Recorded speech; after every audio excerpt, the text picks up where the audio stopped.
I have unexpectedly traversed time, only to find myself in a perilous predicament where the consort has conspired against my mother and a minister has reported my demise.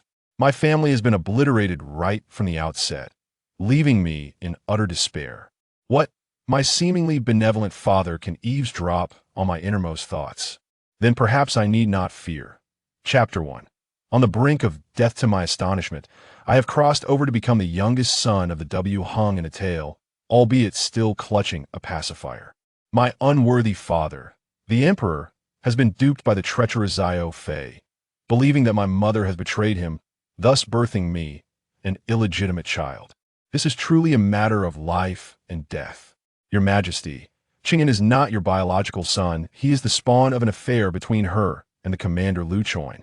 As I drifted in a blissful dream, that insidious voice intruded upon my consciousness. It felt so familiar that I recalled that it belonged to the Zio Fei who seduces the W hung in the tail. How ridiculous that I could dream of such a narrative. Upon opening my drowsy eyes, I was greeted by a lavish hall, where the W hung wore a thunderous expression, his bloodshot eyes ablaze with fury. Kill them all, take them out, and execute them. The W hung's wrath was palpable as he waved his hand, exuding a menacing aura. Your Majesty, these accusations are baseless. This is slander. Please see through this deception.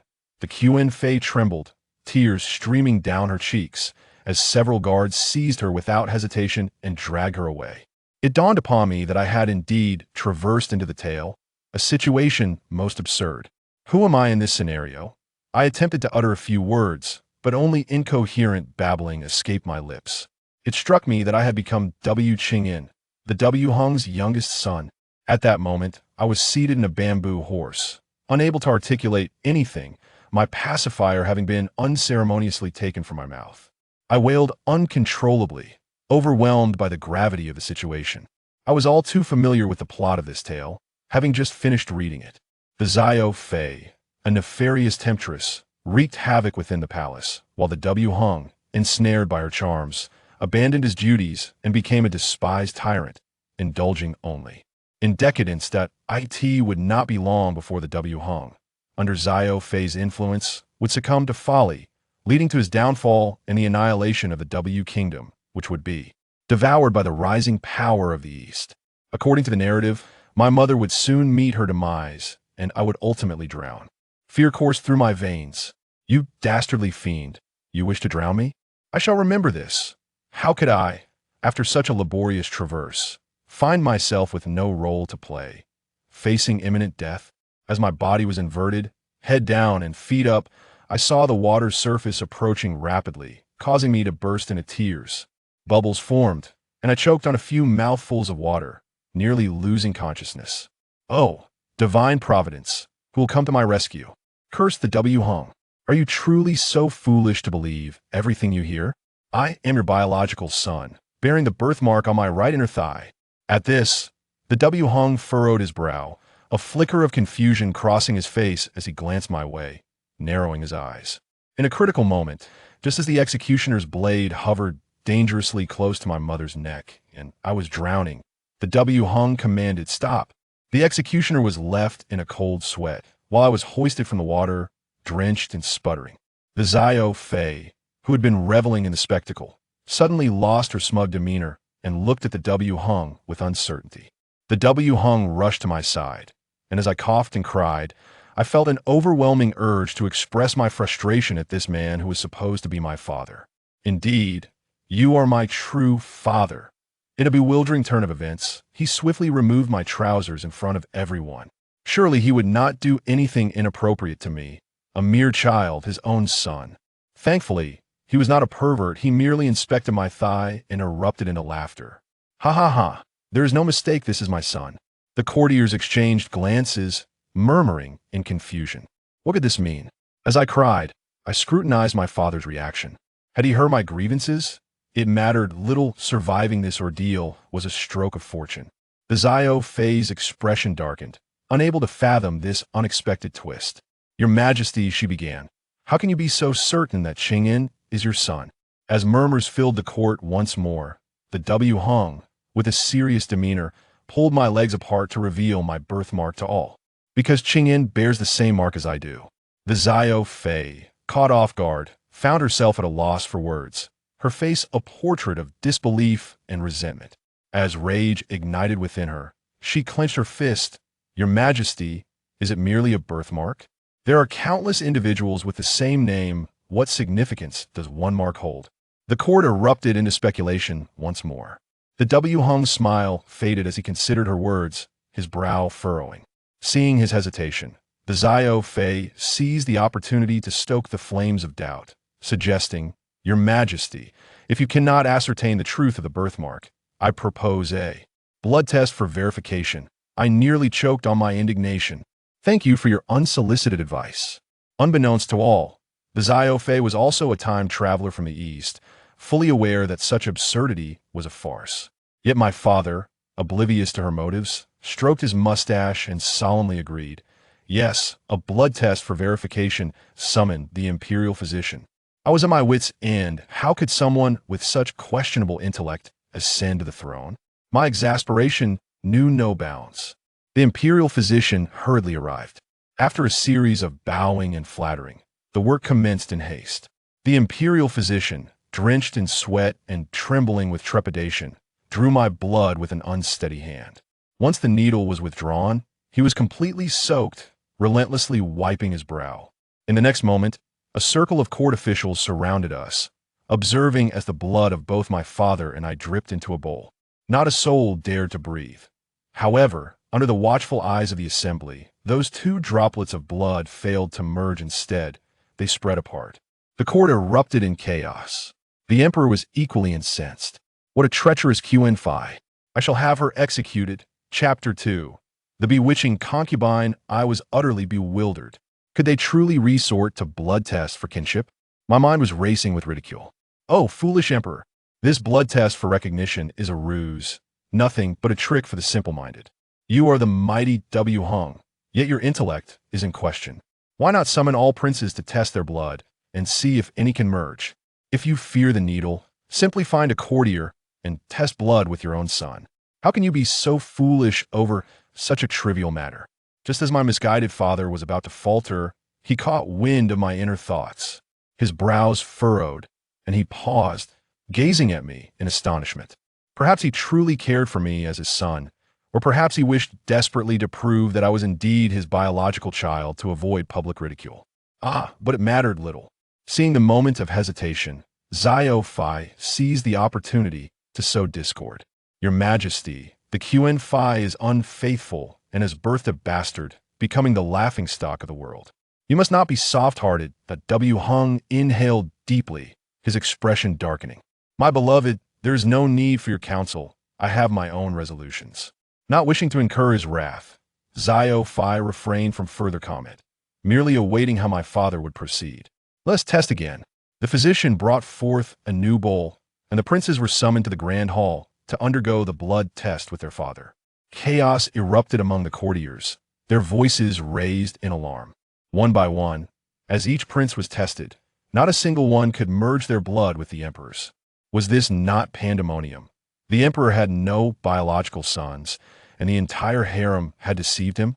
If word spread, the world would surely laugh at him. The courtiers were in a state of panic, treading on thin ice. Yet my father laughed like a madman, leaving the courtiers exchanging bewildered glances, unsure of how to react.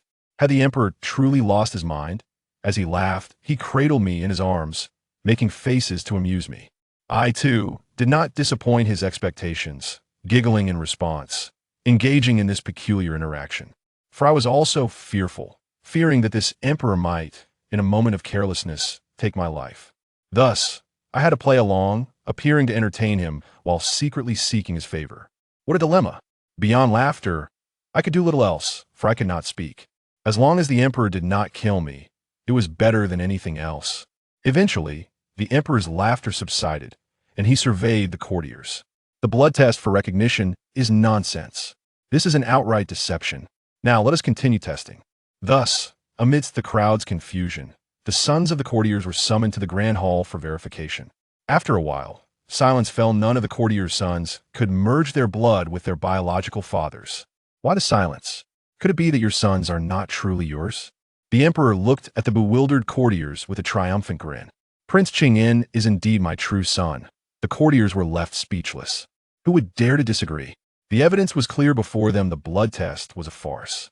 I bore the same birthmark as the emperor, ensuring my survival. My mother, too, escaped unscathed, bowing to the emperor while crying and laughing, as if she had been resurrected, her emotions overwhelming. Xiao Fai wore a venomous expression, but was left powerless, resorting to fawning over the emperor like a cunning seductress. The emperor did not chastise Xiao Fai. Instead, he looked at me with a doting gaze, inciting a deep-seated resentment within me, despite my lack of teeth. The grand hall finally regained its tranquility. Indeed, the tales foretold that today, the W Hung would elevate Xiao Fai to Empress, and it was on this very day that she sought to harm my mother and me.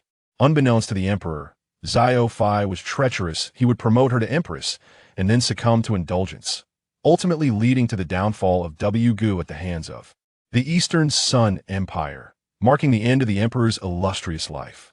Meanwhile, Xiao Fai feigned loyalty, betraying him daily while the W Gu remained unfallen, all the while deceiving him and being treated like royalty. I glanced at Xiao Fai and then back at my foolish father, unable to suppress my sarcasm.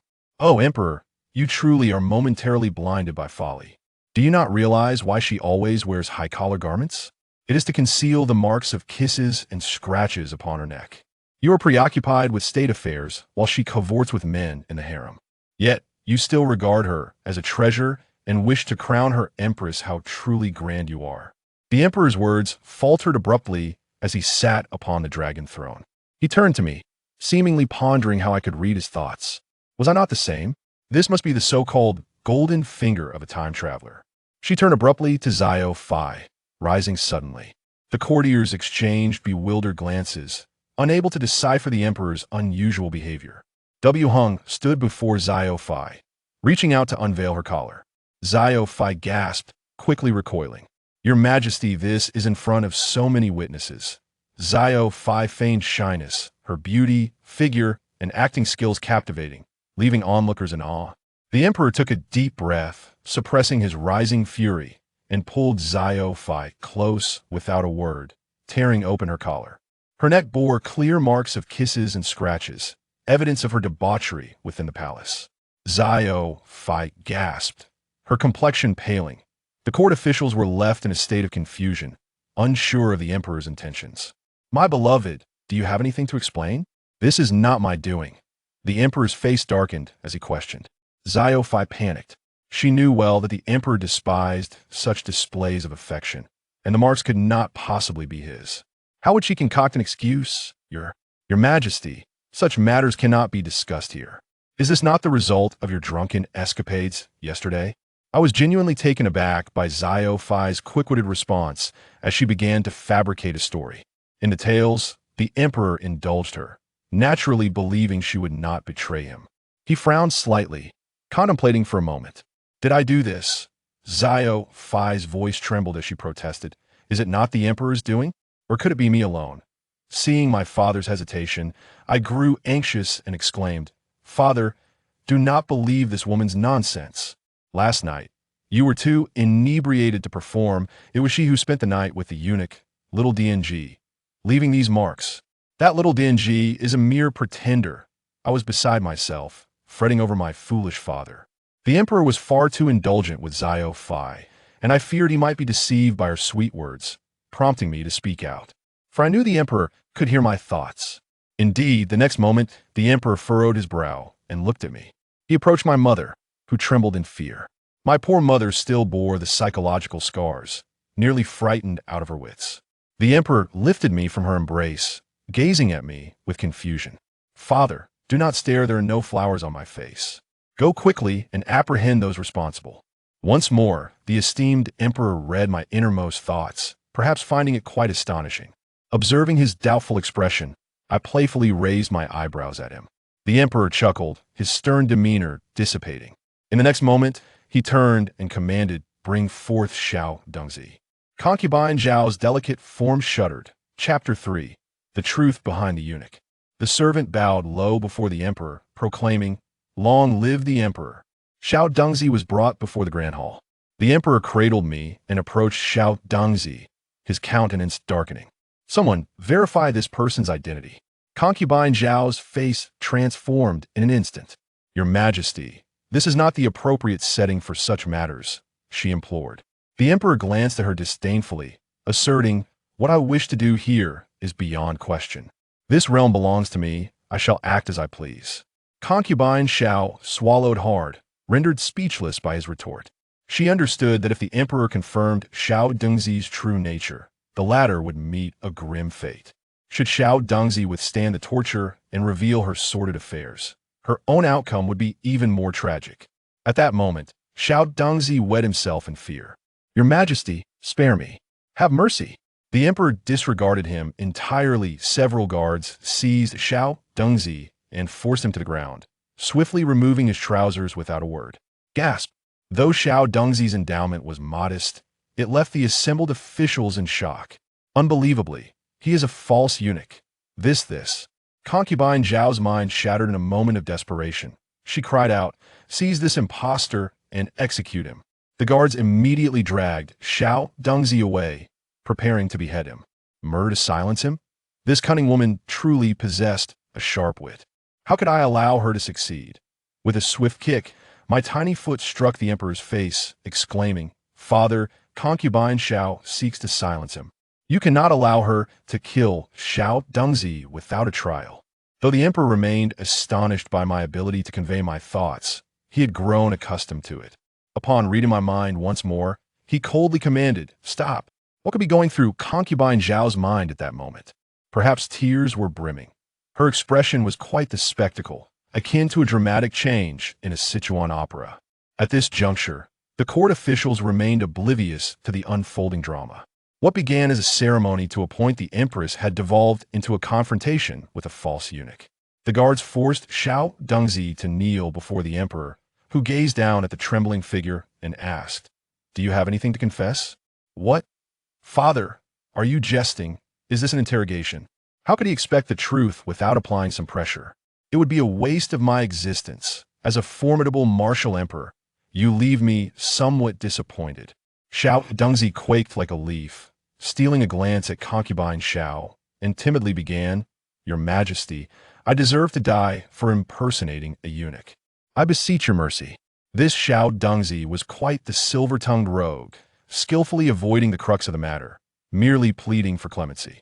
I chuckled. Father, if you wish to avoid embarrassment in this grand hall, you might consider visiting Xiao Dengzi's residence, where many intriguing items await your inspection. I was aware that in the tales, the Emperor was infatuated with concubine Xiao. Without tangible evidence, mere words would yield no revelations. I needed to provide him with substantial evidence. The martial Emperor disregarded the assembled officials and, following my suggestion, proceeded to Xiao Dengzi's dwelling. As the door creaked open, a familiar fragrance wafted forth, momentarily stunning the Emperor. Concubine Xiao bit her lip, her complexion draining of color. Your Majesty, I only. She clutched concubine Zhao's arm, attempting to defend herself.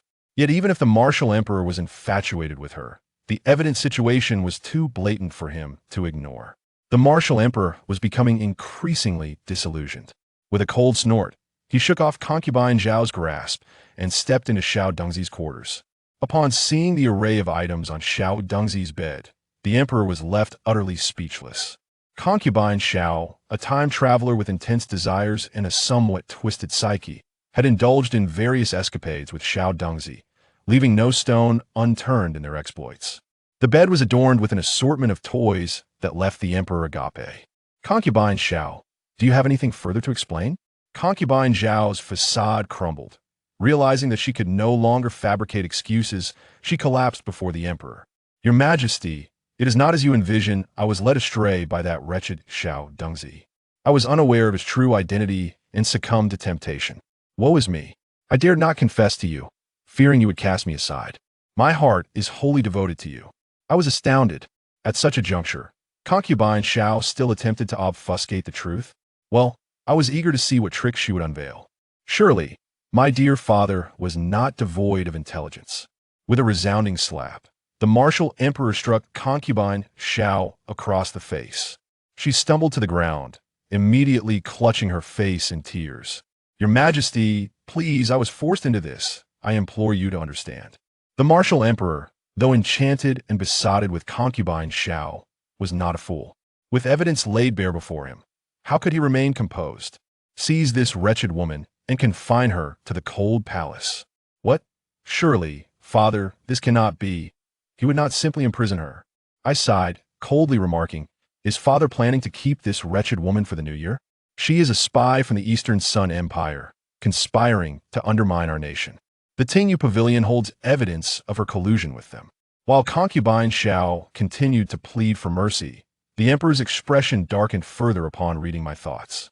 He was furious the woman he had so dearly cherished not only consorted with a false eunuch, but was also a spy. How could he contain his rage? Even in his fondness for her, there was no place for pity at this moment. The emperor then proceeded to concubine Zhao's palace, the Tingyu Pavilion. As expected, beneath her watchful gaze, he uncovered letters linking her to the Eastern Sun Empire. The correspondence was filled with treachery, each word dripping with malice, deserving of retribution. After perusing several letters, the emperor trembled with fury, casting them upon concubine Zhao's face. "I have treated you well, yet you." At this critical juncture, concubine Xiao realized her fate was sealed. Instead of despair, she erupted into maniacal laughter, her eyes filled with hopelessness. The emperor sighed deeply, waving his hand. "Enough, take her away and execute her." Only then did the court officials learn of concubine Zhao's impending execution. They soon understood her betrayal, attempting to destabilize the very foundation of our nation, igniting fervent discussions among them. "Father, I implore you, have mercy. I beseech you to spare my mother. I am willing to." Chapter 4. I'm a transmigrator, shut your mouth. The Wu Huang, filled with rage, chastised the fourth prince. At such a critical moment, when his most cherished woman betrayed him right beneath his nose and conspired with foreign tribes, how could his most valued son dare to plead on her behalf? Was this not an affront to the heavens? The fourth prince, exceptionally intelligent and the Wu Huang's favored son, had long been anticipated to be named crown prince following the enshrinement of Xiao Fei as empress. However, witnessing the fourth prince plead for Xiao Fei only fueled the Wu Huang's fury. The meddler from the story had ultimately met his demise. Had it not been for me, how dire would the Wu Huang situation have been? In the grand hall, the fourth prince wept bitterly. The Wu Huang exhaled deeply, feeling a pang of compassion, and allowed the fourth prince to rise. After careful consideration, he resolved that, given Xiao Fei's execution, the fourth prince, being his flesh and blood, would not hinder his decision to establish a crown prince. Among all the princes, only the fourth prince possessed the necessary acumen. There were no other viable candidates. He was about to announce the elevation of the crown prince when he abruptly halted, pondering whether the fourth prince would harbor resentment and seek vengeance once he ascended the throne. Moreover, as a knowledgeable transmigrator, I was acutely aware of the unfolding narrative and could not allow such events to transpire, jeopardizing the prosperous future of the Wu Kingdom. I inwardly scoffed, "Father, you are truly blinded. The fourth prince is not even your biological son. He is the illegitimate child of Xiao Fei and that little Dengzi." The fourth prince was well aware of Xiao Fei's collusion with foreign tribes and had already begun to curry favor with the people. Thus he was deserving of execution. One should not harbor a tiger. Just as the Wu Huang was about to proclaim the establishment of the crown prince, his voice suddenly faltered. He gazed at me, his thoughts unclear. After a moment of contemplation, he wearily declared, "Dismissed." At this juncture, the Wu Huang was utterly exhausted. He had kept the scandal of his beloved consort's affair with a false eunuch hidden from the court officials, fearing the disgrace it would bring, merely claiming that Xiao Fei colluded with foreign tribes. Now, even his most cherished son was in league with that same Xiao Fei. How could he maintain his composure? After the court was dismissed, the Wu Huang took me to the inner palace, summoning that little Dengzi and the fourth prince as well. The ensuing events unfolded with greater ease. Upon learning of Xiao Fei's execution, little Dengzi was terrified, realizing his imminent doom. Not wishing to endure the Wu Huang's torturous interrogation, he divulged everything, including the fourth prince's schemes to win the people's favor, presenting a list of names.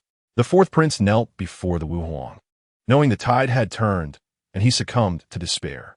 That day, officials of the Wu kingdom were filled with trepidation, silenced like cicadas in winter. Several officials had their homes raided, and even Xiao Fei's unaware parents were not spared, as the Wu Huang annihilated 9 clans.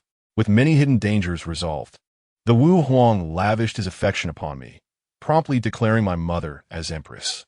With the execution of Xiao Fei's family and the purging of treacherous ministers, the Dari Empire descended into chaos, inciting neighboring countries to harass the borders of the Wu kingdom and even attempting to unite with external enemies to wage war against us. Tensions at the borders escalated. Although no significant warfare erupted, the constant disturbances left the Wu Huang in a state of disarray. One day, the Wu Huang arrived at the inner palace, and upon noticing his displeasure, my mother inquired about the matter. Angered, the Wu Huang slammed the table and recounted the situation to her. My mother, lacking understanding of statecraft and strategy, merely listened. Hearing my father's words, I realized the narrative had advanced ahead of its time. According to the tale, the Dari Empire's invasion would occur years later, after the Wu Huang's indulgence had led to public scorn and domestic rebellion, paving the way for the Dari Empire's assault. Now, with Xiao Fei's family executed, the Dari Empire had expedited their plans. Father, this is the work of the Dari Empire, attempting to conspire with foreign enemies to annex the Wu kingdom. If you eliminate the Dari Empire, the root of the problem will also be eradicated. Observing my father's troubled expression, I decided to voice my thoughts. Upon hearing my sentiments, the Wu Huang raised an eyebrow, intrigued, and lifted me from my mother's arms, playfully sticking out his tongue at me. To my surprise, the stern Wu Huang was capable of such tenderness with a child. He gently rubbed my little nose and asked, "How do you know all this, little one?" If I could speak, I would have chastised him for his indecisiveness. I had expected more from a ruler known for his decisiveness in battle.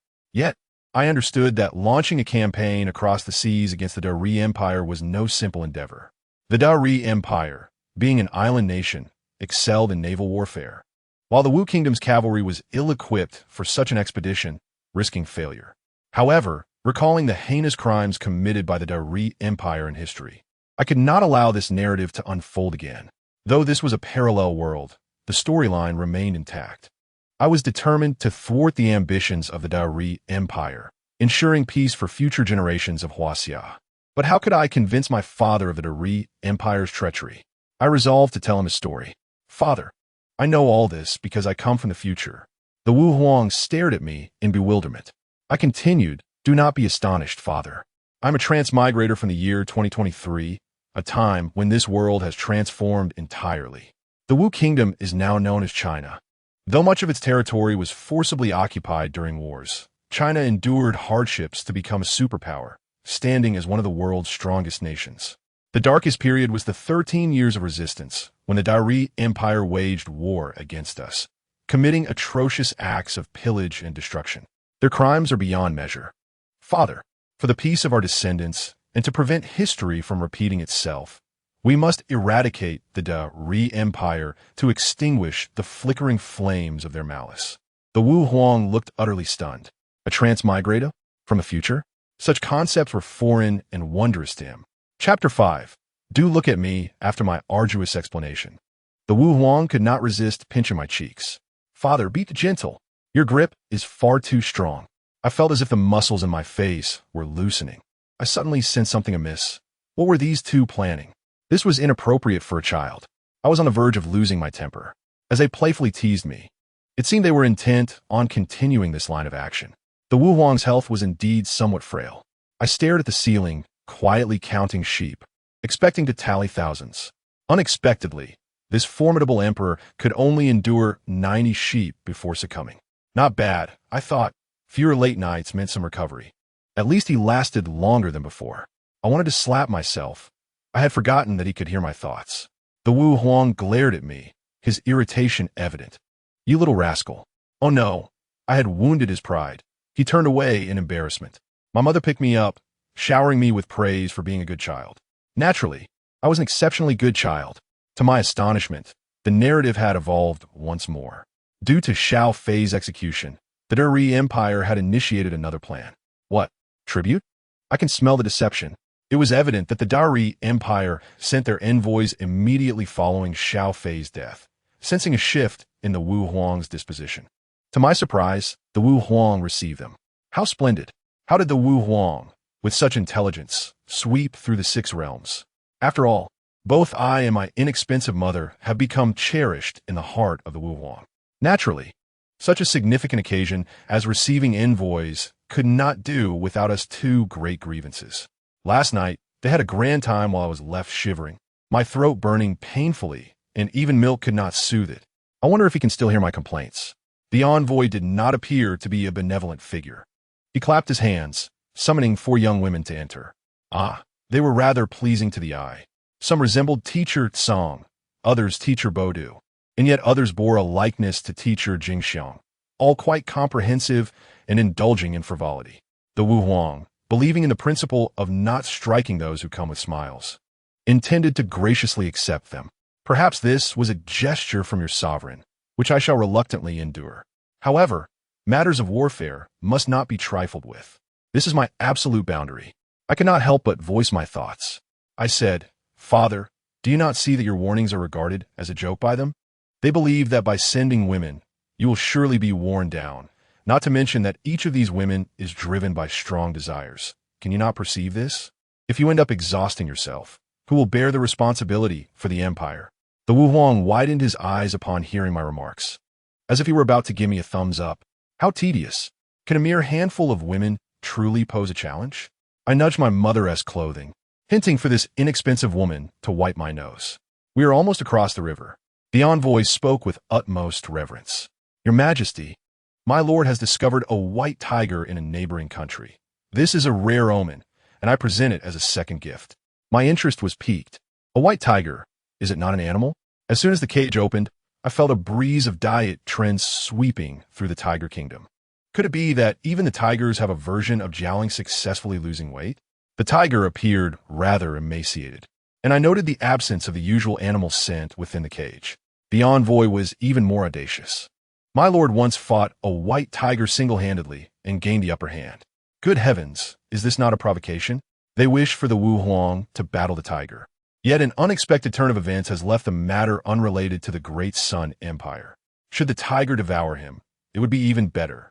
Such malice. I shall give it a try. The Wu Huang rolled up his sleeves, ready to engage, and I felt a wave of nausea. Let the destruction commence. Father, you must not go. The slimmer the tiger, the more ferocious it becomes. Have you not heard? If you were to be bitten, the Great Sun Empire would easily distance itself from the affair, unable to express anger, merely swallowing this bitter loss. You cannot go. Can you bear to see me call others father? The final statement held immense power. The Wu Huang finally halted, frowning at me, as if to say, dare to speak such nonsense. And I shall crush you. Regardless, as long as I can stop the Wu Huang, I shall remain the crown prince. Primarily, I must endure for a while longer until I have matured enough to capture all the women of the Great Sun Empire. The Wu Huang paused. Since your sovereign is robust, I trust his subjects are not lacking either. The ministers were taken aback. What did this mean? How could he praise his opponent? The Wu Huang adjusted his garments and took a seat on the dragon throne. The envoy stood bewildered. Was he truly to engage in combat with the white tiger? Did he wish to see me become mere filling for dumplings? The ministers joined in the commotion, relishing the spectacle, while the envoy sought excuses. I urged the Wu Huang, Father, do not just stand there. Let the guards kick him and have him devoured. What does it matter to us? Let us not allow them to disrupt our blissful lives. The Wu Huang nearly laughed, turning to me with a gaze that bore complexity. He whispered a few words to the guards nearby, who, being quite reckless, approached and kicked the envoy in the back, causing the tiger to widen its eyes, clearly saying, to the left, to the left. With a snap, it pounced. The envoy likely never anticipated his demise would come from such an explosion. The court grew livelier. The Wu Huang sighed and feigned sorrow. What a tragedy. I did not expect the Great Sun Empire to be filled with incompetence. Who would dare to confront a tiger? The guard who had acted swiftly immediately stepped forward. With a single punch, he knocked the white tiger over, leaving it sprawled like a cat, as if to say, "You cannot see me, you cannot see me." The Wu Huang's countenance brightened with joy. "Father, what is there to ponder? Which of the previous monarchs of the Great Sun Empire did not perish from weakness? Simply send over 100 or 80 women. If he sleeps with each of them for a night, he shall be thoroughly drained, with unrelenting passion for 3 months. Even the Bull Demon King would be reduced to skin and bones. Do not hesitate. Seize the opportunity while he is ailing." The Wu Huang nodded in agreement. Chapter 6. Father, you're truly hungry. Ding! A notification alerted me that the ruler of the Great Sun Empire had prematurely passed due to overexertion. Oh, I am offline now. This has nothing to do with us. His weakness is his own doing. I glanced through the records, discovering that the Great Sun Empire subsequently fell into decline, fracturing into several small states that waged war against each other. Ultimately, due to excessive deaths and decay, a plague arose, leading to the demise of all. How splendid! Heaven truly has eyes. With the matter of the Great Sun Empire resolved, the Wu Huang seemed even more elated, showering me with kisses. "Father, could you take a moment to shave?" In response to my jest, the Wu Huang acted as though he had not heard. My tongue was rather sharp. I happened to notice an elderly woman dressed in apricot-colored garments in the garden. Wow, her figure must weigh a ton. The Wu Huang gazed at me oddly, pinching my cheek. "Do not speak foolishly. This is Consort Ling, your aunt. Let her be your aunt. Father, you are truly hungry, able to consume anything." I remarked, "That rear end is larger than yours. How many children has she borne?" The Wu Huang chuckled heartily, giving my backside a firm squeeze. At that moment, I could not hold back my tears. I screamed, startling my inexpensive mother, who nearly fell into the water, embracing me while soothing and patting me. My cries drew the attention of Consort Ling. "I pay my respects to your majesty. The young prince is even more adorable. Let the aunt hold him." I sniffled, sensing something was off. This scent resembled that of insecticide. Oh dear, a notification alerted me. The Prince Chong'an of the Wuzhou dynasty has passed away. The crown Prince Chongda ascended the throne, and 3 years later, the Wuzhou dynasty perished. Why am I going offline early? I flipped back through the records and was astonished to discover that a historical account mentioned the cause of Prince Chong'an's death was related to Consort Ling. The exposure of this matter was attributed to a palace maiden named Xiaomei. It seems this wicked woman is determined to harm me. Time stretches ahead. I shall slowly contend with you. I feigned affection for Consort Ling, rubbing my face against hers. I noticed both my inexpensive mother and the Wu Huang's expressions change. Good heavens! I should not have glanced up. I nearly wet myself with fright. "Do not cry, my child." Consort Ling appeared awkward, yet her gaze was laced with malice, while the Wu Huang even consoled me. "He is just a child, afraid of strangers." I thought to myself, afraid of a yo-yo? Looking so ugly. They could scare a dog to tears at midnight. Is this merely a matter of being shy? Stay far away from me. I'm allergic to ugliness. The Wu Huang pinched my backside with vigor, clearly having caught on to my remark. Thus, a rift had formed between Consort Ling and myself. This wicked woman would undoubtedly seek revenge. "Father, when will you confer the title of Empress upon my mother?" I suspected the Wu Huang had selective hearing, pretending not to hear me at this moment. I asked again, yet still no response. I had no choice but to employ my trump card. "Your words are meaningless. No wonder you can only endure for a few seconds." Oh dear, I was struck and burst into tears, burying my face in my inexpensive mother's embrace. "My child, you must be obedient. Did your father's authority frighten you?" "Mother, you truly have a big heart. Did you not notice your son was nearly beaten to death? The Emperor's majesty is indeed formidable. Yet when he strikes me, he shows no regard for paternal affection. Who knows in the next life? It may well be I who holds the reins. I wonder where my dear mother has gone. Chong'an, what is the extent of your understanding now? Are you well versed in medical science? It seems you wish to transform into a straight man, no longer wanting to play the role of a submissive." I feigned ignorance. "How could I learn from you?" The Emperor lowered his body. "It is not that the Emperor refuses to honor your mother, but rather, the family of Consort Ling is too powerful. Her brother commands an army of 100,000 at the frontier. He will certainly have the opportunity to bestow honors upon your mother. What a remarkable artist! Yet, dear father, do not paint illusions. I can no longer indulge in them. Those who harbor rebellious thoughts are perpetually preparing. It is wiser to eliminate those who pose no threat, those who have remained loyal to you throughout their lives. Undeterred by any hardship, I took a glance at the records and discovered that Consort Ling's brother, Fan Tianxiong, will incite a rebellion in 3 years, commanding a formidable army. That is the foundation of my concern. Since rebellion is inevitable, why not act now? The emperor appeared somewhat taken aback. He feared instability within the military. Now is the opportune moment. If Fan Tianxiong presents his petition, will you agree or not? If you refuse, he will threaten with the instability of the troops. If you agree, will his treachery succeed? You are a sovereign. I trust you will make the right choice, correct? Indeed, the emperor is formidable. No wonder he has swept across the realm with such ease, issuing commands without hesitation. Convey to the 6th prince that Fan Tianxiong's son should accompany him to learn chess, and it would be best to keep him away from water to avoid any accidents. Understood? Oh my, I did not realize the emperor could be so ruthless. It is as if he is one step away from instructing the eunuchs to eliminate Fan Tianxiong's son. Yet, this is precisely the right course of action. In the end, he will find it difficult to justify his actions. How could a mere consort Ling dare to oppose you? The emperor excitedly embraced me. My son, you have truly aided your father immensely. Consort Ling is arrogant and domineering, consistently pushing away the palace maids who serve me. Last month, she went so far as to replace all the tokens with her own. I began to understand the emperor better. To endure the presence of such an aged and corpulent woman is a testament to true masculinity.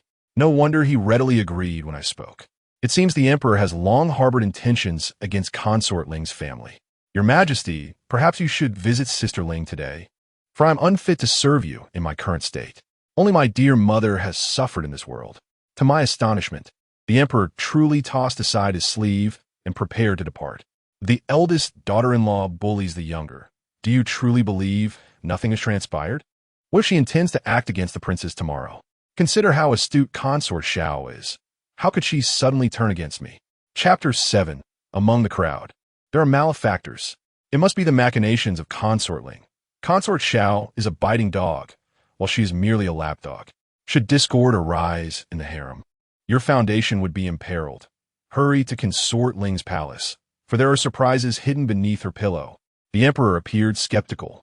Yet my dear mother's predicament indeed incensed him. Her usual arrogance could be overlooked, but such a morally bankrupt individual does not deserve to reside in the inner palace. He was angry, genuinely angry. A group marched toward Consort Ling's Luquan palace, his expression as grim as a bull's. Consort Ling, do you have any grievances? You 3 should strive to live well. Is that not preferable? The emperor made his way toward Consort Ling's bed, and her ample form directly settled upon his hand. Your Majesty, what do you intend to do? This foolish woman, how could she panic at such a moment? Men are like this. The more flustered you become, the more they suspect something amiss. The emperor pushed aside the bedding and removed a panel from the bed, revealing a box of powder. What is this? Consort Ling fabricated a tale without a moment's thought. Your Majesty, this is the tiger whip powder I secretly prepared for you. It is quite effective. The audacity of this woman to flirt. Father, please exercise caution. If it is indeed tiger whip powder, why not present it to you immediately? Furthermore, whose tiger whip powder is stored in a he ding hong bottle? Is it to prevent any eunuchs from pilfering it? The emperor finally grasped the situation, pouring some of the powder into his hand and inhaling it. I nearly fainted. Since it was labeled he ding hong, why would one still inhale it? Father, if you persist in this manner, I shall inevitably call another father one day. This is poison and must not be inhaled any further. Since Consort Ling claims it is tiger whip powder, why not let her consume some? Just as the powder was about to be placed under her nose, it was thrust toward Consort Ling's mouth. Eat, the emperor commanded with finality. Though Consort Ling hesitated, she was forcefully made to ingest it. She immediately knelt down. Your Majesty, someone has tampered with my medicine. This is Yi Ding Hong. Ah, this woman is quite the actress. I hurried to remind him. Father, who do you believe is most likely to have altered this powder? Consort Ling seized a nearby palace maid and pressed her to the ground. It was Chiu Mei. Please believe me, Your Majesty, there are ill-intentioned individuals among the crowd. The emperor scoffed coldly. How could he believe such words? If it was indeed Xiaomei, then she shall face the death penalty. Your negligence is also a capital offense. Truly, everything unfolds as it should. Unexpectedly, the wretched Prince Chonda entered. Please, father, do not punish my mother. I beseech you. The timely intervention of this little ally proved invaluable. The emperor hesitated, casting a glance at me as if to convey his apologies. If that is the case, I shall not hold your mother accountable. However, from now on, you must impose strict discipline upon those in the palace. I cannot suppress a cold laugh. If you were poisoned and your kingdom fell, rest assured, the suffering of the people would be immense, and darkness would envelop the land. Do you truly believe the heavens would not hold you accountable? I had thought you a sovereign, yet you appear so foolish. Your treachery is writ large upon your countenance, and you are truly magnanimous. The emperor's expression darkened. I am only sparing her for Chonda's sake. How amusing! Is it only Chonda who matters to you? What are the lives of the other princes? Even Ma Luo's life holds value. In this chaotic world, do not think merely of the throne. Even your ancestral halls would be set ablaze. If you cherish Chonda so dearly, why not scrutinize his assignments? The emperor commanded Chonda to stand, and this young lad was as plump as a pig. Chonda, it has been a while since I last reviewed your work. Quickly present it. Chonda was taken aback, and I could hardly contain my amusement. It was evident he had not written anything. If I do not strike you down today, you certainly will not escape unscathed. Father, why do you wish to check my assignments today? How absurd. Is there a day when he cannot check? The emperor glared fiercely at Chonda, uttering just one command: bring forth your work. Xiaomei was quite resourceful, immediately retrieving the bookcase, and the emperor reached for a red-covered book. Father, that book is not pleasing. Look at the one at the bottom. Chonda, in his excitement, believed that as long as he could divert attention to the top book, he would escape punishment. Yet the emperor retrieved the very book at the bottom. Chonda nearly gasped in shock. Upon opening it, the emperor too nearly gasped. The contents were filled with lascivious verses and lewd songs. Upon reaching the last page, he discovered 2 concealed illustrations, and it was over. My dear mother was still there, using her head to repeatedly bump into her chest. Hurry, let us leave. If we linger any longer, we too shall face reprimand. When the emperor erupts in fury, do you not realize the gravity of the situation? My dear mother, pushed by me, retreated, while Chonda's cries echoed. He is still but a child. How could one be so merciless with such illustrations? Those illustrations, how unfortunate they have been torn by him. Consort Ling frantically tried to intervene, yet the majority of her slaps fell upon herself. I believe the emperor's strength only increased because she obstructed him. This splendid performance was truly delightful. Yet there lingers an unpleasant odor emanating from my inexpensive mother, prompting an involuntary sigh from me. Mother, we are but wild children without guardians. You must be more vigilant. A woman ought to be self-reliant and not allow herself to be easily bullied. My mother, by nature, is weak, and the Wu Huang refuses to take charge. I must also press for the matter of establishing a queen. It is exhausting to have to find a painter to assume the role of father. After enough of the Wu Huang's wrath, he emerged, glaring at me with fury.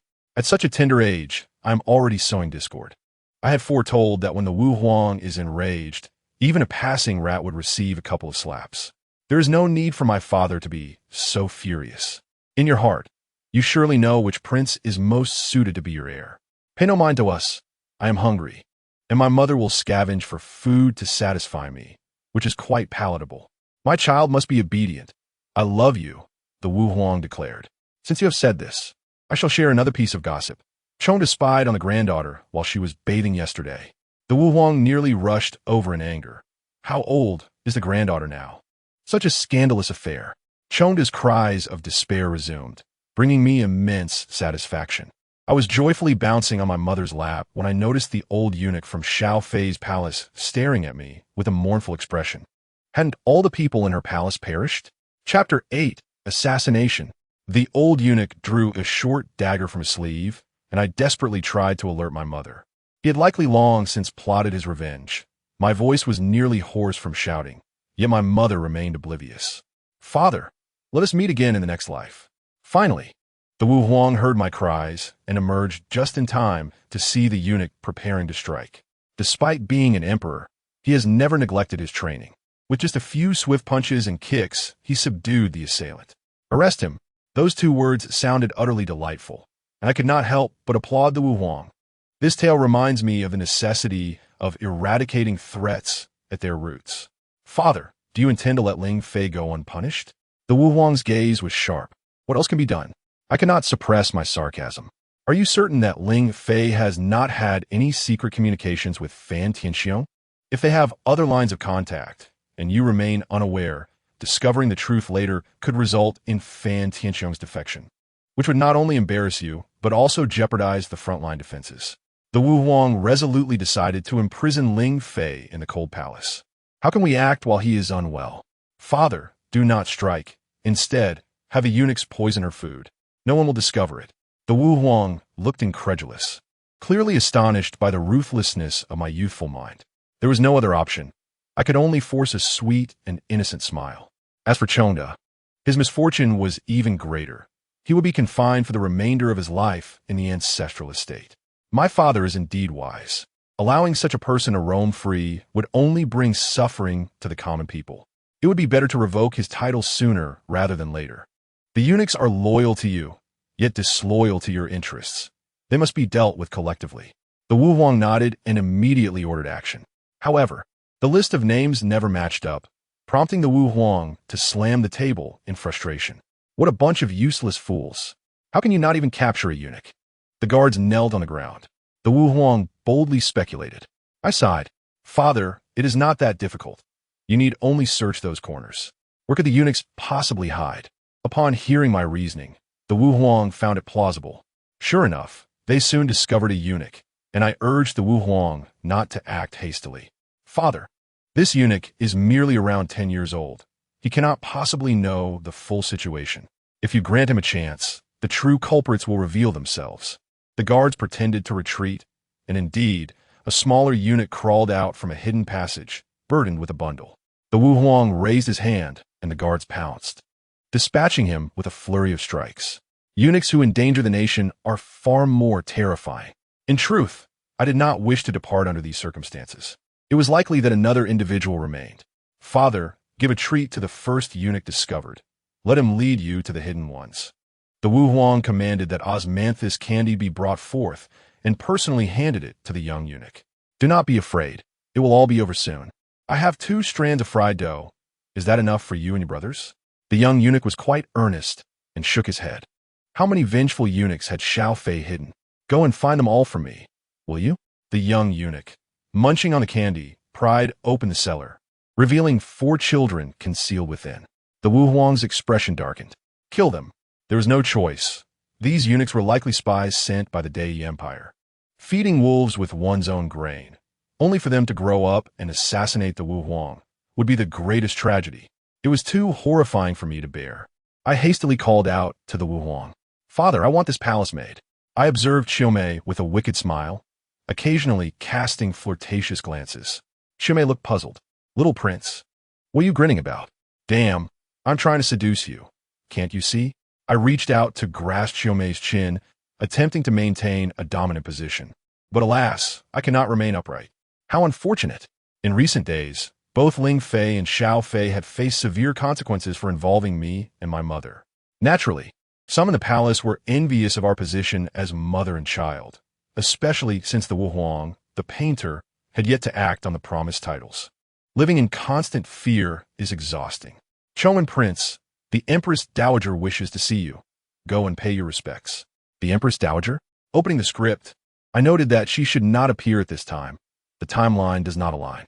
Could it be that this old woman intends to reprimand us? The urgency of my bladder struck me, yet I steeled myself and proceeded, determined to withstand the old crone's whims. Upon entering the Shochuan Palace, the old woman wore a stern expression. In recent days, the celestial signs have been unusual, and the palace is in disarray. The child's zodiac sign clashes with mine. Oh, at your age, how have you not been smitten by this clash? My inexpensive mother kept repeating. The Empress Dowager stated that the child's zodiac is already determined and cannot be changed. The Empress Dowager huffed. Then let Li Guifei raise him. This way, the child will no longer clash. Li Guifei, isn't she the Empress Dowager's niece? The scheme was so transparent that I could hear it from afar.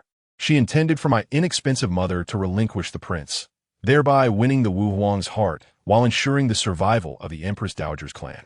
Li Guifei, smiling sweetly, seized me. Why are you crying?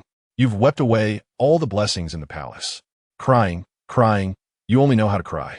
If you wish to remain in the palace, keep your mouth shut, otherwise I will take your life.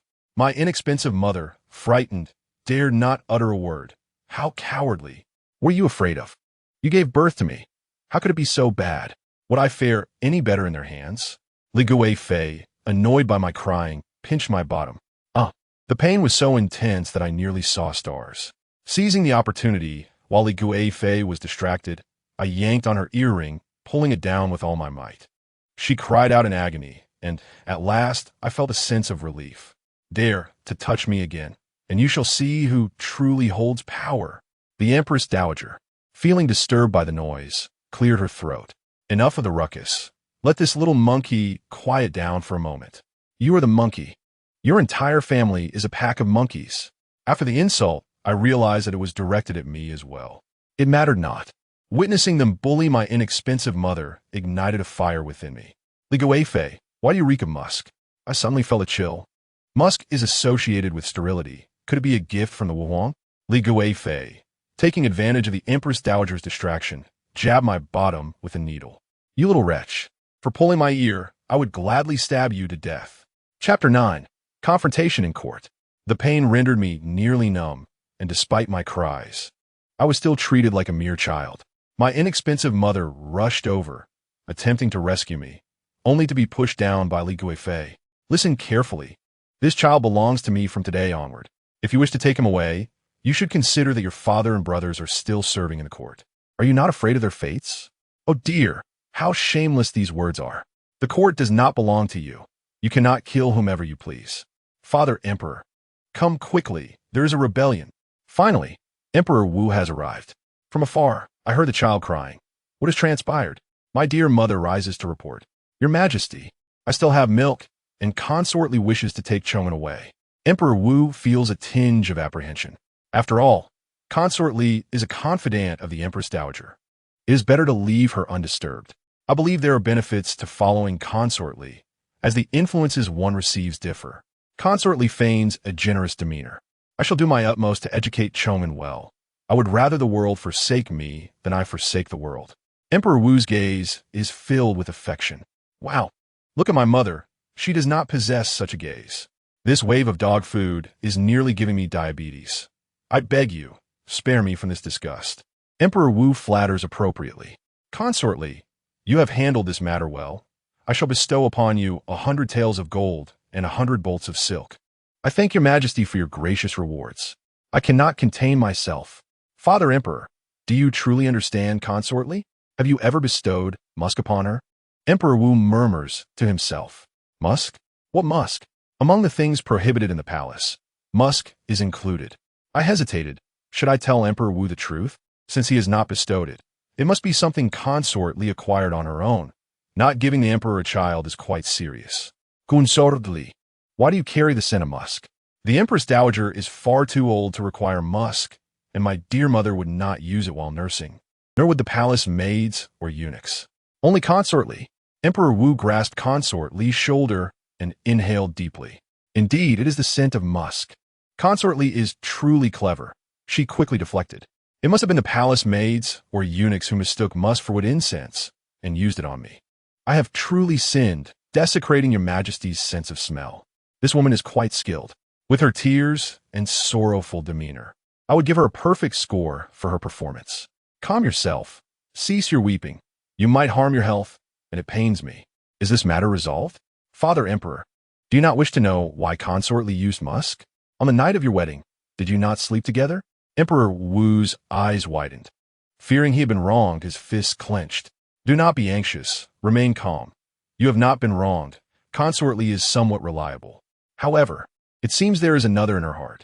Veins throbbed on Emperor Wu's forehead, and Consort Li sensed the shift. Every time Emperor Wu looked at me, His expression turned menacing. His hand slipped beneath the blanket, gripping my backside fiercely. Do not cry. I refuse to shed tears. I stand to witness you lie down. Emperor Wu exhaled deeply. Consortly, I have noticed the eunuch Xiao Deng beside you has not been replaced for quite some time. What is the reason for this? I nearly applauded Emperor Wu, for he had learned to respond quickly. I saw that Emperor Wu was indeed seated. His cleverness had gained the upper hand. Having just read a story, I knew this Xiao Deng, originally named Deng Jizhong, was quite educated, a romantic talent. When Consort Li was still in her boudoir, Deng Jizhong was summoned to teach poetry. However, the Empress Dowager issued a decree for their marriage, or else he would not have had the chance. Who did he think he was? Not to mention their differing statuses. Even if Consort Li agreed, her entire family would never consent. Unexpectedly, on a moonlit night, he castrated himself and entered the palace to serve. What a tragic yet heroic love story. Alas, Emperor Wu alone bears the wounds of this world. The good news is that Consort Li has not been unfaithful, for Xiao Deng lacks the ability. The bad news is that she has mentally strayed, having not given Emperor Wu a child. Veins throbbed on Emperor Wu's forehead. I hurried to intervene. Father Emperor, do not act impulsively. The Empress Dowager currently disapproves of you. Should you acquire the reputation of being unfilial, it would be disastrous. You can certainly sever Consort Li's hopes and let her understand who truly rules the world. Emperor Wu summoned Xiao Deng. Your master has stated that you and your fellow attendants have failed in your duties, unable to distinguish between musk and wood incense. What use are you? Take him out and execute him. Consort Li was stunned, quickly explaining that it was not Xiao Deng who was responsible for the fragrance. Yet, while Emperor Wu feigned anger, he secretly desired his death. How could anyone stop this? The Empress Dowager languidly interjected. You all may settle down. I am weary. It appears the old woman wishes to cut her losses, fearing Emperor Wu might uncover deeper secrets. Father Emperor, the Empress Dowager is indirectly urging us to leave. You should find an excuse to stay. Perhaps there will be unexpected gains. Emperor Wu smiled, evidently not intending to depart. The Empress Dowager grew even more displeased. Emperor Wu sought an excuse. We wish to spend more time with Mother Empress. Consort Li, why do you weep? The Empress Dowager is in good health. Are you not pleased? Crying, all you do is cry. You have exhausted my fortune with your tears. Consort Li pinched my backside again. Is she unwell? It is he who speaks of you, not I.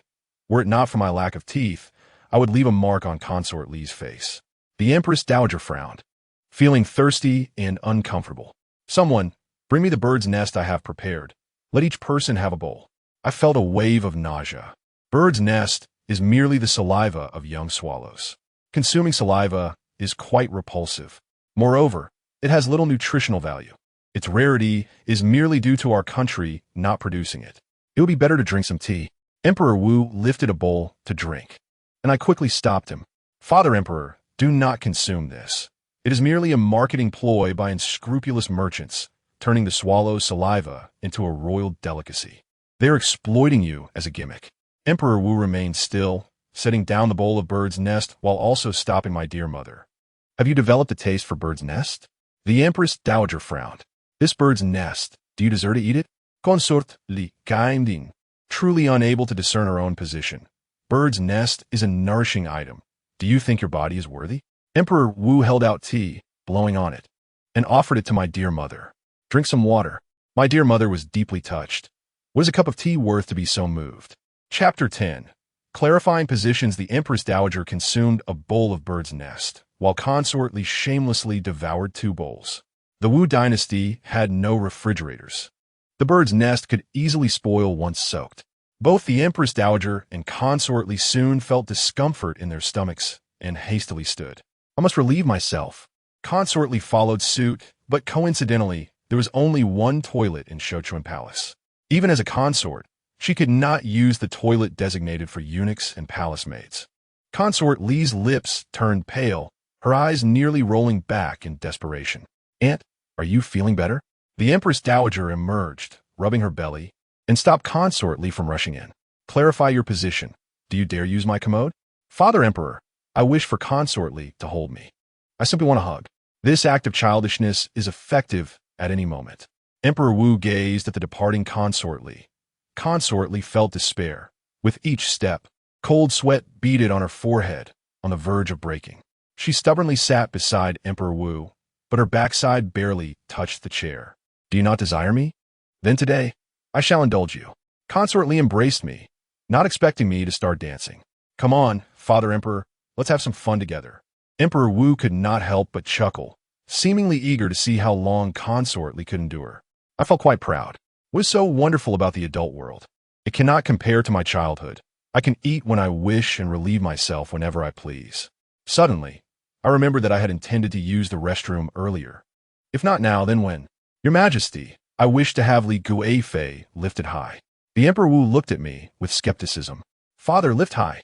I hastily declined, insisting that today must see Li Guifei lifted. The Emperor Wu graciously consented. Li Guifei, you must cultivate a bond with the child, while everyone is present. Do amuse him for a while. It is best if you lift him high. Do you understand? Li Guifei thought to herself, I'm about to explode. What nonsense is this lifting high? However, the Emperor's decree is not to be disobeyed. She gripped my shoulders tightly with both hands, but it was futile, as I was also gathering strength. I timed Li Guifei's upward motions and aimed for her mouth. Suddenly, I felt relieved, while Li Guifei was left in a dire state. Her face flushed as she realized I had relieved myself, and she fainted, her eyes rolling back. I had the distinct impression that Li Guifei had fainted from holding her breath. The Emperor Wu swiftly picked me up while Li Guifei collapsed to the ground, unattended. The Empress Dowager's expression was unkind. How can someone of such stature simply sleep away? What is this odor? The Emperor Wu also found the scent peculiar. Father, Li Guifei has soiled herself. The Emperor Wu's eyes widened in shock indeed. What kind of decorum is this? Quickly, take Li Guifei away. I felt that Li Guifei had reached a point of no return in her social demise, for daring to provoke me. A gentleman's revenge is a dish best served cold. I will have my chance to ruin you one day. I was genuinely exhilarated, yet the Emperor Wu intended to take his leave, but the Empress Dowager insisted he stay. Your Majesty, I have considered this. A woman like her bearing children may not be able to shoulder the responsibilities of the realm. Therefore, I have found you 5 more suitable women. What does this old hag mean? Am I not to outlive you? The Emperor Wu felt a tinge of displeasure, but dared not defy his mother's words. He acquiesced to her arrangements, though he suggested that his duties might not allow for equitable attention to all. The meaning of his refusal was apparent, yet the Empress Dowager was relentless. There is always time to spare. How long does it take to indulge a woman? Splendid. The Emperor Wu wore a look of frustration. Father, do not frown so. First, accept these women, and later, you can find an excuse for the palace's ladies-in-waiting to train them. Who among the common folk could withstand such demands? The Emperor Wu's eyes brightened. I understood that as one ages, the burdens of romantic pursuits take their toll. It seemed the Emperor Wu's body could not endure the attentions of 5 women. How unfortunate for one so young to be limited in such ways. Father, while it is one thing to indulge in fanciful dreams, it is quite another to neglect your own kin. Quickly, grant my mother a title. Even if she cannot be empress, elevating her to the rank of consort should not be too much to ask. My mother has long suffered indignities. Her naturally timid disposition must not be driven to despair. The Emperor Wu regarded me. Wolves travel far to feast upon flesh, while dogs traverse the same distance to gnaw at bones. This is an age-old truth, do you understand? Oh, spare me this rhetoric. Very well. Let me show you how I will eradicate your harem. Alas, my stepmother cannot comprehend my intentions. Had she understood, she could have swiftly ascended to the position of Empress Dowager in Showdown Palace. I felt a surge of anger. Is this not a grievous affront? Li Guifei, do you wield your authority over palace matters to exact revenge? I call for father. I call for father. Your wife and children are in peril. I called out for some time, yet the Emperor Wu did not appear. He was too preoccupied, fixating instead on a young girl in the garden who was chasing butterflies. A eunuch reminded him, Your Majesty, this is Su Miaolian, the daughter of Duke Su Chongwei. Should we summon her? The Emperor Wu found her exceedingly charming. Her delicate steps and graceful form resembled the luminous moon above and the serene earth below. Summon her. I wish to test this girl. My stepmother, holding me, happened to witness this scene.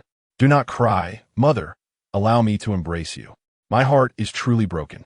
The Emperor Wu conversed merrily with the girl, while two women observed nearby, seemingly intent on ensnaring the Emperor's favor. Indeed, skilled hunters often masquerade as prey. Father, be bold. If this girl seeks to please you, she's most likely attempting to seduce you. Seducing the Emperor is a capital offense. The Emperor Wu perhaps deemed my concern excessive, as he feigned ignorance. Father, this girl has concealed a packet of aphrodisiac powder in her left sleeve and a pouch of yak powder in her right. It appears she believes your constitution to be lacking. I too wondered who leaked this information. The Emperor Wu, evidently agitated, could no longer entertain her, raising his hand to strike her. Su Miaoyan protested, Your Majesty, what have I done wrong?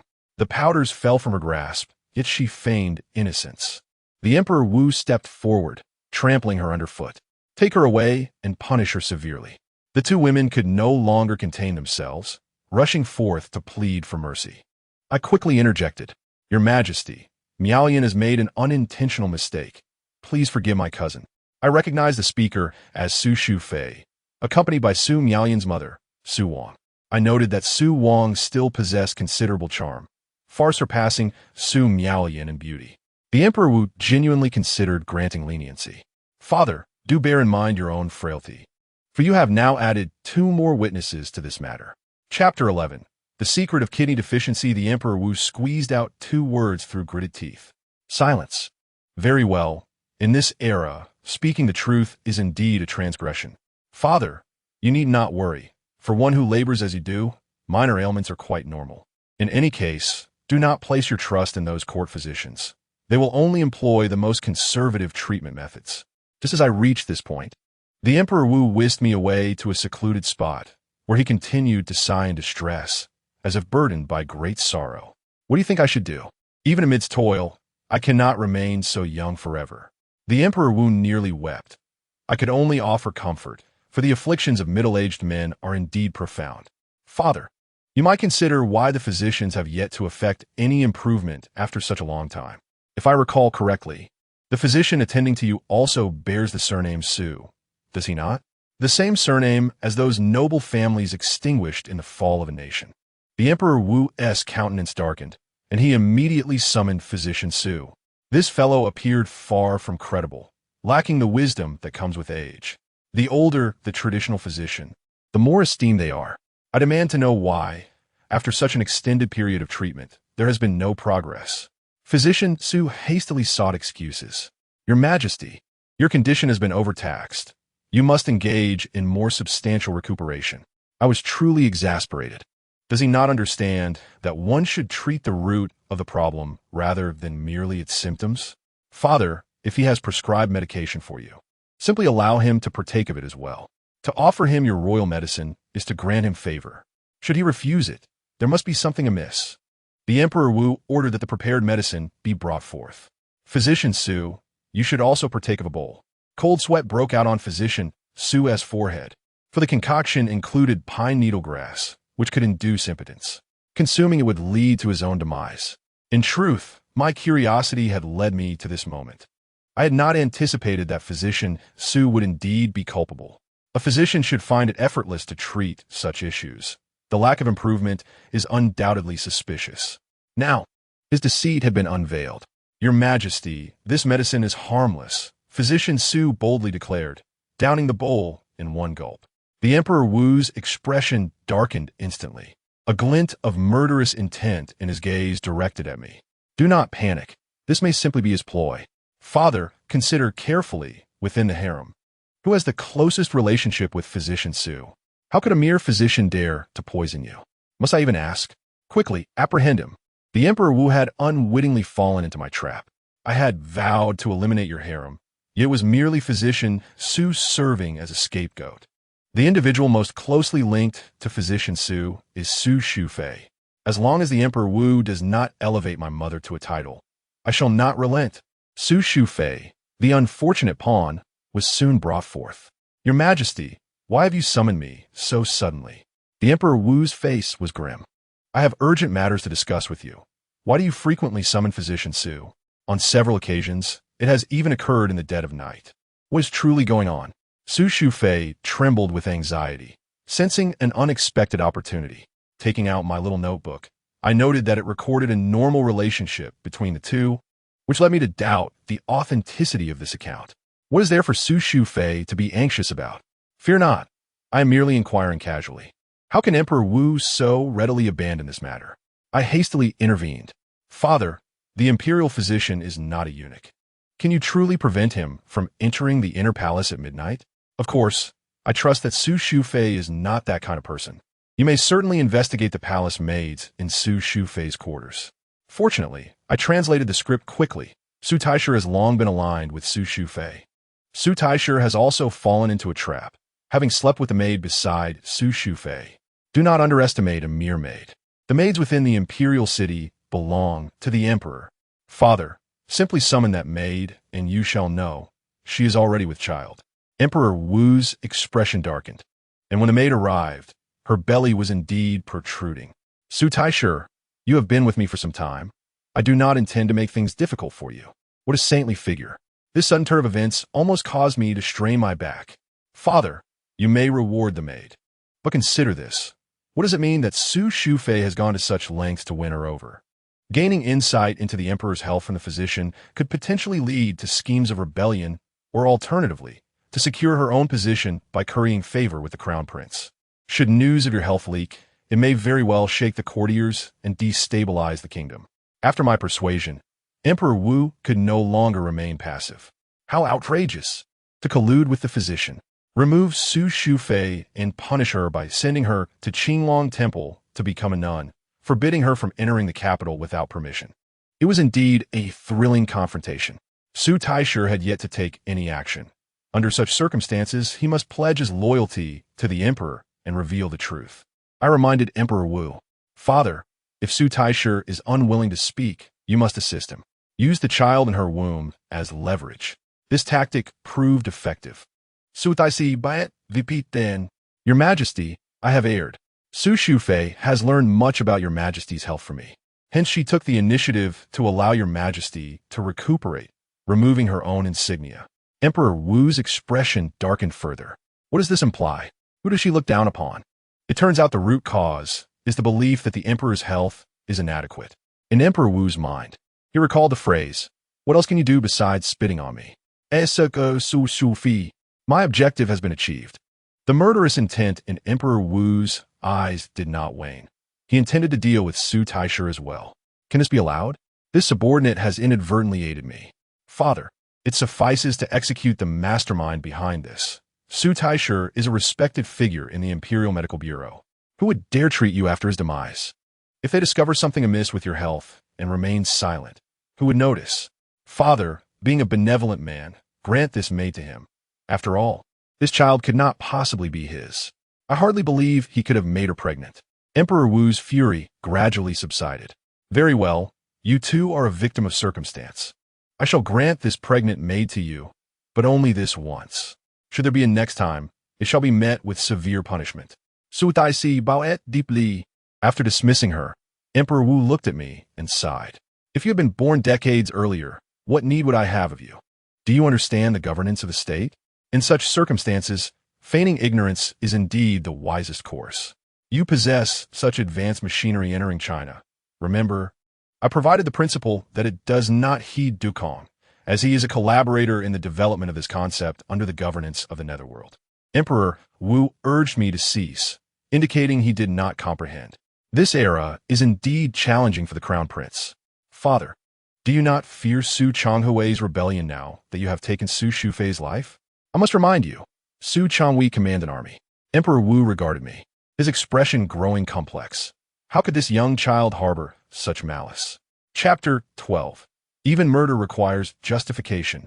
Half an hour later, Su Changhui rushed in, unaware of the calamity that had befallen his daughter. Seeing him age, Emperor Wu felt a pang of regret for having ordered Su Shufei's execution. Father, there is no need for such remorse. His white-haired disposition is unrelated to you. He has over 90 concubines at home. He will eventually be drained dry. I could hear Emperor Wu's teeth grinding in frustration. Yet, it is true. Su Changhui is inherently lecherous. having spied on others bathing at 8 and forcing others to watch him at 10. No one has ever wished to be his captive in battles with neighboring nations, as the fates of those captured are too grim. The handsome are sold as courtesans, while the less attractive are made to appear handsome before being sold. In short, it is a fate worse than death. What could possibly warrant the emperor's urgent summons of an old minister? Su Changhui's small eyes brimmed with confusion. Emperor Wu hesitated to issue a direct execution. I have always remembered your great contributions to the state, yet why has your health deteriorated so rapidly in recent years? Su Changhui then proceeded to boast in a long and nauseating manner. Your Majesty, this old minister is willing to give his life for the stability of the realm. Even if it means sacrificing my liver and brains, I shall brave fire and water. As long as the world is at peace and I can safeguard your throne, it is my honor to perish in service. I urged Emperor Wu to steer the conversation back on track. Father, swiftly guide him to say you are without fault. This would render the execution of Su Shufei justifiable. Do not give him the opportunity to realize otherwise. Following my guidance, Emperor Wu began to lead him on. What if I were to err? Su Changhui immediately flattered him. Your Majesty would never err. You are the sovereign, and we are the subjects. What you say is always right, for you're the true dragon among men. The emperor is never at fault. The subjects are always in error. Splendid. The bait has been taken. Emperor Wu continued.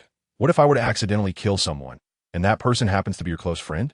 Su Changhui pondered for a long time, having heard of no such death among his subordinates. What does it matter who dies?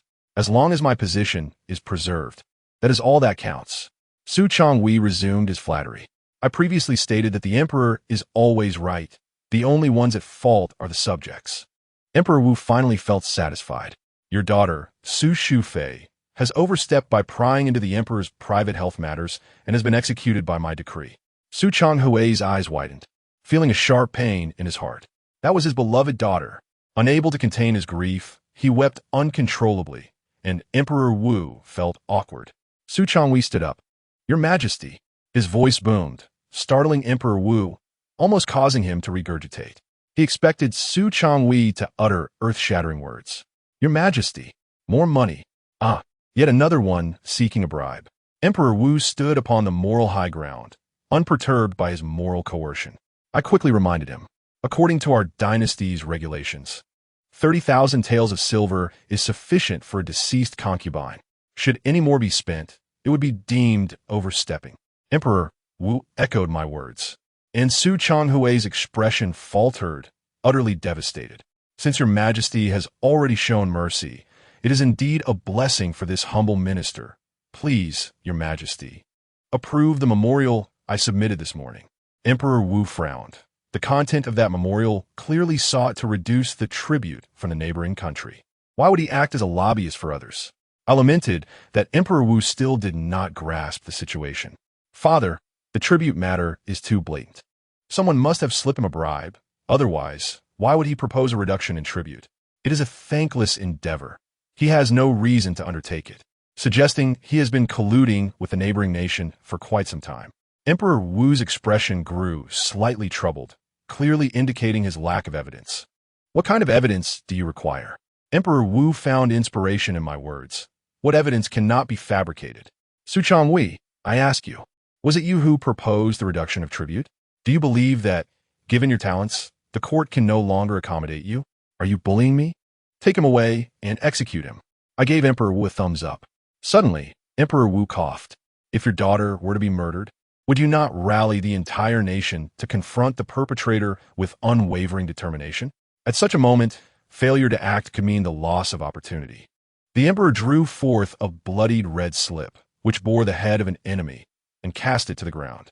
The guards seized Su Changhui and executed him without hesitation. A sense of relief washed over me. That old fool deserved it. If such threats were not eradicated, they would inevitably incite great turmoil.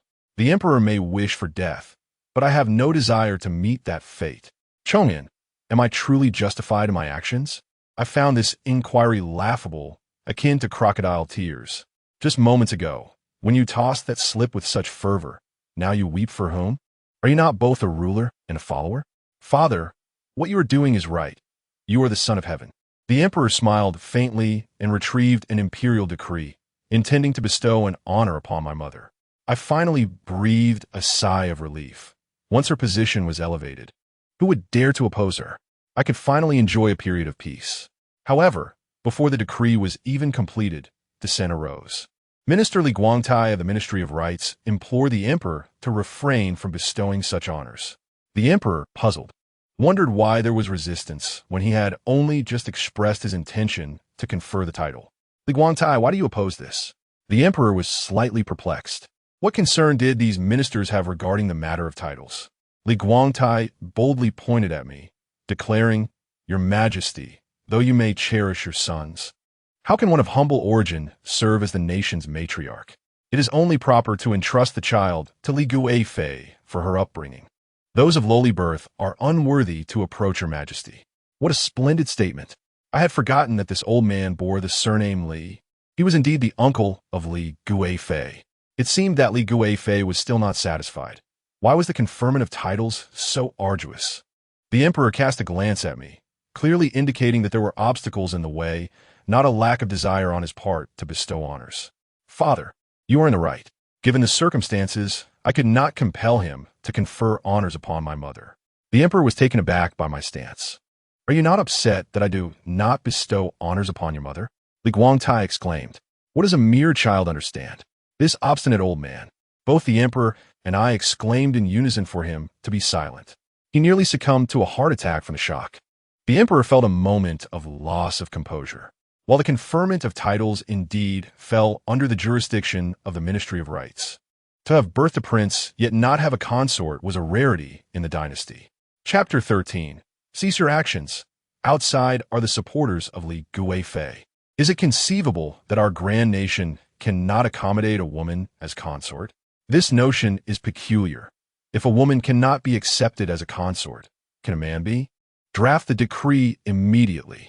The emperor widened his eyes, attempting to intervene. Such individuals are truly astonishing. While the emperor seeks to placate you, you choose to resign. I urge the emperor, "Father, do not hesitate. You must agree quickly. Once this opportunity passes, it may never return. The Li family dominates the court. If you wish to evade the Empress Dowager's influence, you must act swiftly to dismiss him. The removal of an old man will not disrupt state affairs. He is merely a minister of rights, not of war." The emperor found this reasoning compelling. I believed this was insufficient. Keeping such a person in the capital would only bring calamity. Sooner or later, he would create chaos. He should be dispatched to guard the borders, preferably to Ninguda, and exiled. It sounds appealing. It would bestow upon him the reputation of a loyal minister while simultaneously achieving your own success as a wise ruler. The emperor nodded, repeating my words. Li Guangtai thought he had misheard, pinching himself repeatedly. "Your Majesty, how could you agree to this? I was merely speaking in jest. You should reconsider. If you cannot hold on to sand, it is better to let it go. Li Guangtai, you are unmanageable." The emperor felt a sense of relief. After enduring the Empress Dowager's demands for so long, everyone now appeared as if they belonged to her faction. With this newfound opportunity, how could he not decisively deal with the Empress Dowager supporters? The emperor joyfully patted me on the back. "You are a gift from heaven, so tell me, what actions will the Empress Dowager take next?" It would be wise to prepare for her response. How could I possibly know? The stories do not provide such insights. Given the character of the Empress Dowager, she will certainly gather all members of the Li clan in the court. The emperor regarded this as a reasonable plan. However, Li Guifei arrived first, having changed her attire. "Your Majesty, why have you dismissed Lord Li from his position? If the Empress Dowager learns of your actions, would it not trouble her heart?" Had the emperor not awaited the Li clan to resign voluntarily, he would have already risen to admonish her. However, if he were to openly display disdain for this woman, the Li family would never relinquish their positions. He must endure humiliation for the greater good. "Father, your life is a precarious balance." The emperor felt a surge of emotion, finding my words resonant. As feelings deepened, he could not help but shed a few tears. Li Guifei continued her incessant chatter, causing visible irritation to the emperor. What a burden. There are countless methods to silence a woman. "Father, have you forgotten that the women of the harem are forbidden from engaging in political affairs? If you use this reasoning to dismiss Li Guifei, she will have nothing further to say. The emperor recognized the logic and promptly expelled Li Guifei. She felt utterly rejected, realizing the emperor truly no longer held affection for her. This would not do. She must seek counsel from the Empress Dowager. The two of us felt a sense of relief. The sons of Li Guangtai arrived one after another, clearly having coordinated their efforts in advance. Your Majesty, please do not allow our father to resign. Please do not exile him. Please consider the feelings of the Empress Dowager. I too wish to persuade him. Father, cease your actions. Outside are the supporters of the Li clan. The emperor allowed the three to rise. No, your Majesty must not agree. We would rather die kneeling. That would be splendid. Hurry up and perish in that position. Father, during times of national strife, these individuals have not offered their assistance. Now they pressure you with their demands. If this continues, the Li clan may truly usurp your power, and the nation will be in peril. Although they currently harbor no treasonous intent, it is only a matter of time. The emperor was instantly enraged. If you wish to die kneeling, then from this day forth, your knee shall not leave the ground by even an inch. Guards, mark the spot where they kneel. If anyone crosses that line, they shall be executed along with their bones. The emperor's fury was such that even he felt a twinge of fear. This was indeed the right course of action. One must be resolute to maintain stability. Should the Li clan be allowed to grow unchecked, the ensuing chaos would be far greater, and it would be impossible to manage at that point. Now, we would see how the Empress Dowager would respond to this predicament. What will you do if the entire Li clan resigns? The emperor has decreed. How will you respond? The eunuch continued to report. Your Majesty, the number of officials with the surname Li kneeling outside is increasing. Your Majesty, even the former associates of Li Guangtai have joined in, imploring you not to dismiss him. Is this feasible? Father, open your eyes and see. So many support the Li clan. This is tantamount to challenging your authority. In plain terms, if one day the prince you choose does not align with their wishes, what will you do? If you do not take action now, they will soon be riding on your back. The emperor recognized the peril. If the Li clan continued to be coddled, it would be a simple matter for them to stage a coup. The Empress Dowager was already a source of trouble, and with concentrated power, he would certainly not be their match in the future. The emperor came to this realization and ceased to be anxious. Let it drag on. After all, the sun and wind do not affect me. Now it will be a test of endurance. If the Empress Dowager were to arrive, she will be the first to lower her head. Your Majesty, the Empress Dowager has arrived. The emperor had not anticipated her swift arrival. Then let the Empress Dowager enter. As she stepped in, she gazed at the emperor. Can I, as a woman, still enter your golden hall? I am a member of the harem, forbidden from engaging in political affairs. Truly remarkable. She is aware, yet still comes? This is clearly a challenge to the boundaries set by others. The Emperor Wu Huang, after all, must fulfill his role as a filial son and invited the Empress Dowager to take her seat. Mother, why must you be so angered? All of this stems from matters of the court. Moreover, it was Li Guangtai who voluntarily requested to resign. The Empress Dowager immediately grew anxious. He wishes to resign, and you would simply let him go? Do you not understand that the court relies on him? Without him, who will serve the emperor diligently? I truly cannot bear it any longer. Without this troublesome figure, how can one produce the finest delicacies? Father, does she not realize who the sovereign of a nation is? Does she dare to speak to the emperor in such a manner? Is she weary of the 9 clans? Chapter 14. Wu Huang, I wish to challenge the 11 clans. The Empress Dowager scoffed. Do not think that the Li clan has merely taken a few official posts from you. They do so for your realm. Indeed, that statement holds merit. It is indeed for the sake of seizing the realm from Wu Huang. Father, the Empress Dowager speaks the truth. They are indeed attempting to wrest the realm from you. This sentiment was unassailable. The Empress Dowager had hardly noticed the expression on Wu Huang's face. Without the Li clan, Your Majesty, who else can you rely on? The Chancellor and his ilk? A mere chronicler. Do you keep a journal? Wu Huang shook his head. I echo the sentiments of the Empress Dowager. Despicable. Your Majesty, I am not trying to make things difficult for you. Simply provide the Li family with a way to step down. Otherwise, there will be no loyal subjects left in the court. Such words imply that, aside from the Li family, there are no loyal subjects? The key point is that Wu Huang continues to endure. I truly cannot withstand it any longer.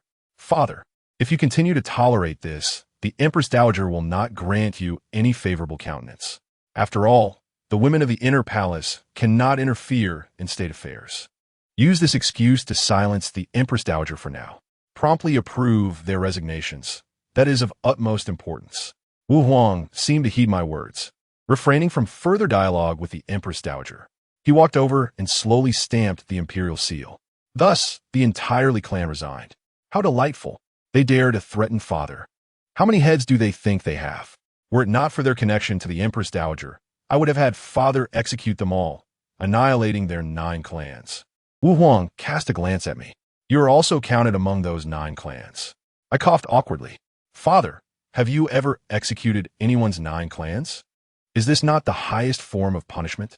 Wu Huang nodded. What else could it be? I felt that my father was somewhat lacking in this regard. In the long-standing history of our nation, there exists a record that has yet to be broken. Do you not know? There was one who was executed along with 10 clans. Wu Huang's eyes widened. Does that not mean even pigs and dogs were slaughtered? I felt that was about right. Fang classmate should have some authority on this matter. Wu Huang handed the edict to the Empress Dowager. Mother, there is no need for you to be anxious any longer. I have already approved their resignations. The Empress Dowager nearly fainted from anxiety. Heavens and earth, I care not who you are. Quickly remove yourself from the Emperor's presence. How can a sovereign of a nation easily permit loyal subjects to resign? Have you heard, Li clan? The Emperor no longer requires you. Such heartless words. It was merely an approved resignation. How did it transform into the Emperor no longer wanting them? I was quite excited to witness this spectacle. Those from the Li clan who prepared to resign knelt in the open space outside, shedding tears. What are you crying about? It was you who said you would resign, and it has been approved. Why do you still weep? If one did not know better, they would think there was a grand funeral in the palace. Each of them was acting in utter ignorance. Hearing my remarks, Wu Huang's face turned crimson with anger. Crying, crying, crying. You have drained all the fortunes of the Wu dynasty with your tears. Wu Huang's face turned a deep shade of blue. My son, what did you just say about the historical precedent of exterminating several clans? I was puzzled. 10 clans, even pigs and dogs were killed. Wu Huang squeezed out a few words through clenched teeth. I wish to challenge the extermination of their 11 clans. This statement was fortuitously overheard by the Empress Dowager, who jumped up in astonishment. Ah, Your Majesty, you no longer require the Li clan, do you? You dare to utter such treasonous words. Do you not know that your mother is also among those 11 clans? Had the Li family heard that the Emperor intended to exterminate them? The annihilation of 9 clans was already a severe measure. Who would have thought he would go so far as to push the envelope?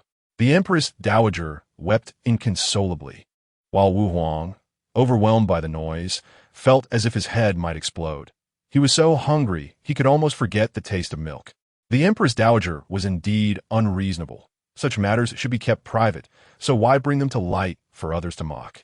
The members of the Li family wept even more bitterly. The Empress Dowager exhaled deeply. Your Majesty, do you remember who helped you ascend to the throne? Wu Huang pondered, and I interjected. I know the answer. Father ascended to the throne through his own scholarly and martial prowess. The Li family not only did not assist, but even hindered your progress. During the Xuanlu Gate incident, you divided your forces. You had successfully breached the gate. Yet the Li family, due to their high profile, prematurely alerted others, leading to a heavy siege. It took just one more step. Had you disregarded the Li family, you could have obtained the Imperial edict before the late Emperor passed away. You nearly missed the throne. What assistance did the Li family offer? They were only a hindrance, a constant source of obstruction. Not only were they adept at creating obstacles, but they also acted as transporters of these obstacles. As Wu Huang articulated these thoughts, the Empress Dowager rolled her eyes, formulating a new idea. So, when you swept through the 6 harmonies, was it the Li family who assisted you in procuring provisions? Indeed, that statement holds merit. The Empress Dowager is truly wise. Let the Li family assist in procuring provisions, but do not let them procure maidens. Where did nearly 1,000 women from various regions mysteriously disappear to? Wu Huang's anger intensified. I felt the Empress Dowager could no longer speak. The Li family's hindrances could only be further substantiated. Yet, the Empress Dowager continued to chatter incessantly. Had it not been for the Li women stabilizing the inner palace, your residence would have already been ablaze. This statement also held truth. Individuals like Li Guifei could indeed cause a great deal of trouble. I too was perplexed. What purpose did she serve? Was she here merely to create chaos? The Empress Dowager exhaled deeply, feeling her head finally clear. Your Majesty, you must never forget the Li family's kindness towards you. I shall say no more. If you keep the Li family in mind, do not approve their resignations, for only you shall suffer the consequences. This sentiment, however, implied that rejecting their approval would lead to even greater losses. With such a large contingent of the Li family idly occupying positions, it was truly audacious of the Empress Dowager to plead for her kin. Father, what do you think the Empress Dowager is truly contemplating? You are clearly her son. Why does she not assist you? Who truly is her flesh and blood? Wu Huang was on the verge of an outburst. Mother, after all this time, I have wanted to ask you why you always oppose me when I wish to take action against the Li family. Do you regard them as kin, yet not see me as your son? I am the one governing the affairs of the state. You should understand better than I how cold it is at the top. Yet you continue to obstruct me time and again. Is this not outrageous? Am I not your son? Am I not your kin? Indeed, you have spoken the truth. You are not regarded as her kin. Chapter 15, a very new way to witness the drama. I had only just perused the account and realized that the Empress Dowager was, in fact, not Wu Huang's mother. The royal genealogy was consumed in a mysterious fire, making it highly suspect and seemingly explaining why the Empress Dowager was so insistent. Protecting the interests of the Li family meant safeguarding her own. Who would willingly dig such a pit for their own son? Wu Huang suddenly fixed his gaze upon the Empress Dowager. Mother, please tell me the time of my birth. The Empress Dowager was instantly taken aback. I am of advanced age and do not clearly remember. Surely, one does not forget the time of childbirth. A period of 10 months filled with difficulty and close brushes with death. How could one dare to forget? Even if a woman who cannot count is summoned, she will remember the birthdays of her children. The Emperor Wu Huang pressed forward relentlessly. Today, he must extract a single truth. Mother has educated me since childhood not to contend with San Huangge for everything. But why is that? San Huangge is your own flesh and blood. He passed away, which is why you devoted all your efforts to assist me. Do you think I'm blind to this? How splendid it is to finally voice my innermost thoughts. Father, you are indeed correct in your actions. We must compel the Empress Dowager to reveal why she has been so antagonistic towards you, considering all the suffering endured over the years at the hands of the Li family. The veins on Emperor Wu Huang's forehead throbbed as the Empress Dowager struggled to maintain her composure. Are you intending to lay hands on me? Even if I am not your biological mother, such actions are unthinkable. What does it mean to say, even if I am not your biological mother? If it is true, then it is true. If not, then it is not. Simply state the facts. The Empress Dowager's legs weakened, and she gasped for breath while seated. Your Majesty, you have long harbored intentions to act against me, have you not? Former Emperor, please take your time. Allow me to accompany you. Crying and making a fuss. Even as the Empress Dowager, why resort to the same old tactics? Emperor Wu Huang seemed to be bound by years of maternal affection. Mother, why are you weeping? I merely wish to clarify the truth. Please, I implore you to speak. The Empress Dowager continued her charade of weeping, which was utterly disingenuous, devoid of any genuine tears. Upon hearing my disdainful remarks, Emperor Wu Huang pried her hands apart, discovering that besides her panic, there was not an ounce of sorrow on her face. Mother, it is imperative that you clarify whether I am indeed your biological child. If I am not, then where is my true mother? I quickly urged Emperor Wu Huang to remain composed. Impulsiveness would not resolve the matter. What is the point of merely spectating? Emperor Wu Huang had indeed become the protagonist, far more exhilarating than merely observing. It felt as if they were engaging in a novel form of spectatorship. The Empress Dowager remained silent, and Li Guifei seized the opportunity to challenge him. Your Majesty, how could you question your own mother in such a manner? Even a son of heaven must not commit such an act of treason. I truly find this absurd. Is this not a farce, pretending to be a mother? How tiresome. To impersonate the emperor's mother, would that not invite divine retribution? Emperor Wu Huang, indeed agitated, abruptly seized the Empress Dowager, dragging her outside to kneel. I am the son of heaven, and today I demand to know from the heavens who my true mother is. Mother, if you do not wish to speak, it matters not. I will uncover the truth." The Empress Dowager nearly fainted, her face filled with terror. I jest not when I say it appeared she might wet herself. Such a grand spectacle would be incomplete without the concubines of the harem. To my astonishment, my stepmother was among them. How brazen! Your husband cannot even ascertain his own lineage, and yet you still indulge in this spectacle? Truly remarkable. Emperor Wu Huang knelt for an eternity without obtaining the answers he sought. "Father, please rise." Kneeling is futile. I could only advise him to take care of himself, even if one must succumb to anger. Let us first ensure our titles are secured. I recently perused the historical accounts. It appears that in the 2nd month of your birth, a great fire engulfed your biological mother's palace, claiming many lives. Summon the historians immediately, Emperor Wu Huang commanded, insisting they clarify the events of that fateful fire. The Empress Dowager's face was a mask of horror as she vehemently shook her head, yet the historian feigned ignorance. Emperor Wu Huang retrieved the historical records, pinpointing the date and specifics of the arson. A whole palace of lives perished. How monumental a secret this was. My heart aches. The Empress Dowager nearly collapsed. Wali Guifei interjected. "Your Majesty, the Empress Dowager is your true mother. How can you treat her thus? Palace fires are common. The weather is dry. And which palace has not seen flames? To assume your biological mother perished in such a fire is absurd. Why not suspect the other palaces? I find this woman insufferable. When a gentleman speaks, a lady ought to remain silent. Because you lack morality, do you presume to stand on a moral high ground to attack us? What a disgrace. You deserve to be dragged out and punished." Emperor Wu Huang seized upon my final remark, actually ordering the guards to remove her for punishment. This was unacceptable. The Li family was watching. Moreover, until the truth was uncovered, one could not act against them. The critical issue today was that the accounts did not disclose more details about that fateful night. They merely recorded the identity of Emperor Wu Huang's biological mother, indicating there was another. The Empress Dowager must have viewed Emperor Wu Huang as a pawn. Something was amiss. Where was the Empress Dowager that night the fire broke out? If the suspicions could not be cleared, she could very well be the mastermind behind it all. Emperor Wu Huang fixed his gaze upon her. "On the night of the fire, where were you?" "The historical records just stated you were in Changchun Palace." Emperor Wu Huang's expression darkened, and I suddenly realized he was lying. This was a ruse. The Empress Dowager, clearly flustered, nodded. "Yes, I was in Changchun Palace." Emperor Wu Huang smirked, producing a sheet of paper for her to identify the character. "This is ugly. You cannot even recognize it?" The Empress Dowager was thoroughly panicked. Emperor Wu Huang discarded the paper. "When Minglan Hall was ablaze, you were present. Yet why were you not consumed by the flames?" Emperor Wu Huang's intellect was sharp, analyzing the situation.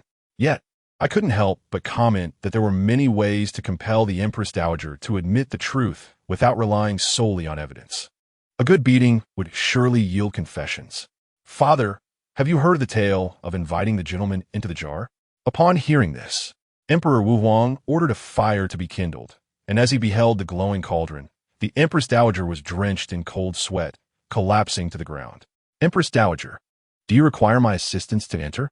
The decisive ruler, in that moment, appeared truly pitiable. Ultimately, he was the only one to suffer in this world of chaos. After years of nurturing, his mother was not his real mother, and suddenly his identity became shrouded in mystery. The Empress Dowager glanced at the Li clan. If she revealed the truth, they would undoubtedly perish. As long as they remained alive, she would have a chance to turn the tide. Chapter 16. Eliminate them all. The Empress Dowager suddenly smirked, having devised a definitive plan. "Your Majesty, today I shall acquiesce to your wishes."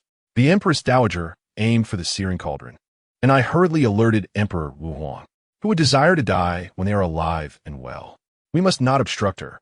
This is merely a ploy to incite turmoil in Emperor Wu Huang's heart, affording her the opportunity to survive. Indeed, Emperor Wu Huang halted. The Empress Dowager called out with apparent fervor but did not collide with it. "Mother, did you not just express your desire to throw yourself into the flames?" The Empress Dowager appeared embarrassed. "Your Majesty, you truly possess a heart of stone. You will never uncover the truth of your lineage. if you have the ability. Cast me into the cold palace. You see, I knew she did not wish to die. Having endured to this position, who would willingly perish? The historical accounts did not document this. It must be a hidden task that I inadvertently activated. However, Emperor Wu Huang was unwilling to relent, insisting on sending the Empress Dowager to the dungeons. I was truly exasperated. The Li family was watching. Father, you cannot act thus. Confining the Empress Dowager in Showdown Palace is sufficient. If you truly imprison her for questioning, you will be deemed an unfilial son. Emperor Wu Huang suppressed his fury. I will uncover the truth in due time. The Empress Dowager is to be confined and not allowed to step out of Showdown Palace. Li Guifei, complicit in this treachery, lavish praise upon him, deprive her of her title, and cast her into the cold palace. The Li family has dared to coerce me, attempting to sow discord. This is the epitome of disloyalty and treachery. Let the order be given. Imprison. Execute. I felt a chill run down my spine. Why did those 3 words carry such a lethal aura? Could it be that Father truly intended to kill? At this critical juncture, it was best to remain silent and not provoke him. Serving a ruler is akin to serving a tiger. Who knows when he might turn against me? Wu Huang gazed skyward with a long sigh, pondering the nature of his transgressions and the reasons behind his misfortunes. Truly, it was a lamentable situation. Had it not been for Chong'an's intervention, I would have dealt with you all most severely. How dare you present me with a good person card? This matter does not concern me. I am utterly oblivious. Father, shall we not partake in our meal? Regardless of the circumstances, you must not neglect yourself. Eat heartily and live well. You still have an entire nation to care for, as well as us. You are not alone, nor are you solitary. Wu Huang gently caressed my back, likely sensing the warmth of my words. You are right, my son. All things shall pass. Proclaim my hunger. I exhaled in relief, though it was regrettable that I could not indulge in the lavish spread before me, as my teeth had yet to fully emerge. Father, do take your time. You are nearly tempting me to death. What dishes are these? With such an abundance, can you truly consume it all? I genuinely wish to alleviate your burdens. Please, grant me a taste of that plum and watermelon. It is no disgrace to seek sustenance. Suddenly, I sensed something amiss. Plums and watermelons together would certainly lead to discomfort. This was a rhyme I had heard since childhood, and the Imperial chef should have known better. Consuming those 2 items would surely result in an explosive consequence. Wu Huang had already achieved enough greatness, and there was no need for further chaos. Father, you must not eat plums and watermelons together. Did you hear my warning? Wu Huang, intrigued, replied that both fruits were his favorites. Though he had never tried them together, he doubted it would upset his stomach. I shall be immensely grateful if you share some watermelon with me. But what if the seeds remain? If I were to choke, who would be to blame? Should a royal prince meet such an end, it would surely be the subject of jest. Wu Huang carefully used a spoon to remove the seeds, even employing a toothpick to extract fibers from the fruit. Father, your actions are truly moving me to tears. I assure you, when you're near your end, I shall not remove the oxygen tank, nor shall I tread upon it. Wu Huang appeared bewildered by my nonsensical remarks. As I relished the cool sensation of watermelon in my mouth, I beheld the lavish array of dishes before me, a tantalizing temptation that I could not partake in. While Wu Huang feasted heartily, I noticed 2 incompatible dishes, shrimp and walnut meat, lamb and crab. Is this truly a meal? Surely, this chef must be a master of poison. Father, you must cease eating. This entire table is composed of conflicting foods. Wu Huang wiped his greasy lips. Do not speak such nonsense. These chefs were loyal subjects of the late emperor. They are indeed loyal, but what if someone has tampered with the menu? Furthermore, the chefs prepared dishes according to daily orders. If someone were to meddle, who could discern it? Besides, surely the eunuchs understand the principles of incompatible foods. Why would such dishes be served? Father, you have just dealt with the Empress Dowager's matters. It is inevitable that someone may have interfered. You should examine the menu at once. Wu Huang coughed, summoning the menu for a brief glance, and indeed found several incompatible dishes, causing his facial muscles to twitch. How dare they treat a sovereign in such a manner? These chefs shall be dragged out and executed. Wu Huang glared fiercely. Father, what purpose would that serve? You must interrogate those behind this. These mere instruments are of no consequence. The true orchestrator of this scheme must be questioned. Who visited the Imperial kitchen before the meal? Surely, it must relate to that individual. Suddenly, the eunuch recalled, Your Majesty, before dining, the third Prince Chonli did visit. Chonli? His presence is hardly notable. Upon opening the records, one discovers that Chonli's life has been quite extraordinary, an assassin of emperors. Each year, he is embroiled in treachery. It is astonishing that he remains unscathed. Wu Huang indeed possesses remarkable magnanimity, though Chonli's childhood was fraught with hardship. His mother passed away when he was merely 4, and it appears he was raised by consort Li. Father, do not dwell on this. Summon Chonli forth for clarification. At this rate, you may very well meet your demise at his hands. Wu Huang's face turned ashen, commanding that Chonli be brought to him. The lad appeared anything but trustworthy, with shifty eyes and devoid of regal demeanor. Wu Huang paused. Chonli, what business did you have in the Imperial kitchen today? Chonli shook his head, fabricating a lie. Chapter 17. Truly grateful, Wu Huang harbored guilt towards Chonli. Having missed the opportunity to save his mother years ago, he resolved to let the matter rest. Henceforth, do not play in the Imperial kitchen. It is a sacred place, not meant for your frivolity. Is this the beginning of paternal affection? I found it rather absurd that my father would speak of familial bonds without first discerning Chonli's true intentions. I am genuinely grateful. Chonli lingered near Wu Huang, occasionally daring to glance my way. You are rather audacious. Chonli, should you gaze upon me once more, I shall pluck out your eyes. With your shifty appearance, you bear no resemblance to our father. My remarks were somewhat loud. Wu Huang likely overheard and summoned ivory chopsticks to serve Chonli food. Be cautious, it is quite hot. I dreaded Wu Huang's sudden display of concern. Did Chonli not comprehend such a principle? I felt truly aggrieved. How could he caution him when I nearly drowned in silence? My small hands incessantly pounded the table, yet Wu Huang dismissed it as mere childlike tantrums. I was genuinely growing angry. However, I underestimated Chonli's audacity. With a mischievous grin, he pushed a bowl of hot soup towards me. What on earth? Are you even human, Chonli? You would not spare a child. You scoundrel. Had I not seen it in time and reached in, who would be responsible for my burns? Wu Huang feigned ignorance, embodying the role of a doting father. He even advised Chonli to eat slowly and be careful not to burn himself. Am I to be treated as heir? A simple glance could reveal Chonli's malicious intent. What does a child understand? Father, I am in peril of being scalded.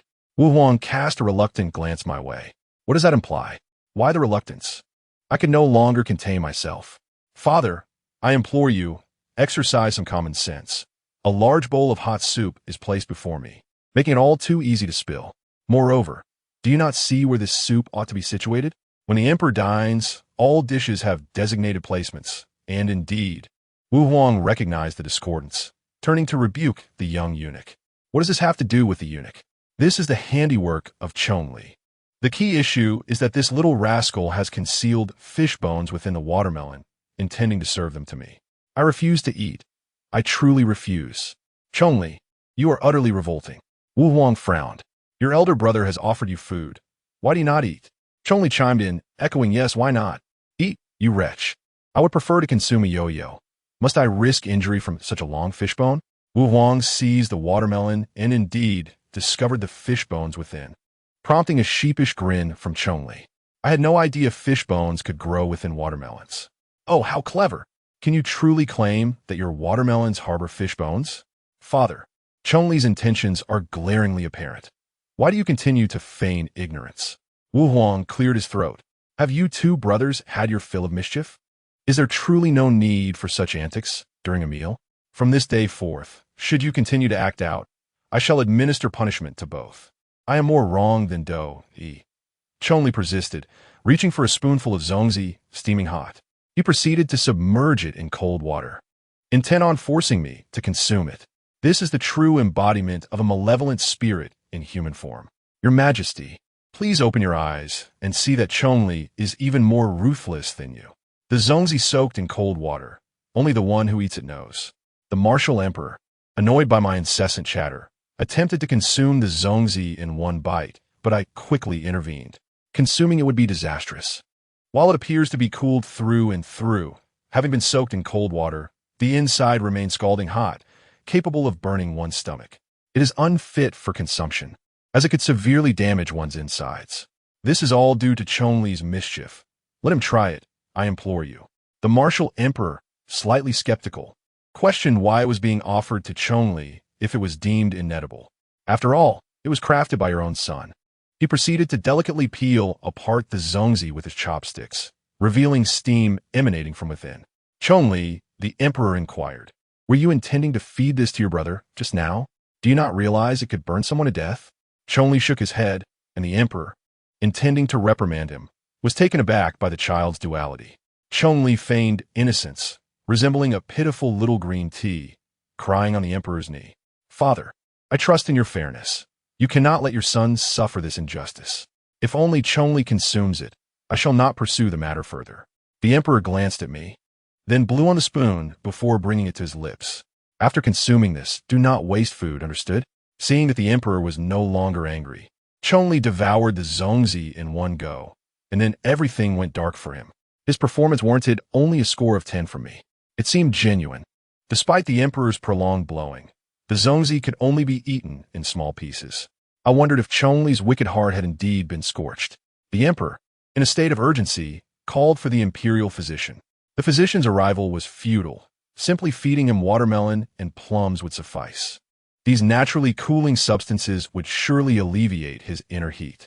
The emperor, in a daze, believed my words, and I mashed the watermelon and plums, feeding him the juice. Chonli felt the drastic change from scalding heat to unbearable cold. Unable to endure, he retreated to the toilet and did not emerge again, leaving me feeling quite refreshed.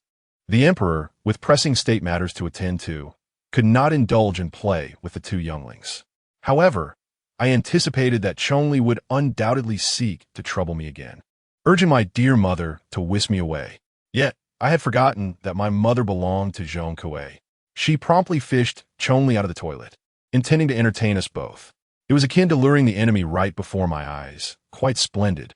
Chonli deliberately snatched away my food, provoking me to tears. Had I been able to speak, I would have plotted his demise. In a critical moment, it was a trusted ally, Chiomei, who could no longer contain herself upon hearing my cries. "Prince Chonli, what are you doing?" Chonli unleashed a torrent of foul language, cursing Chiomei with unrestrained fervor. "Chiomei, the apple of my eye, I could no longer hold back. Chiomei, do strike him. A prince being struck. Who could believe it? Anyone with a modicum of common sense would know that palace maids lack the courage to act. Yet, Chiomei was so incensed that she wept. I was truly infuriated. Hearing Chiomei's sobs, my mother entered, and Chonli, surprisingly, feigned a high-pitched voice. "Auntie, Sister Chiomei is crying so sorrowfully. I have no idea what happened." "Very well, so this is how you wish to play? If you want to be a little schemer, I shall show you what it means to have a hot, but from this vehicle. Father, he dares to compete with me in scheming." Chapter 18. He dares to compete with me in green tea. I now only wish to summon the martial emperor. He must match my energy. "You dare to compete with me in scheming and in green tea? Crawl away swiftly." At that moment, Chiomei was embroidering with a long, thick needle. With great effort, I seized it and aimed it at Chonli's shoulder, thrusting it down. Chiomei and my mother would at most receive a scolding. They would certainly not face punishment. Yet, I felt a sense of satisfaction. Was it not delightful? The martial emperor indeed arrived upon hearing the cries. From afar, we were causing quite the ruckus. Chonli, kneeling a distance away, wept profusely. "Father, Chonli is trying to kill me." "I did not. I know nothing. I saw nothing. How do I respond to such denials?"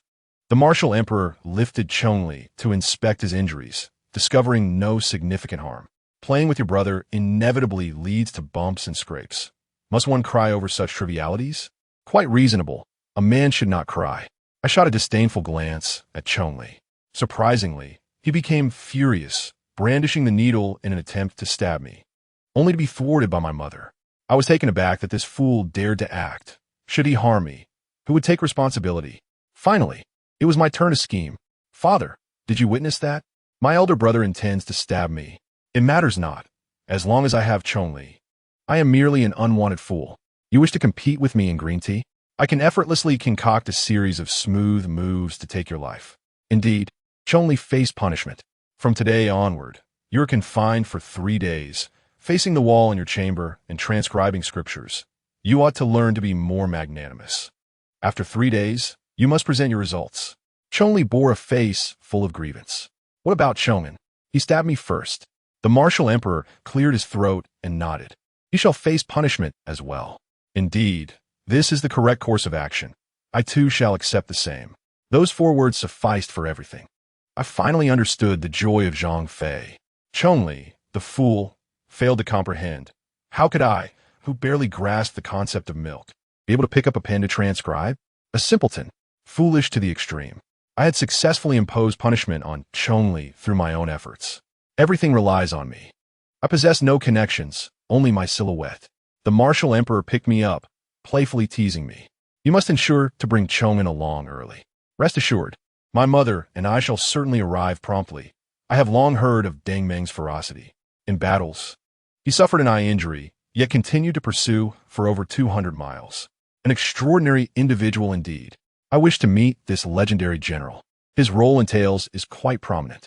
My mother changed into an array of garments, causing me to grow weary. Woman, your name is Procrastination. It was nearly dusk when we finally reached the Baiwa Hall, where Deng Meng had been waiting for quite some time. Upon seeing my mother and me, he showed no inclination to offer a greeting. Brother, are you truly this outrageous? This is the future Empress and Crown Prince. Do you not wish to show some respect? Deng Meng, seemingly oblivious, merely smiled faintly at me. Was he still half asleep? My mother unexpectedly sought to alleviate Deng Meng's discomfort. You are overthinking it.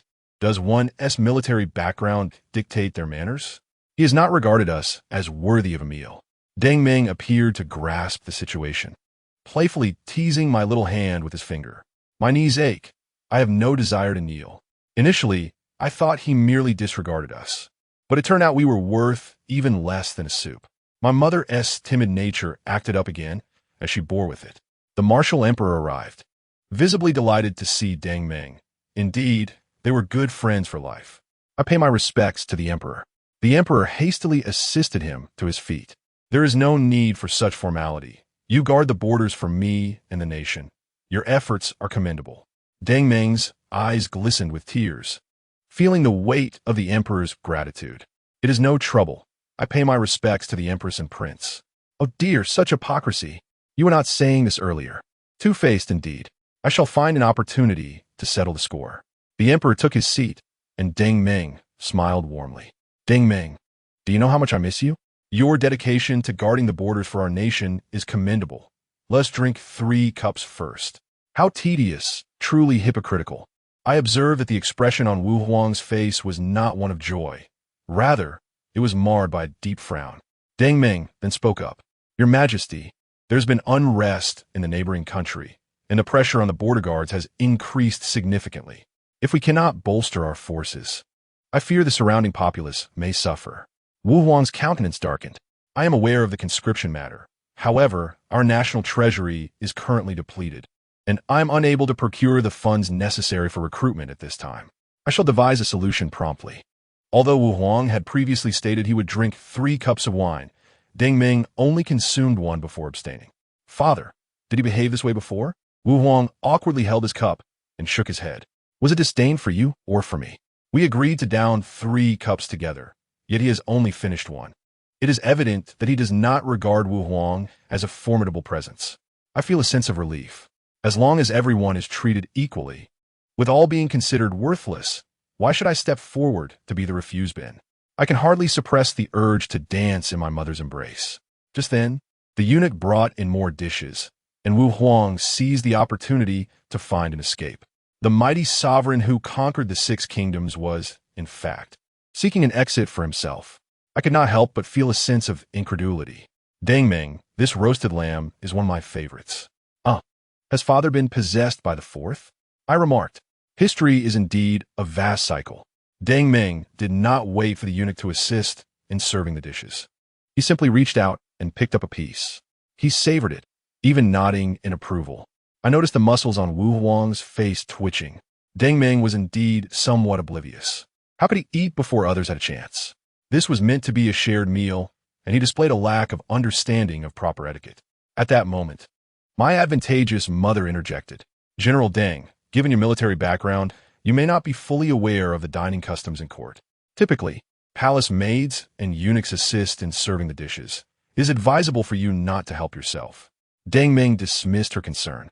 Your Majesty, please do not take offense. And neither should the Empress. I'm simply accustomed to it. Such a remark of being accustomed does not simply gloss over the situation. To treat Wu Huang as a mere soft target would indeed be misguided. Deng Ming, you're digging your own grave. Wu Huang, visibly irritated, placed his chopsticks down, a hint of menace in his gaze. I have reviewed your memorial. Regarding the border unrest, have you dispatched troops to suppress it? Deng Ming appeared momentarily stunned, his expression perplexed. Without an imperial command, how can one mobilize troops? I felt a wave of anxiety for him. Chapter 19. There is no shame in earning money. Wu Huang's preceding remarks were merely a prelude. In the face of turmoil in the neighboring country, your failure to mobilize troops indicates that our military strength is adequate to defend the border. Hastily expanding the army would only exacerbate the financial burdens on the court. Would you not agree? Any intelligent individual, upon hearing the emperor's words, should grasp the underlying discontent. Men, when placated, often become devoid of reason. Yet, Deng Ming chose an unconventional path, opting to confront Wu Huang directly. I watched as Wu Huang's intellect appeared poised to soar to new heights. Your Majesty, expanding the military now brings immediate benefits, but it will pose challenges in the future. Should enemy forces invade, wreaking havoc, the common folk and court officials will surely voice their grievances. I was truly perplexed. What purpose does he serve? If he cannot aid my father in safeguarding the border, what use is he? Furthermore, if he commands such a large force, can he not withstand the enemy? A soldier reflects his commander. This adage holds true. How audacious to bear the name Ming, when even a softer moniker would suffice. A touch of charm at a critical moment might just prompt the enemy to turn a blind eye. Wu Huang's ire began to simmer. The nation indeed faces difficulties. It is imperative that you shoulder some of the burden and endure this trying time. Deng Ming, however, stood his ground, rising to remove his hat and placing it on the ground. Your Majesty, should the royal family starve, the world would still be yours. But if the soldiers perish, the realm would no longer belong to you. The matter of conscription is urgent. Please, Your Majesty, grant us your favor. He had begun to issue threats. Regardless of circumstances, one should not speak to the emperor in such a manner. After all, he graciously invited you to dine, yet you respond with indignation. The emperor harbors your grievances, while you cast him aside. Who bears the consequences? I was utterly bewildered. At last, Wu Huang could no longer contain himself. He slowly rose from his seat. I have refrained from discussing border issues with you until now, but since we are at this juncture, there is something I wish to inquire. It seemed the situation had escalated. Deng Ming was merely sailing without a paddle, relying solely on the waves. Wu Huang commanded someone to bring forth the ledger and tossed it on the ground. I initially instructed you to expand the army to 10,000 men. Do you realize how much grain that requires each month?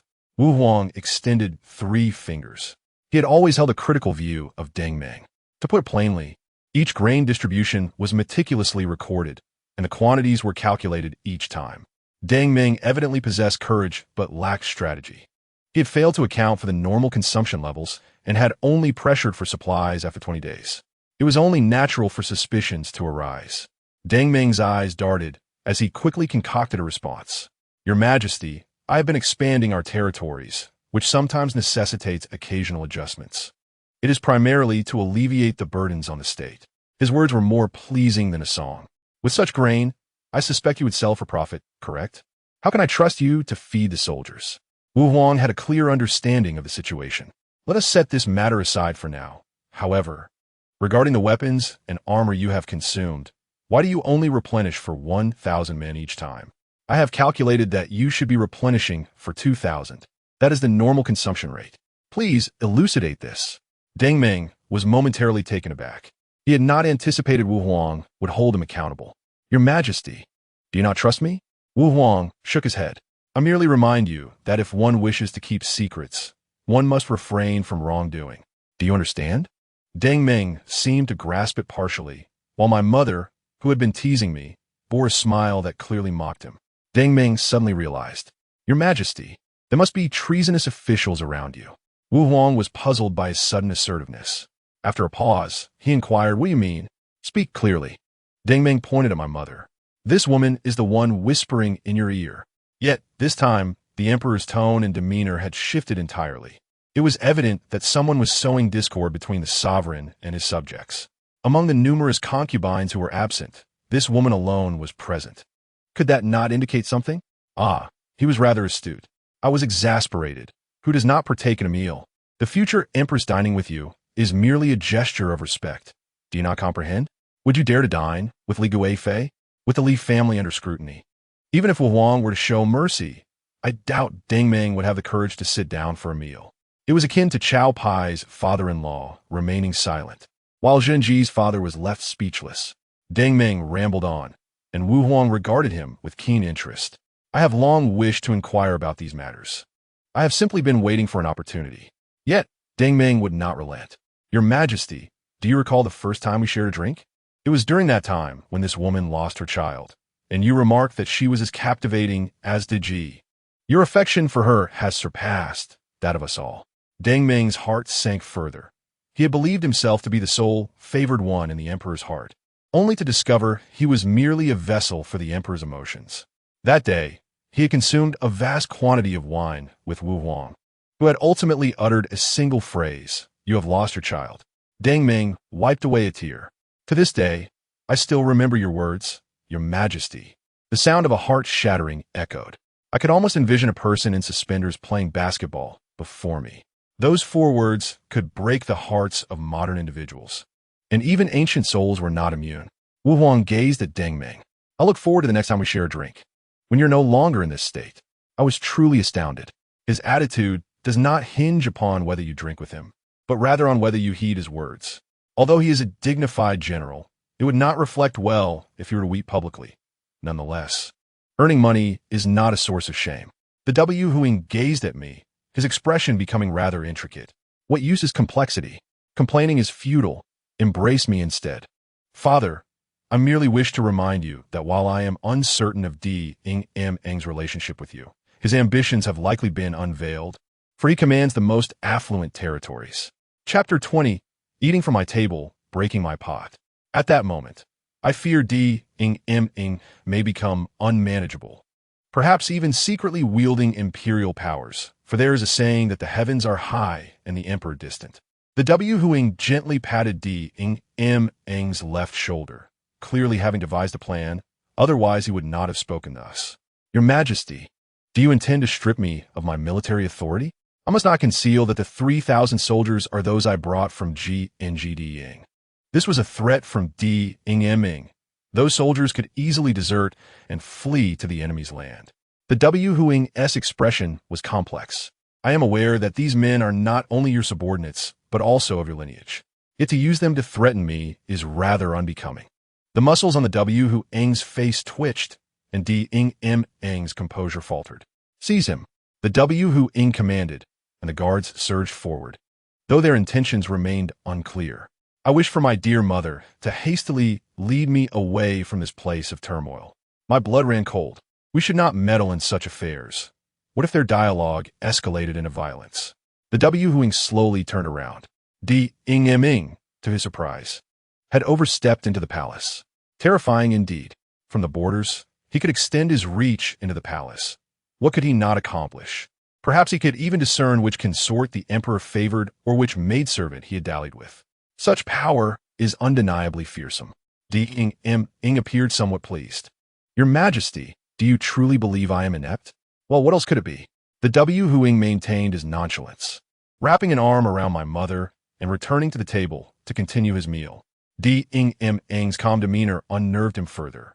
Could it be that the W. Huing had already unraveled his schemes? Perhaps he was even contemplating a military campaign. For if the nation fell into a new era of turmoil, Ming could ascend through military merit. Moreover, the W. Huing's resistance tonight would leave an eternal mystery, shadows of deceit. The reason for the W. Huing's delay lay in my prior revelation of this secret, having quietly made preparations. Ming lifted his head. Your Majesty, do you truly wish to corner me? How audacious! He had driven my father into a corner and yet dared to speak so. The W Huing savored a piece of lamb, his movements deliberate. D Ing M Ing turned his head slowly, his eyes filled with dread, for the palace guards surrounded the area. A multitude of shield-bearers had been deployed, indicating the W Huing's intentions to capture him alive. In blunt terms, D Ing M Eng's rebellion could lead to the annihilation of his entire clan. Yet, I perceived that the W Huing did not seem inclined towards such a fate. Otherwise, why prolong the confrontation? However, being captured alive could be the most wretched fate imaginable, akin to being a fish on the chopping block. D Ing M Ing seemed aware that his demise was imminent. Foolish monarch. I nearly laughed. D Ing M Ing was putting on airs. Why not simply cease resistance? Why resort to insults? Did he not understand that he was already in rebellion? If he uttered another insult towards the emperor, he might feel relieved, but his lineage remained innocent. Truly, what a fool. A world where only D Ing M Eng's clan suffered came to fruition. The W Huing ceased to waste words. Seize him. At the command, the shield-bearers, who had been lying in wait, surged forward, blocking our path. I leaped to gain a clearer view. This was a once-in-a-lifetime spectacle. Capturing a rebel was a grand performance. D Ing M Ing shed his outer garments, revealing the armor beneath. Come at me.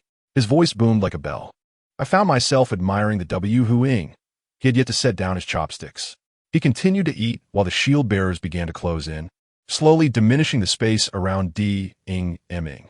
Despair filled D Ing M Eng's eyes as he witnessed his persuaded guards being slain, his spirit extinguished, preparing to take his own life. I, D Ing M Ing, shall forever be a loyal minister. How shameless! His rebellion was an established fact. How could he still claim loyalty? The quicker he died, the less anyone could hold him accountable. Alas, the shield-bearers overwhelmed him, restraining his body. And the W Huing approached. In light of your years of service to the nation, I had considered granting you a path to survival. Regrettably, you have strayed too far down the path of self-destruction. You cannot be spared. Here is the impeachment document against you. Two young eunuchs struggled to push a cart laden with a multitude of documents into the hall. The fact that so many would jointly impeach him speaks volumes of D Ing M Eng's considerable influence. Your Majesty, I refuse to accept this. D Ing M Ing coughed up blood, and the W Huing sighed. Indeed, he is a man of fierce resolve. I mused that had the shield-bearers eased their grip, D Ing M Ing might not have met his end so swiftly. Perhaps they should allow him a little more leniency? Fortunately, the situation was resolved without further incident, and D Ing M Ing was subdued. Remarkable, I had lived another day. However, as D Ing M Ing approached death, it seemed he wished to utter something, and the W Huing leaned closer. Speak. D Ing M Ing seized the W Huing's garment, attempting to rise in desperation, only to be struck in the throat by the W Huing's elbow. Enough. There is no need for further violence. I clearly heard you say that I shall never learn the identity of your master. How amusing. Father, he is boasting. Do not heed him. Would you like to know who his master is? The W Huing shook his head, and I quickly closed my mouth. With a gesture, the corpse was dragged away while the W Huing, holding a wine cup, sat on the outer steps, gazing blankly at the moon. Truly, my father is quite fashionable. In truth, I remain unaware of who the master truly is, as the tales do not describe events that have yet to unfold. In other words, I have not yet triggered that narrative. They only record significant historical events. Convey my decree. D Ing M Ing has committed treason and shall face the annihilation of his clan. His position will be filled by his subordinates. Appoint another official to rigorously investigate D Ing M Eng's embezzlement of military funds. Anyone involved shall be apprehended without mercy. Investigate those who colluded with D Ing M Ing in secret. The W Huing covered his face, weeping openly, a sight that tugged at my heartstrings. My dear mother brought me to the W Huing's side, and I attempted to pry his hand away. Men shed tears sparingly. In the blink of an eye, the W Huing indeed imparted a lesson. One moment I thought he was crying, the next I realized he was feigning. I had not anticipated that my mother would lose her grip, and my foot slipped on the steps, causing me to burst into tears. The W Huing embraced me. Indeed, you are my beloved son, Unable to bear seeing your father in sorrow, are you? I scoffed at the Wu Ing. Remember this lesson well. It is called sincerity. Chapter 21. Indifferent to comparisons. In a world where only I suffer, it seems those who cause me pain have all prospered. Father, if you are well, allow your son to retire for the night. Sleep will alleviate my pain. However, the Wu Ing would not permit it. What sleep can you have at this hour? I intend to take you to witness a splendid spectacle. Wasting this evening will soon lead to court in the morning. No wonder the emperor has a short life. How could he not? Having spent an entire night without rest, I truly felt concerned for the Wu Ing. Yet, what business is it of mine if he attends court? It is his duty to work, just as it is my right to sleep. After all, I am but a child. There was no choice. The Wu Huang insisted on bringing the two of us to the morning court. It was the first time in my life that I attended such an assembly. The ministers were filled with enthusiasm, and I found myself nostalgic for this atmosphere of diligence where no one slacked off and everyone shared a common goal. Your Highness, what do you think of these ministers? These individuals always speak in unison to address me, he remarked. I thought to myself that a unified mindset within a team is indeed easier to manage. To my surprise, representatives from the Eastern Shu Kingdom, embroiled in territorial disputes, had also arrived. I am lousy, a special envoy from the Eastern Shu Kingdom, here to discuss the matter of water usage in the border regions. As a vast nation, surely you need not quibble over such trivialities. Simply designate the source of the water to our kingdom. My goodness, how audacious! The Wu Huang seemed to ponder this request. At this time, you still deliberate? Tell him to depart. Why should we concede anything? Even the smallest blade of grass belongs to the realm of Wu Chao. If he find it intolerable, let him come and fight. If he lacks the capability, he must endure. If there is a strategy, let it be pursued. If not, then perish. The Wu Huang cleared his throat and looked at Lu Ziqian.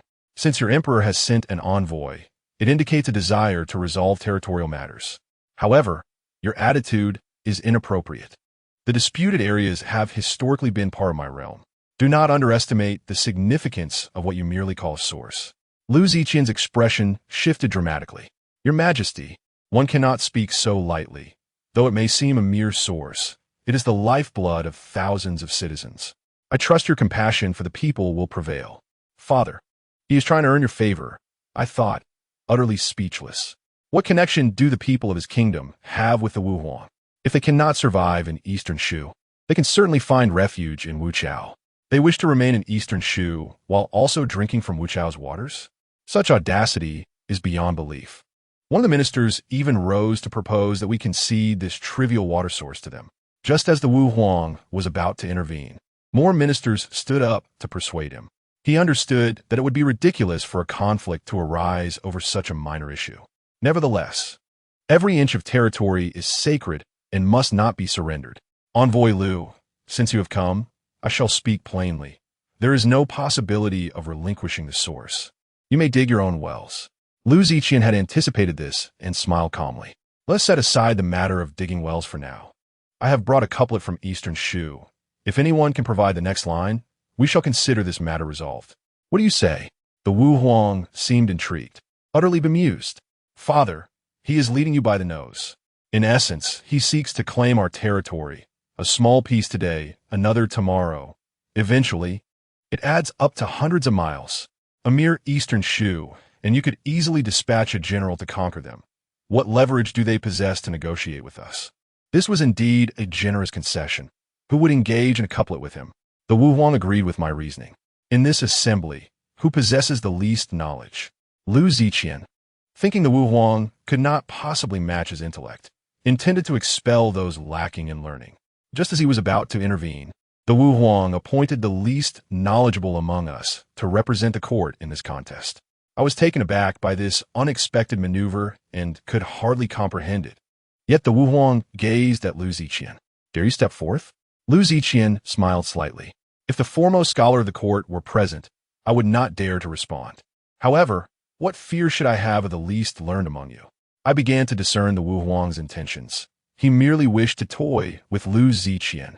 The Wu Huang chuckled and instructed He Dingbang, the least knowledgeable, to propose a topic. I was astounded. Surely this fellow could not even write properly? He ding-bang hesitated in silence, and I urged him to speak, suggesting he could choose any topic. The Wu Huang could not contain himself and offered a hint. "What did you eat today?"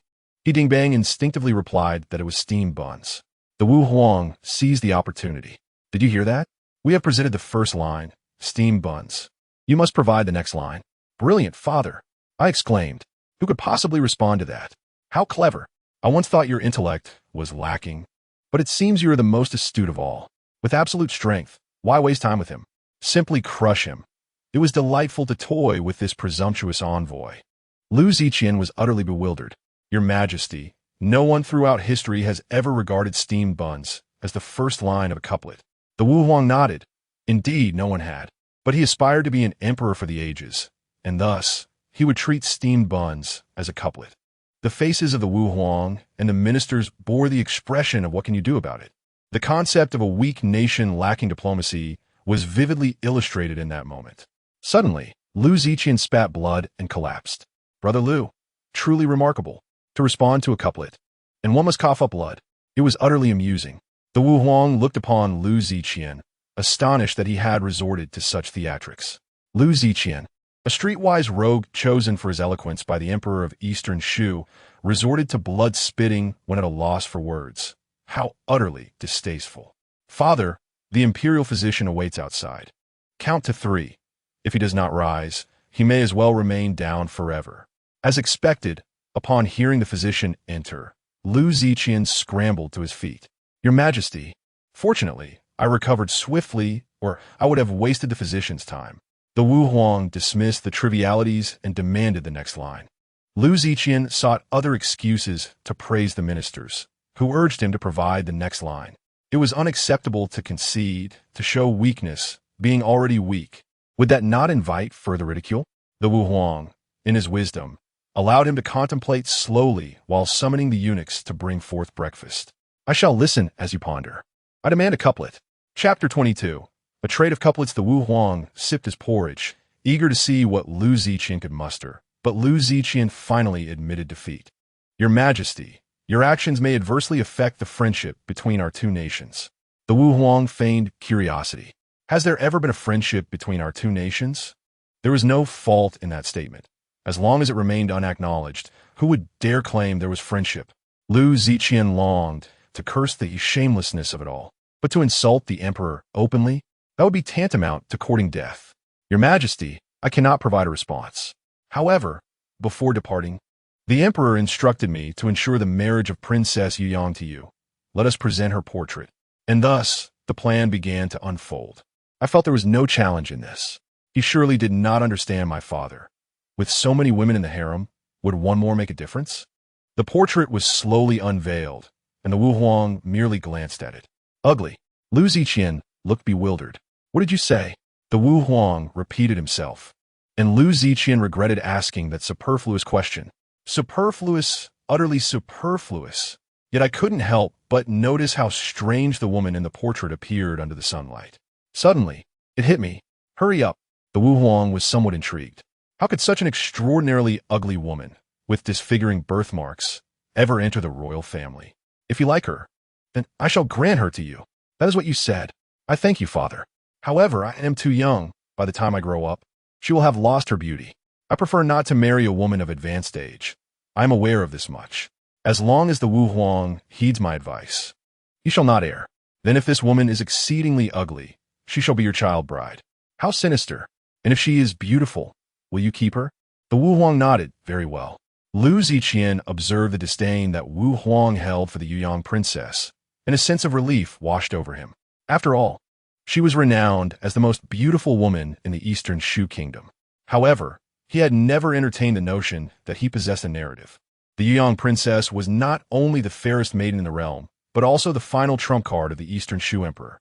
In a land besieged by warfare, the necessity of this woman to forge alliances with more formidable allies was paramount.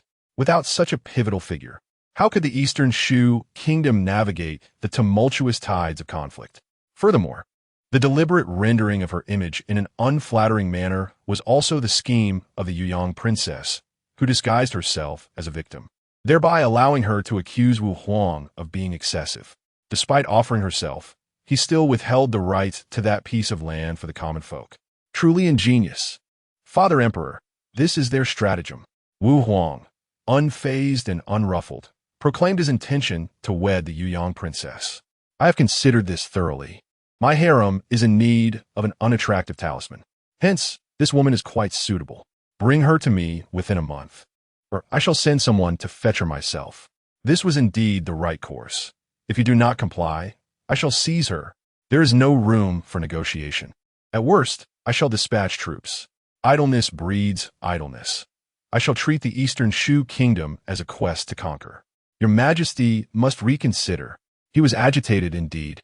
Liu Ziqian had assured the Emperor of the Eastern Shu that he would never allow the Yueyang princess to be wed.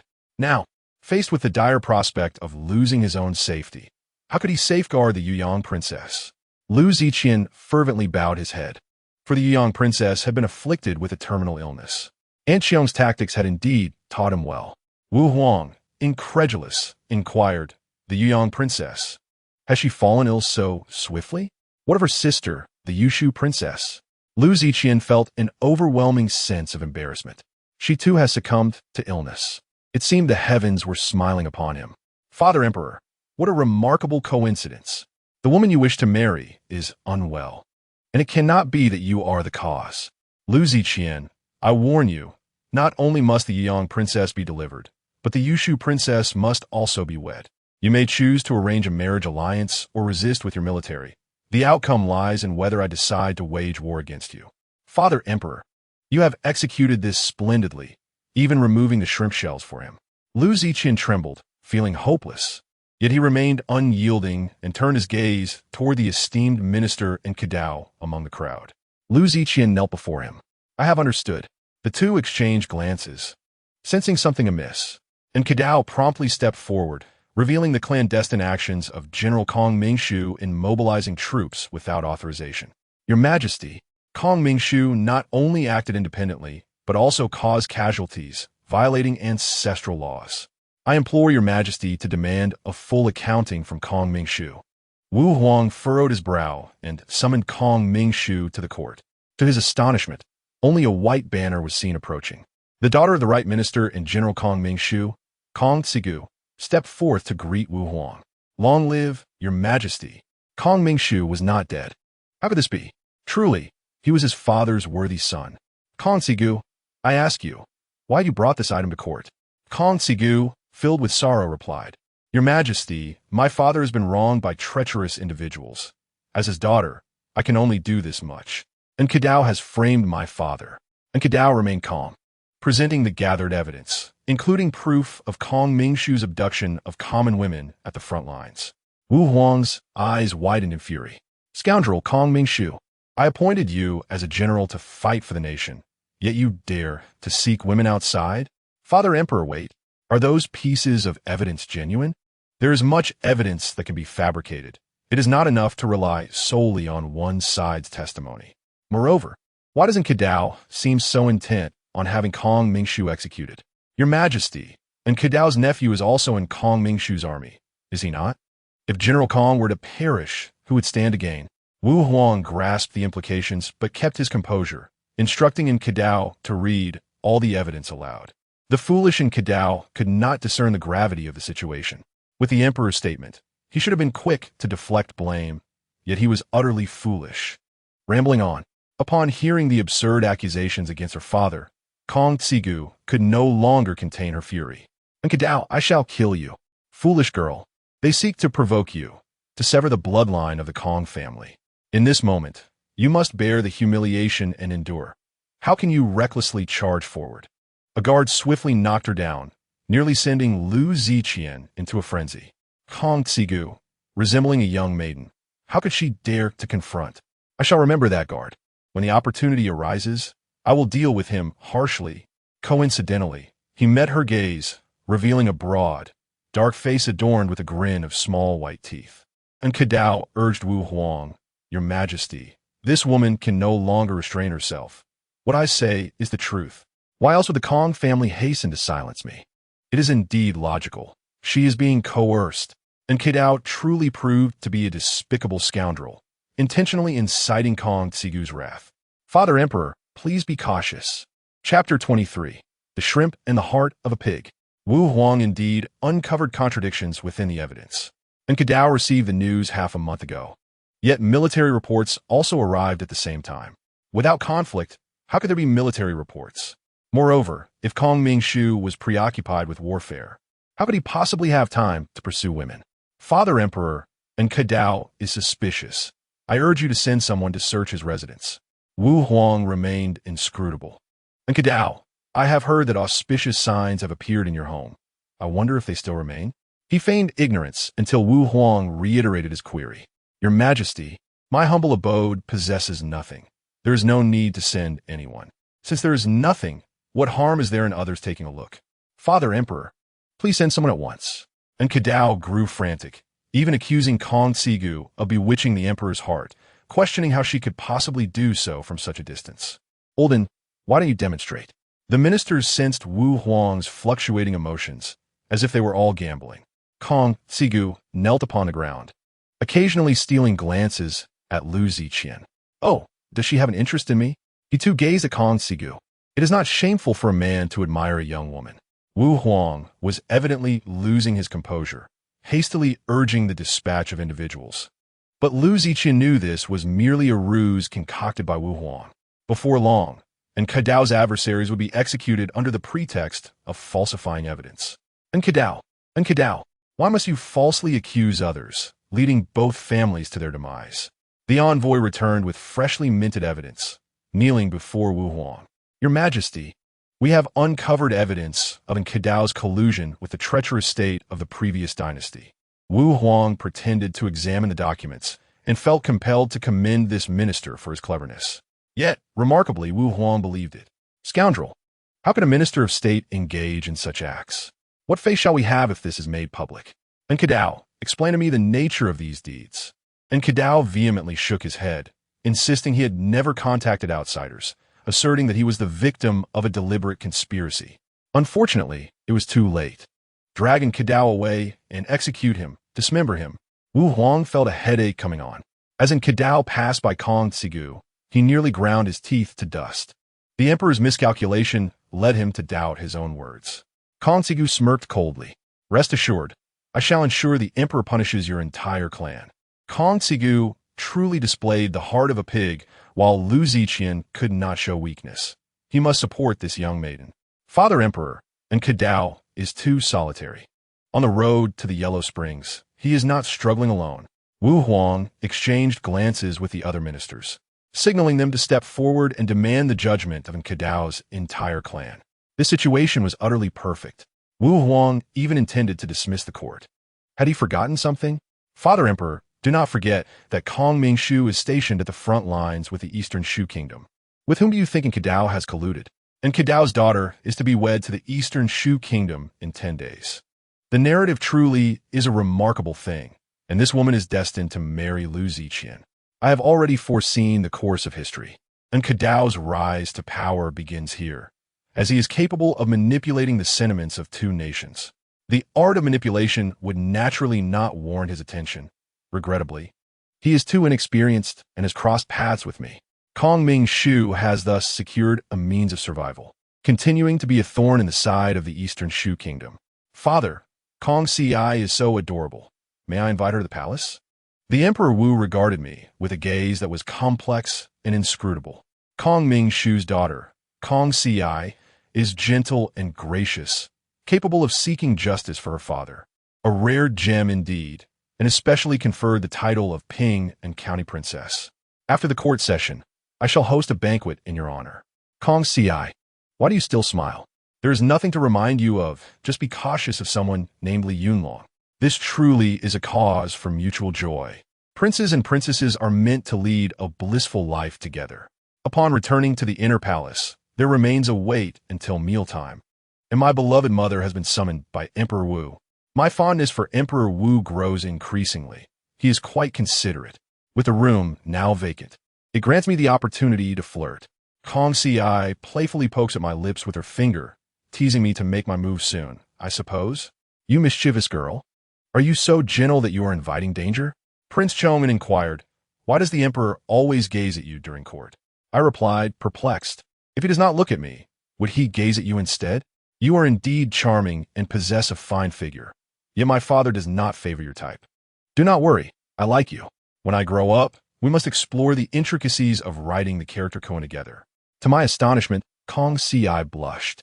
The character koan? Is it not merely a son and a? You are truly incorrigible, I exclaimed in disbelief. Kong Si, can you hear me speaking? She nodded, and I realized I had become mainstream. Since when could you comprehend my words? This is significant. I discuss state affairs with Emperor Wu, and every sentence may carry secrets. If Kong Si were untrustworthy, everything would be at risk. Kong Si, in her innocence, held me close and assured me that she understood every word. A breeze brushed past, sending a chill down my spine. You can hear me. Why not indicate so earlier? Kong Si appeared quite aggrieved. I have hinted many times. You acted as though you were blind to it. What do you call a hint? What seasoned bureaucrat could withstand such a suggestion? I was utterly speechless as Kong Si gazed at me. Prince Chong'an, you are merely a little toddler. How can you speak like an adult? It was quite amusing. If I could stand, I would have pinned you against the wall to steal a kiss. I hail from the future, privy to many things unknown to you. Simply heed my words, and you shall surely ascend to the position of Empress. Kong Si languidly responded. Then do tell me, who will be the next emperor? Are you out of your mind? I have made it abundantly clear. The emperor is inclined to declare me as crown prince. Who else could it possibly be? What did Kong Si mean by that? You truly are a naive sweetheart. Tell me, whom do the commoners favor among the princes? I would like to learn from them. Kong Si's face displayed curiosity. What is there to learn? Being virtuous is sufficient, though generally, the first prince is favored. How could they favor the first prince? Historically, the eldest has often met a tragic end. Thankfully, I am still young. Otherwise, I would surely be embroiled in the conflicts among the princes. However, I genuinely do not hold high hopes for the first prince. With his abilities, he will surely struggle to manage these court officials. Brother, heed your younger brother. You cannot control them. Just then, Emperor Wu entered with my beloved mother, both engaged in cheerful conversation. Were you two discussing? Kong Si, indeed quite sensible, indicated that she was merely teasing the young prince. Emperor Wu seemed pleased with his daughter-in-law. From this day forth, whenever you have free time, come to the palace to accompany Chong'an. When he matures, you two shall wed. Chapter 24. The younger the better. Kong Si's face was filled with disbelief. Your Majesty, how can this be? The prince is merely a little over a year old, while the young lady is already 17. This is utterly incongruous. Suddenly, the emperor's expression darkened. How dare she defy the emperor, capable of sweeping through the 6 realms? What an audacious mind to treat her own life so lightly. Father, the young lady did not mean it that way. Please do not be angry. Rest assured, under my guidance, Kong Si will frequently visit the palace to see me. Kong Si, do remember to come and play with me whenever you can. Let us study together. Kong Si appeared somewhat intimidated. The authority of Emperor Wu was as if it could take a life. My beloved mother soon emerged to mediate, urging everyone to sit down and prepare for the meal. Kong Si, frightened, fumbled with her chopsticks, trembling as she attempted to serve herself. Emperor Wu chuckled. I am not that terrifying. What is there to be afraid of? Kong Si replied that it was not the emperor who frightened her, but her own trembling hands. The emperor smiled, then pour me a cup of wine. From this day forth, we are family. Kong Si, though a bit shy, approached with a wine jug. Due to her trembling hands, she accidentally knocked the wine cup to the ground, spilling the liquid onto the carpet and releasing wisps of white smoke. Boldly, you dared to poison the wine.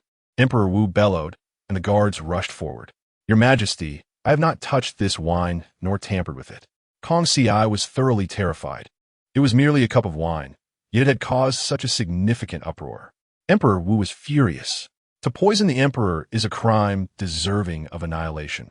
However, in consideration of your father's service to the nation, I shall offer you a way out.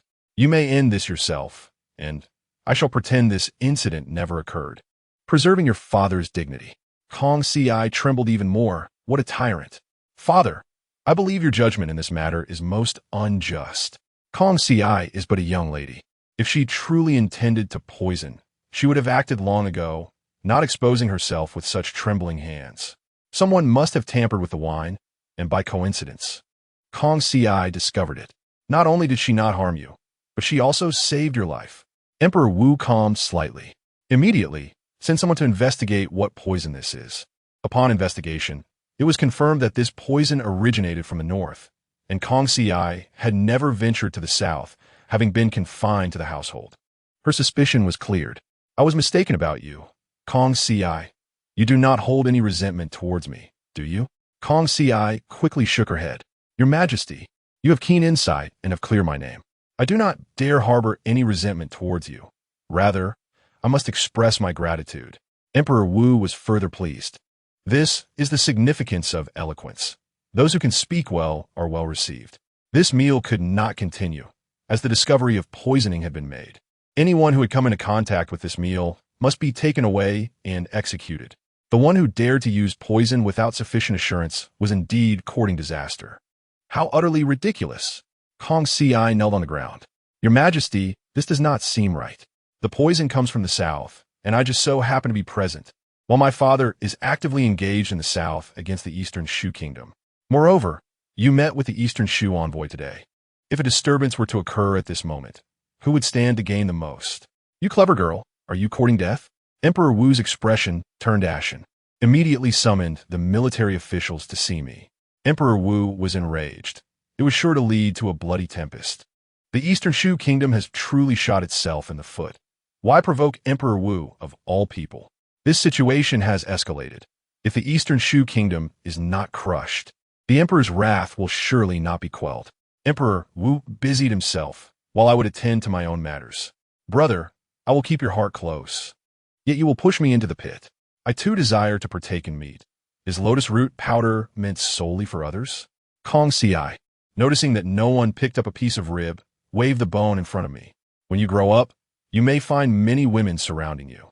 Deal with men early. This audacious girl, Kong Ci, was enjoying her meal, about to grab another piece, when the matron unexpectedly ordered the dishes to be cleared away. You may eat a little. The meal was not prepared for you. Kong Sifoned. That was not prepared for me. But for whom, then? The prince cannot consume it, and the empress has already dined. This is a gift from the emperor to me.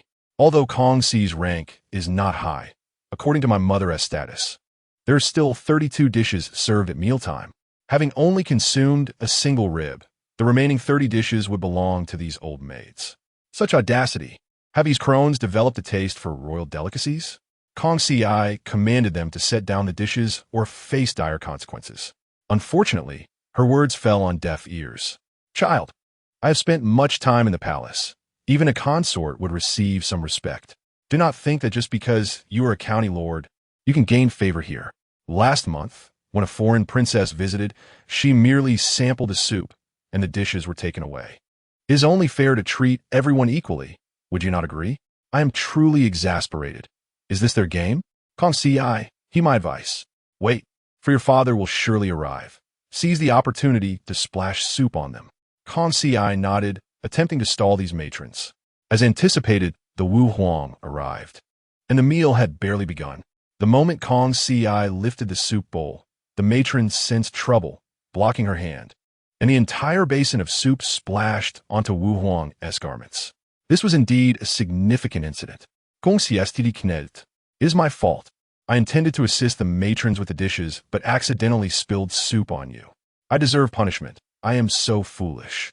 Her pitiful demeanor was distressing to behold. Wu Huang, unable to express anger over a mere bowl of soup, noticed that the dishes on the table remained untouched, which darkened his expression. Though of royal lineage, such wastefulness cannot be tolerated. Bring someone. Why are the dishes still here, untouched? The palace maids and eunuchs trembled at this command, kneeling before him. Father, it was not Kong Ci who wasted the food, but these matrons who refused to let us eat. Kong Ci wished to keep some soup for me, but these matrons had developed the habit of taking everything away during royal feasts. This was an affront to royal propriety. How dare they, mere servants, consume their master's food? This was tantamount to undermining their sustenance. Chapter 25. Walking on eggshells, Wu Huang ordered someone to wipe the soup from his clothing and commanded as he departed, "Send these matrons to the Zongrenfew. If such behavior occurs again, they shall be executed without mercy."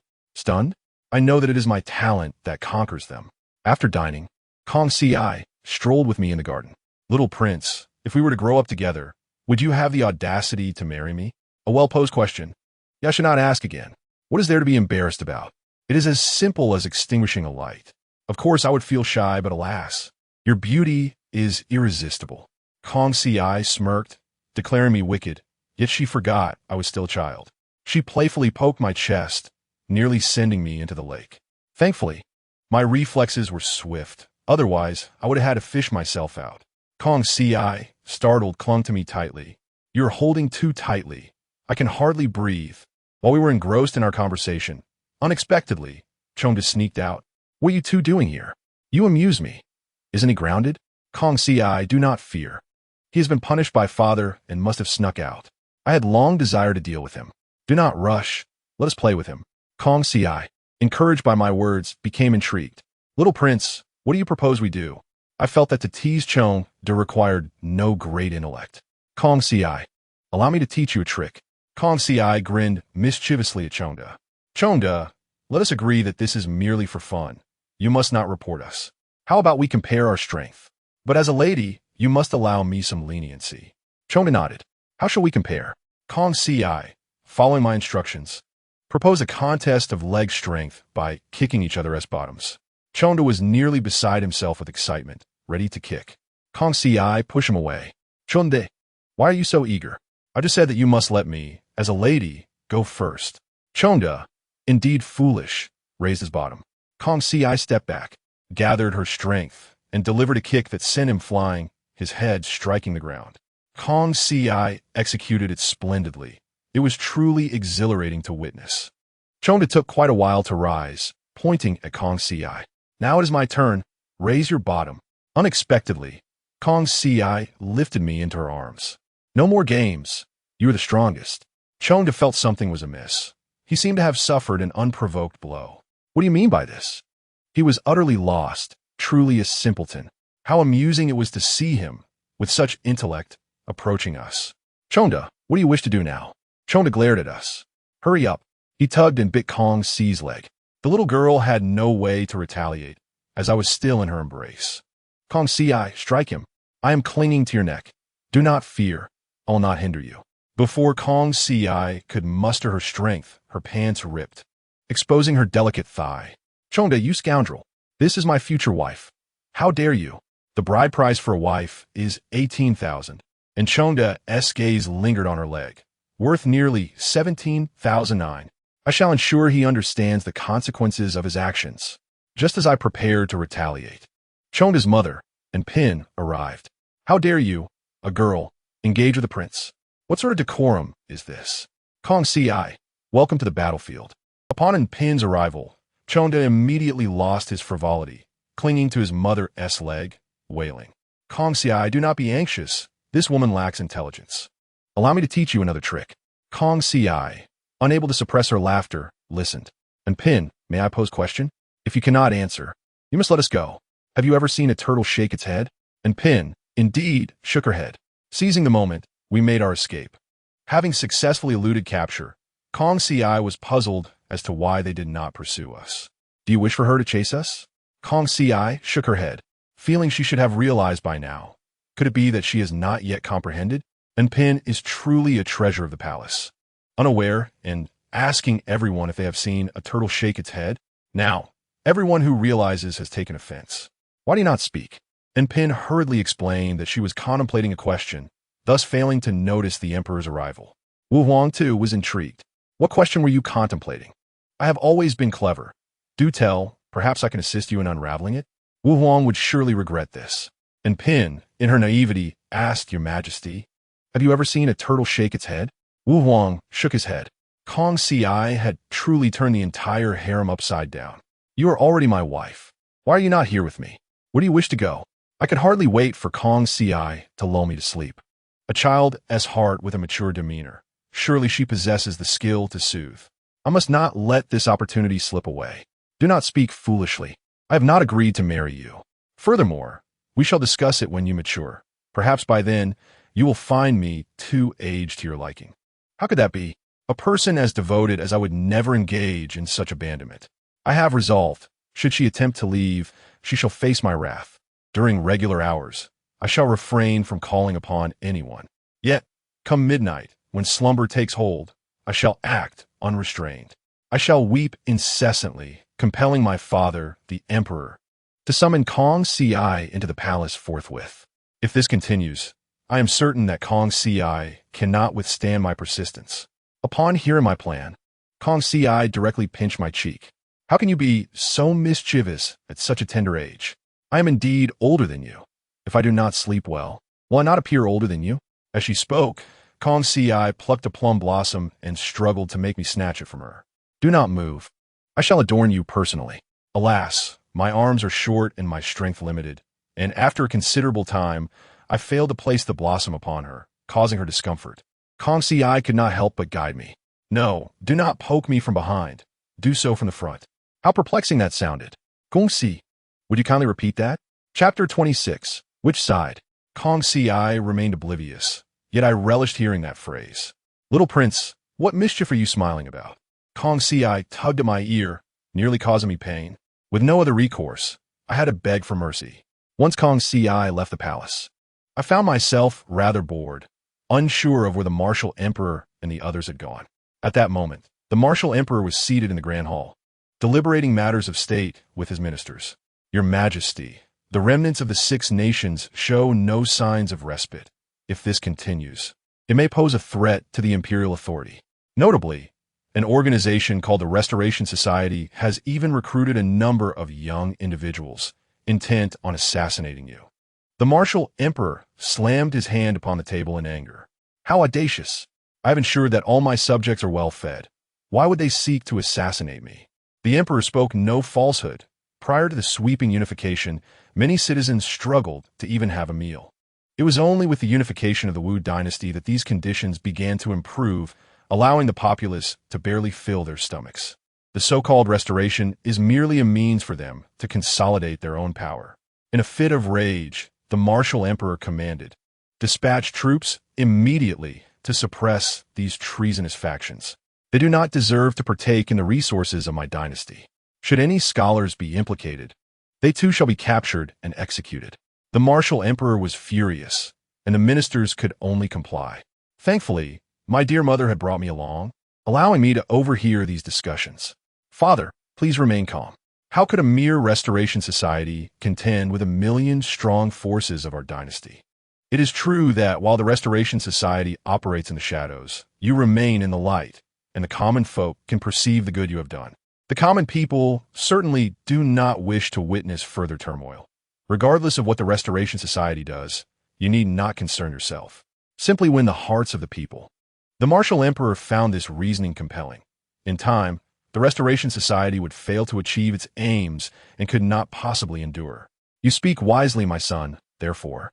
We shall refrain from mobilizing troops for the time being and allocate those resources towards improving the livelihoods of our citizens, repairing roads and bridges. That is the mark of a sagacious ruler. The ministers bowed repeatedly in acknowledgement. Father, is it enjoyable to be emperor? The martial emperor lifted me into his arms and placed me upon the dragon throne, gently stroking me. Little one, do you find it enjoyable? It is tolerable, though not particularly fun. The dragon throne is too hard for my liking. Father, you must sit well and reign for countless generations. The martial emperor, elated, playfully wiped his drool upon my face. How revolting! Yet, for the sake of survival, I shall endure the humiliation.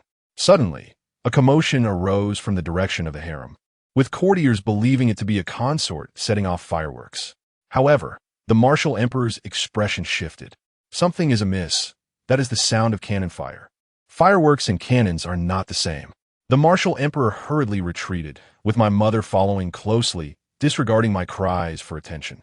I called out for quite some time, but no one heeded me. My experience in conflict taught me that silence is the best strategy for survival. After all, it is all too easy to harm a child. Just as I feared, a young eunuch approached with a dagger in hand. Little prince, should you become a ghost, do not hold it against us. We are merely following orders for coin. As he spoke, he prepared to strike, and I felt the cold blade pressing against my skin. Truly, I was doomed. All this for a pair of fireworks. Would they truly forsake a child for such a trivial matter? I felt my fear intensify as the eunuch's dagger drew closer. But then he suddenly laughed. This little rascal was afraid of death. I had merely intended to intimidate him. Yet he was so frightened that he nearly lost control of himself. What a humiliation! There are countless ways to insult a person, yet he chose the most degrading one. Just wait until I can stand. You will both pay for this. I was at a loss, wondering who might come to my rescue. Suddenly, a shadow darted past. Do not expose yourselves. Observing the two eunuchs, it was clear they were no match for the shadow's skill, and they were swiftly dispatched. They deserved it for attempting to take my life. The shadow produced an object from a wooden box and placed it beside me. I gasped. How do you resemble me so closely? It was a child identical to me in every aspect, even in attire. How despicable. I am but a child. Must you not spare me? The shadow smirked. Little prince, should you become a ghost, do not seek me out. I'm not the one who will bring about your demise. Do you hear me? In the end, that tyrant will surely select a child to be sacrificed. Regardless of truth or illusion, the child who perishes will be his own. How vicious! This is utterly cruel. What connection does the struggle for power have with two innocent children? This fire has burned us, the innocent. It is simply absurd. Will the martial emperor not rule just the same after killing child? If I were in your position, I would find a way to tarnish the martial emperor's reputation. Naturally, someone would rise in rebellion, leading to chaos. What a bunch of fools. They cannot even revolt properly, yet dare to emulate others. The shadow initially intended to leave, but suddenly turned back. Surely, this fellow did not overhear my lamentations. My heart raced. This power struggle is truly thrilling. I wonder if my fragile form can endure it all. My life feels akin to walking on thin ice, uncertain if I can reach the other side. The shadow merely smiled. He turned and departed, seemingly resolved in a particular decision. Thank goodness my father heard my words. Salvaging my life is surely not impossible, though it is a pity for this brother beside me. You still laugh? Soon, you shall meet your end. I sighed as I heard the voices of the martial emperor and others. My mother hurriedly lifted me, her expression suddenly distressed. Your Majesty, please look. How is it that there are two princes? Mother, you truly have a knack for stating the obvious. Could you not simply mention that one is a counterfeit? The martial emperor strode over and, indeed, discovered two identical Chongin. The muscles of his face twitched. Do not speak. Allow me to deduce. Guess your own kin. Chongin is my son, and I shall surely identify him accurately. How foolish of me to believe his words. I watched helplessly as the martial emperor cradled the impostor, showering him with affection. Father, is it unpleasant? The martial emperor paused, only then realizing that the impostor had soiled himself. Disgusted, he pushed him away. Father, look over here. You have embraced the wrong child. Are you unaware? The unspoken bond between father and son seems to be utterly absent. I regard you as my true father, yet you treat me as a mere afterthought, embracing him instead of me. The martial emperor appeared somewhat embarrassed and quickly took me into his arms, summoning the Imperial physician for an examination, which revealed no serious harm. All guards on duty today shall be executed. The martial emperor wiped his brow. In such situations, one often feels a sense of dread afterward. I have narrowly escaped the clutches of death. It was indeed a thrilling ordeal. Chapter 27. Taking the child to the brothel, but the martial emperor's decision to execute the guards was excessively drastic. Punishment is warranted, yet execution should be avoided. Guards cannot possibly foresee every danger. I beseech you, Father, grant them another chance. After all, the enemies lurk in the shadows while we are in plain sight. You do not wish to eliminate the Restoration Society, do you? We can gather intelligence from the common folk instead of relying on the biased words of court officials. A true sovereign must possess both courage and discernment. The martial emperor nodded. It is quite reasonable to assert that such organizations often conceal themselves amidst the bustling streets. Therefore, I shall personally venture forth to explore this matter. Chongin, you suggest that the brothels are the most likely places, do you not? I concur with your sentiment. Alas, I implore you not to jest so. My physique is rather diminutive. How could I possibly carry such a hefty burden? Father, is this not a tad excessive? The Wu Huang, disregarding such trivialities, dispatched my humble mother to transcribe scriptures and prepared a wooden box, carefully cushioned with cotton, to place me directly inside. To be honest, it is rather comfortable, shielded from the wind, and there are candies to nibble on. The crux of the matter is that my steed is splendid. The Wu Huang, bearing the box, made his way beyond the palace walls. The notorious tyrant, it seems, is familiar with the brothels. Regardless, I cannot perceive any other options. The Wu Huang even summoned a chief eunuch, Zhang Chunyu, to accompany him. They hastened towards the brothel district of the capital. Zhang Chunyu appeared rather anxious. "My lord, must we truly visit this place?" The Wu Huang cast him a glance. "Fool, what do you think? I am going there to investigate the Guangfu society. Do you mistake me for a libertine?" Zhang Chunyu, a naive soul, was aware of the Wu Huang's intentions, though only he dare voice them. "Here is a simpleton. Let's all take advantage of him." The Wu Huang led Zhang Chunyu to the most esteemed brothel in the capital. Yulin Guan tossed the box to Zhang Chunyu and ascended the stairs. "Father, I must express my disapproval. How could you entrust your own son to him? Fear not. Simply leave me at the entrance while you conduct your business. I shall keep watch. After all, we are father and son. It is a familial bond in battle." The Wu Huang hesitated slightly, apprehensive of the potential fallout. To escort a child to a brothel might be an unprecedented act throughout history. If he were to lose the child, what purpose would it serve to eliminate Zhang Chunyu? The Wu Huang evidently had an acquaintance here. The beauty was indeed extraordinary. I cannot shake the feeling that I had encountered her before. However, things quickly turned inappropriate. The Wu Huang embraced the courtesan and retrieved a comb. "Minglan, this is your gift. I have carried it with me always. It symbolizes our feelings." Minglan appeared somewhat embarrassed. Indeed, this token is delightful. Otherwise, her reaction would not have been so subdued. A woman who learns she is cherished would typically be overwhelmed with emotion, even to the point of bleeding. This calm demeanor suggests she has more than one admirer. I exclaimed, "Wu Huang, please do not pass on the sycophantic tendencies to me. Father, this woman does not hold you in high regard." The Wu Huang shot me a glare, prompting me to fall silent. Minglan entwined her arms around the Wu Huang's neck. Her seductive demeanor was quite nauseating. "You promised to buy me a residence and take me away. Why has nothing been done?" The Wu Huang hastily explained. "The house negotiations are not yet finalized, but I shall have someone attend to it immediately. Recently, I heard that a dilapidated palace within the royal grounds was being demolished and reconstructed. Could it be that you intend to bring this woman inside?" "Father, I understand that this woman is overly ambitious, but must you go to such lengths? To construct a palace for a courtesan? How much wealth do you possess that remains unspent?" The Wu Huang feigned ignorance. I truly felt a surge of anger. His wealth is mine by right, and upon his demise, the state shall belong to me. How could he squander it on a courtesan? "Father, if you insist on this course of action, do not blame me." I urged him to inspect the third cabinet on the left. The Wu Huang, albeit skeptical, recognized the truth in my words and approached the cabinet with curiosity. Upon opening it, he found hundreds of wooden combs scattered within. Minglan was taken aback. "My lord, what is the meaning of this?" In a flurry, she attempted to close the cabinet, but the Wu Huang seized her hand. "What does this signify? Have you been entertaining guests behind my back?" The situation was rather clear, was it not? Heavenly sheep, beautiful sheep has sought many a joyful sheep behind your back. "Father, I believe further explanation is unnecessary.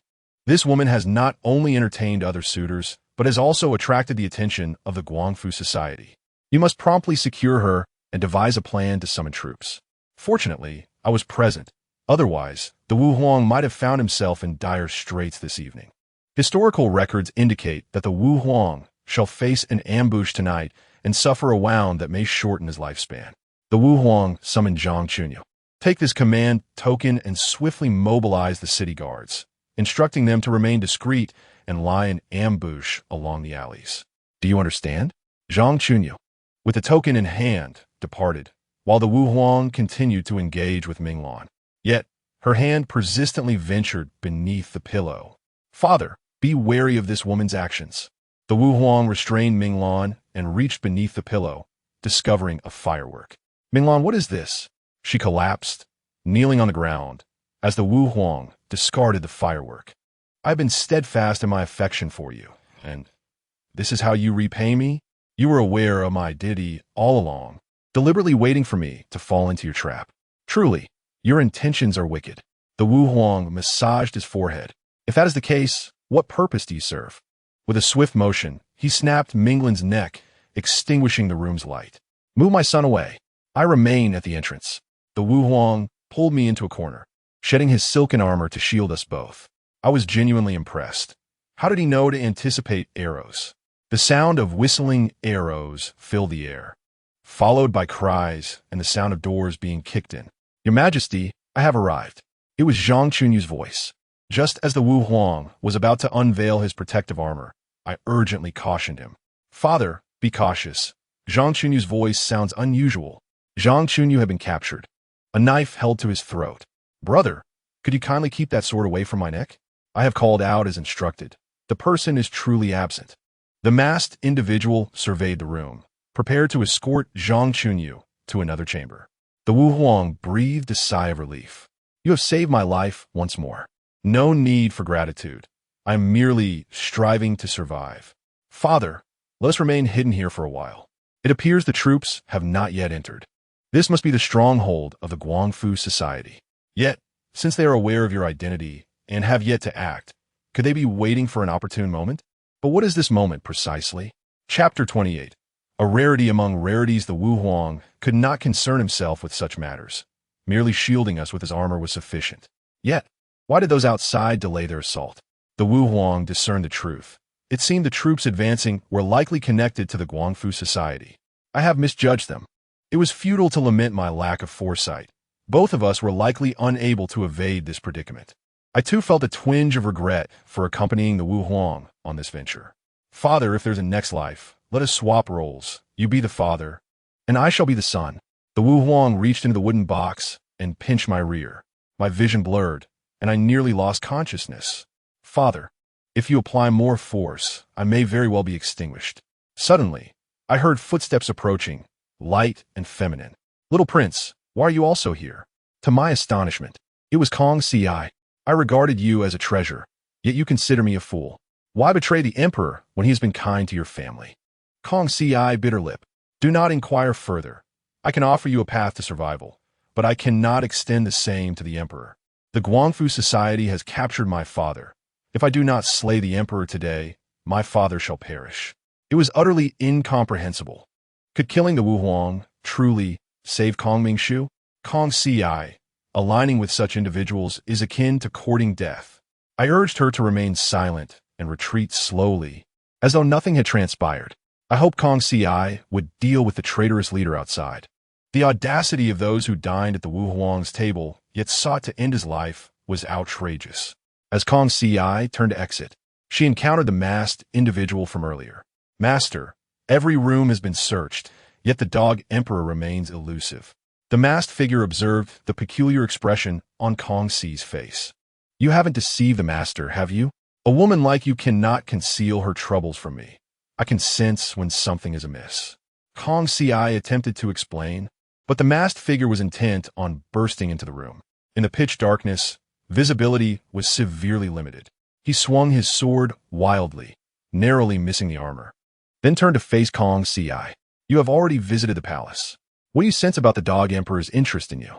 I cannot help but exclaim, Kong Ci belongs to me, mine. The masked figure continued to concoct schemes, urging Kong Ci to seduce the emperor. If you succeed in this endeavor, my disciples, and I will assist you in ascending to power. When the time comes, you can quietly eliminate the martial emperor, and no one will be the wiser. Once you bear a child, you will become the sovereign of this land, and the world shall be under the control of the Guangfu society. I was utterly astounded. This was true political maneuvering, far superior to the efforts of Chunjin Nan and the Tiandahui. Violence serves little purpose. The crux lies in cunning and intellect. One must possess background and strength. Otherwise, one risks becoming a mere insignificant pawn. I was uncertain whether Kong Ci would align with us, yet she was a killer, which truly alarmed me. The masked figure led his companions in retreat as the soldiers outside finally breached the entrance. Zhang Chunyu narrowly escaped with his life and hurried into the room. Your Majesty, are you unharmed? The martial emperor tore away the armor, rising with a glint of murderous intent in his eyes. I am fine. Who is leading the troops today? The martial emperor was clearly preparing to settle scores. Zhang Chunyu summoned the general from outside, and the martial emperor approached to support him. A pillar of talent. Had he not arrived, I would be doomed. Do you have a wife and children at home? The general was taken aback, and Zhang Chunyu delivered a swift blow from behind. The martial emperor decreed that all commanders present that night would be executed, along with their families. However, I was restless, insisting that the martial emperor summon Kong Ci swiftly, or I would resort to tears and tantrums. It took a full half-hour for Kong Ci to arrive. Dismiss everyone. This prince has something to discuss with you in private. I had to concoct an excuse to send both the martial emperor and my stepmother away, and Kong Ci looked at me. Little prince, I truly did not know you would venture to such places. How could I have known? If I hadn't gone, I would still be unaware of your true nature as a merciless assassin. Kong Ci, I have inquiries to make. When was your father captured? The disturbances of late have been orchestrated by the Guangfu Society, have they not? Kong Ci hesitated but eventually nodded. I knew she would not recklessly enter the palace. Yet tonight she had indeed saved my life. Ultimately, I must express my gratitude. When did you join the Guangfu Society? What are their intentions? To my surprise, Kong Ci averted her gaze, kneeling before me. My heart softened. The Guangfu Society had even recruited the commanders, and eliminating them would not be a simple task. We must find a way to gradually convert them. Killing is not the primary solution. The more bloodshed, the more intense the conflict becomes. Kong Ci cautiously probed. My father is in grave danger. Loyalty and filial piety cannot coexist, yet I do not wish to give up. Tonight, you have saved both me and my father, so I shall assist you once. Your father is unharmed and currently combating the Eastern Shu Kingdom. Do not believe their deceitful words. Do you understand? From this day forth, you shall be the woman of this prince. There will inevitably be those in the palace who wish to do me harm. To be candid, I also needed to keep a watchful eye on her. What if this woman truly ensnared my father's soul? The world cannot endure another war. Gong si puted. Do not speak foolishly. You are in no position to retaliate. If I were to strike you, what could you do? I muse that we ought to fight without clothes. Clothed, it is called a brawl. Unclothed, it is called intimacy.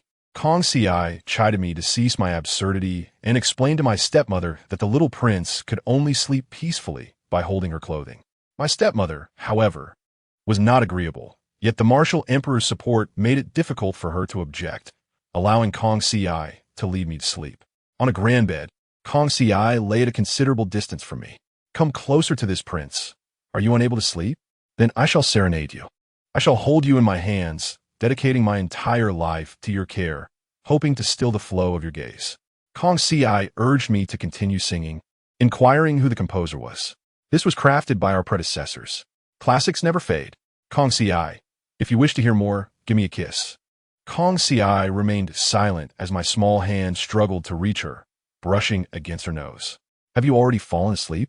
Welcome to my side, my proud little princess. Sleep, for your husband shall not trouble you. Kong Ci pinched me sharply. In the 29th chapter, I feigned sleep. Did you not fall asleep? I found it utterly amusing. How could one be asleep, yet still pinch another's bottom? Kong Ci scoffed. If you continue to babble nonsense, I shall do more than pinch. I shall lift you and give you a good thrashing. This was truly rebellious. If you strike me, are you not afraid of the wrath of the emperor? I may be small now, but when I grow, I could take on 10 of you.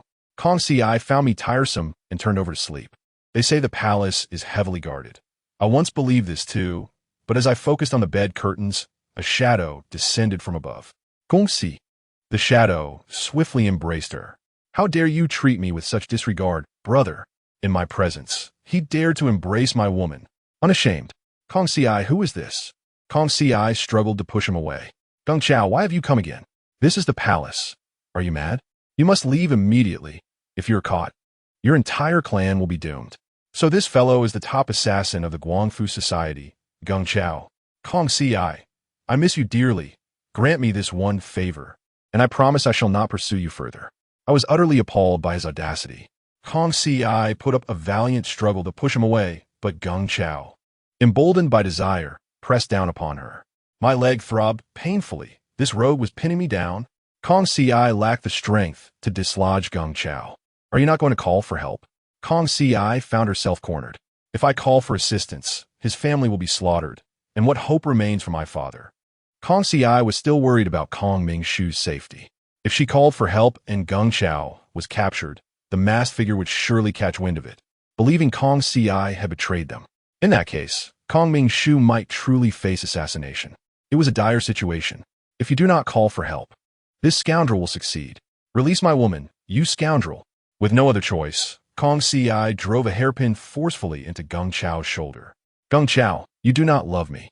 You merely lust after my body. You are despicable. Well said. Geng Chao pointed at Kong Si. Junior sister, I warned you that if I cannot have you, I shall not allow anyone else to. Geng Chao blew a puff of powder. I felt nothing, but Kong Si grew weak, collapsing onto the bed. Kong Si, I want to be your first man. I want to be that too. Who do you think you are? Were it not for my current inability to act, I would ensure Geng Chao met his demise. The night watch matron finally arrived, and Geng Chao grasped the bed frame to steady himself. The matron, seeing no issue between us, merely adjusted the blanket before attempting to leave. Do not go. Are you blind? Look at all this powder on the bed. The matron failed to perceive anything amiss. Just then, Geng Chao's bottle fell from his waist, prompting the matron to peek in. Ah, I knew a man was here. Call for help.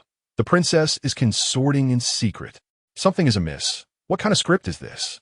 I witnessed and Pin Yang Yang and a throng of others burst in to catch us in the act. With such intellect, how could one engage in palace intrigue? And Pin Yang Yang shouted at the top of her lungs, eager for all within the palace to hear, successfully rousing the martial emperor. And Pin knelt on the ground. I must report that a concubine has been engaging in clandestine affairs. The emperor furrowed his brow and inquired, when did you discover this? And who is the person involved? Geng Chao was forcibly pulled from his bed and pinned to the ground. The emperor's eyes widened in astonishment. So is indeed a man. Which concubine have you been consorting with? Geng Chao provocatively replied, it is a concubine from this palace.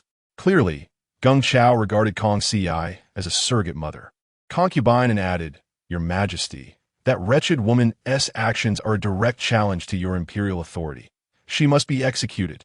Otherwise, the harem will descend into chaos. And with the 3 palaces and 6 courtyards left without a leader, Your Majesty should establish an empress forthwith. I am unworthy, yet willing to alleviate your burdens. This was truly an opportunistic heist amidst the turmoil. Fortunately, the emperor was not a fool. Otherwise, he might have been led astray. Enough of this noise. Let's first address the matter of the assassin and refrain from discussing the empress. Concubine was particularly smug, especially when gazing at me. I had not provoked her. Your Majesty, there were suspicions regarding Chong An's lineage. If it comes to a head, you must clarify this. The emperor did not expect concubine and to recycle her old tactics. That is sufficient. Those are merely the machinations of a seductive concubine and should not be trusted. Seeing that the emperor was indecisive, concubine knelt and exclaimed loudly, Your Majesty, do you truly favor this woman so much that you can tolerate her infidelity? Sister, please look clearly before speaking. We have yet to catch anyone. How can we discuss infidelity? Just then, the surrogate mother appeared, causing concubine to freeze in shock. You are here. Who was the person in bed? The emperor slammed the table in anger. Enough. From this day forth, your rank shall be reduced to that of a Jiu. Should you create further disturbances, you will be demoted to a palace maid. What a relief. The young woman's head was spinning. The emperor looked at Geng Chao and ordered Zhang Chunyu to drag him out. Speak. What was your purpose in entering the Imperial palace?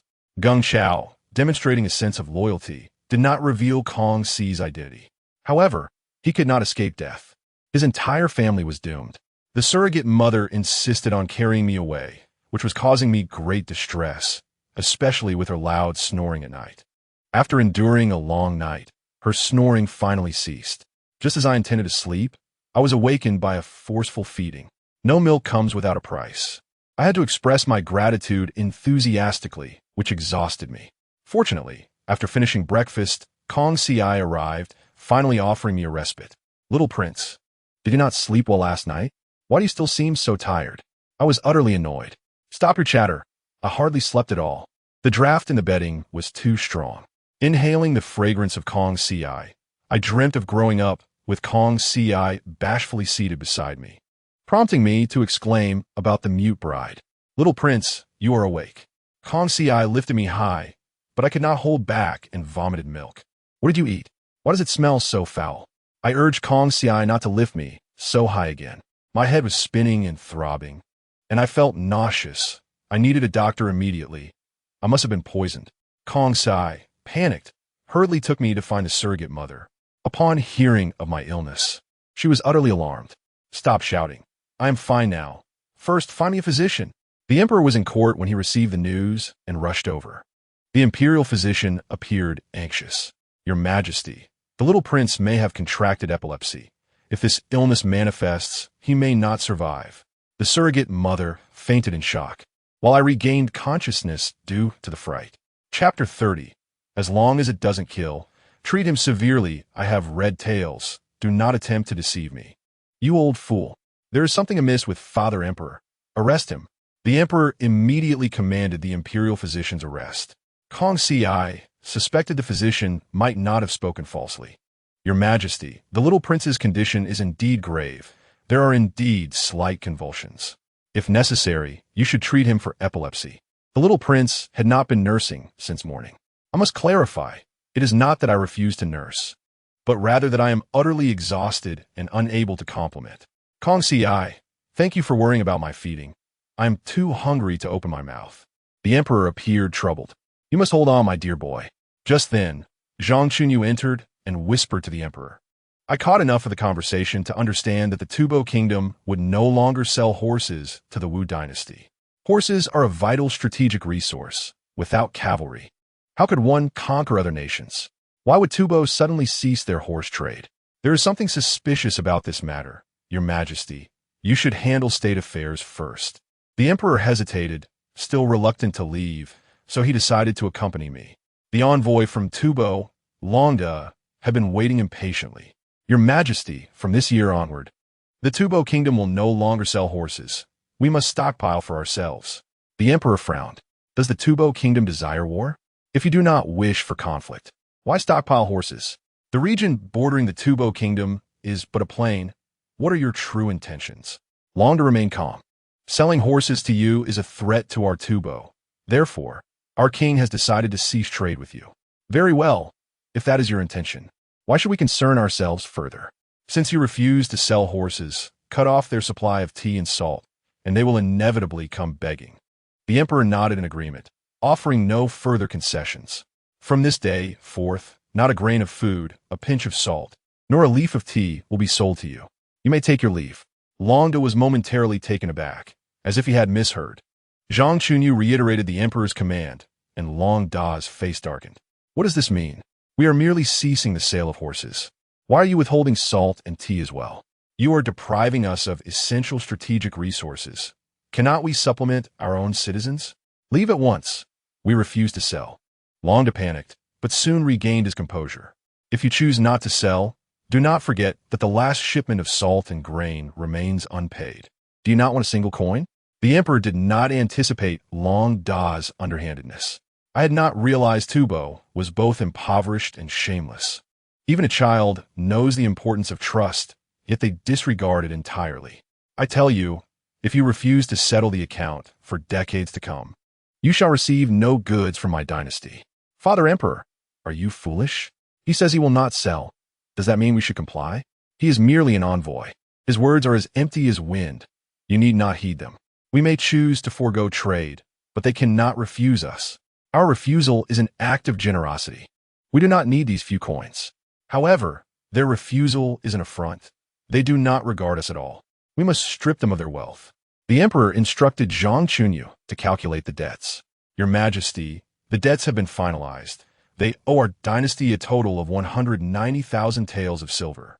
The emperor nodded, instructing Longda to calculate it for himself. Longda, from today onward, if you choose not to pay, I shall calculate interest. And when the time comes to dispatch troops, do not be alarmed. Longda was thoroughly intimidated and hurriedly explained that the Tubo king did not mean it that way. We will definitely settle the accounts. Anyone who comes must pay. We did not say we would completely cease selling you horses. We merely need to negotiate a new price. Previously, it was 30 taels of silver per horse. Now it must be raised to 50. This was indeed a brazen act of extortion. as tensions mounted between the Wu dynasty and the Eastern Shu kingdom. Tubo's refusal to sell horses was particularly audacious. The Wu dynasty could easily dispatch a general to annihilate Tubo at any time. It is truly challenging to discern the significance of the larger and smaller kings, and to locate one's own position. The Wu Huang appeared on the verge of acquiescence, and I was nearly driven to the brink of exasperation, my affliction seemingly alleviated by my ire. Father, do you truly wish to embrace this unfortunate path? The steeds of Tubo, aside from us, who else can afford them? Maintaining cavalry is not a trivial endeavor. It demands long-term investment. Horses consume vast amounts, costing over 10,000 taels of silver annually. The Dongshu kingdom lacks the necessary resources, and neighboring states are equally incapable, leaving us as Tubo's primary customers. Moreover, I recently consulted the records, revealing that Tubo is currently engaged in extensive construction and in dire need of silver. The king of Tubo is merely testing the waters. Should we consent to the price increase today, it will surely escalate further tomorrow. This would deplete the coffers of the Wu dynasty to fund the construction of palaces for Tubo. We must not act so foolishly. A reduction in price is imperative. If necessary, we can procure horses from the grasslands, where they are both affordable and of superior quality, albeit a bit distant, which would entail some losses. Yet remains a far more prudent option. Wu Huang was already contemplating this. Longda, since our relationship has reached this juncture, we must cease discussions. Wu Huang feigned a heart-wrenching demeanor, leaving Longda bewildered at the unexpected refusal. Fortunately, news from the grasslands arrived, indicating that a horse was priced at merely 23 taels of silver. The pressure shifted to Longda. Your Majesty, horses from the grasslands cannot possibly be sold at such a low price, admonished Zhang Chunyu. How dare you speak to His Majesty in such a manner? Longda, perplexed, could not fathom why the grasslands would compete for his business. 30 taels had already been marginally profitable. Just then, another young eunuch delivered a missive. Your Majesty, the representative from the grasslands has stated that if you agree, a horse can be acquired for only 20 taels, and they will additionally provide saddles and whips. Wu Huang immediately instructed his aides to proceed with the arrangements. He instructed them to inform the grasslands to deliver the goods. Longda could no longer remain seated, asserting that the price increase was merely for show and insisting on maintaining the original price. However, Wu Huang disregarded him. Longda, resolute, declared, Your Majesty, with each horse purchased, we will also present you with a pound of Tubo's Xiantai. Chapter 31.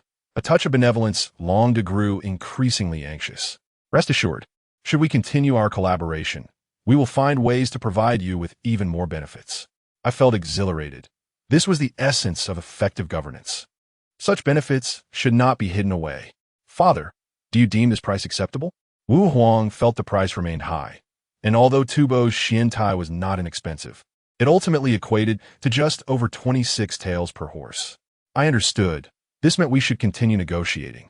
Father, at 20 taels, they will surely acquiesce. If not, we can simply refrain from purchasing. Presently, we have no urgent need. Eventually, they will seek us out for collaboration when they can no longer sustain themselves. Ultimately, I underestimated the situation. Your Majesty, 20 taels is also acceptable. Alas, that was too generous. This also served to resolve the dispute for the Emperor, who was preoccupied and could only bid me farewell, while fortunately, Kong Si awaited me outside. Little Prince, it is exceedingly dull within the palace. I regarded Kong Chi. I too found the palace unbearably tedious. How about you discreetly escort me outside? I had yet to witness the ancient capital's visage and was consumed by curiosity. Kong Si promptly declined, asserting that if anything were to occur, her entire family would be compelled to bear the consequences. This sentiment struck me as rather peculiar. Why would I require her family to pay for my misfortunes? Heed my words, prepare yourself, and we shall depart shortly. My benevolent mother had pressing matters to attend to. Hence it was entirely reasonable for her to entrust me to Kong Si's care. I instructed Kong Si to ride in the carriage while I concealed myself in a compartment. However, I could only endure this for a brief period. Prolonged confinement felt suffocating. To my surprise, just as we approached the palace gates, we were halted. Miss Kong, I sincerely apologize. but we must conduct a search. Kung si no dead. General Yuan, please proceed. The guard at the palace gate was none other than the capable General Yuan Ba, who merely inspected the surroundings without indicating any intent to examine crucial areas. Kong Si urged him several times. General Yuan, I implore you to expedite the inspection. We have urgent matters to attend to. Yet Yuan Ba remained unhurried, maintaining his demeanor. He was calm. I was the one who felt the urgency. Kong Si, do not allow him to conduct the search. He is intentionally stalling for time, aware that the carriage has a concealed compartment. If this continued, I would surely suffocate. Hearing my words, Kong Si sought to hasten the driver, but Yuan Ba refused to grant passage. Kong Si's expression shifted dramatically. General Yuan, we bear no enmity. What is the meaning of this? Yuan Ba chuckled. It is nothing.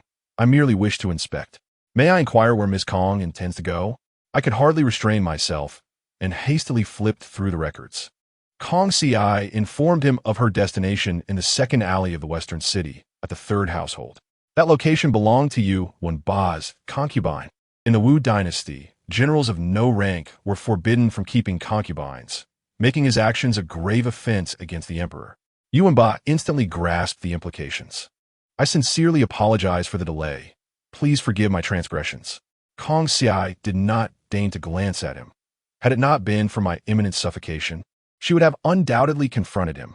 At long last, we successfully exited the palace, and I emerged from the concealed compartment, nearly having suffocated. In such circumstances, a bit of assertiveness sufficed. Kong Si cradled me in her arms, gently lifting the curtain to allow the breeze to flow in, offering considerable relief. May I visit your home? Kong Si pouted and flatly refused, displaying a hint of bashfulness. Yet my curiosity about her home was insatiable. Kong Si grew anxious. Aside from my home, you may go wherever you wish. That is what you said. Naturally, I still wish to venture to the brothels and theaters, albeit with a critical perspective. I knew she would never permit me to visit such places. Little prince, you are still quite young. Such places should not occupy your thoughts. I cannot move at present.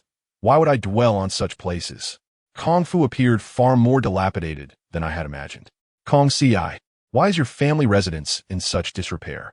Your father is a great general, and his annual stipend is considerable. How could it be so shabby, inviting mockery? Kong Gucci sighed in resignation. My father's stipend must also support several old comrades who have lost their ability to work due to the ravages of war. I was taken aback by Kong Ming Shu's loyalty. How much of his stipend do these men consume annually? Is there no one to provide them with assistance? Kong Si sighed. The court provides funds, yet those funds never reach their hands. I grasped the situation. It seemed someone was intercepting the funds. This was utterly disgraceful. How shameless to rob these individuals of their livelihoods. Is it sufficient for these men to merely have food to eat? Kong Si nodded, affirming that as long as they had sustenance, they would not need to struggle for survival. Allow this prince to instruct you on wealth acquisition. You must promptly venture to the western city where a parcel of land is poised for a price surge. Negotiate for the lowest possible price, and you shall reap a substantial profit. Kong Si appeal de skeptical. Is this for real? I urged the young lady to trust me and act swiftly. Delay would risk the land falling into another's possession. Kong Si and I hurried to the western city, and upon inquiring about the price, it was indeed astonishingly low. The total cost for the land was merely 55 taels of silver. Let us purchase it at once. I shook my head. Do not rush. The owner has quoted a high price. You must find a way to negotiate it down. The land in the western city held little value, and the absence of a market made any activities inconvenient. It was worth at most 35 taels of silver. Little prince, do not deceive me. This is our family's fortune. Iria surd Kong Chi. Should there be any loss, it shall fall upon my shoulders. Kong Si resolved to trust me and promptly offered 36 taels as the price. The boss was puzzled, having only exceeded his budget by a mere couple of silver coins, yet he still wished to raise the price. Kong Si let us depart. Upon witnessing our intent to leave, the boss finally capitulated and hastily summoned someone to fetch the contract. Young as I was, I truly possessed a knack for bargaining. Hearing the boss's praise, I could not help but shake my head. If I heeded Kong Si's advice, I feared the silver would scarcely suffice. Although it is said that women do not squander wealth, to whom would the earnings be spent? It is prudent to save where possible. Gongxi, do not rush to leave. In a moment, someone will arrive to purchase your land. You must find a way to elevate the price. Following my guidance, Kong Ci indeed awaited another customer. Little prince, I am about to make an offer. I nodded, encouraging Kong Ci to boldly state her price. 200 taels of silver. I nearly fainted. How could such a vast expanse of land sell for merely 200 taels? Kong Ci, are you certain? 200 taels for one courtyard. Chapter 32. This is a school district property. Kong Ci felt the price was excessive, and upon hearing 200 taels for a courtyard, the potential buyer turned away. Little prince, can we truly make a profit? I urged Kong Ci to remain composed. Before long, representatives from the educational administration arrived. Do you see? This is a prime school district property. The educational administration will be establishing an office here, and there will be schools nearby. Kong Ci widened her eyes in amazement at my foresight. What is this? You, my lord, seem to possess great knowledge. Call me husband and let me hear it, I teased. Kong Ci insisted I remain serious. The representatives from the educational administration did not negotiate upon hearing the price of 200 taels, but rather accepted it outright. Little prince, we only spent a few dozen taels and have gained nearly 1,000 taels. Kong Ci could hardly contain her excitement. Rest assured, this prince will ensure you do not fall victim to deceit. With this sum, tidy up your home and surprise your father.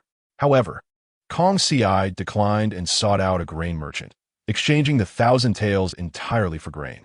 To celebrate, she purchased me a meat bun. Why aren't you eating the meat bun? Kong Ci shook her head, claiming she did not enjoy it. How can one eat a bun without teeth? I remarked. I presume you calculated that I cannot eat buns, correct? Kong Ci smiled awkwardly as I handed her the bun. You must eat well. Later, we want those 2 little buns to grow into 2 large meat buns. I felt a sense of foreboding. Kong Ci quickly dodged as a group of 5 or 6 young ruffians on horseback charged past. Are they attempting to rebel? How dare they gallop through the streets? Seemingly unconcerned with the law. Gong Si Sigid, little prince, see clearly. Among them is the grandson of the chancellor, the sons of various officials. Who would dare to confront them? True enough, yet this group of ruffians shows such blatant disrespect. Kong Ci and her companions made their way to the Yuxiang garden. You pursue them. Kong Ci held me close, moving slowly, causing us both to break into a sweat. She glared at the ruffians. Gentlemen, you galloped past us just now and nearly knocked us over. Wei Ping, the chancellor's grandson, stood up. What business do you have bringing a child to the streets, woman? Ah, relying on your status as the chancellor's grandson to speak so brazenly. You truly challenge my authority, I retorted. Kong Ci, inform him that galloping through the streets is a grave offense punishable by 30 lashes. Wei Ping appeared unperturbed. Who would dare strike me? To put it plainly, as long as I stand here, even the highest officials must bow their heads to me.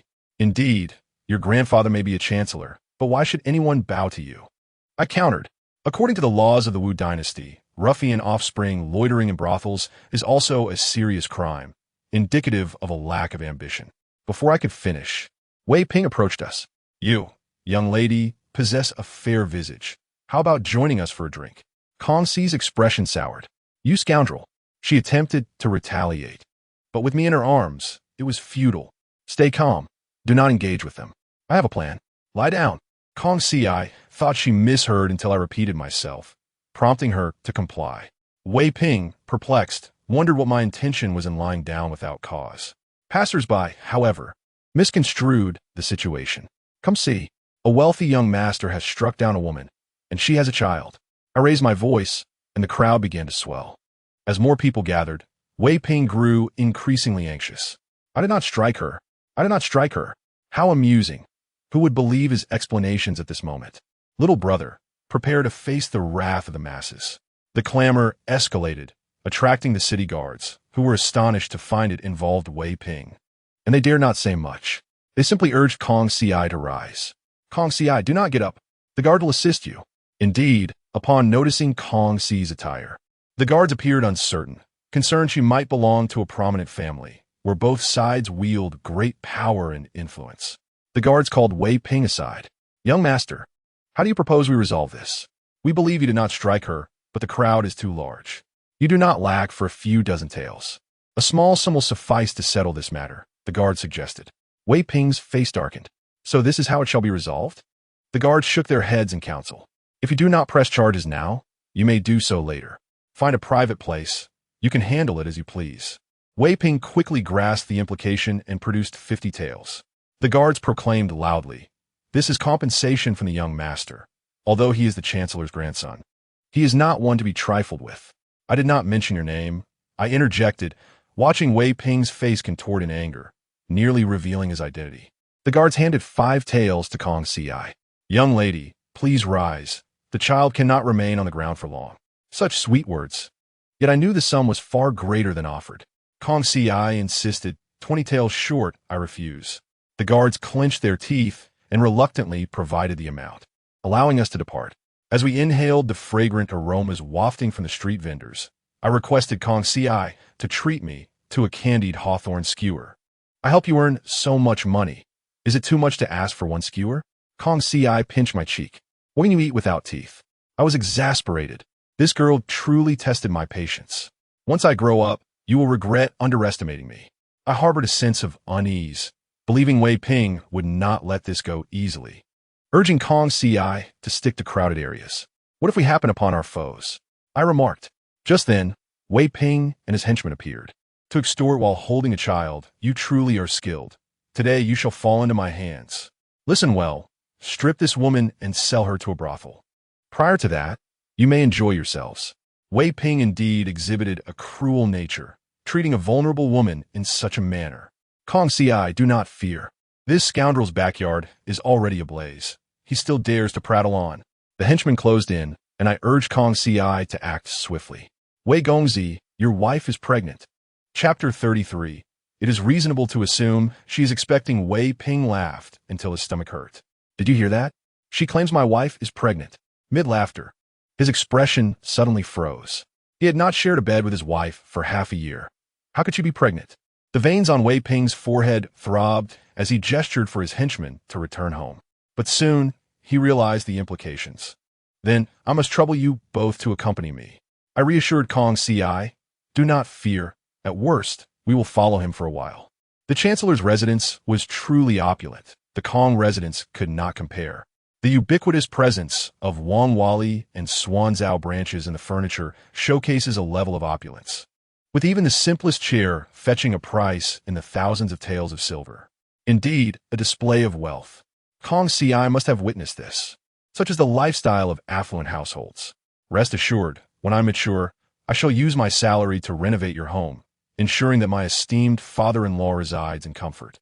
Kong Ci pinched my backside fiercely.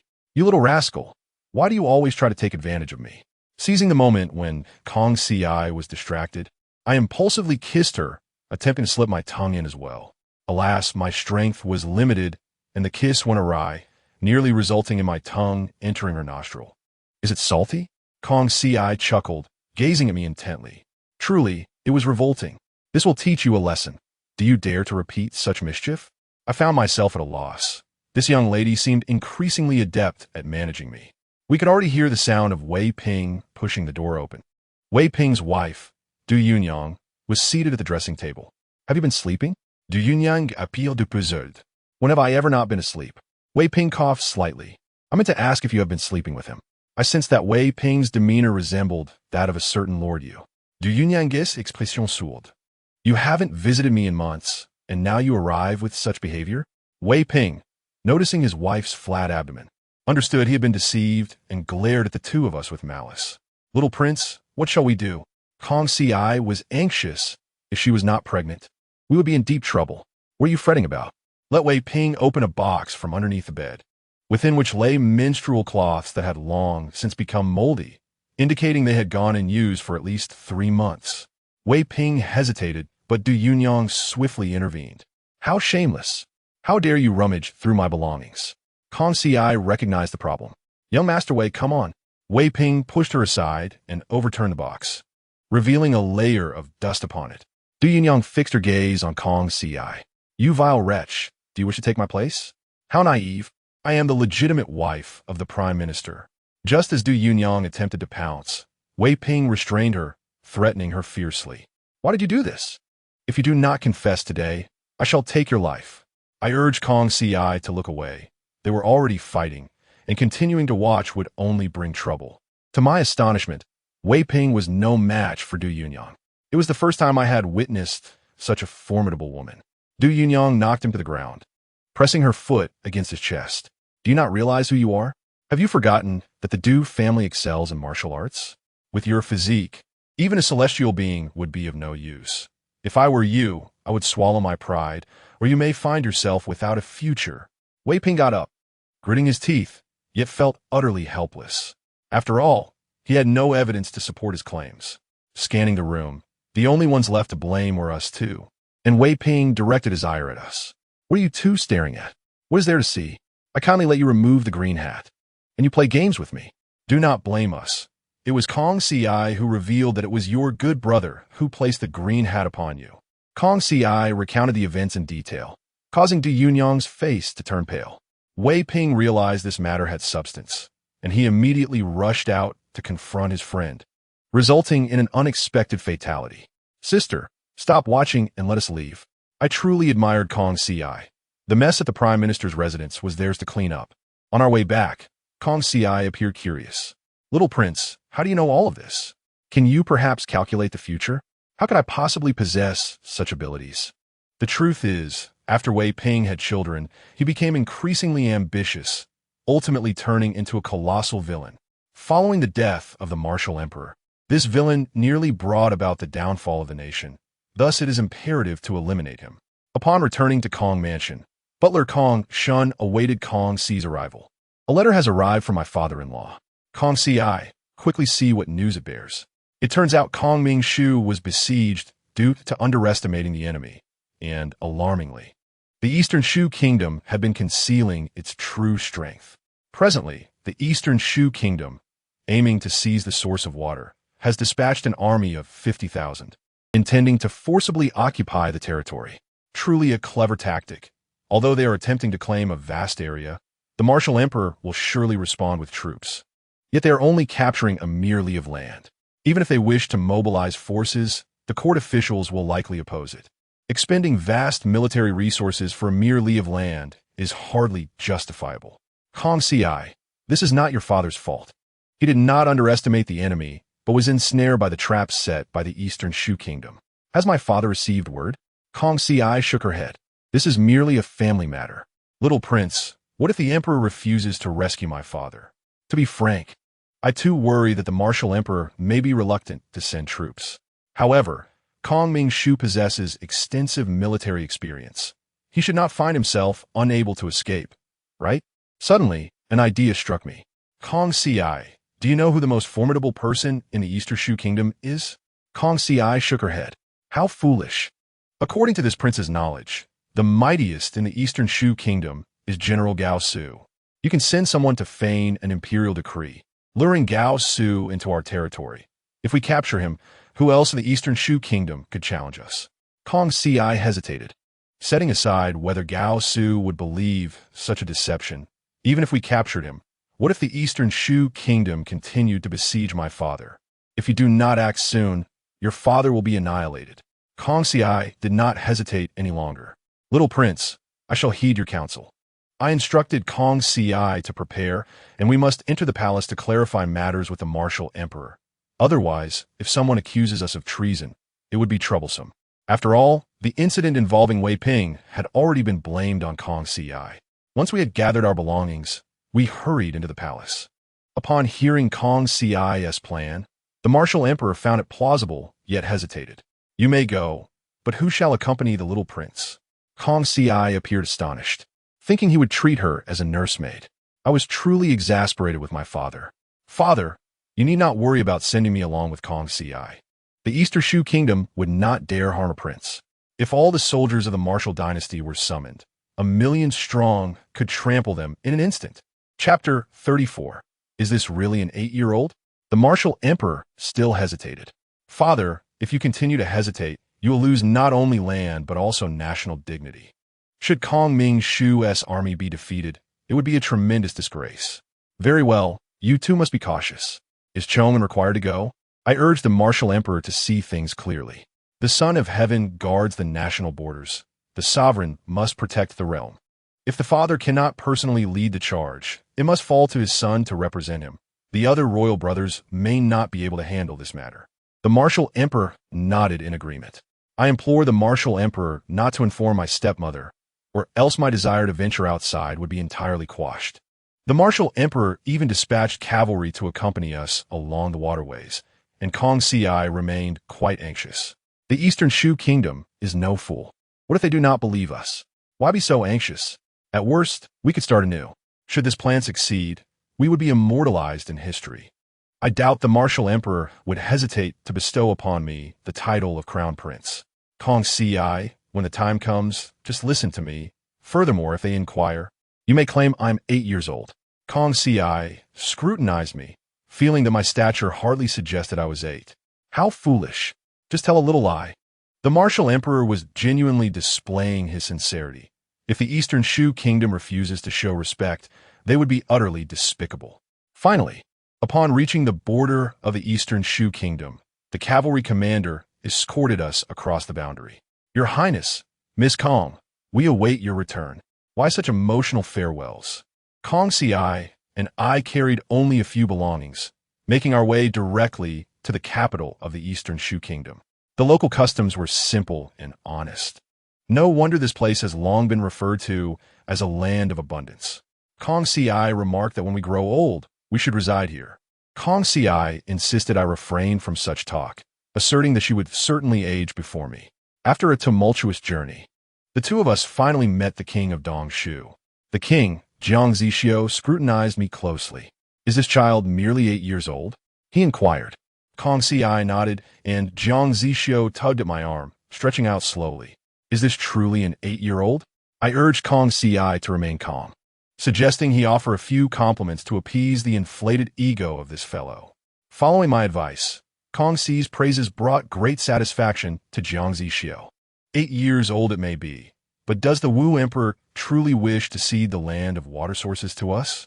Kong Gucci nodded in affirmation. The emperor harbored no desire for further conflict. He merely wished for the people to recuperate and thrive. A mere parcel of land, granted to a neighboring nation, could ensure a century of peace. Jiang Zixio appeared quite pleased. It seemed that the Wu Emperor was not as foolish as one might think. Had he acted sooner, he would not have had to mobilize troops. Since the water source land had already been conceded, why not offer a bit more? Minister Gao Suo stepped forward, asserting, My king mentioned that since you have already given it, why not extend your generosity to include the region around the Great River? I recognized this as a test. Kong Si, oblivious to the implications, was inclined to agree. Stop right there. You must negotiate with them. Only the southern bank of the Great River may be granted, and no more. Kong Si complied with my instruction. Your Majesty of Dongshu and Minister Gao, the Emperor's boundary is limited to the southern bank of the Great River. Should you seek to encroach further, we will have no choice but to resort to arms. Gao Suo's excitement was palpable. This was equivalent to acquiring nearly 20 additional miles of territory. It appeared that the Emperor, renowned for his conquests, was not as formidable as imagined. Upon witnessing the neighboring nation mobilizing troops, he dutifully yielded more land. I was astonished. Couldn't the Emperor have been more astute? The Wu Emperor was not incapable of warfare. He simply chose not to engage. To mobilize tens of thousands for such a trivial piece of land was hardly worthwhile, as it held little value. It was too precious to discard. Gao Suo immediately summoned the national decree. I restrained Kong Si, reminding him that it was not yet time to finalize any agreements. The Imperial edict to confer Gao Suo was produced. Following my prompt, Kong Si presented the decree. Minister Gao, you are the backbone of Dongshu, and the Emperor has expressed confidence that you will understand this matter. After the division of the land, please ensure that the national military refrains from infringing upon the people. The Emperor intends to bestow upon you the title of Jin Yang Ho. Gao Suo trembled with anticipation. After so many years, he was finally to be ennobled. Observing his grandeur in contrast to his own sovereign's timidity was quite amusing. Gao Suo confirmed the edict thrice, expressing his gratitude to the Emperor. Jiang Zixio's expression soured. It was evident that he sought trouble, but I advised Kong Si to ignore him, trusting that Gao Suo would speak on our behalf. Indeed, Gao Suo reprimanded Jiang Zixio, and I took the opportunity to mention the matter of expressing gratitude. Minister Gao, not only have you been ennobled, but you have also received the land of water sources. You must promptly arrange your journey to the capital to express your thanks. Gao Suo furrowed his brow. While a visit to the capital was expected, we were unable to leave just yet, as your troops had not yet withdrawn. Kong Si grew anxious at the thought of his father, trapped among the soldiers. Jiang Zixio interjected, "How shameless! The outcome of this conflict remains uncertain. What gives you the right to boast?" However, Jiang Zixio was clearly a fool. Without Gao Suo, he was merely a lamb awaiting slaughter. Gongxi, allow them to express their gratitude first. The court will find a way to ease their descent from this predicament. Let them boast. It bore no consequence. Besides, they had no means to verify their claims. Kong Si emphasized this twice before Gao Suo agreed to accompany us to the capital for the expressions of gratitude. Jiang Zixio, having gained nothing, was understandably enraged, but no one paid him any heed. Gao Suo instructed us to prepare for departure. Kong Si, ensure that Gao Suo's escape route is blocked. Once we cross the border, he is finished. Kong Si looked incredulous. Your Highness, your intentions are quite sinister. How can you be so cunning? Nonsense. I am merely resourceful. This is not cunning. Gao Suo foolishly followed us across the border, where cavalry had been waiting. What are you waiting for? Capture him and take him to rescue your father. Kong Si leaned out of the carriage. General Li, take him down. Gao Suo quickly grasped the situation, but the Emperor's cavalry were not to be trifled with. Moments later, he was captured. Chapter 35. Killing two birds with one stone. With Gao Suo in custody, we immediately adjusted our course towards the besieged location of Kongmingshu. Gao Suo cursed vehemently. These shameless scoundrels.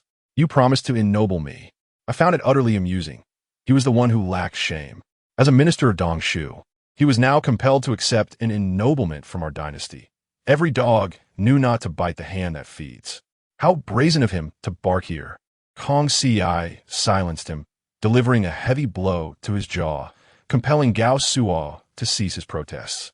Upon reaching the front lines, we discovered that our military uniforms differed from those of Dongshu. Kong Si sought to send a signal, but I warned, do not be foolish. This will only arouse their suspicion. Allow me to devise a plan for you.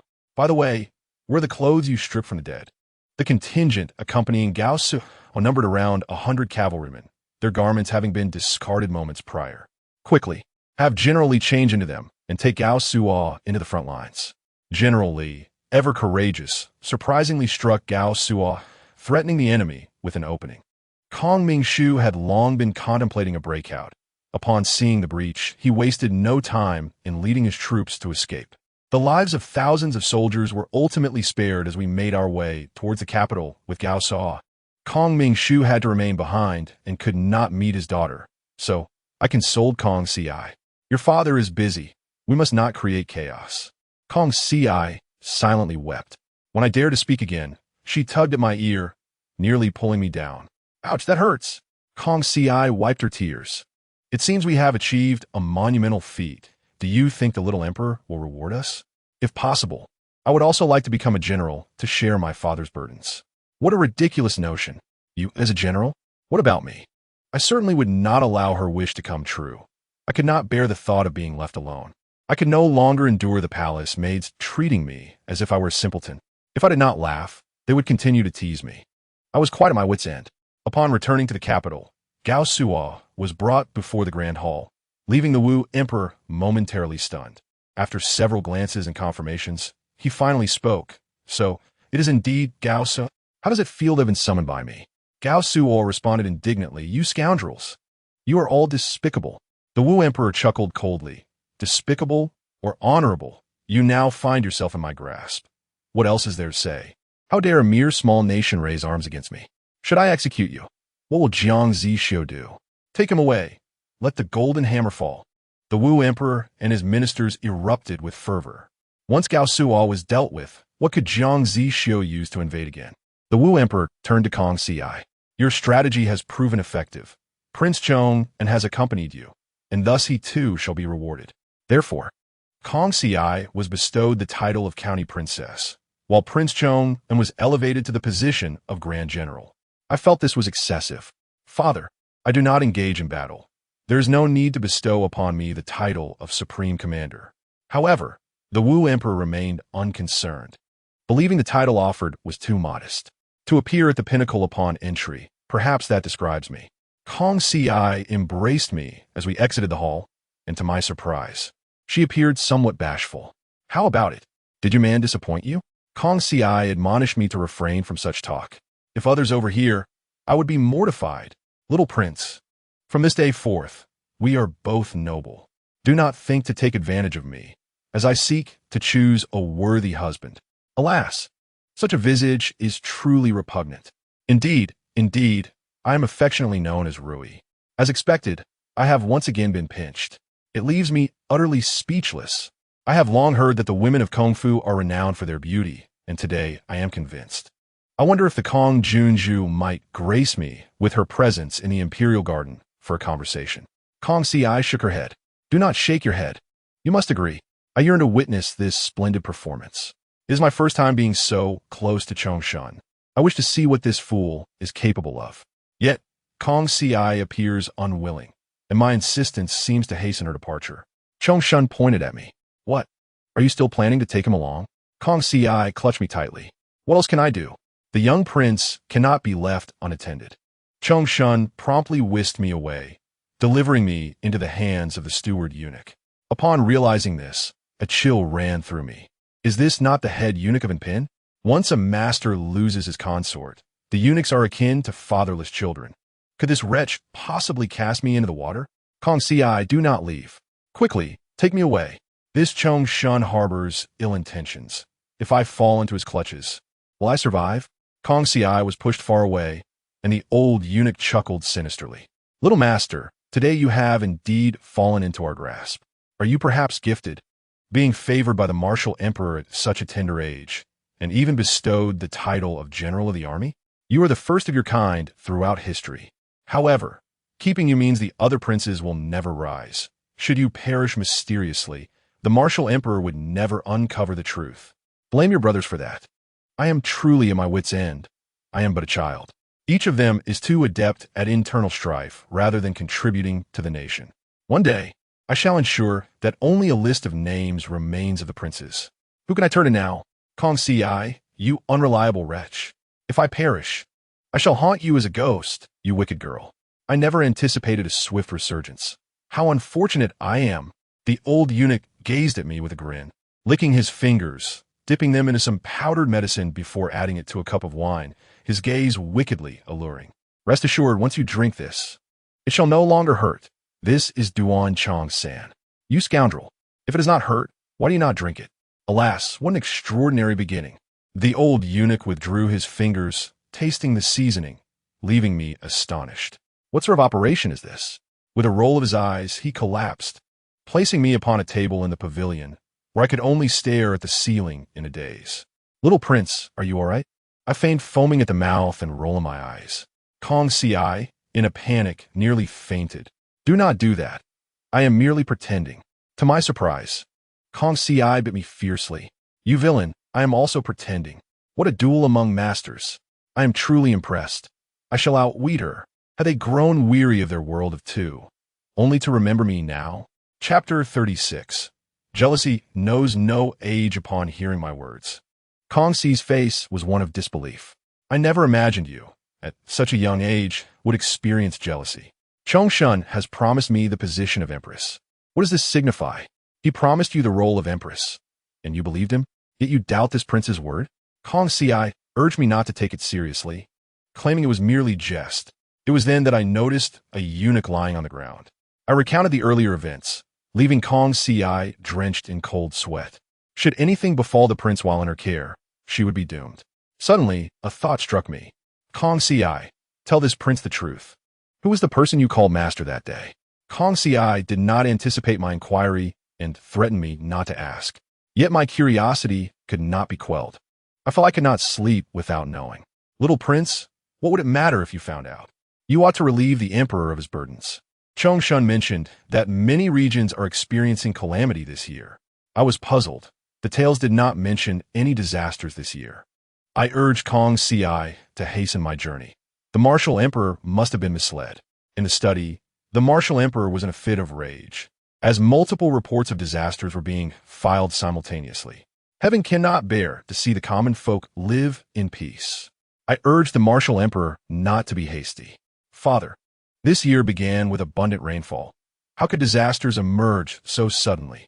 You have not heard of any refugees flooding into other cities recently. Are you certain these calamities are real? After some persuasion, the martial emperor finally grasped the situation. Zhang Chunyu, indeed, there have been no reports of this sort recently? Zhang Chunyu nodded. Your Majesty, we have received no such petitions. There are only 4 regions experiencing drought. That is even more peculiar. The affected areas are scattered in 4 directions. It appears to be a conspiracy.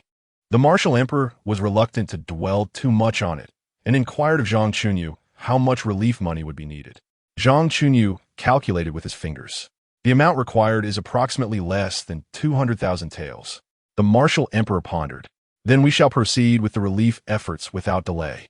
We cannot keep the common folk waiting too long. I was truly exasperated.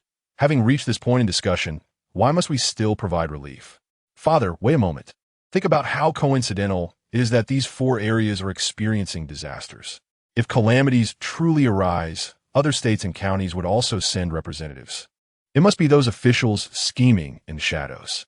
We can afford to wait. When any official arrives demanding relief funds, we shall apprehend them. There must be a problem. The martial emperor found my reasoning sound. Then we shall follow the prince's counsel.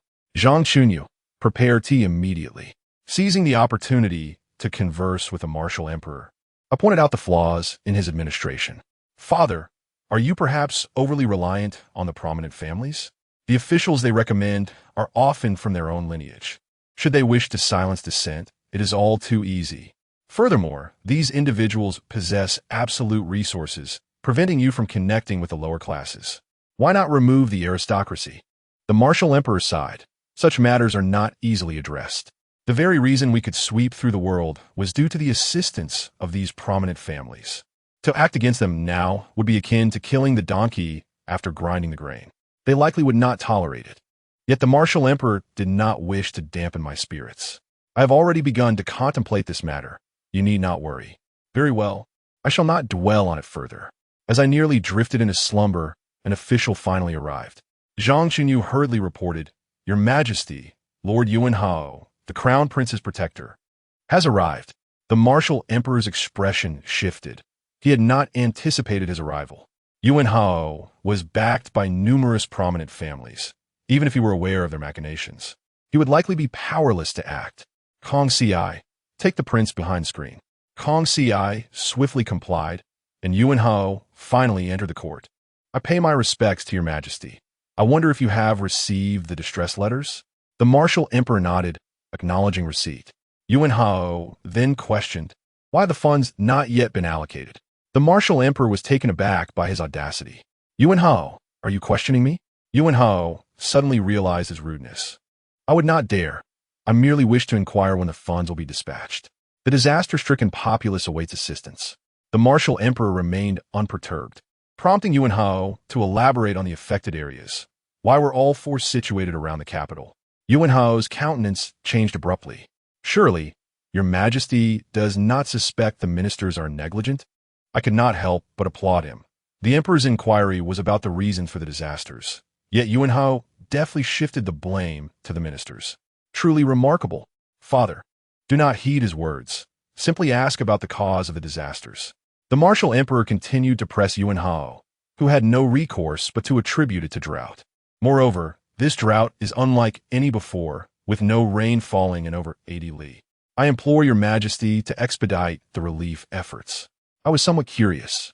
Kong Ci, do you believe this old scoundrel is sincere or merely feigning concern? Kong Ci hesitated. A sense of ominous foreboding arose within me. Could that old man have engaged in actions most unbecoming? Kong Ci inquired with curiosity. Little prince, what actions might be considered unbecoming? Is that truly a question? Any act detrimental to the emperor is inherently wrong. Surely he has not joined your organization? Kong Si hastily shook his head, and I finally breathed a sigh of relief. What does it matter if a powerful family lends a hand? Father, you should send someone to investigate. If that proves unfeasible, let Kong Si and me venture into the common folk. The emperor's heart ached. You are still so young, my son, a prince my hope. How can I continually send you out? I am truly exasperated. Can anyone else be trusted? Moreover, this realm will ultimately belong to me, with Kong Si as Empress. It is only natural for us to take action. The emperor readily acquiesced. It seems he is genuinely worried about us. Yu Wenhao could hardly contain his impatience. I beseech your majesty to expedite disaster relief. The emperor verbally agreed, dismissing the crowd. Just as Kong Si and I exited the study, we encountered Chongshan. Kong Si, what a fortuitous meeting. You two seek an audience with father. I was incredulous. Why must this harbinger of misfortune appear wherever I go? Kong Si told Chongshan to meet us in the back garden shortly. Though initially puzzled by my intentions, Kong Si complied. Chongshan, brimming with excitement, hurried off to find the emperor. In the back garden, Kong Si, with a curious expression, asked, Little Prince, what are you up to? What am I up to? I intend to resolve my romantic rival. Chongshan is far too audacious, coveting my woman. He cannot be spared. Summon those 3 little eunuchs immediately. Kong Si turned to find them sweeping the ground and wave them over.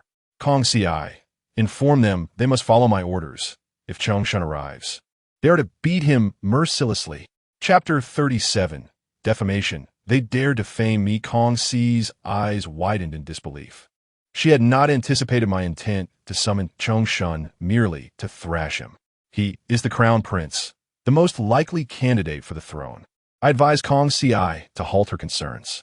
If he were to become the crown prince, what would become of me?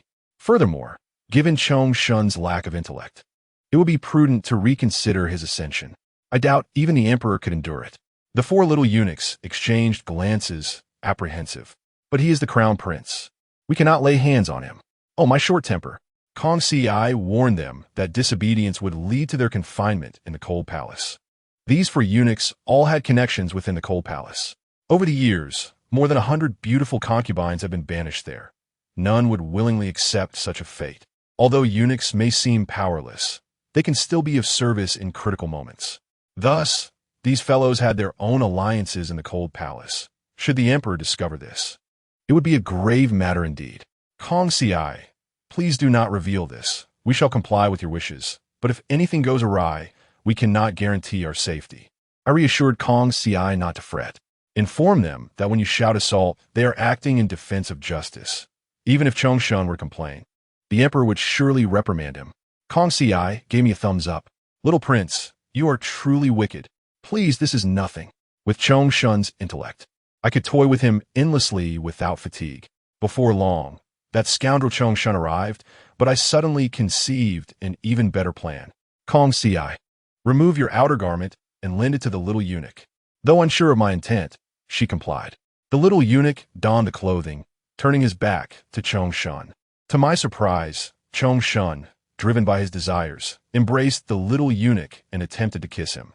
The eunuch, startled, pushed him away, and the other 3 rushed in to strike. Chongshan emerged with bruises and injuries. I am Prince Chongshan. Are you all mad? The little eunuch, quick-witted, retorted, Nonsense. A prince would never behave in such a manner. You must be an impostor. Brothers, if he dares impersonate a prince, continue to strike. This beating nearly cost Chongshan his life. Just as I thought it sufficient, I instructed Kong Si to intervene.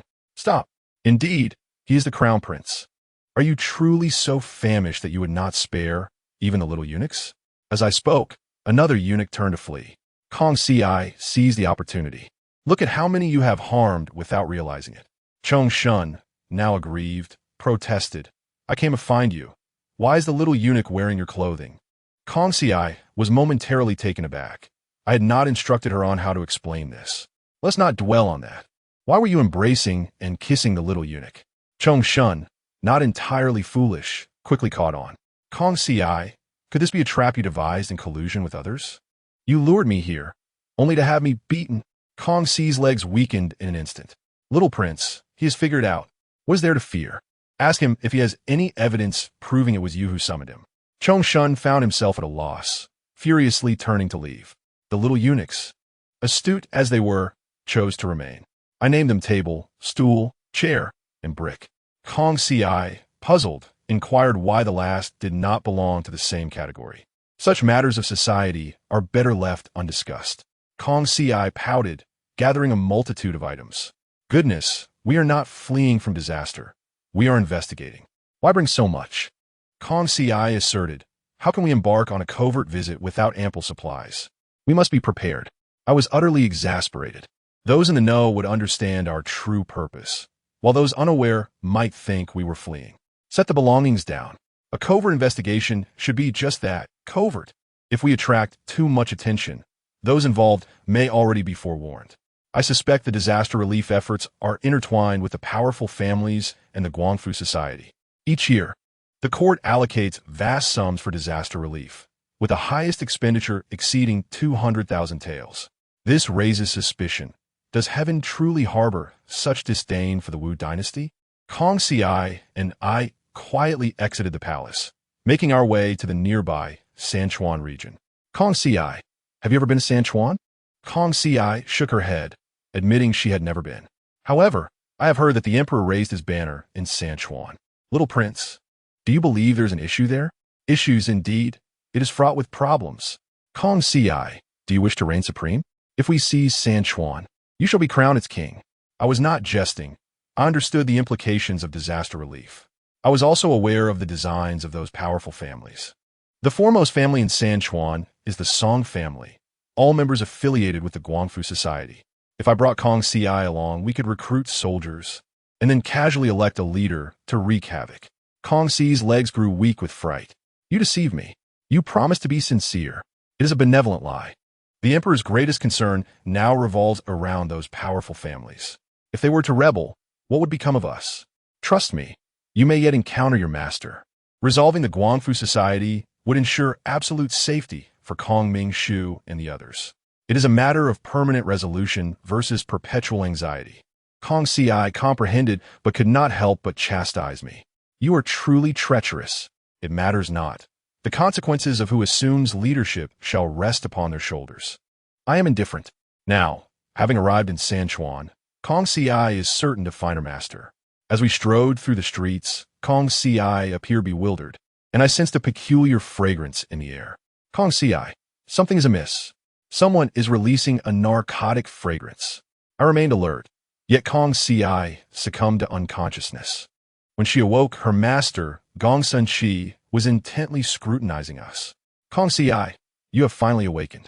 Gong Sun Chi rummaged through our belongings. You old scoundrel, how dare you rummage through someone else's things? Speak, for where did you find this child? I urged Kong Ci to speak the truth swiftly, for Gong Sun Chi was already suspicious of us. Master, this is little Prince Chong'an. I brought him here primarily to enlist your aid in raising troops. Gong Sun Chi's eyes widened. Raising troops is no trifling matter. If we fail, the entire family will suffer. Kong Ci, have you made up your mind? Your father is still serving in the court. Kong Ci nodded, indicating that everything was thought through. As soon as the master raised the banner, she would persuade her father to join in the uprising. Gong Sun Chi's expression was fluctuating. I too found it difficult to gauge the situation. Gong Si, do you think that old Deng will believe us? Nevertheless, Gong Sun Chi chose to let us stay first. You can reside here for now. I will go find the leader to discuss matters. Gong Sun Chi turned and walked away, heading towards the mountain path and quietly entering the secret chamber. Brother Song, it has been confirmed that the prince was indeed abducted by Kong Ci. It turns out that Song Yiru is the leader of the Restoration Society. Chapter 38. Personal Charisma. Song Yiru looked at Gong Sun Chi. Since her disciple has come to seek refuge, inform the brothers to rise up. If the court sends people to suppress us, we shall use the young prince as a shield. Gong Sun Chi nodded. Currently, there are 5,000 brothers hidden in various places, but we still lack some weapons, and the court has not provided disaster relief. Song Yiru frowned. Regarding the court's information, as long as the Yuan family does not share it with us, we remain in the dark. How about this? Let my son contact Kong Ci. Gong Sun Chi's eyes widened. If your son goes, what about mine? It turns out both intended for Kong Si to become their daughter-in-law. The leader's son, Song Tai-ping, will approach you.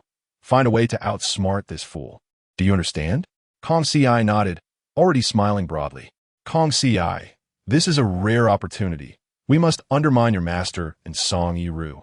Kong Si was incredulous. Can the young prince truly cause a rift? They are not ordinary people. There should still be some basic trust, right? There must be a lollipop. If there are no disagreements between them, why would Gong Sun Shi come here to give advance notice? It seems the internal matters of the Restoration Society are also not very solid. Kong Si, remember, when this brat arrives, do not show him any kindness. Kong Si nodded. Indeed, Song Tai-ping arrived. Miss Kong, you have traveled a long way. It must have been arduous. What use is keeping the young prince? Wait, why do you intend to kill me upon your arrival? I haven't even plotted against you yet, and you are already thinking of my demise. Of course, the prince is of use to keep. Song Tai-ping smirked coldly. You wouldn't have come just to observe, would you? As a noble, how could you possibly join us in rebellion? He is questioning you, but deep down, he already believes in you. Do not give him any leeway. Kong Si was even more formidable, pointing at the door. Get out. Unexpectedly, Kong Si could still maintain a cold demeanor. Song Tai-ping appeared displeased. I mean no harm. Why must you be like this? I want Kong Si to also wear a smile. Don't let this foolish boy truly be deceived. Have Song Tai-ping wait in the second alley. Gong Sun Chi's little wife will pass by. Song Tai-ping, thinking there might be a romantic encounter, eagerly ran over. Gong Sun Chi's little wife had not anticipated encountering such an assault. Before she could scream, she was tackled and felt the rough hands all over her. Gong Sun Chi received the news, gathering everyone in a fit of anger. Someone just attacked my woman. Have you all forgotten the rule against insulting women? Gong Sun Chi sneered. Whoever committed this act, confess now. I give you one last chance. Gong Sun Chi was furious and urged Kong Si to act quickly. This is your chance to shine, Kong Si. Kong Si stepped forward. Master, when I came, I brought gifts for you and the mistress. The clothes are dusted with fluorescent powder. You just need to move the torches away, and that person will naturally appear. Gong Sun Chi raised his hand, and the torches were immediately moved, but the next moment, I was stunned. Song Tai-ping's exposure was inevitable. The crucial point was that Gong Sun Chi's son, Gong Sun Bo, also had it on him. It was explosively shocking. I felt as if my eyes were sullied. Let us leave quickly. Kong Si hurriedly asked me. Young prince, is this what I envisioned? Gong Sun Chi could not investigate further, feeling this was a significant scandal. How tragic. If we hadn't appeared, who would have known such a thing would happen? Gong Sun Chi angrily dragged his son from the crowd, and Kong Si urged me to escape quickly. At this critical moment, Song Yiru unexpectedly led a group to surround us. Young prince, hold on tight. I will help you escape. I told Kong Si to remain calm. Surrendering at this moment is the most reliable option. Stop talking nonsense. Quickly lead the way for Song Yiru. Kong Si was stunned. What if Gong Sun Chi turned against his father? I truly couldn't understand. If you kill him, how will you seek trouble from your father? Once this opportunity passes, it will be lost. If Gong Sun Chi survives, he will undoubtedly come after you. Kong Si followed my advice and approached Song Yiru to counterattack Gong Sun Chi. It was truly satisfying. Gong Sun Chi never expected to be taken down by the leader. Song Yiru looked at Kong Si. Truly a beauty of the nation. Your master is a shameless person, but you are not. Tomorrow, we shall hold a grand banquet to bestow upon you a fateful union. I'm quite curious. Since Gong Sun Bo is still alive, who is it that Song Yiru intends to marry Kong Si to? Song Yiru patted his chest. Such a stunning beauty. Who else could possibly be worthy of her but me? Shameless. What a truly shameless person. Kong Si regretted listening to my words and coming to the land of San Chuan. I told Kong Si to remain calm. What is there to fear? Young prince, it is not you who will be in the bridal chamber, so of course, you are not afraid. Right now, we cannot escape. Il est sûr de Kong Chi.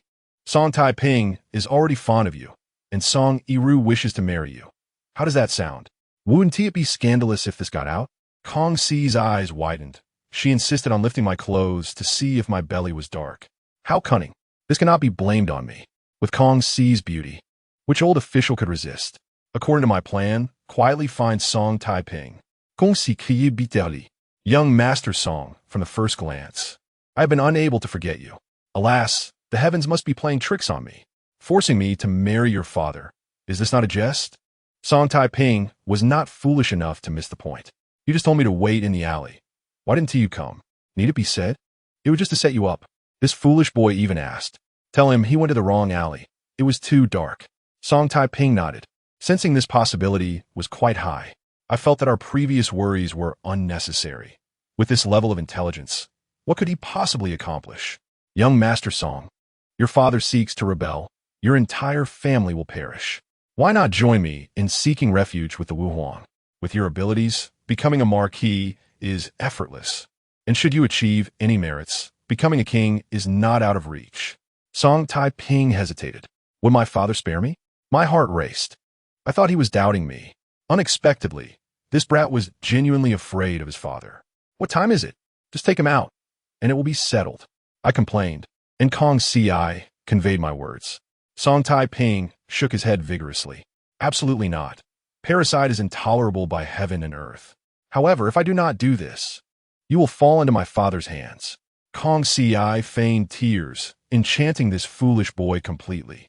Song Taiping made up his mind. Very well. Tomorrow I shall charge in a fit of rage, all for you. Chapter 39. A fury of wrath. Song Taiping wished to advance further, but was pushed away by Kong Ci. Kong Ci tossed and turned, unable to sleep. Young prince, what if we fail tomorrow? That fool Song Taiping, how could he possibly fail? It is absolutely impossible. You need not worry. If Song Yiru truly intends to take advantage of you, would you resist to the death? If I were to be violated, would you still want me? This foolish girl. Of course I want you. After all, aside from you, no one else understands my words. I cannot simply follow Wu Huang every day as the second prince. Kong Ci rambled on incessantly, and it was almost dawn by the time I could finally sleep. Unexpectedly, the door was violently kicked open, and Ing was thrown to the ground like a bound pig. I married you out of respect. Ing are exclaimed angrily, while Kang Si hurriedly tried to comfort me, fearing I might be frightened. I, however, wished that Ing would not regard us so highly. What was wrong with this fool? There was no reason for Ing to fail. Could it be that he hesitated during the act? Ing pointed at us, kill this child, drag this woman out, and beat her to death. Am I not still a child? Isn't that too cruel? To survive, Kang Si quickly stood up. Why must you kill us? I hold a noble title, and this is a prince. Killing us is tantamount to treason. Ing sneered. You conspired for Ing to kill me. Do you truly believe I am unaware? I discern the issue. Ing must have guessed, likely because Ing had revealed hints of the truth. Kang Si, he is boasting. He surely does not know what we have said. Just deny it, and there will be no problem. Kang Si complied with my suggestion. Since you claim I incited your son to kill you, do you have any evidence? Without evidence, I will accuse you of slander. This is defamation. I once thought you, Ing Diaz, were a hero of our time. But it appears you are just SOSO. Go ahead and kill us. There is no wall that does not let the wind through. Let us see if W. Huing will come to kill you. Ing seemed reassured, indicating that this matter had nothing to do with us. I sincerely apologize. It was my mistake. Kang Si and I both breathed a sigh of relief. This fool finally believed us. Unfortunately, Ing was captured, and we were unable to witness the annual ethical drama. Once they retreated, I instructed Kang Si to find a way to take Ing to the military stronghold. Little Prince, you aren't joking, are you? They surely do not trust us now. How could that be possible? If outsiders do not believe, it is understandable, but Ing is most eager for success. He has already killed GNGSNQ. There is no reason for him to kill us as well. If he were to eliminate us, all retreat routes would be severed, and he would truly be doomed. Little Prince, what should we do? After reviewing the texts, I realized that the nearest location to Essenchu Inn was Essenchu Ngu Inn. Kang Si, it seems you may have to sacrifice your beauty. Kang Si shook her head vigorously, refusing. Yet if we did not proceed, neither of us would survive, and mingling with the rebel forces would leave us starving. King C reluctantly conceded. Then I shall persuade Syr to go. He cannot be much smarter than Syr. I sensed that King C was trying to fool me. When we met Syr and presented the forged defense map, he surprisingly believed it. Goodness, how did this fool become the leader? If I could work hard, could I not become their supreme leader? With all the power in my hands, would it not be delightful? Syr put away the defense map. There is no time like the present. I shall set off immediately, and I implore both of you to accompany me. King C had no choice but to comply, quietly heading towards Nguyen. This fool truly believed he held all the cards. Following the defense map, Syr attacked the crucial WKU area, only to be struck down by the Imperial cavalry. King C tied me to her, drew her dagger, and, taking advantage of Syr's inattention, struck him fiercely. Well done. Inform them that the commander is dead. Surrender quickly. King C held up the bloody blade, urging them to yield. Syr is dead. Do not resist any longer. Surrender and pledge loyalty to the Emperor, and you shall be spared. The crowd dropped their weapons, and soldiers from Nguyen quickly surrounded us. I had no choice but to reveal a rather distressing truth to King C. Kill them all. The provisions cannot sustain the rebels. King C was stunned into silence. I had to repeat myself. Throughout history, rebel forces are the most unpredictable. Nourishing the wicked with good provisions is foolish, is it not? Moreover, these rebels could very well rise up. We must cut off their retreat.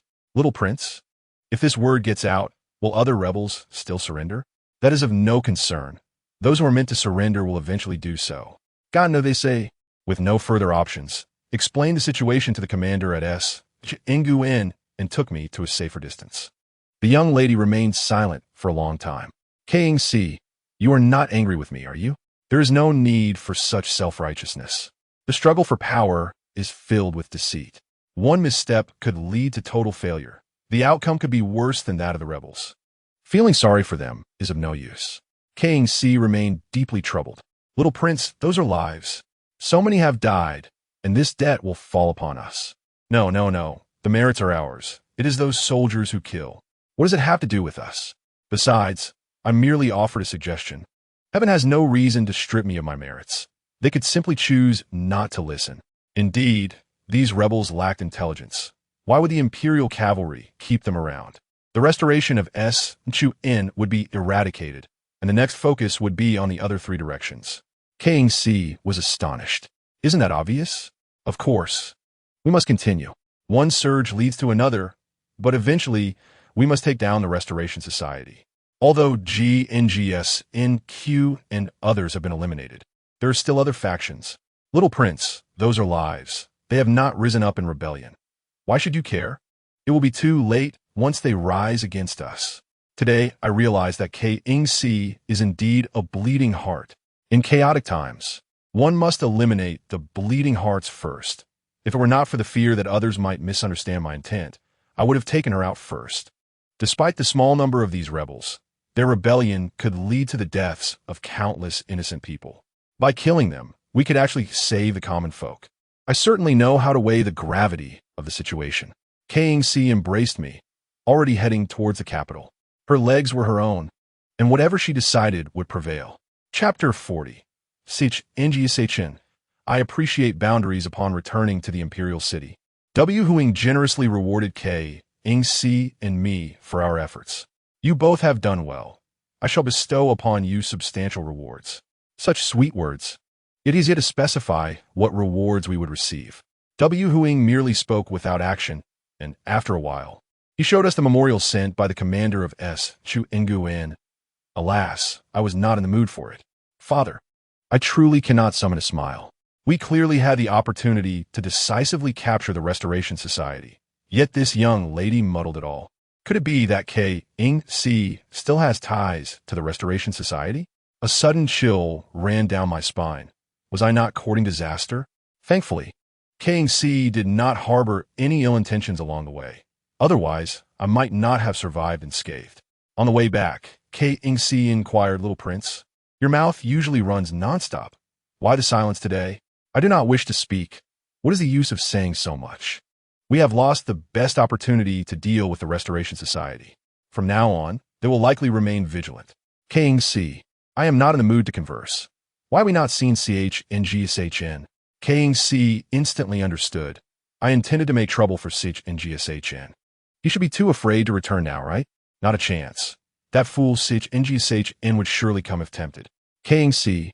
Summon him here. Idleness breeds mischief. Let's play a game of foolishness. King C wore a mischievous grin and sent out the call. CHNGSH and was chatting about physiological matters with a palace maid when the door burst open. Binzuin, what brings you here? Binzuin knelt on the ground. Your Highness, Miss K. Ing requests your presence. CHNGSH rubbed his head, still recovering from his injury. Why was he being summoned again? Could it be another ploy? What was Miss K. Ing's expression when she sent you to fetch me? Binzuin was puzzled, but recounted it plainly. She seemed quite happy, almost impatient. Of course, one could hardly be mistaken. Anticipation was palpable. Chongshan exhaled in relief. This prince shall make haste. Ignoring the palace maid, he dashed forth eagerly. Upon seeing him approach, Kongzi hastily reminded me, Little prince, how shall we amuse ourselves with him? Is that even a question? We shall entertain ourselves in the most delightful manner. Allow me to impart a clever ruse. When he arrives, instruct him to seek out the daughter of the Yuan family, Yuan Yin. Furthermore, he must be compelled to pursue Yuan Yin relentlessly, for at that juncture, Yuan Hao would be obliged to become kin to the emperor. Kongzi urged me to pause. Little prince, is not Yuan Yin considered a fright?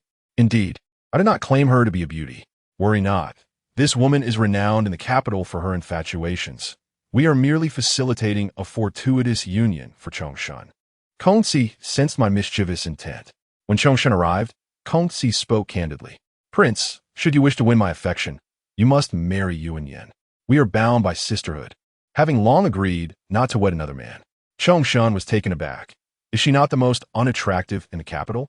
Kongzi, that seems implausible. I have heard that woman weighs over 200 pounds, fierce and hideous. How could this prince ever wed her? Good heavens, do you often feign ignorance? At a critical moment, you surprise me with such cleverness. Kongzi, befuddled, found herself at a loss for words. This foolishness was indeed a ruse to be continued. I refuse to believe this scoundrel cannot be deceived. Kongzi, unwilling to part with her prize, resolved to promise him a night together. After all, it was never specified who would share the bed with him. What is there to fear? We could simply send over a small table, a stool, or even a brick. Our promise shall be fulfilled. Should Chongshan refuse to partake, it would simply reflect his lofty standards. We would bear no blame. Following my counsel, Kongzi indeed moved Chongshan. He promptly exited the palace to visit the Yuan household. Yuan Hao, bemused, wondered if the martial emperor would truly dispatch such a simpleton. Eldest prince, what brings you here? Chongshan smiled. Lord Yuan, truth be told, I have taken a liking to the fair Yuan Yin. Yuan Hao felt as though he had been roused from slumber. Bewildered by the absurdity of it all, how could anyone possibly wish to marry his unattractive daughter? After confirming thrice, Chongshan remained adamant. Yuan Hao felt as if the ancestral graves were emitting green smoke. Regardless of whether Chongshan could ascend to the throne, his daughter would henceforth be a princess. In the realm of influence, who could rival them? Lock the doors. Chongshan felt the situation had escalated beyond belief. He had no intention of fleeing. Once he secured Yuan Yin, he could then pursue Kongzi that very night. Chongshan steeled himself, yet upon encountering Yuan Yin, he involuntarily gasped. She was as imposing as a bear, capable of delivering a lethal blow with a single swat. So, do you wish to marry me? Chongshan mechanically nodded. Yuan Yin burst into triumphant laughter, seizing his attire and pushing him into a chair to smother him with kisses. Immediately procure the emperor's decree for marriage, or I shall storm the palace. Do you hear me? Chongshan, in his naivety, gritted his teeth and nodded.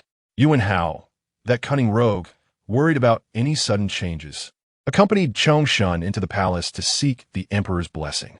Gritting his teeth, Chongshan hurried to find Kongzi, clutching the marriage decree. Miss Kong, here lies the marriage document. Everything has been settled. Chongshuan's face radiated with eager anticipation, and I could hardly bear to continue the jest. I suggested to Kongzi that she alter her approach. lest he be overwhelmed. Kongsi, upon glancing at the decree, leapt to her feet. How can you bear to make me a concubine? My family is of martial lineage. Our status is earned through valor and merit, and yet you would have me as a mere secondary wife? Do you not hold me in esteem?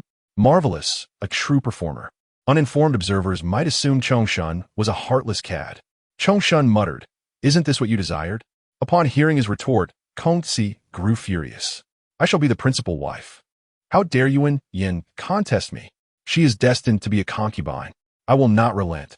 If you cannot change this, do not seek me out." It was utterly ridiculous. How could the emperor's decree be altered so easily? If such a change were made, what face would the Yuan family have left? Our foolish Chongshan truly believed he could alter fate. It was utterly amusing. Kongsi reassured me that Chongshan would not dare to pursue such a course, fearing his father's wrath. This dim wit still had not grasped the reality. When we toasted the wedding banquet, Yuan Yin would surely be compelled to offer her respects. Kongsi pinched my cheek. "You are so small. How could you possibly drink wine?" "Naturally, I would take on that responsibility." "Pa, what of it? Is my size a hindrance to your satisfaction?" Truly absurd. The martial emperor unexpectedly dispatched Zhang Chunyu to summon us. "Please, both of you, accompany me to the study." Chapter 41. Such a young age for sowing discord?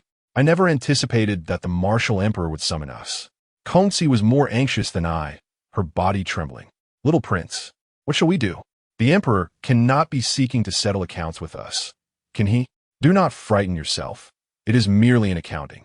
I refuse to believe the martial emperor would dare to eliminate me. Fear not. Let us see what the emperor desires." Zhang Chunyu led us directly to the study, where we found Chongshan, the unfortunate fool, kneeling on the ground. The martial emperor's expression was thunderous. "Kongsi, Chongshan just stated it was you who urged him to propose to Yuan Yin. Is that correct?" Kongsi was utterly flustered, sensing the emperor had come to find fault. She incessantly queried how to respond. "Remain calm. The emperor's inquiry stems from his displeasure at his son marrying such a woeful creature. As if a good cabbage had been offered to a pig. However, Yuan Hao's influence is not to be trifled with. The die is cast, and the martial emperor has no recourse. Rest assured, he did not seek you out during the marriage decree, and now that he does, there is even less cause for concern." Kongsi feigned composure. "Your Majesty, I did indeed make such a suggestion." The martial emperor nodded, and with that he ceased his inquiries. Chongshan's eyes widened. What did this mean? Why was he not being questioned further? Chongshan wished for his father to inquire more, ideally punishing us both.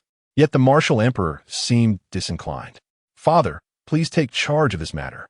The martial emperor coldly replied, "The matter of marriage is one you requested. What do you expect me to adjudicate now? Do you treat marriage as a trifling jest?" In that moment, Chongshan wished for nothing more than to vanish. Contemplating Yuan Yin's imposing stature against his own diminutive frame, Chongshan was carried away by Zhang Chunyu. The martial emperor turned to us. "No need to inquire. This must be the idea of Chong." And Kongsi nodded. "Indeed, it was the little prince's notion. How dare you sell me out? When I first proposed it, you were quite pleased. Why have you now betrayed me? Kongsi, are you jesting with me? At such a tender age, how can you wear two faces? It is too much." The martial emperor cleared his throat. "Enough. You two need not bicker. This situation has yielded a favorable outcome. Chongshan is of a gentle temperament, while Yuan Yin is diligent. She possesses the virtuous qualities of a princess." By the martial emperor's words, it seemed we were not only exonerated, but also deemed beneficial. Should we not receive rewards, it would be rather unjust.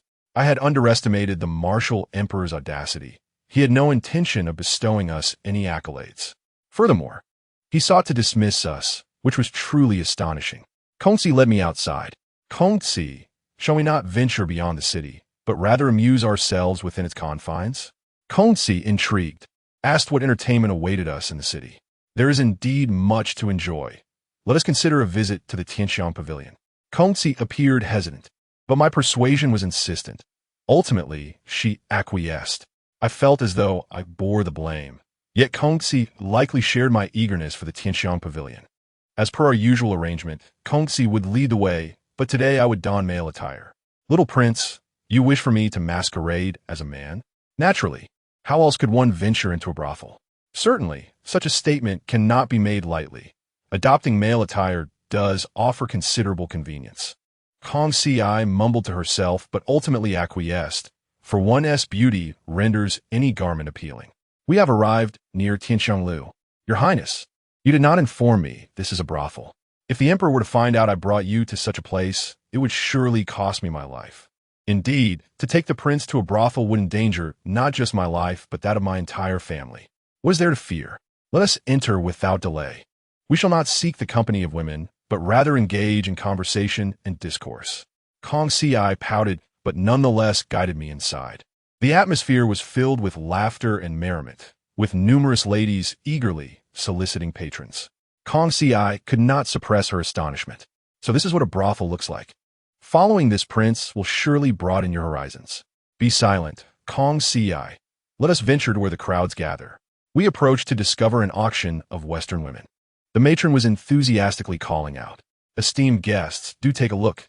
This lady is no ordinary woman, but a refined beauty. The starting bid is 500 taels of silver. Should you possess exceptional literary talent, you may even win her favor." Though I had not frequented brothels, the basic customs were evident at a glance. The lady held a sign indicating she was a confidant. As for confidants, does it not echo the sentiment of having a kindred spirit, no matter the distance? Kong Ci instinctively read aloud, prompting the matron to applaud. Did you all hear that? This young master possesses remarkable eloquence. A throng of scholars turned to look, causing Kong Ci to shyly lower her head. The lady casually pointed at Kong Ci. "Oh, young master, you are indeed fortunate. I can see clearly from the wooden box Kong Ci mentioned." She was unexpectedly ushered into a room, and the Western woman, rather proactive, locked the door and removed her outer garment. "What shall we do, your highness?" Kong Ci was exceedingly anxious. "What shall we do? Let be. The greatest sorrow in life is to have a beauty before one, yet be unable to partake. Kong Ci, you truly do not recognize your fortune." The Western lady, even more assertive, encouraged, "Young master, I am unblemished. Today is merely my first time. It is inevitable, so why not indulge, given your literary talent?" Kong Ci was thoroughly convinced. "I am not inclined towards such pursuits. Let us simply converse." Suddenly, the door was kicked open, revealing an enraged figure. The matron trembled. "Young Master Su has commanded to see who dares to seize his woman." Young Master Su, among the court's elite, it seems only the son of Wang the Protector. Su Zhe would dare such a display. What audacity does this young dandy possess? Kong Ci, in a moment of cowardice, shrank to the side, and I could predict the inevitable question from this timid child. "What shall we do, your highness?" Su Zhe's fury intensified. Before he could utter a word, Kong Ci sprang up, looking at him as if he were a savior. Su Zhe appeared momentarily taken aback. "Where are you going?" Kong Ci, caught by the arm, awkwardly claimed she needed to relieve herself.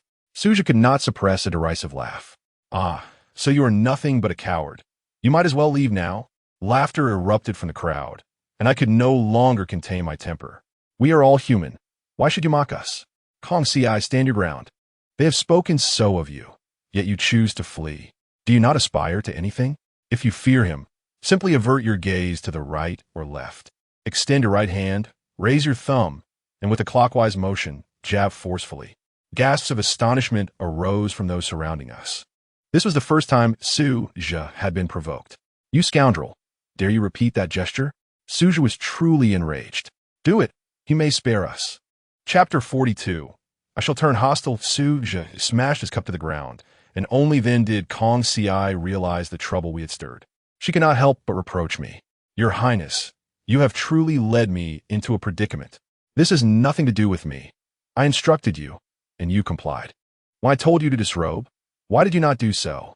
Kong Ci was genuinely terrified of this dandy, especially since the Wu dynasty had strict rules against women frequenting such establishments.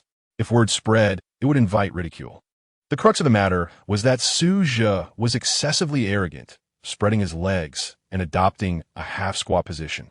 "If you wish to leave, you may crawl beneath my legs." I was perplexed. Why do all young rakes favor such antics? What does crawling beneath one's legs prove? Even Han Xin had done so and effortlessly defeated Xiang Yu's countless troops. Would a true strong man concern himself with such trivialities? Kong Si seemed to find my reasoning sound, nodding in agreement. Let's crawl. We must hasten our departure. Kong Si appeared as though she had misheard, wishing to haul me from a box and give me a beating. The joys of youth are that others bear the burdens. I urged her, if we delay, we shall miss the second bus. Kong Si, gritting her teeth, declared, I would rather die than crawl. You are nothing but a dandy. Why should I? I had not anticipated her retort. Exactly. Why should I crawl beneath him? Before Suja could respond, Kong Si rushed forward, delivering a resounding slap. How dare you strike me? Suja rolled up his sleeves, and I thought, this is bad. Kong Si's petite frame is no match for him. Yet, to my surprise, Kong Si displayed remarkable skill. I had forgotten she too was trained in martial arts. With just a few punches and stances, she proved capable. Suja, caught off guard, could not muster his strength and was knocked to the ground by this frail maiden. To strike Suja, Kong Si was indeed formidable. Do not assist me. Suja was invigorated, intent on competing with Kong Si. Is your strength sufficient? Winning merely signifies being slightly stronger than a woman. Should news spread, it would be a source of ridicule. If defeated, it would be even more embarrassing. Does this not pose a dilemma? How amusing it was. Kong Si seized the opportunity, grasping Suji's shoulder and executing a shoulder throw. Well done. Kong Si, you are magnificent. Kong Si eptroit, stipting on sununtai tifesmoldev. Remember, my surname is Yuan. I thought you were quite impressive. Kong Si, is it not your surname Kong? Now that you have triumphed, you dare not reveal your name. What would your ancestors think if they heard? Kong Si ran off in a flurry. Your Highness, the men have gone to the brothel. But it seems there is little to do there. It is simply observing women and their sensations, is it not? Drinking and perhaps some light flirtation. How utterly tedious. Kong Si, that is a grave misjudgment. You're not a man. How would you know of their joys? Kong Si, should you encounter a dashing gentleman, would you feel your heart flutter? Kong Si replied with unwavering conviction. Absolutely not. What if he were exceedingly forward? Absolutely not. What if he resembled Panin? That I could entertain. I felt a surge of frustration toward Kong Si. So, the young lady is indeed captivated by appearances. Thankfully, I inherited the noble qualities of the martial emperor. Otherwise, I would struggle to capture her attention. Come, today I shall take you to witness something remarkable. As we proceeded forward and turned a corner, the delights of the world would soon reveal themselves. Kong Si, clutching the box, was left agape. Your Highness, such places truly exist in this world. Look at you, so unaccustomed to the world. Kong Si hurried inside, discovering that the establishment was filled with youthful men. Their features sharp and chiseled, their physiques tall and statuesque, akin to pines soaring into the clouds. I had unwittingly trusted this woman. Kong Si seemed to be enjoying herself even more than I. She summoned several men to line up and dance for her. I truly cannot endure this any longer. Kong Si, at least call forth a few ladies for me. Kong Si wiped her mouth. Apologies, Your Highness. Arrange a few ladies in the adjacent room. The manager, believing he would strike it rich today, called for both men and women, thinking this gentleman was in for a lavish time. Kong Si truly understood me, procuring 4 voluptuous beauties. Upon seeing my charming demeanor, the 4 women embraced me, kissing and hugging, filling me with joy. Do not move. What are your hands doing? Careful. Do not pull my hair. For women placed me upon the bed, and the 8 towering peaks of clouds loomed magnificently. Xiao Shui.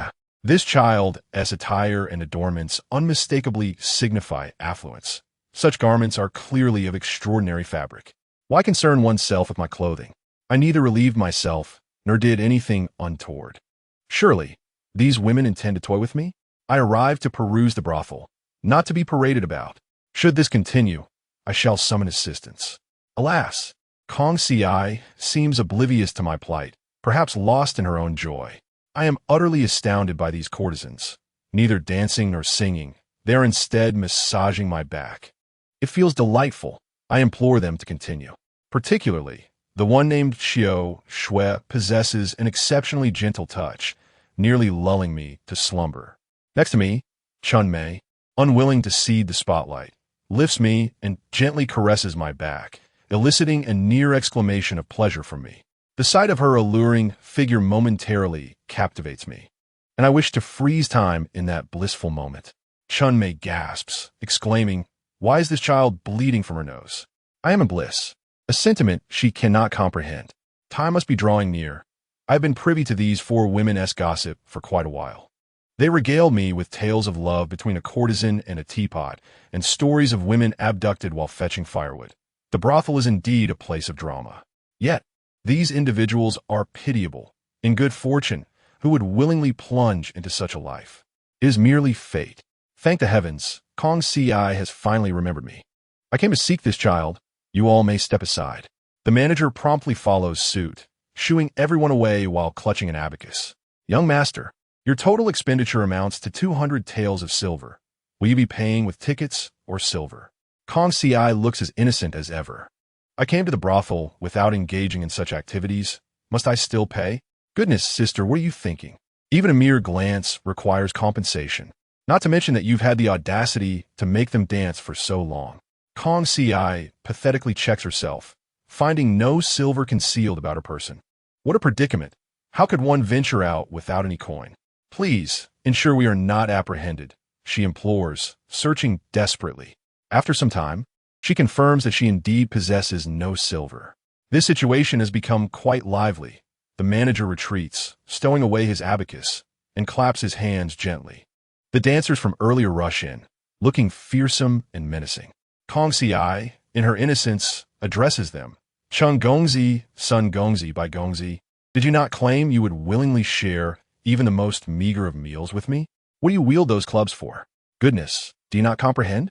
They are undoubtedly here to thrash you. Why even pose such a question? What else could they possibly intend with those weapons? Are they planning to offer you a massage? If you lack silver, think quickly, or they shall surely beat us to a pulp. Chapter 43. Is card payment available, or will dishwashing suffice? Observing Kong Ci's pockets, which appeared as clean as her visage, I saw no alternative. I inquired the manager whether we might wash dishes instead. The manager, taken aback by such an unreasonable request, felt somewhat offended. Given your distinguished appearance, I will refrain from comment on your presence here, but you absolutely must render payment. You would need to wash dishes for at least 5 years with the currency you owe me. Have someone watch him, should he attempt to flee. I shall break his legs, shatter his tendons, and fracture his ribs. Kong Ci, oh Kong Ci, you are truly a burden. Little prince, how can you accuse me of being a burden? It is my first visit to a brothel. I lack experience and thought that abstaining from such acts exempted me from payment. I must commend your naivety. Well, we do need to eat and drink. At least provide some team money. Enough chatter. Let us begin washing. We shall be at it for years. I sincerely hope that Father Emperor soon realizes my absence. However, I doubt that Wu Huang would ever suspect our escapade to the brothel. The pile of dishes grew mountainous, and we toiled like dogs. Kong Ci scrubbed while I regaled her with gossip gleaned from the courtesans. I am thoroughly amazed. Kong Ci set down the dishes. Little prince, I must share a thought. That woman from the western regions we encountered seemed oddly familiar. Why did you not mention this to me earlier? Kong Ci shook her head. I did not recall it until now. The more I ponder, the stranger it becomes. That woman is not right. I have seen her at the Guangfu Society. Kong Ci, you nearly jeopardized our mission. This is dire. Tianxiang Lu hosts the scions of notable families and numerous court officials. That woman is surely attempting to glean intelligence from them. And it would be as easy as pie. It appears the Guangfu Society has not abandoned their plans against the court. Gongxi, Xiaozuoxing. We must depart swiftly and find a way to inform Father Emperor. Kong Ci signaled to me discreetly, mindful of the 2 henchmen still lurking nearby. Can't you simply deal with them? At this moment, what is there to fear from henchmen? Gongxi appealed to Quad. Little prince, I could handle them, but that would only attract more henchmen. What then? I can escape, but can you? I believe we should exercise caution. We must not act impulsively. Kong Ci shot me a disdainful glance. However, if Wu Huang does not receive the news, he cannot act. Little prince, I have a plan. Kong Ci beckoned the 2 henchmen over, their brows furrowed, but to their surprise, Kong Ci let her hair down. How can you discern whether I am male or female? They were taken aback by her beauty. Little lady, I did not expect you to possess such charm. How about a kiss? They lunged towards her, but she merely shook her head. This humble girl is shy. Just once, only one at a time, if you please. I anticipated a quarrel, perhaps even a brawl, but they instead exhibited courtesy. Courtesy? At this juncture, what is there to be polite about? Ultimately, the taller henchman made the first move. Kong Si led him into a storage room, swiftly covering his mouth and delivering a sharp blow to the back of his head. The action was clean and efficient, rendering him unconscious.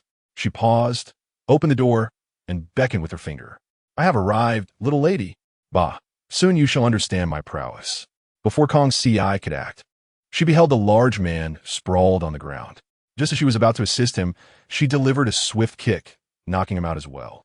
She fully released her hair, darting into the courtyard to steal a garment, transforming into a vision of unparalleled beauty.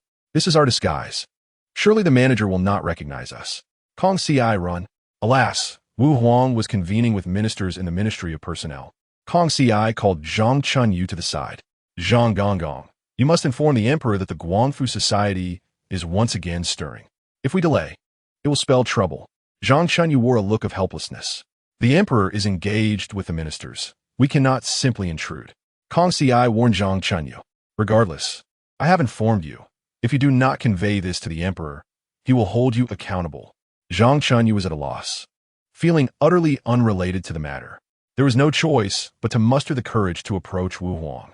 Upon hearing that the Guangfu society was on the move again, Wu Huang's expression remained stoic, yet internally, he was anxious. He found an excuse to dismiss the ministers and summon Kong Si. Where did you encounter this? Kong Si hesitated. What is there to hesitate about? Speak plainly. Wu Huang cannot harm you for telling the truth. Do not hesitate.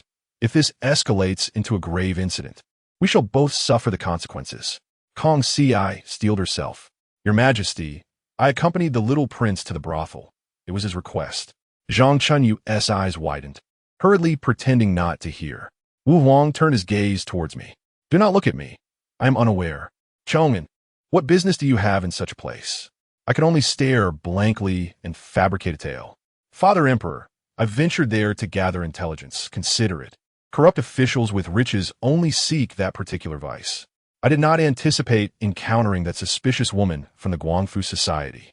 They lay in ambush at the brothel. I cannot dispatch an army to confront them. How can we discreetly eliminate them? Bah, what a dreadful suggestion. Silently eliminating them is feasible, but others are not fools. They will eventually uncover the truth. In a critical moment, we must rely on my wisdom. Father Emperor, why not organize a beauty pageant, creating unexpected and precise incidents to eliminate them? Who would be able to discern the truth? Natural disasters and human calamities are indeed unavoidable. The Wu Huang found this reasoning to be sound. Very well, I shall entrust this matter to you and Kong Si. My gratitude towards Wu Huang is immeasurable. Upon stepping out, my heart was filled with an unparalleled sense of relief, while Kong Si appeared somewhat puzzled. Little prince, what if others are also selected in the beauty contest? How naive. We shall simply eliminate the ordinary contenders at that time.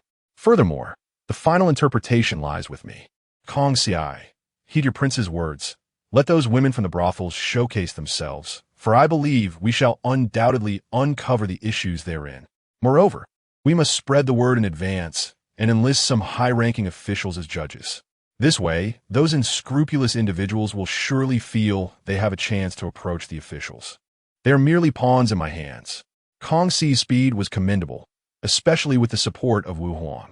The competition commenced, and the preliminary selections had already eliminated the irrelevant participants. Kong Si pouted, Little Prince, could you explain why we're the final round? Is there any need for explanation? Am I not pleased? Kong Si slammed the table. Why must those individuals wear only sheer fabric for the final round? Wouldn't that expose them entirely? Chapter 44. Fearing concealed weapons. Alas, Kong Si, consider whether you could detect if those individuals concealed weapons on their persons. If they were clothed, it would be nearly impossible to discern. Yet if clad in sheer fabric, everything would be revealed. I never anticipated you would perceive me in such a light. Indeed, Kong Si fell for the ruse. Since this contest has been initiated, I might as well indulge my eyes first. The pleasure derived from this sight surpasses all. It is not merely a matter of delight. As the competition was about to begin, many women felt a sense of embarrassment, only to realize that Kong Ci was the sole examiner, which instantly put them at ease. I meticulously observed these women and noticed that the Western region girl was present, fourth from the right. Kong Ci quickly took note. Little Prince, shall I call her out for questioning? Of course not. What good would that do? If she does not confess, we remain at an impasse. Kong Ci, direct this girl to seek out Yuan Hao. Have you heard of dogs biting dogs? Kong Ci instantly grasped my intent. Yuan Hao was nearly asleep, initially thinking something significant awaited him, only to find himself watching those crude women display their talents. Age inevitably brought drowsiness, yet he fortuitously spotted Kong Ci approaching with the Western region girl. Miss Kong, what do you intend to do? Seeing Yuan Hao's inquiry, Kong Ci lowered her voice. Lord Yuan, I have far too many participants to manage. Would you be so kind as to assist me? Yuan Hao contemplated refusing, but upon seeing the beauty of the Western region woman, enhanced by her translucent attire, he readily acquiesced. Very well, where shall we go? The Western region girl immediately sensed that Yuan Hao was far from virtuous. Nevertheless, she followed him into the room, while Yuan Hao stroked his beard. What is your name? Where do you reside? The Western region girl gently swayed her sheer fabric, revealing her fair skin. My lord, what was your inquiry? Yuan Hao could no longer restrain himself. No need for questions. I shall find the answers myself. This girl undoubtedly possessed a certain allure that rendered Yuan Hao insatiable. Kong Ci and I eavesdropped from the adjacent room. Little Prince, it seems these two have not discussed anything confidential. How naive. Would they disclose anything of value to you? Kong Ci, be patient. Let us listen a while longer. After a moment of waiting, with no revelations, Kong Ci grew restless. Little Prince, what shall we do? I feel the time is ripe. Let us charge in and see how they respond. The door was pushed open, and the two were hurriedly covering themselves with blankets. Get out. Who permitted your entrance? Yuan Hao was exceedingly flustered, while Kong Ci calmly placed the wanted poster on the table. Lord Yuan, you are associating with wanted criminals. You two must surely belong to the same ilk, correct? Yuan Hao panicked. I did not recognize this woman. Upon realizing she was a wanted criminal, there was little left to discuss. It was best to take her away. The Western region girl immediately panicked. My lord, you profess to care for me. Yet in this critical moment, you cast me aside. Why would I cast you aside? Clearly, I wish to sever all ties with you. If you cannot comprehend this, your intellect is indeed concerning. I surmised that with a few more inquiries, Yuan Hao would eventually divulge the girl's identity. Just as we waited, Yuan Hao could no longer contain himself. This woman claims to be a member of the Guangfu Society. She came to the capital to assassinate Wu Huang. Quickly apprehend her. The old scoundrel, having spoken, scurried beneath the bed in terror. However, Kong Ci noticed that the girl had become motionless and approached, ready to reach out. Do not move. She is already finished. I observed that the girl had not breathed for quite some time. She had presumably been poisoned by her own associates. Immediately post a notice stating that this girl was killed by her accomplices. We shall see how those who read the notice react. Kong Ci understood and led me to a location near where the notice would be posted. I was somewhat curious. If this prince were not present, would you feel uncertain? Rest assured, this prince is quite compassionate towards delicate flowers, Kong Ci scoffed. Little prince, do not overthink. Is that all right? With you here, even if troubles arise, the emperor will not overly punish me. Understood. I shall keep the matter close to my heart, lest I be thrust into the abyss. Such malice from one so young is truly disheartening. Kong Ci, you are incorrigible, a wickedness unparalleled. Kong Ci merely smirked. Little prince, do not blame me for the caution of the Guangfu Society. It is a matter of survival. What use is caution? I fear the members of the Guangfu Society are hiding in the shadows, trembling. Is it not a good life for everyone to have food to eat and books to read? What benefit is there in overthrowing Wu Huang for the common people? Among the crowd, some had already fled after hearing the notice, prompting Kong Ci to hastily order arrests. All captured individuals were confined to the Tianlao, yet regrettably, none spoke the truth. If they refused to speak, what use were our efforts? Little prince, I intend to report to the emperor that these individuals should be executed. Dear sister, have you lost your mind? No, killing them would only yield harm, not benefit. Take me with you. I wish to see how resilient these individuals truly are. Kong Ci initially did not wish to take me, but my insistence prevailed. As I stepped into the Tian Lao, I hesitated, for the stench within was truly unbearable. The mingling of sweat and excrement was foul and repulsive. Kong Ci, I shall impart a method to you. Can you manage the task yourself? Kong Ci flatly refused. I shall remember you, wicked woman. The warden, seeing the master arrive, hastily reported, there are 6 captured individuals, 2 deceased, and the others are present. Before Kong Ci could speak, the 4 captured individuals began a taunt. Do not be agitated. Calm yourself. Their actions were clearly a ploy to incite you to kill them, suggesting they possessed quite a wealth of useful information. Kong Ci restrained her murderous impulses. Little prince, may I employ torture on the 2? Of course, but the results may not be satisfactory. Kong Ci smirked. What I desire is torment, not resolution. The Guangfu society could never stand against the court. If they are tortured to death, the emperor will not hold me accountable. Let me see whom we shall execute first. Those who had just indulged in mockery now trembled in fear. These 4 fellows truly disgraced humanity. Why have you become silent? Kong Ci, like a demon, fixed her gaze upon them. There was no need for concern. These individuals were ultimately bound for death. They merely needed to be dealt with. Kong Ci, having had her fill of play, instructed someone to bring paper and pen to draw circles, reminding them to deliberately skew their lines when connecting the dots. Following my guidance, Kong Ci executed the task, and it was only a matter of time before someone succumbed to the pressure. You might as well kill me. Why not complete the circle? The world of obsessive compulsiveness is truly unbearable.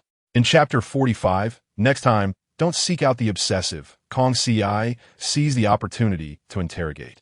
The others remained silent, leaving her with no choice but to continue her torment. Observing the numerous imperfect circles Kong Ci had drawn, despair enveloped the group. It was evident that these individuals were indeed afflicted by obsessive-compulsive tendencies. Surely, it was their very condition that had led them to be recruited into the organization. Kong Ci deployed haar monsterstruke. With a wave of her hand, a young eunuch clad in white entered, carrying a basin filled with a large, greasy pork elbow. Taking a bite, he wiped his greasy hands on his sleeves, allowing the oil to drip onto his chest. One among them could no longer bear the sight and spat blood, adding to the count of the fallen. The remaining 3 fell into silence, whether obsessive-compulsive or not. They had no choice but to remain quiet. Kong Ci regarded the 3, determined to inflict more suffering until only one remained, the one who would be fortunate enough to be released. One by one, the other 2 bled profusely. In the end, only one remained, and Kong Ci ordered his bindings to be loosened. What is your name, young master? At such a moment, asking for a name seemed absurd. The man was nearly paralyzed by fear. I am called a General. Kong Ci waved her hand, bestowing silver and clothing upon him before setting him free. I found myself puzzled, wondering why she was not inquiring further. Kong Ci, are you not curious? A faint smile graced her lips. Little prince, your thoughts are indeed wicked. Once a Jin departs, you shall issue a commendation for him, leading his accomplices to believe he has wronged the organization. Consequently, they will eliminate him and bury his body. And from the discovery of the corpse, the organization behind a Jin will be revealed. Exquisite. You've learned to respond quickly, she remarked. This little girl is indeed swift. I hope she does not surpass me.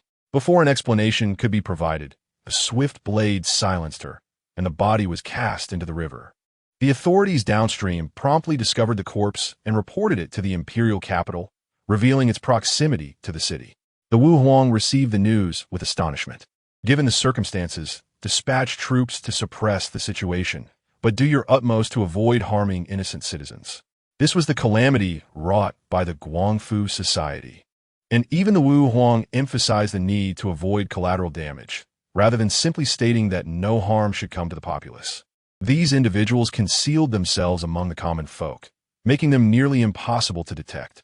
Were I in the Wu Huang's position, I too might resort to such desperate measures. In the days that Kong Ci was absent, I found myself endlessly accompanying the Wu Huang during court sessions, feeling utterly bored. My son, did you hear what the Chancellor just said?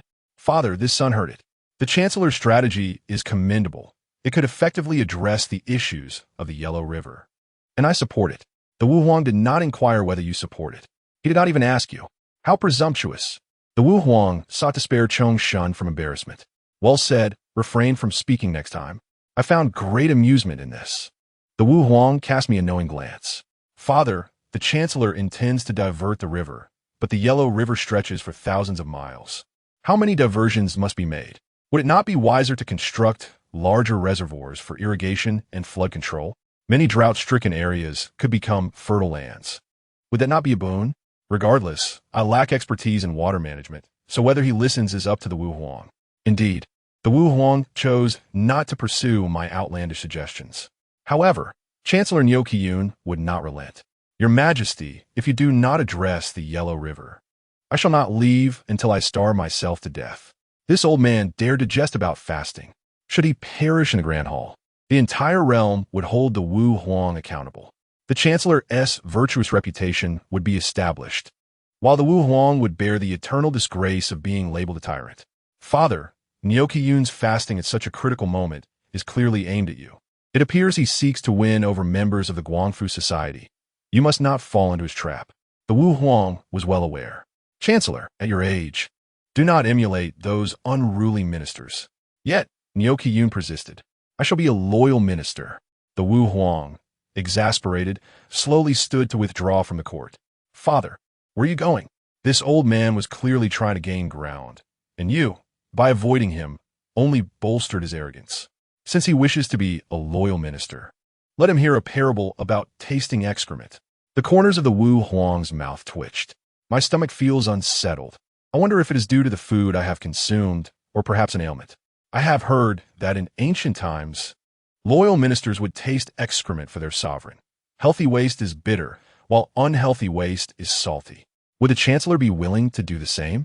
Niu Qiyun's eyes widened. Well, what is this? Wishing to be a loyal minister, the Wu Huang will accommodate. Why hesitate? It appeared he merely sought a hollow title. Father, he hesitates. It was only natural. Who would not hesitate to consume excrement? Niu Qiyun fell silent, and Yu Wenhao seized the moment to speak. The Chancellor is indeed a paragon of loyalty. We admire him and consider him a model. Bah, who are you to utter such words? There is no shortage of gossips, and this year they seem particularly abundant. Indeed, Niu Qiyun offered the opportunity to taste excrement to Yu Wenhao. Lord Yuan, being a loyal minister, I am of an advanced age and my taste buds are dulled. Moreover, my temper has flared recently, so I may not discern the flavor. Therefore, I implore Lord Yuan to take the lead. Yu Wenhao's expression turned incredulous. Niu Qiyun truly was a fool. While he trusted him, he pushed him into the pit. However, I, too, wish to witness whether Yu Wenhao would consume excrement. The Wu Huang felt a chill of disappointment. Forget it. Father, why do you always flee when matters become contentious? Just when I thought the narrative would conclude here, unexpectedly, someone stepped forward. Let me handle it. Alas, Niu Qiyun exclaimed in anger. Young Master Shang, you are merely a fallen noble. You have no right to bark orders. Depart at once. Young Master Shang maintained his composure. Previously, I was indeed a fallen noble, but now I serve the Wu Huang, making me a loyal minister. Your Majesty, I am willing to taste excrement on your behalf to identify the ailment. The Wu Huang was profoundly moved. This was indeed a loyal minister. Father, do take heed. You have vanquished young Master Shang's nation. Even if he detects an issue, would he ever reveal it to you? Should the ailment worsen, he may seek revenge. I observed young Master Shang and recognized him as a cunning individual. Sparing him would likely yield another Gojian. The Wu Huang was still inclined to test his loyalty, prompting Zhang Chunyu to procure some sesame paste. Young Master Shang truly was audacious, willing to consume excrement. After taking a bite, he licked his lips, causing everyone to retch, especially Niu Qiyun, who led the charge. Young Master Shang, perplexed, inquired, Your Majesty, is this not sesame paste? In Chapter 46, he is truly impressive. Young Master Shang wore a look of disbelief, while the Wu Huang seethed with rage. This is the loyalty of a minister. Father, are you unwell? The Wu Huang slammed the table, uttering not a word before departing. Zhang Chunyu glanced at the bewildered ministers. You may all leave. The Emperor has given you an opportunity, yet you squander it. The most awkward moment fell upon Yeo-Kiyun, who could not bear the wealth thrust upon him. Strutting away in triumph, Kong Si intercepted him. She rushed over and halted him. "Miss Kong, is there something you need?" Kong Si nodded and requested young Master Shang to step aside for a moment. A mere weak woman posed no threat to him. Young Master Shang hastened over. Kong Si too had her doubts. "The Emperor has destroyed your nation. This is an irreconcilable enmity. Why would you assist him in tasting excrement?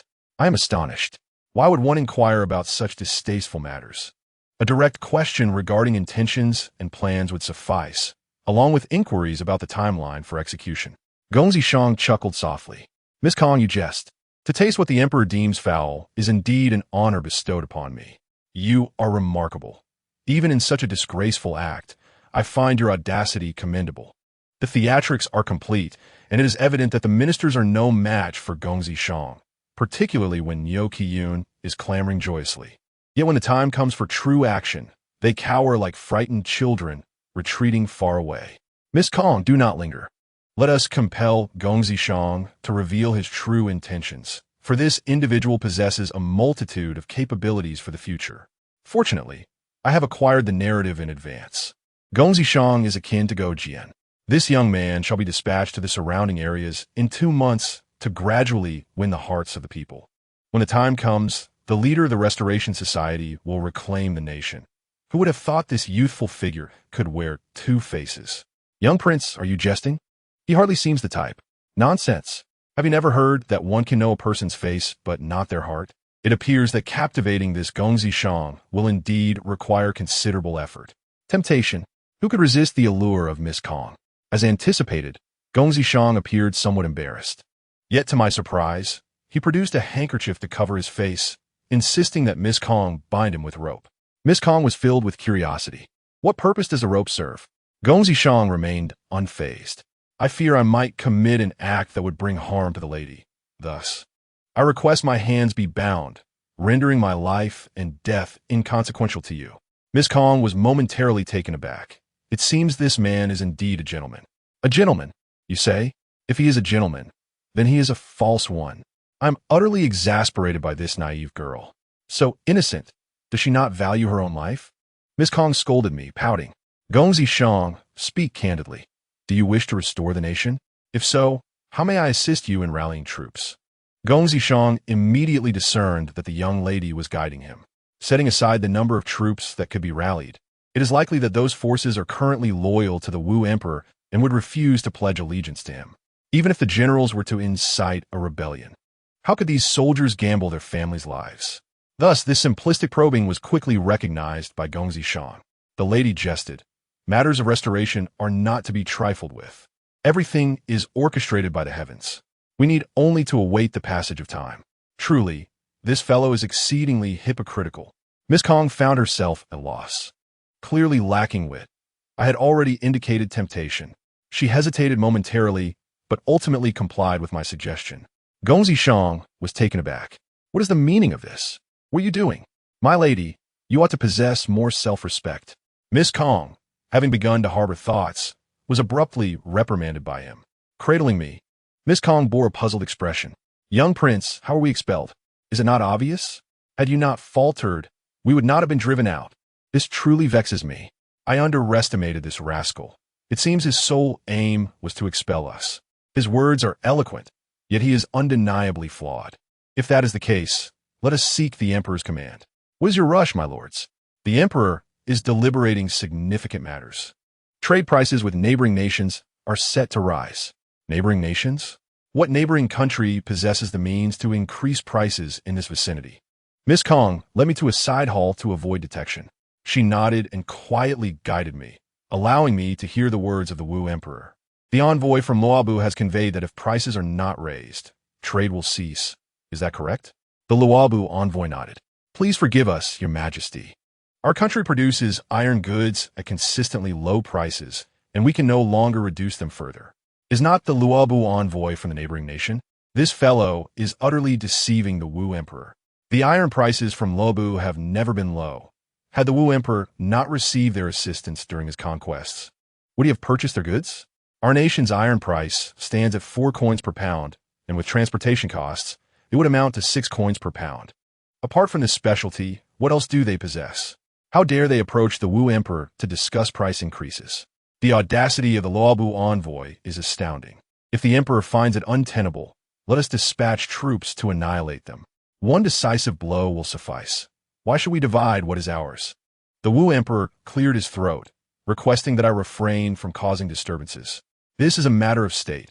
You may listen, but must not voice your opinions. I could hardly contain myself. The Luobu envoy treats us as fools. Observing the Wu Emperor's continued composure, the envoy uttered a statement that unsettled him. My king believes that the price of salt in your nation is excessively high. Could you possibly reduce it by around 30%? If it is too expensive, then do not consume it. One should reflect on their own issues. Have they genuinely focused on production over the years? This salt is already priced like cabbage. How can it be lowered further? It appears that providing them with pickled vegetables and porridge is already a mercy. Cutting off their salt supply would suffice. The Wu Emperor was indeed struggling to contain his ire. How outrageous! The price of salt pertains to the livelihood of the people and the nation's tax revenue. It cannot be altered lightly. Precisely. However, he lacked the most authoritative statement. There will be no price reductions. If it comes to arms, I have millions at my disposal. They have grown accustomed to this, daring to negotiate here. From where do they derive such audacity? The Luobu envoy wore a hint of mockery on his face. Your Majesty, the goods produced by your nation are already not inexpensive. If prices remain unchanged, I fear no one will engage in trade with your country again. Oh, how audacious! Who do you think you are threatening? Father, how can you continue to endure this? It is clear they perceive us as soft targets. Do you intend to tolerate this? Chapter 47. I can no longer endure.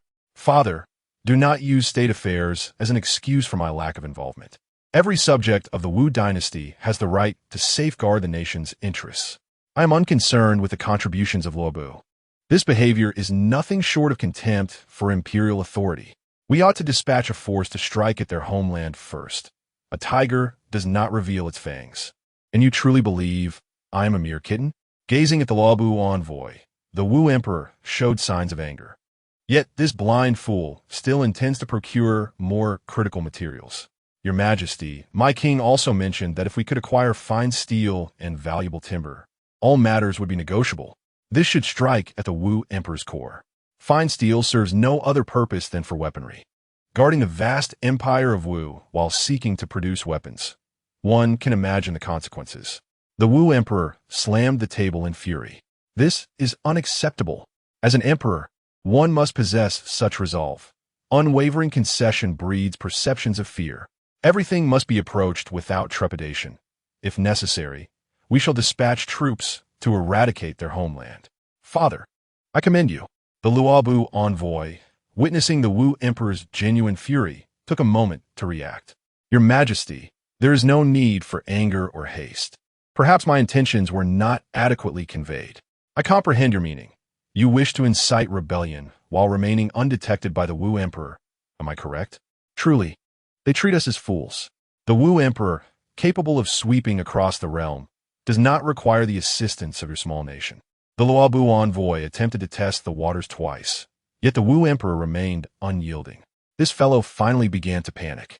While I have yet to seek your life, you would do well to depart swiftly. The Luobu envoy could no longer remain seated. Without even a proper bow, he fled. Father, I once thought you possessed great resolve. In such situations, you ought to lead troops into battle. What issue cannot be resolved? When they are defeated, they shall bear the costs. This is truly an affront. At critical moments, I must rely on my concubine. In due time, they will act behind the Wu Emperor's back, making it difficult to detect. The Luobu nation will seize the opportunity to expand its military, encroaching upon border territories, ultimately consuming vast lands to the north of the Wu dynasty after the Wu Emperor's demise. Such scoundrels, what purpose do they serve? Gongxi, you must eliminate the envoy and provoke the Wu Huang into immediate conflict. Gongxi appeared utterly astonished. I was equally astonished that she could still exhibit such surprise.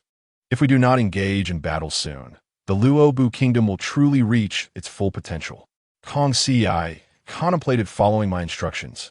But I suddenly realized that such a fortuitous event should not exclude Gongzi Shang.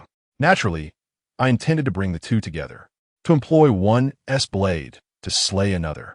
To put it plainly, I would first use Gongzi Shang's influence to eliminate the envoy, and then employ Wu Huang's hand to dispose of Gongzi Shang. With both pests eradicated, I would finally find some respite. Kong Ci deemed this scheme quite clever. Since it was favorable, we should hasten to put it into action. That very evening, Kong Ci summoned the two to Tianxiang Lu for a meeting. However, she did not appear herself, but instead ordered an extravagant feast in their names. Gongzi Shang and the Luo Bu envoy were taken aback upon meeting in the room. "My lord must have entered the wrong chamber," the envoy questioned, shaking his head. "You are the one who has erred," Gongzi Shang retorted, furrowing his brow. "I merely sought to kindly remind you why you are so irate." The Luo Bu envoy, accustomed to his domineering ways, hardly cared for the trivialities of Gongzi Shang. "How dare you speak out of turn? No one else has advised you to keep your mouth shut." Gongzi Shang was momentarily stunned, bewildered by the unexpected reprimand. Infuriated, yet feeling powerless, he resolved to leave. Unexpectedly, the steward halted them. The beauty, wine, and various expenses amount to a total of 1,300 taels of silver. "Which esteemed gentleman will settle this bill?" Their expressions shifted dramatically. They had done nothing yet found themselves in such financial distress. The Luo Bu envoy hailed from a lesser nation, and Gongzi Shang was even more unfortunate, unable to shoulder such a burden. They each insisted that the steward collect payment from the other. The steward was no pushover. "I care not for your noble lineage or esteemed titles. Unless payment is made, neither of you shall depart. I shall say it once more. I demand silver, or I will make your lives exceedingly difficult." The steward was growing impatient, and Gongzi Shang, fearing trouble, produced a half-jade pendant. "This is my mother's token," the Luo Bu envoy scoffed. "If you lack funds, do not venture out. Just look at your pitiful appearance." Finally, incensed, Gongzi Shang engaged in a scuffle with the envoy. The outcome was unexpected. The Luo Bu envoy managed to turn the tables and kill Gongzi Shang. Kong Ci, upon receiving the news, stared blankly at me. "Little prince, your prediction was incorrect. How could this have happened?" "Do not be shocked yet. Allow me to be astonished first," I replied. The envoy of the Luo Bu kingdom possessed no martial prowess. How could he have slain Gongzi Shang? This was truly absurd. I dispatched Kong Ci to the dungeons to verify Gongzi Shang's corpse, suspecting the involvement of the Guangfu Society. "Little prince, it is indeed true. There is a poison needle lodged in Gongzi Shang's back. That explains it. The Guangfu Society would certainly not tolerate Gongzi Shang's disrespect towards the Wu Huang. With such intellect, what rebellion could they possibly orchestrate? It is fitting that he fell by the hand of his own kind. Surely, Gongzi Shang must have felt a deep resentment. Nevertheless, it was fortuitous. As long as one of them perished, my plan would have succeeded. Regardless of who fell, it was the best possible outcome. Due to the Luo Bu envoy's unlawful killing of a court official, the Wu Huang was filled with rage and immediately imprisoned him for questioning. At this juncture, one would expect swift resolution. Would we truly wait for the Luo Bu kingdom to negotiate? Such naivety was incomprehensible. "Father, this matter must not be taken lightly. The envoy has arrived, stating they are willing to compensate for the deceased's losses. Will you acquiesce or refuse?" Gongzi Shang's status was exceedingly delicate. Representing the nobility of a fallen nation, careful consideration was paramount. Should these nobles rebel, it would serve as their justification. "I can only advise you. If my counsel is disregarded, then so be it." The Wu Huang ultimately contemplated the situation thoroughly. "What my son says bears merit. The Luo Bu envoy has unlawfully slain a court official. Such a crime deserves execution. Let us proceed with immediate judgment. Execute him, and let be done with." Resolving these two nuisances brought me considerable relief. I initially intended for Kong Ci to entertain me, but unexpectedly, the Luo Bu kingdom exhibited unusual activity. They were quietly mobilizing their forces. "Little prince, is this truth or folly?" Kong Ci inquired, her face etched with disbelief. "Of course it is true. Would I jest about such matters?" I responded. "They have yet to dare openly rebel. They are merely assembling in secret, seeking the opportune moment to strike." Chapter 48. Should we not lead the charge ourselves? The Luobu kingdom seemed unable to distinguish between minor and major matters. The Wu Huang could simply dispatch a general with a contingent of troops to easily subdue them. It was baffling that they had not yet sent anyone to express contrition. This cannot stand. I must promptly inform my father to avoid falling into their trap. Upon hearing of the situation, the Wu Huang laid the memorial before him.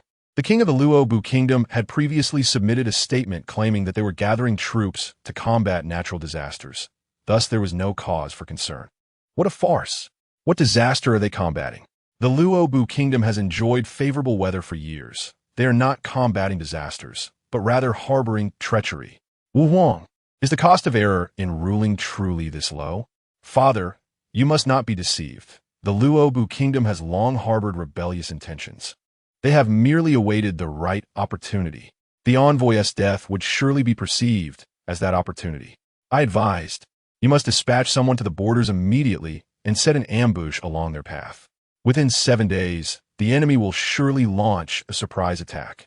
The Wu Huang recognized that I seldom jest. Since I had emphasized the matter repeatedly, it was evident there was a problem.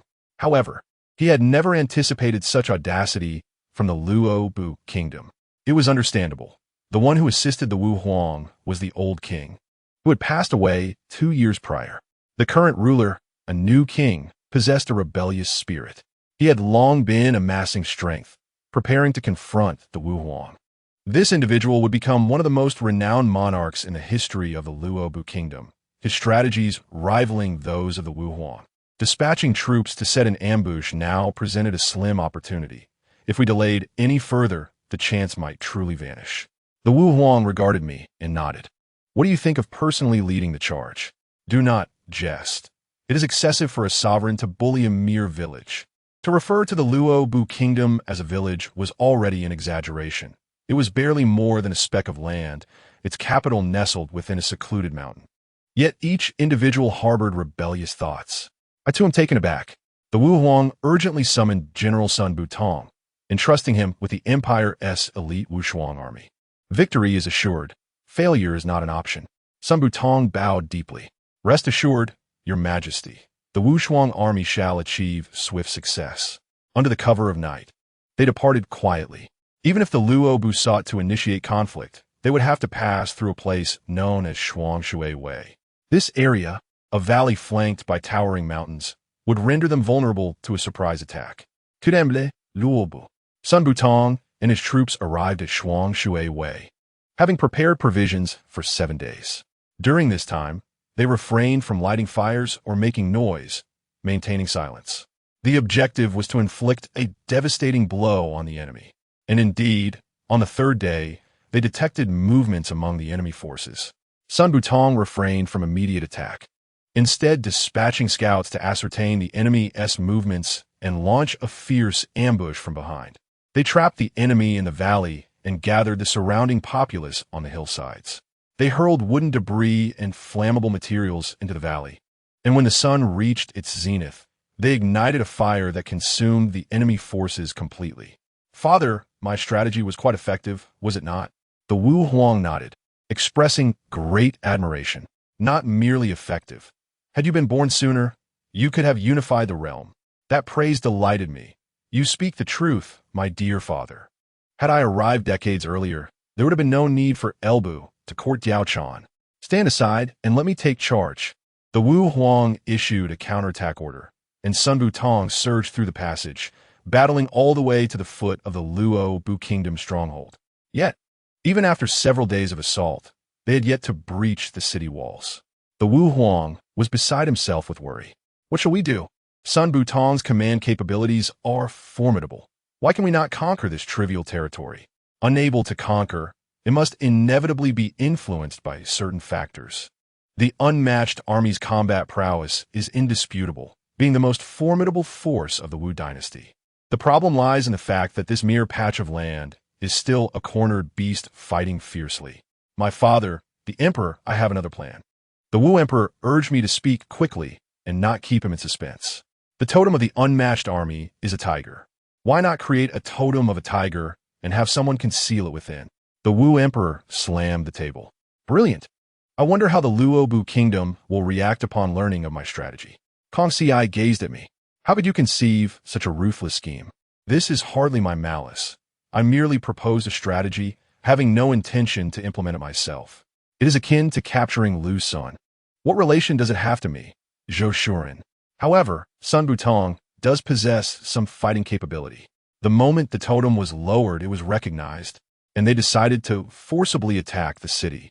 Within 3 hours, the city fell, and the Queen of Luobu was captured, along with various noble families. That very night, the Wu Emperor gave me a heads up. If this fallen queen enters the palace, she would surely serve with dedication. Wu Tishi? I scoffed, shameless.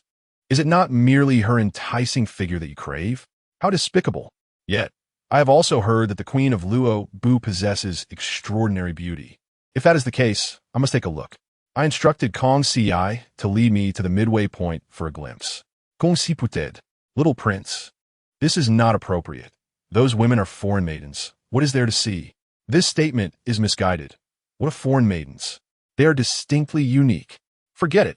You wouldn't understand. Hurry and take me there, or I shall miss everything. Kong Si, with no other choice, quietly led me out of the palace, waiting along the route for Sun Butong's return. However, I did not anticipate witnessing an exceedingly enticing scene that very evening. Sun Butong had actually pulled the Queen of Luobu into his tent. General Sun, what is going on here? I instructed Kong Si to refrain from shouting. What else could a man and woman do together? They are undoubtedly practicing a foreign language. This scoundrel dared to take the initiative. How shameless. At least allow me to see first. Suddenly, Sun Butong let out a cry of anguish, and I knew something was amiss. Kong Si immediately led me into the military camp. As we reached the entrance, soldiers on patrol held their swords to Kong Si's throat. Kong Si quickly tell them, I am the commander of the march, and they must let us through. Kong Si, indeed impressive, lifted me above his head. I felt an urge to relieve myself. The soldiers continued to stare. Surely Sun Butong was ambushed, and if we watched any longer, he would meet his demise. Command the palace guards to enter with me.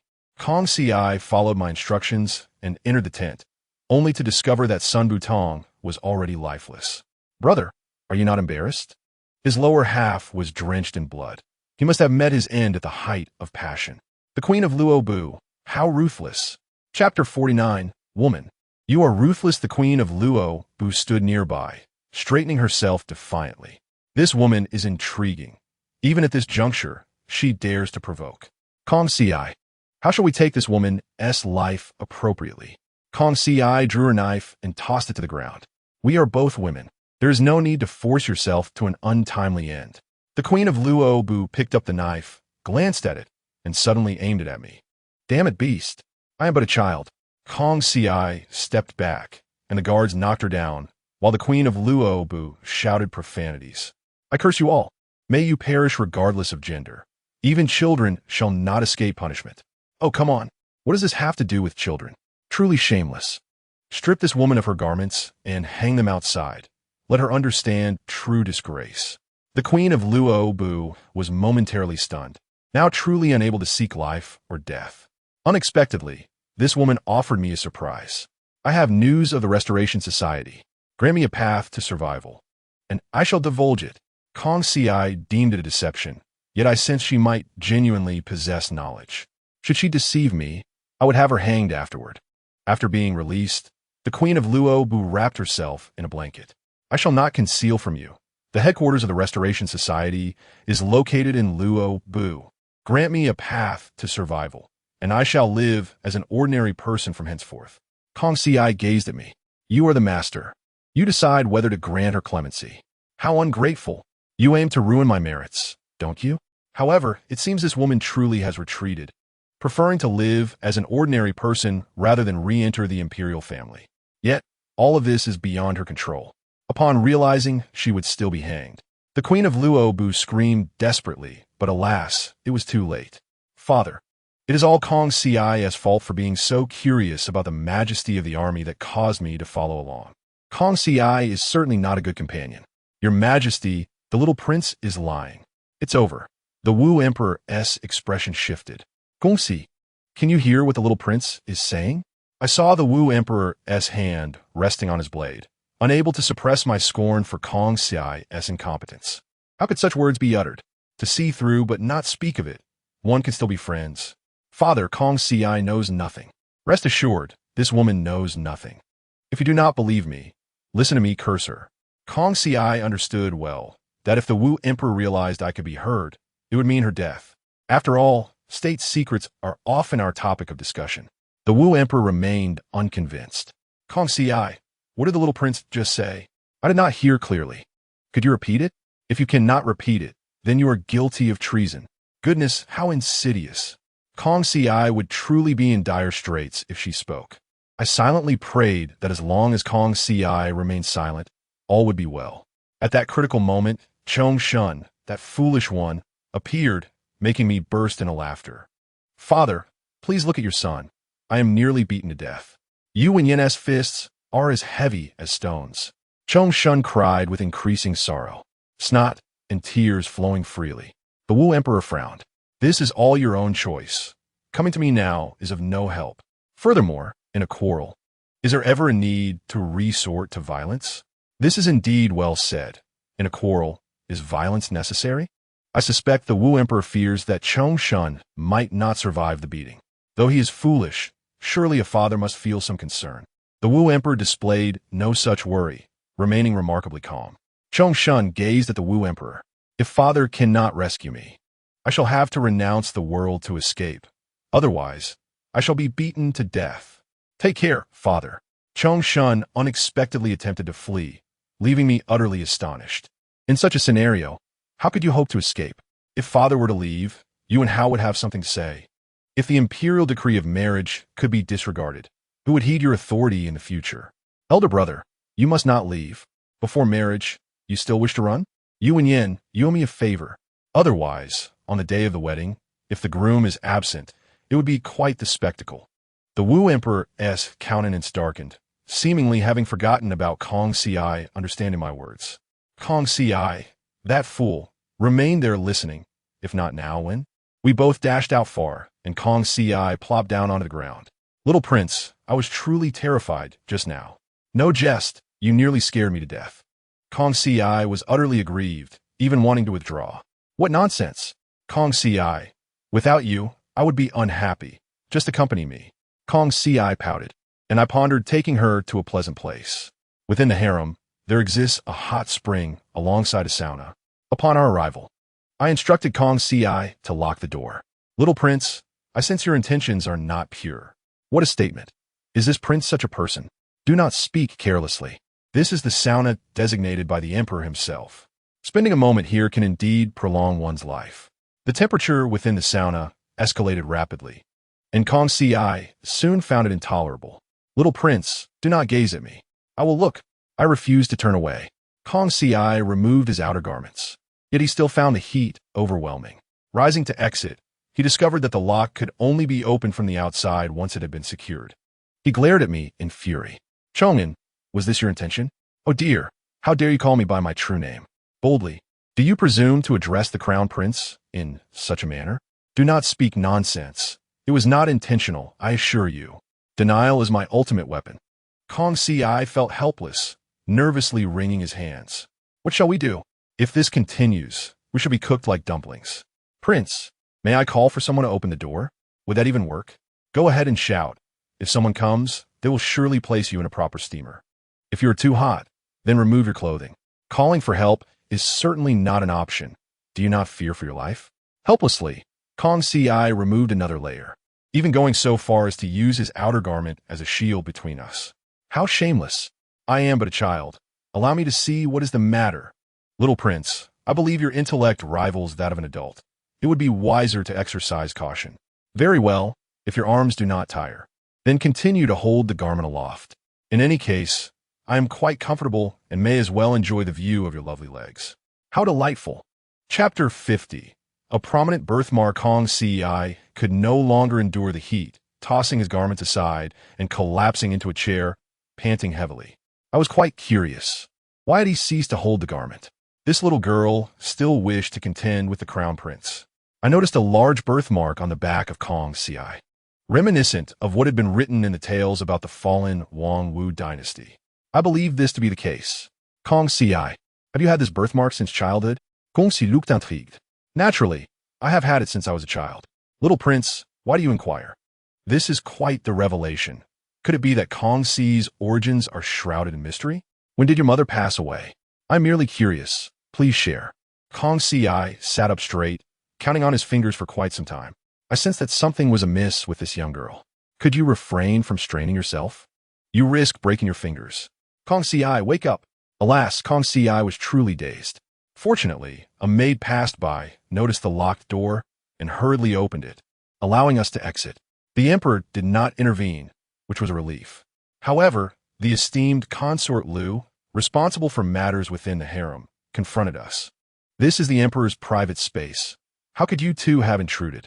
Isn't that a given? You just stated we trespassed. How could we possibly admit to entering voluntarily?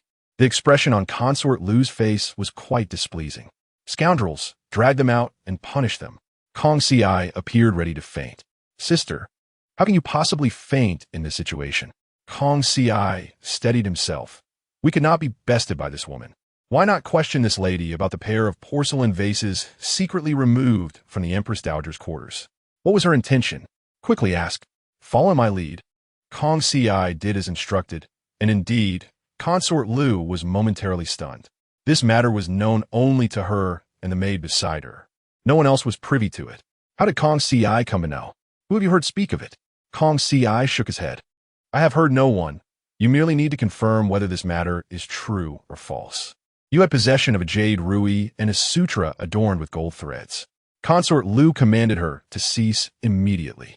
If this continues, it will become a grand scene of confession. What is it you truly desire? Panic ensued.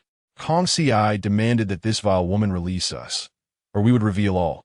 Of course, I warned Consort Liu not to toy with the items beneath her pillow. They had become quite ridiculous. Consort Liu, taken aback, had not anticipated that we would be aware of such matters. The maid beside her, curious, reached out and pulled forth a long object. My lady, what is this? There's an honest person here. Come and bully them. Consort Liu lost her composure, striking her hand and cursing loudly. Scoundrel, how dare you touch that?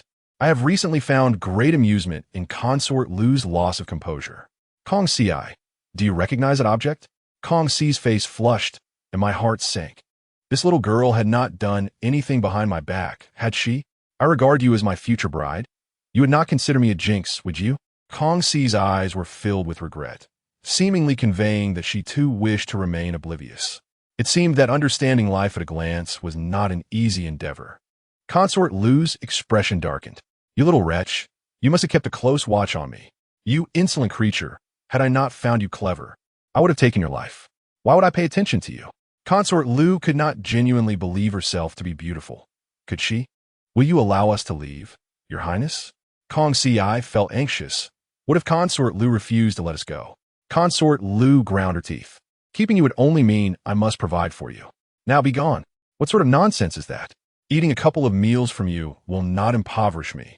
Once outside, Kong Si was so frightened that his legs trembled, and I genuinely felt for him. Let us find a carpenter. I shall grant you your freedom. Kong Si looked at me with curiosity, following my instructions. I asked Kong Si to relay my design concept. We needed to create a most comfortable baby carriage. After all, that was the very essence of my mobility before I learned to walk. The carpenter, having listened to my description, sketched a design that was already quite close to my vision. Excellent. He then presented various types of wood for me to choose from. Please, introduce them to me. Kong Si pointed to 3 types of wood. This is Zeton wood, a fairly common type. This is golden silk nanmu, and the last is boxwood. I suppose I shall settle for the golden silk nanmu. I had forgotten that golden silk nanmu is often used for crafting coffins, which left me skeptical about the carpenter's skills. Initially, he followed my verbal instructions well, but as time progressed, he became increasingly absurd, ultimately crafting a baby carriage that resembled a small coffin. I sincerely thanked his entire family. This was truly laughable. Kong Si, does this object seem familiar to you?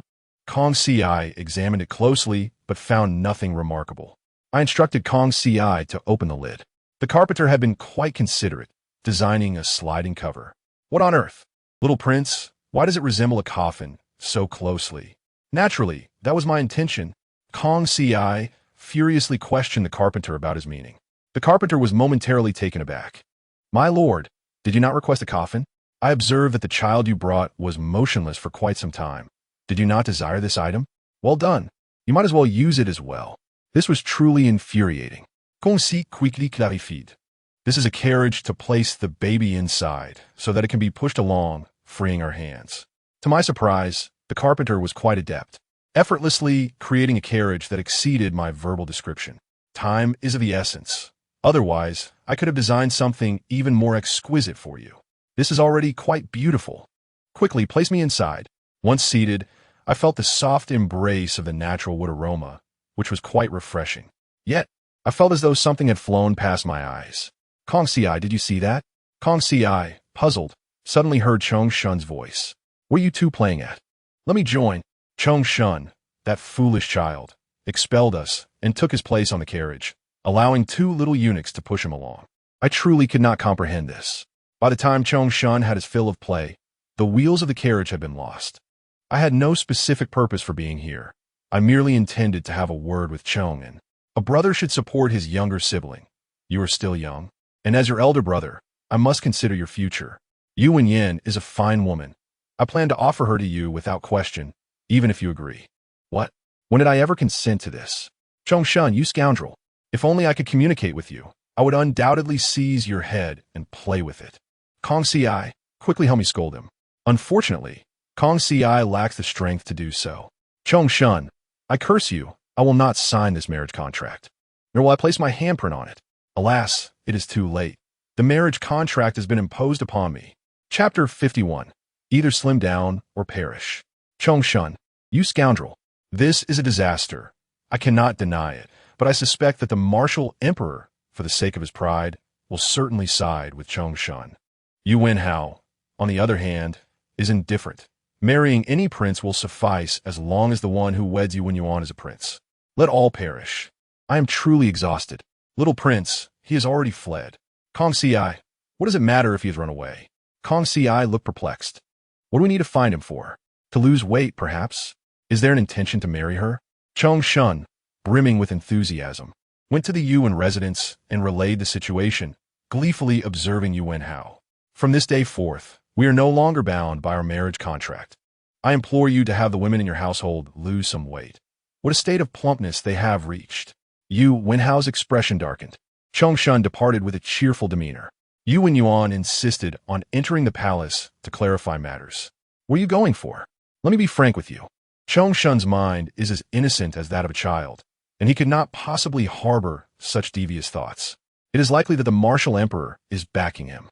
It is also quite possible that this is a test of our family stance. Chong has been favored by the emperor recently and might very well be the crown prince. You must cultivate a good relationship with him and seize the opportunity while you can. Yu Wenyuan felt somewhat aggrieved. Who would wish to take a child as their husband? Gritting her teeth, she entered the palace, bringing along a good deal of food. Upon seeing the rotund girl with her face of prosperity, I was filled with dread. What am I to do? I certainly do not wish to embrace a corpulent bride. Kong Ci, do you have any suggestions for making her more attractive? Kong Ci ignored me. The girl has quite the temper. Nevertheless, Yu Wenyuan was gentle with the child. Little prince, you are far too young, alas. The heavens have misaligned the stars. You have benefited from me. Rest assured, the Yuan family will support you in the future. I would rather not have such assistance. Unfortunately, my words hold no weight. Kong Ci approached. Miss Yuan, Chong Shun looks down upon you. How can you resign yourself to such a fate? If I were in your position, I would eat less and move more. Eventually, you would transform into a graceful lady, infuriating Chong Shun. Yu Wenyuan looked helpless. I wish I could, but look at my figure. How could I possibly lose weight? Oddly enough, I find that Yu Wenyuan's features are quite lovely, possessing a hint of beauty, despite currently resembling a Snorlax. However, if she were to slim down, she would undoubtedly astonish everyone. Kong Ci promptly organized a weight loss regimen. I refuse to believe that this stubborn girl cannot become beautiful. Yu Wenyuan changed into a different outfit and nervously looked at Kong Ci. Am I capable of this? Sister, if you do not lose weight, you will soon resemble a pig. Continuing to be this overweight is unhealthy. Having practiced martial arts, Kong Ci knows the most effective methods for training. I leaned against the baby carriage, watching the two women practice their peculiar techniques. Following Kong Ci's instructions, I decided to join in, aiming to strengthen my physique. However, it was not long before I was gasping for breath and could barely endure. Yet, Yuan exhibited remarkable perseverance, practicing several sets without stopping for the entire morning. Look, have I slimmed down? Kong Ci nodded, albeit reluctantly. Listen to this, Prince.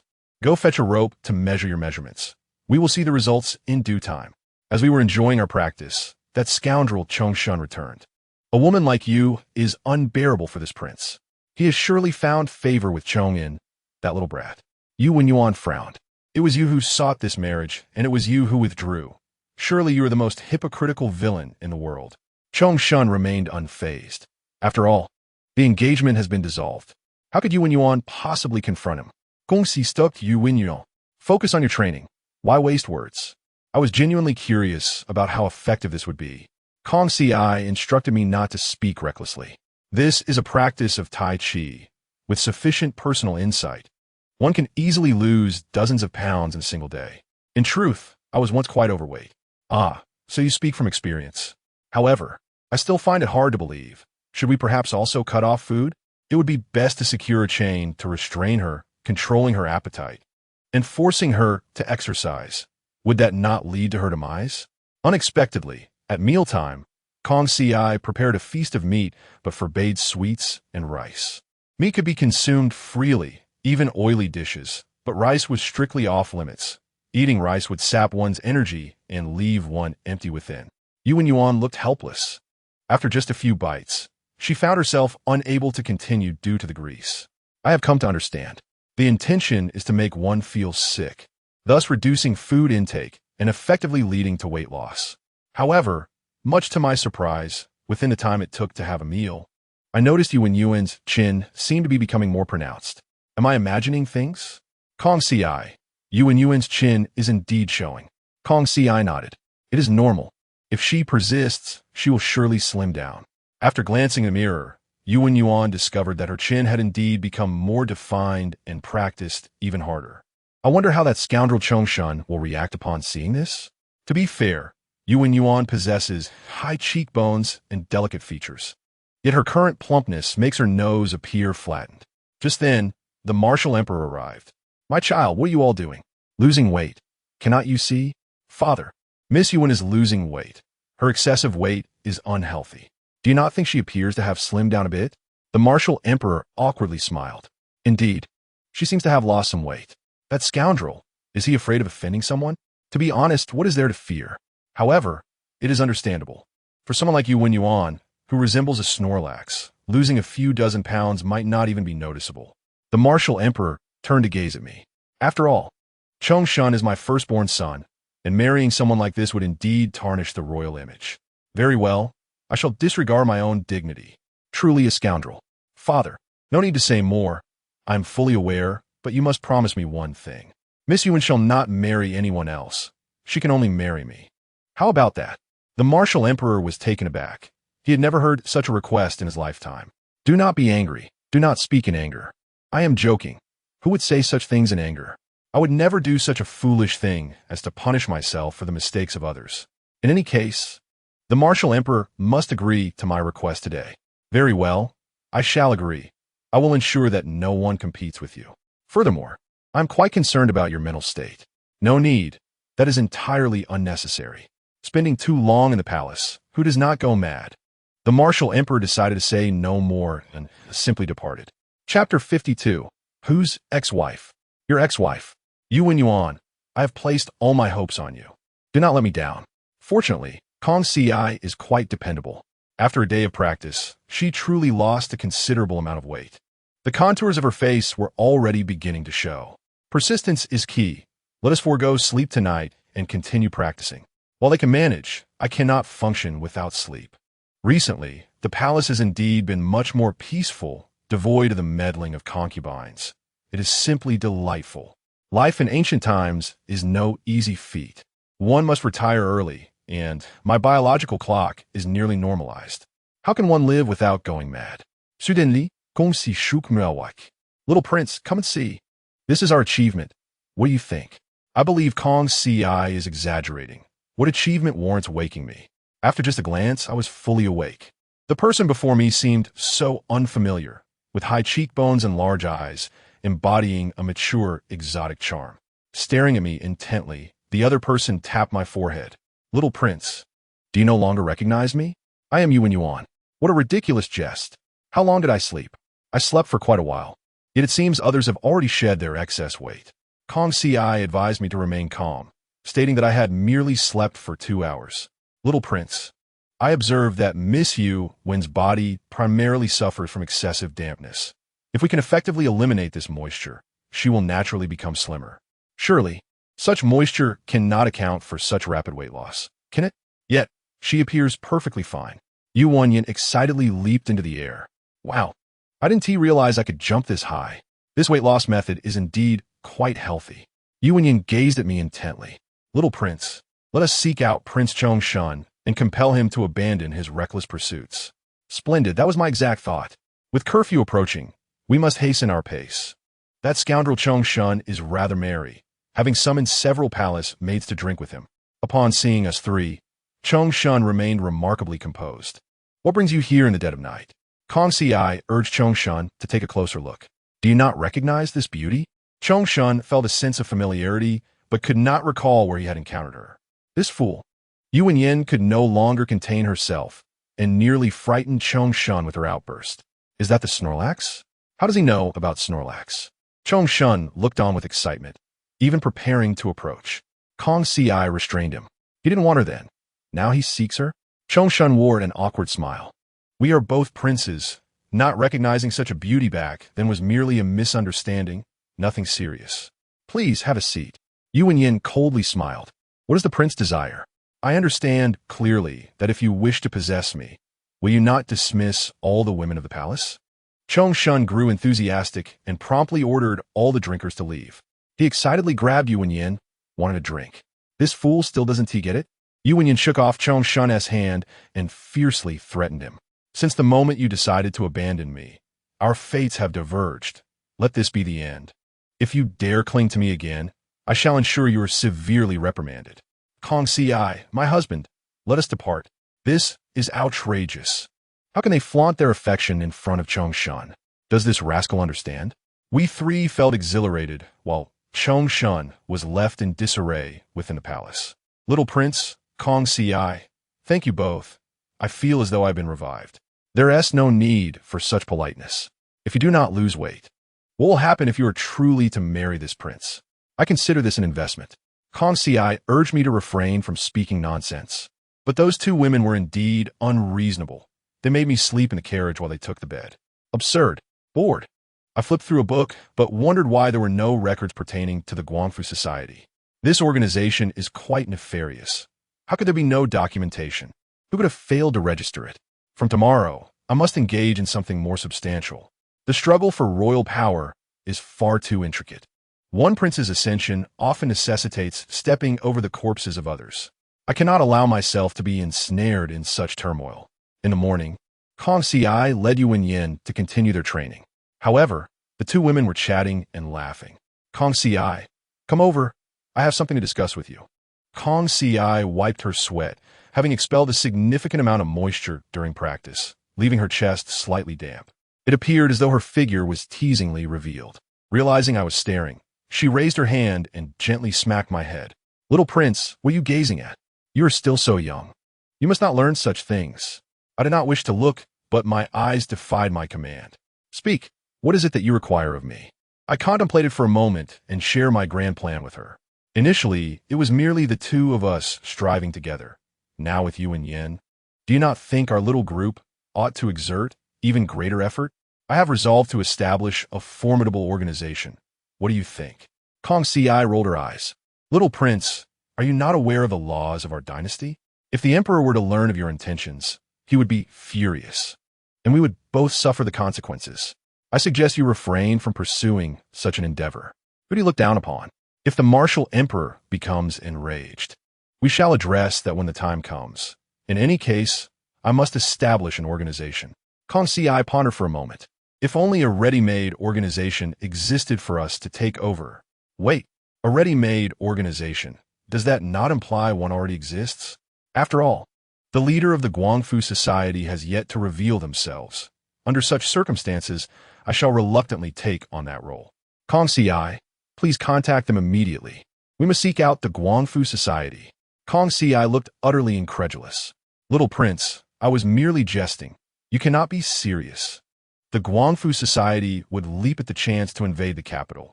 If you go there, would that not be akin to walking into a trap? Remain calm. Who said I intended to go? Kong Ci, could I trouble you to make a trip for us? Kong Ci's expression shifted dramatically. Is this not akin to courting death? Kong Ci immediately shook her head. If the little prince is to go, we shall go together. Otherwise, there is no chance of success. Yuan Yin chimed in. Kong Ci, what are you discussing? How could I have forgotten about her? After all, she is a daughter of the Yuan family, and that old man has had dealings with the Guangfu Society for quite some time. In that case, we might as well be forthright.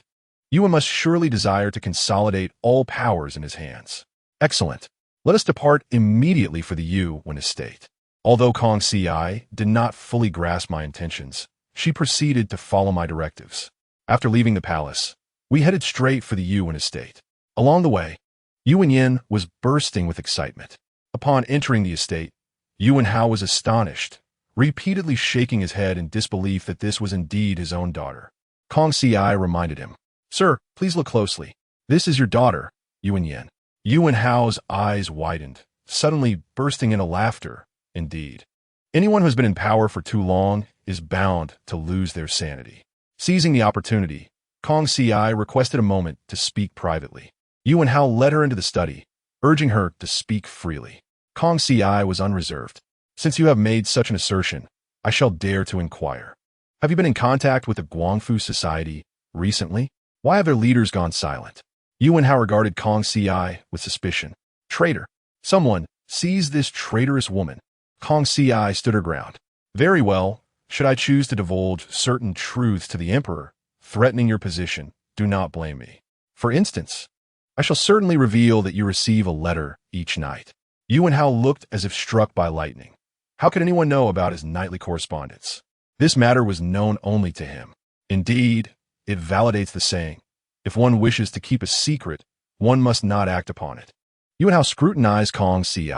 Speak, how much silver do you desire? As long as I can produce it, I will grant it. Kong Ci regarded him with disdain. Do you think I am in need of silver? I have come here to offer you a clear path forward. After all, your involvement with the Guangfu Society is merely that of a helper. To put it bluntly, you are but a pawn. If you're no longer useful one day, they will not hesitate to abandon you. Am I wrong? If that is the case, why not abandon the darkness and embrace the light, aiding the Emperor in suppressing them? Alternatively, you could place your bets on the next ruler, ensuring the Guangfu Society remains firmly in your grasp. These two powers could be like two swords in your hand. Who would dare to oppose you?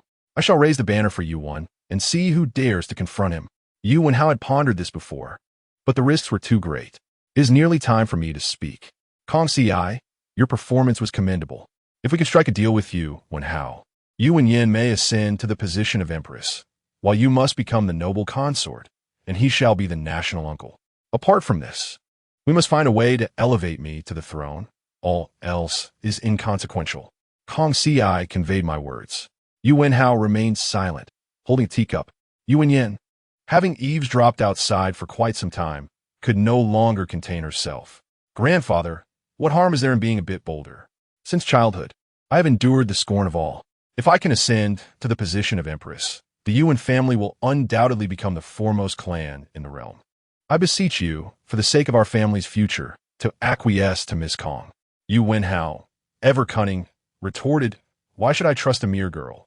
Unless you can assure me that this child can guarantee the everlasting supremacy of the Yuan family. How absurd. How can a child articulate such matters? Yuan Hao, are you quite well? Kong Ci nodded and blinked, indicating that she could indeed. Kong Ci understood my intent. My lord Yuan, what I just said received the prince's approval. You may ascertain his consent by observing his eyes. 3 blinks signify agreement, while 4 indicate dissent. Yuan Hao focused intently on me. I must demonstrate my skill. Upon witnessing me blink 3 times, Yuanhao inquired henceforth, "Shall only the women of the Yuan family be recognized as consorts?" Naturally, 3 blinks are required. Yuanhao knelt, exclaiming a prodigy. How exaggerated! If blinking qualifies one as a prodigy, then this world must be filled with them. Kong Si urged, "Do not let this old man prattle on. Reveal our intentions." Kong Si instructed Yu Wenhao to rise and articulate our purpose. Yu Wenhao stroked his beard, remarking, "The Restoration Society is merely a ragtag group, claiming they can muster hundreds of thousands of troops, yet they lack capable leaders. If the prince trusts the old minister, there is no need to seek the Restoration Society. Have you heard of Yuing Lu? One moment, let me consult the records." Regrettably, there is no mention of it. Yu Wenhao continued. Yuing Lu was one of the organizations among the 6 fallen kingdoms, renowned for its formidable experts, and has caused our army considerable hardship. On 3 occasions, they nearly harmed the emperor. This organization remains vividly etched in my memory, and it would be easiest to recruit them. If that is the case, we must act promptly. Kong Si immediately arranged for their recruitment, especially the leader of Yuing Lu, to discern whether they are male or female. Regardless of gender, I must strategize my public relations to avoid chaos later. Yu Wenhao, however, requested we wait a moment and soon summon someone. This woman is Shun Yuan. The current head of Yuing Lu. Shun Yuan bore a disfigured face and wore an iron mask. Kong Si inquired about their conditions. Shun Yuan sneered, "No conditions. Can you overthrow your court?" "How audacious!" Kong Si assured her, "I have ways to heal the scars on your face." Initially shocked, Shun Yuan then laughed. "Have you never seen how grievously my face is marred? Do you truly believe there exists a remedy?" Upon removing her mask, I was immediately repulsed. Her face was so disfigured it was nearly unrecognizable, though the other half suggested she was once a beauty. What a pity. With a little thought, it should still be treatable. Kong Si, I leave this to you. Shun Yuan, after all, had a desire for beauty, and upon hearing that restoration was possible, she became immensely excited. Once everything was settled, Shun Yuan was to accompany us to the palace. Many precious medicinal herbs were only available from the Imperial Medical Bureau. Truth be told, I had my doubts. Her injuries were severe. Thankfully, with Kong Si's assistance, we gathered a substantial amount of herbs and ground them into powder. After applying it and rinsing with clean water multiple times, Shun Yuan's face indeed began to recover. I was curious. Kong Si, tell me the truth. How many hidden skills do you possess that I have yet to discover? Given the severity of the injuries to her face, how could you still provide treatment? Kong Si smiled. Little prince, this is a disease, not merely a disfigurement. This condition is known as Gui Lianzheng, primarily characterized by skin nodules that secrete toxic fluid, rendering the face akin to being burned. Generally, this affliction is found among women of other nations, while the women of our Wu dynasty are born with antibodies. Even if they contract it, with the proper remedies and washes, they can recover swiftly. My dear, you must never leave me. My ambitions rely on you. My words amuse Kong Si. Men are untrustworthy, adept only at deceiving us fragile women. Spare me. You are hardly fragile. Shun Yuan's face gradually returned to normal, with her skin appearing healthy. However, the black pus continued to flow, likely a sign of detoxification. After 5 full hours, her face was nearly restored to its former glory. Chapter 54. Oath of Loyalty. Shun Yuan, filled with emotion, knelt before Kong Si. Foolish girl, you have knelt before the wrong person. It is I who aided you. Kong Si helped her rise. Miss Shun, there is no need for such reverence. We are all fellow sufferers. Our sole duty henceforth is to wholeheartedly assist the prince. I understand that Yuing Lu does not seek to restore the kingdom, for such endeavors are not easily accomplished. Rest assured, the prince will not slight you. Shun Yuan gazed at me. You mean we are to assist this child in becoming emperor? I am confident we will succeed, but the Emperor Wu is not naive. He will undoubtedly seek a regent. At that time, how will we contend with such a situation? It is quite simple. Even if the Emperor Wu appoints a regent, it will be futile, and that regent will most certainly be Yu Wenhao. Niu Qiyun and the others have long opposed Yu Wenhao. The Emperor Wu must consider the balance of power. Should he truly approach death, he will first deal with Niu Qiyun. Consequently, Yuing Lu will handle matters in the shadows while Yu Wenhao manages court affairs. The two will maintain a delicate balance. My dominion will thus be secured. Will it not? I'm truly a genius. Shen Yuan understood. Yu Wenhao is indeed untrustworthy, yet we presently require their strength. Little prince, why do you not ally with the noble families? Do you think I do not wish to? It is simply impossible. The Emperor Wu is still alive and in his prime. If I were to begin forging alliances, he would surely eliminate me first. Thus, courting the noble families is akin to dreaming. It is utterly inconceivable. Moreover, my ambition is to eliminate the noble families altogether. Shen Yuan's eyes widened. Miss Kong, are you suggesting the prince does not trust the noble families? Gong Si nodded. The royal family has never trusted the noble families. Should they choose to defy the emperor, they will inevitably rebel, and this power cannot be underestimated. It is not fitting to divulge so much to someone who has just pledged allegiance. Kong Si, do exercise caution. Kong Si fell silent, and Shen Yuan looked between the two of us. Rest assured, the Yuying Lu will remain ever loyal. Just then, we heard a commotion outside. Kong Si signaled, and Shen Yuan promptly scaled the rafters. Agile as a sparrow, if I could master such a skill, I could thrive in a circus should I find myself in dire straits. The Emperor Wu pushed open the door, his temper frighteningly fierce. Father, what troubles you? The Emperor Wu, seething with anger, responded, Prince Shang is dead, yet those traitorous ministers demand that I bestow upon him a royal burial. How outrageous! Is this not a veiled attempt to test my patience? Should the Emperor Wu acquiesce, the next demand would surely be even more outrageous. Father, did you acquiesce? The Emperor Wu shook his head. How could I agree to such a thing? It is a blatant provocation.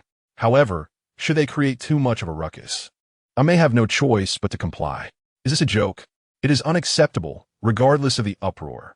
What if another fallen monarch dies, and they demand a royal burial? In other words, does this mean the Emperor Wu would be working for them? Who is truly in charge here? Father, they have forced you to this extent. In that case, why not simply refuse altogether? It is evident that Prince Shang is behind this. Your Majesty, do you believe that your son can handle this? The Wu Emperor expressed some skepticism, but it was of little consequence. We primarily focus on problem solving. The Wu Emperor consented, albeit after a brief lamentation, and the talent departed. Kong Si summoned Yu Kong Si instructed the young prince to convey a message to Yu, urging her to deal with Gongzi Yu tonight, and should anyone dare to speak out tomorrow, they should be dealt with likewise.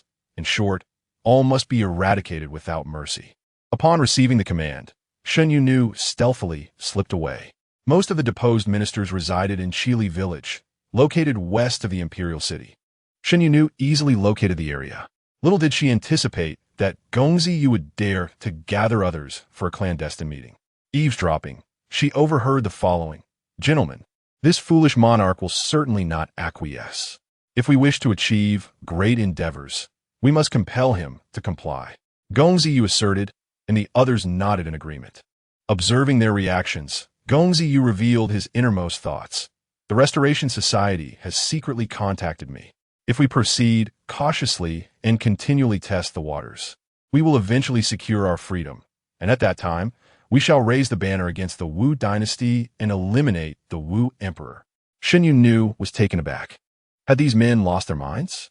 While living may drive one to madness, surely they were not to this extent. The Wu Emperor had the power to sweep through the realms. Why would he concern himself with a mere handful of deposed ministers?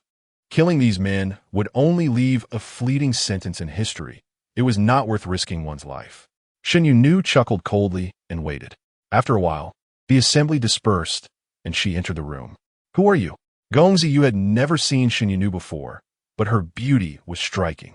Shen Yu smiled and replied, Though the prince does not recognize me, I am well aware of your identity. It was your idea to force the Wu Emperor to honor Gongzi Shang with a royal burial, wasn't it? Gongzi Yu was taken aback, but it was too late. A sharp blade glinted crimson as Shen Yu wreaked havoc in the room, gathering jewels and quietly making her escape. Consequently, the Wu Emperor could accuse them of burglary.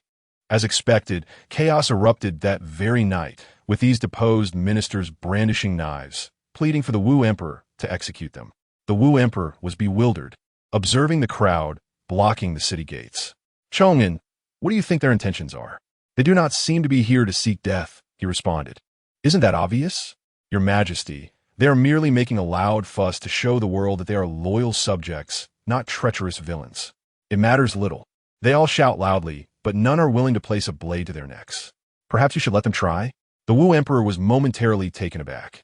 That is a valid point. He scrutinized the crowd with a cold smile. You all claim to wish to die for your prince. Yet why has not a single one met their end? It was imperative to cut off their retreat and demand their commitment to death. These old fools fell silent.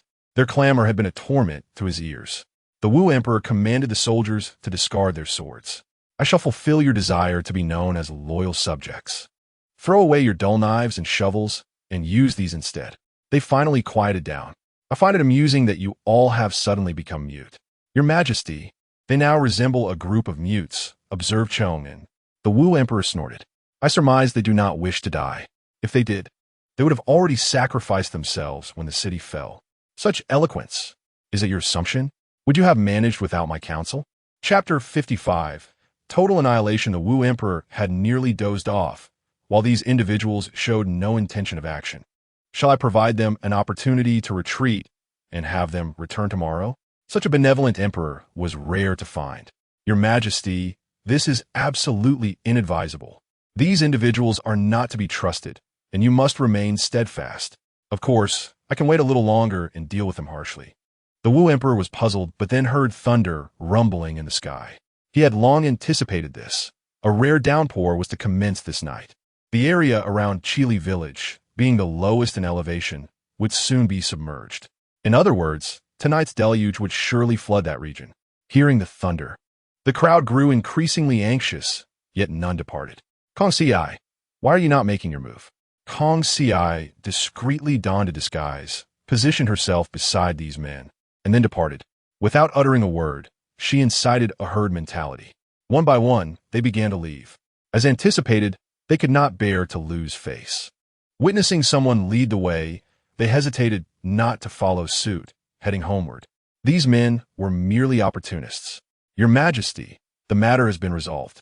The Wu Emperor was already snoring. It appeared that ruling was no easy task. I am not yet fit to be an emperor. Should he perish now, I would be left to the whims of others. Shen Yunu had waited long enough in the palace. Does the prince require further action? There is no need. The torrential rain soon flooded the roads of Chili village, as the construction standards of the dynasty were limited, primarily consisting of rammed earth walls. After being submerged for a while, they would be utterly ruined. All night, the sounds of lament echoed through the air. By dawn, the coffin shop was bustling with activity, filled with those from Chili village seeking coffins. Kong Si observed me. Little prince, why do you appear so indignant?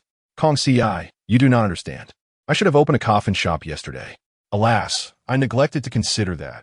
Otherwise, today the prices would have soared, and I could have easily profited from those deposed ministers. It is unfortunate. Thankfully, most of the deposed ministers perished, with only a few managing to escape. The Wu Emperor nearly burst into laughter, yet he still needed to maintain a fa ade of dignity and extend some hospitality. The incident concluded satisfactorily. I told you, what trouble can these scholars possibly cause? Just as he was reveling in his good fortune, a person entered, causing me to wonder and prompting me to ask Kong Si to inquire about the visitor's identity. To my surprise, Yu Wenhao had taken the liberty of finding me a teacher. The individual, however, was quite courteous. I am Lu Xiaoming, here to pay my respects to the prince. I had no recollection of this person and quickly flipped through my notes. I was astounded by my own knowledge. Kong Si, would you like to eliminate him? Gong Si, puzzled, did not comprehend why I would want to eliminate this individual. This scoundrel dares to play the role of the white-robed river crossing. The white-robed river crossing, a lifelong blemish, had been scorned for nearly 1,000 years. How dare he presume to be my teacher? Surely, Yu Wenhao believed that this prince was a prodigy deserving of the finest education. Kong Si, please pose a question for me. Kong Si regarded Lu Xiaoming and spoke candidly. General Lu, must you truly engage in the white-robed river crossing? Lu Xiaoming was struck dumb, as if struck by lightning, and lowered his head. I instructed Kong Si to inquire further. Given that he was an ally, why resort to such a tactic? In other words, he was deceiving not his enemies, but his own allies. Lu Xiaoming, this tactic has branded us as scoundrels for 1,000 years. Could you not exercise some common sense? Lu Xiaoming, unashamed, retorted, "What do you know about military matters, woman?" He even dared to confront Kong Ci. Kong Ci is the only one permitted to challenge me. Lu Xiaoming, you are quite arrogant. Kong Ci, ask him if anyone considers the white-robed river crossing a brilliant strategy. It is not even as honorable as those who merely seek personal gain. What a disgrace. Kong Ci, being earnest, even voiced the final remark. Damn it. What did you just say? Kong Ci felt somewhat embarrassed, but to our surprise, Lu Xiaoming stood there, motionless, staring blankly. My friend, have you encountered an accident? Kong Ci also sensed something was amiss and gently prodded. The other party fell heavily to the ground. It turned out to be the young prince, who had met his demise. What should one do? It is simple, really. With such a petty temperament, it is no wonder he was labeled as a rodent. Upon learning this, the Wu Huang was infuriated. What nonsense have you spoken? Have you truly driven my general to his death? If you cannot clarify matters today, I shall certainly bring you to justice. I was utterly exasperated. Father, what crime do you intend to impose? I have spoken nothing but the truth. The rodent played a trick akin to dressing in white to cross the river. In essence, he disguised himself as a character who could not be attacked in battle. Is this not a form of manipulation? Setting that aside, how shall we explain the attack on our allies? The Wu Huang bowed his head, recognizing the validity of my words. Without trust, one cannot stand. Henceforth, none shall dare ally with us. Aware of his own culpability, the Wu Huang refrained from uttering further words. That is correct. Say one more word, and I shall deal with him myself. L. Xiaoming was indeed a despicable character. The Wu Huang sighed and instructed Zhang Chunyu to draft an edict. Given this situation, we must afford him a grand burial. I was taken aback. Father, why must you grant him such honors? L. Xiaoming has long deserved death. You must clarify to the world that his actions were solely his own. Moreover, you never consented to his execution of this plan. It is treason to act without imperial decree. The Wu Huang felt this course of action was inappropriate, considering the man had just perished. I believe that if he were to die slowly, he too should be demoted to commoner status. Ultimately, the Wu Huang acquiesced to my reasoning. The annal shall not record the crossing in white. Offenders shall face execution. Impressive. This is the demeanor befitting an emperor. However, I had forgotten that L. Xiaoming was Yu Wenhao's son-in-law. How could I have overlooked that? Yu Wenhao hurried to seek me out. Chapter 56. I do not peddle. Thank you. Yu Wenhao was exceedingly anxious. L. Xiaoming is in trouble. He is one of the old minister's right-hand men, and with him in distress. The old minister is gravely weakened. What do you propose we do? This situation was indeed troublesome. Perhaps he thought I was a prodigy. Yet, I never anticipated that I would mistakenly harm an ally. L. Xiaoming was so shameless that even if he were an ally, I would not feel at ease. If he must be removed, then let it be so. Kong Ci informed the old fellow that L. Xiaoming harbored ill intentions and should have been eliminated long ago. Yu Wenhao nodded. I, too, recognize that this individual is untrustworthy, but without him, I would lose support within the military. Wait a moment. Does this imply that I am without military commanders? Curse that old man. Why did you not mention this sooner? I was truly exasperated with this incompetent ally. Kong Ci inquired if Yu Wenhao knew any other commanders. Yu Wenhao shook his head. Is this the end of it? However, the Wu Huang agreed too readily, leading me to suspect he has ulterior motives. He must be concerned about Yu Wenhao's attempts to court military leaders. Thus, what began as a misfortune could turn into a blessing. I advised the old man to cultivate a relationship with Grand General Yang Hu. Upon hearing this, the old man's expression changed. Why is that? Yang Hu has been neglected for quite some time. There is no need to draw too close to him to avoid repercussions. Do I need to explain myself? Yang Hu's neglect is certainly by the Wu Huang's design. Throughout history, emperors have always sidelined two capable ministers to ensure their successors have suitable talent. Does this old man not comprehend such basic politics? Kong Ci. Inform him that I have already made my decision and that he should refrain from meddling. Kong Ci relayed the message, and Yu Wenhao, left with no choice, had to withdraw for the time being. On his way back, Yu Wenhao could not fathom the situation and decided to seek out Yang Hu for clarification. In his view, even though Yang Hu was not in the court, he might possess certain information. However, Yang Hu clearly looked down upon such subordinates. He had not even entered the door before being dismissed. Kong Ci recounted the incident to me, nearly causing me to burst into laughter. Is this for real? Does Yang Hu truly have such a temper? Kong Ci nodded. Indeed, my father was once under Yang Hu's command, and his temper was astonishing. Yet, as long as victories were secured, everyone could celebrate as they wished. It is a pity that Yang Hu's son is missing, and the circumstances remain unclear. This is not insurmountable. I shall simply consult the records and surely find the answer. Nonetheless, Yang Hu is quite the unfortunate figure. Upon examining the records, I discovered the mystery surrounding Yang Hu's family, particularly regarding his son Yang Daoyun, who had a straightforward temperament and had petitioned thrice regarding the canal construction, only to fail each time. After that, Yang Daoyun vanished, with his last known whereabouts being at Luoyun Temple. Kong Ci set out for the temple, and upon arrival, found an elderly Taoist meditating at the entrance. Stop! This person is Yang Daoyun. Kong Ci approached him. Young Master Yang, do you find it amusing to hide away here? The old Taoist appeared astonished, but quickly regained his composure. You have mistaken me. My surname is not Yang. Such a pretense. To this day, he still dares not admit it. I must prod him into revealing his embarrassing tales. Kong Ci interjected. Then why do you wear Yang Daoyun's bracelet? He also conveyed. Yang Hu is nearing his end. Kong Ci paused, having not heard that Yang Hu was on the brink of death. This foolish child is truly dense. Had I not mentioned it, how would Yang Daoyun expose his own flaws? Kong Ci realized and rapidly complied with my instructions. Yang Daoyun's facial muscles twitched. Yet he continued to recite his scriptures, ignoring us. This fellow has quite the temper.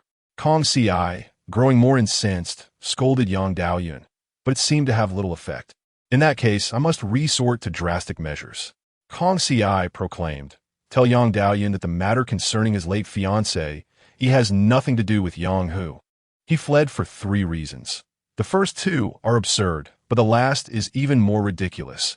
Rumors concerning his fiancée, Yi and Yang Hu. It was only because of this that he ran away. Now that I reveal the truth, he shall certainly understand. Dust and earth, this is merely a matter of time. Let bygones be bygones. Such profound words. I am truly impressed. Kong Ci, inform him that if he harbors resentment towards his father, why not reveal the reasons? Yang Hu is a great general, a true hero. Why should he be sullied with such accusations? Tell him that if he does not obey and does not seek out Yang Hu, tomorrow I shall dismantle his Luoyun temple and revoke his Taoist credentials. Pressured by these words, Yang Daoyun had no choice but to comply and seek out Grand General Yang Hu. Upon their meeting, Yang Daoyun immediately felt overwhelmed. Miss Kong, is your father Kong Mingshu? This young man, during his time fighting alongside me, certainly caused no shortage of trouble. It is a pleasant surprise to see you have grown into such an astute young lady. Kong Ci smiled. Grand General, you need not thank me. You should be grateful to the prince, for he is the one who has aided you. Yang Hu gazed at me. Do not jest. How old is this child? Old man, you are rather dismissive. I may appear youthful, but my intellect is far from lacking. Kong Ci paused before asserting, Grand General, the young lady does not deceive you. It is indeed His Highness the Prince who has assisted you. Although Yang Hu was incredulous, he began to believe. For Yang Hu, the greatest fear was being embroiled in the struggle for succession, and now it seemed he might be drawn into it. He readily agreed to my terms, but simultaneously, Yang Hu disclosed a more terrifying matter. Wait, how do you know this? I was utterly befuddled. How could this old man know so much without stepping outside? Could it be that Yang Hu had switched allegiances? Yang Hu discerned the confusion on my and Kong Ci's faces. Please do not overthink it. I have no connections with the Dou family. He did not wish to perish. Rather, he sought a way for his family to survive after the impending disaster. The struggle for the throne is indeed bloody and sensational. In Chapter 57, the character Yang Hu exhibits remarkable cunning. This subordinate is certainly no fool, having already devised an escape plan for himself. To put it succinctly, his actions are far more intricate than I had anticipated. Should Chongshan emerge victorious, He would ascend as a minister of the dragon, his future bright and promising. Conversely, if Chongshun were to lose, he would become a traitor, escaping punishment while gaining merit. His treachery likely aims to incite conflict between the Wu Huang and Chongshun, safeguarding his own interests regardless of the outcome. Truly, he is a clever individual. Miss Kong, quickly inquire about the name of this subordinate, I urged. Yang Hu appeared perplexed. Why do you wish to know, Miss Kong? This individual is surnamed Mao. His name is Mao Chao. I have never heard of him before. Most of Yang Hu's subordinates have allied themselves elsewhere, and this Mao Chao is rather obscure. However, it is fortunate to have gained insight into Chongshun's plans. Yet, what can a fool like Chongshun achieve, even if he becomes emperor? Most likely, he would be merely a puppet for others to manipulate. Now I understand. Chongshun must be trembling. With so many princes, who could remain sane? Once I return to the palace, I intend to inform Wu Huang of this matter. Nevertheless, what if Wu Huang perceives it as a fraternal betrayal and becomes enraged? As an emperor of great renown, he detests the idea of kin turning against one another. Thus, I cannot disclose this information to him. But I cannot simply stand by and watch as Chongshun and his men invade. How intriguing. At present, I am unable to mobilize troops. Miss Kong, what do you suggest I do now? Miss Kong furrowed her brow slightly. Your Highness, I am but a woman. My words may not be worthy of your consideration. Shen Yuanu, the skilled strategist, knows that one must not reveal their blade until the critical moment. Does he think he is worthy to stand and bark? I have made up my mind. You need not concern yourself with this matter for now. Miss Kong gazed at me, seemingly awaiting an answer. We quietly listened to the conversation between him and Wu Huang. Your Majesty, how can you cancel your Western tour? Moreover, the West has been in turmoil. Why not seize this opportunity to eliminate the threat? Would this not equate to a personal campaign? Wu Huang surprisingly laughed. My dear minister, you are the pillar of the nation, and your concerns are greatly appreciated. The unrest in the West has persisted for some time. Thus, the tour should be canceled to avoid burdening the populace. I silently prayed for Wu Huang to depart soon. Otherwise, I would miss the opportunity. Your Majesty, if the Western tour is canceled, the rebels will only grow bolder. Wu Huang contemplated for a moment. Very well, I shall visit the West. What good is that? Father, are you all right? He is trying every possible means to divert you, intending to attack on the way. Oh no, how did I let that slip? I cannot hear you. Wu Huang turned to look at the screen, realizing that we had been discovered. He commanded us to leave. Why were you hiding behind the screen? Speak. Miss Kong remained silent. I needed to find an excuse. Father, I wish to ask you a question. What punishment should be given to a prince who plots rebellion? Death by dismemberment. That would suffice. If Chongshun were to meet such a fate, it would be fitting for his actions. Father, will you proceed with the Western tour? Given the ongoing banditry in the West, I worry for your safety should you choose to go. I am merely offering a warning. Should you ignore it, do not blame me. The West is chaotic. What if something goes awry? In any case, I have said all that I needed to. It is difficult to persuade someone destined for misfortune. Wu Huang cast a glance at me. Then I shall assign you a task. When I leave the palace, will you safeguard it in my stead? I looked into the mirror, reflecting my less than 1 meter stature, and fell into a deep skepticism. Wu Huang, are you certain? I may not withstand a single blow. How can I be entrusted with guarding the palace? Yet I could not refuse. Father, of course, I shall, but which general will you assign to aid me? Upon hearing my words, Wu Huang laughed. What general? Do you see how many princes there are? Who remains unhinged? I will not assign you a general. How can you guard the palace then? Father, others who traverse to different worlds often receive golden opportunities. Look at my plight. Guarding the palace without any military assistance seems a solitary endeavor indeed. Very well. As long as you entrust me with guarding the palace, I shall ensure the gates are secure, though the fate of the other palaces matters not to me. Father, I shall assist you in safeguarding the gates. This is not a display of cleverness on my part. Wu Huang acquiesced, though he appeared somewhat doubtful of my capabilities. Wu Huang soon departed from the palace, and Miss Kong looked at me. Little prince, have you not taken General Yang Hu's words to heart? Which eye of yours saw that I have not? It is quite chilly. My behind feels cold. As long as Miss Kong is by my side, I need not worry. To prepare for any unforeseen circumstances, Miss Kong found a knife and reinforced the doors and windows. I found myself puzzled. Where is my mother? Miss Kong, have you seen my mother? Miss Kong continued to strengthen the windows. She accompanied the Emperor on the Western tour. Do you miss her? Playing around. I'm not that young to still yearn for her. However, did Miss Kong not have any other feelings? This could be considered indirectly serving the prince as a wet nurse. Does the little girl have no other thoughts? Miss Kong busily fortified the doors and windows, ignoring my inquiries, so I decided to amuse myself. Halfway through my amusement, I noticed Chongshun seemingly passing by the palace gate. Miss Kong, it appears Chongshun has left. Upon hearing my words, Miss Kong hurried outside and confirmed they were indeed heading toward the palace gate. Foolish girl, how can I leave now? If you wish to depart, you may. This prince cannot abandon this place. Wu Huang has commanded me to guard the gates. I could feign ignorance before, but now that is no longer viable. Chapter 58. Are you playing werewolf? Moreover, Wu Huang does not regard me as a mere child, as long as this matter does not unfold according to Wu Huang's expectations. I fear I shall not receive his favor either. Miss Kong, we truly face a difficult situation. After all, he is a timeless emperor possessing certain skills.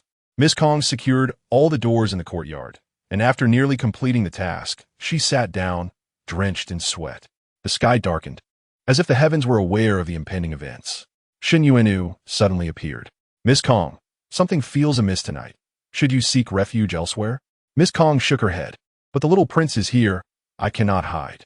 Shen Yuanu urged her not to jest. A child as small as this knows nothing. If you heed my counsel, take the child and leave with me at once. Someone is destined to ascend tonight. It seems my predictions were correct. Chongshun and his companions are indeed prepared. It matters not. In any case, this realm is not mine to claim. Even if I were to seize it now, I could not suppress the ministers. Whoever desires this world may take it. Ultimately, I shall not acquire anything. It is of little consequence. If the sky falls, there are those who will bear it. I have discovered that the current narratives are quite rebellious. Many matters are left unrecorded, which is quite perplexing. Did Wu Huang not allow the historians to document this event? I am truly astonished by Wu Huang. If this continues, what will come of it? It is utterly ridiculous. Miss Kong promptly instructed the kitchen to prepare food and drink, ensuring we would witness the unfolding drama tonight. Although Miss Kong appeared puzzled, she complied with my request. I was taken aback when Kong Si had just added a morsel of meat for me, only to be interrupted by Shen Yuanu. What could such a small child possibly need with meat? She ought to gnaw on carrots instead. At least that would help her teeth. How infuriating. I have nearly forgotten the taste of meat, and now I am relegated to gnawing on carrots. The most aggravating part was Kong Si, who was watching me with a mischievous grin. Is this how we are to play? I am truly exasperated by these two wicked women. So this is what it feels like to sit upon the throne, as I observe the crowd kneeling and chanting their praises. Yet, there were still many seasoned courtiers present, including Niu Kuyun, who remained steadfast and reliable. Chongshun realized that everyone had knelt, except for him. Niu Kuyun, why do you not kneel? You are the current prime minister. I still require you to draft edicts. Upon hearing this, Niu Kuyun chuckled. It seems this is your first time ascending to this position. Rebels do not require edicts. Chongshun's expression darkened. General Do, did you hear that? He dares to insult us as rebels. You old cur, dare to utter another word. Niu Kuyun continued his tirade, growing increasingly vulgar. And Chongshun could no longer contain himself, slamming his palm on the table. Their argument was a chaotic spectacle. The emperor declared that Niu Kuyun's failure to pay homage to the new emperor warranted his execution. An edict was issued. Chongshun was certainly suffering from some grave illness. All the good fortune was stripped from him while he bore the brunt of all misfortunes. Yet, Niu Kuyun held his ground, refusing to surrender, though he was not killed. Instead, he was imprisoned in the heavenly dungeon, awaiting a favorable day for his execution. Chongshun ordered for Chong-en and Yuan Yin to be summoned. He wished to see them both. In the courtyard, Kong Si and Shen Yuanu could no longer eat. Soldiers forcibly carried me away. Kong Si attempted to pursue, but was obstructed. Kong Si, do not concern yourself with me. You two should eat and drink. Tomorrow's sun will rise as usual. There is nothing to fear.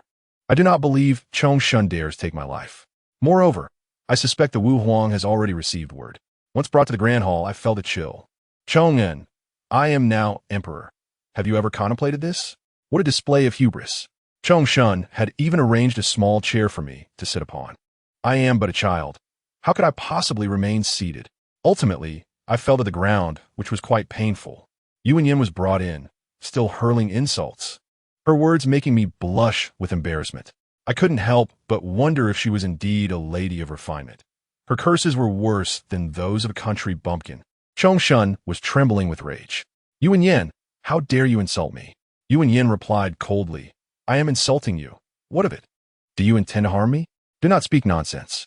The capital boasts hundreds of thousands of troops, ready for mobilization at any moment. Yin laughed icily. How many of those hundreds of thousands are stationed in the capital? I believe the Wu Huang has already relocated them. If you're not blind, you will surely see. As her words echoed, Shun stomped his foot in frustration. If anyone dares to speak out of turn again, they shall meet a similar fate. Are you out of your mind? You rebel! Why would you execute me? I am utterly wronged. The city gates are ablaze, and I alone suffer. Help! Come save me. Having lingered in the palace for too long, it seems madness has set in. Wu Huang, you have truly led me to my demise. Why did you not take me with you when you departed? Shun, you vile creature, are you truly prepared to slay your own brother? I had always believed that blood ties should not be severed in such a manner. Go ahead and kill him. I cannot bear to see blood. I was utterly aghast. Shun truly was a scoundrel, capable of uttering such words. Yin, witnessing my expulsion, knew full well my fate was sealed. Husband, you go on. I shall arrive shortly. In my next life, I will still marry you. That is certainly better than being with some cowards. I do not wish to go, nor do I wish to marry you. Who will come to our rescue? Chapter 59. You are radiant who will save us? I felt that knife drawing ever closer. And finally, my esteemed father appeared. At that moment, I felt he was glowing. Brother, have you contracted a biological virus? Do not collapse, or I shall fall as well. Thankfully, Chun Yu arrived in time to catch me. Otherwise, I would have struck my head. The Wu Huang rode in on a magnificent steed, arriving at the grand hall's entrance, listening to Shun's bluster within. Have him come out. One impressive display of authority. Shun could never match the prowess of the Wu Huang. Chun Yu stepped into the hall, startling Shun, causing his legs to weaken as the Wu Huang glared coldly at him from the entrance. Come on, explain yourself. Why is it that the moment the Wu Huang departs, you declare yourself king? Shun was so frightened that he could not utter a word, crawling before the Wu Huang to bow. Truly, I am exasperated. He possesses no strength at all. I had thought him formidable, yet he is merely a shadow of that. The Wu Huang sneered, I do not wish to kill you, but your actions have left me exceedingly disappointed. Shun's legs faltered further as he begged for mercy. Father, I was wrong. I beg you. Had I known, why did you act so arrogantly just now? To be honest, I preferred his earlier defiance. Alas, Shun cannot reclaim that spirit. He clung to the Wu Huang's leg, pleading incessantly. Father, if you can forgive him, I would be truly impressed. Shun may be my brother, but he has failed to embody the role of an elder brother. Father, what do you intend to do? The Wu Huang kicked Shun away. Princes are subject to the same laws as commoners. How shall we deal with the crime of rebellion? I then noticed that Yang, who had also arrived. Your Majesty, the prince has rebelled. He should be executed by dismemberment. The Wu Huang raised an eyebrow. I understood then why Yang, who could not be promoted. The emperor merely sought a graceful exit, yet Yang, who had pushed him to the precipice. Were you afraid the Wu Huang would descend upon you? The Wu Huang sighed. Shun, you should never have acted thus. Leave now. Meditate on your mistakes for 3 years, and do not step beyond the palace gates. Is this how you resolve matters? My beloved father, do you truly resolve things so swiftly? Father, Shun has rebelled. He seeks to kill you. Do you think this can be resolved by mere reflection? The Wu Huang, though helpless, acknowledged, after all, he is my son. I am truly exasperated. He also intends to kill Niu Kuyun and coerce the courtiers into chanting their praises. The Wu Huang paused. That is the courtiers' lack of resolve. Otherwise, how could he have exploited such a situation? I increasingly believe the Wu Huang was an expert in absurdity. What does a lack of resolve imply? This is coercion. It has nothing to do with one's determination. The Wu Huang's expression darkened. Enough, my decision is made. Very well, you are forcing my hand. Father, Shun has taken your most favored, Duan Huanyang, into the palace, and he has touched your hands and legs.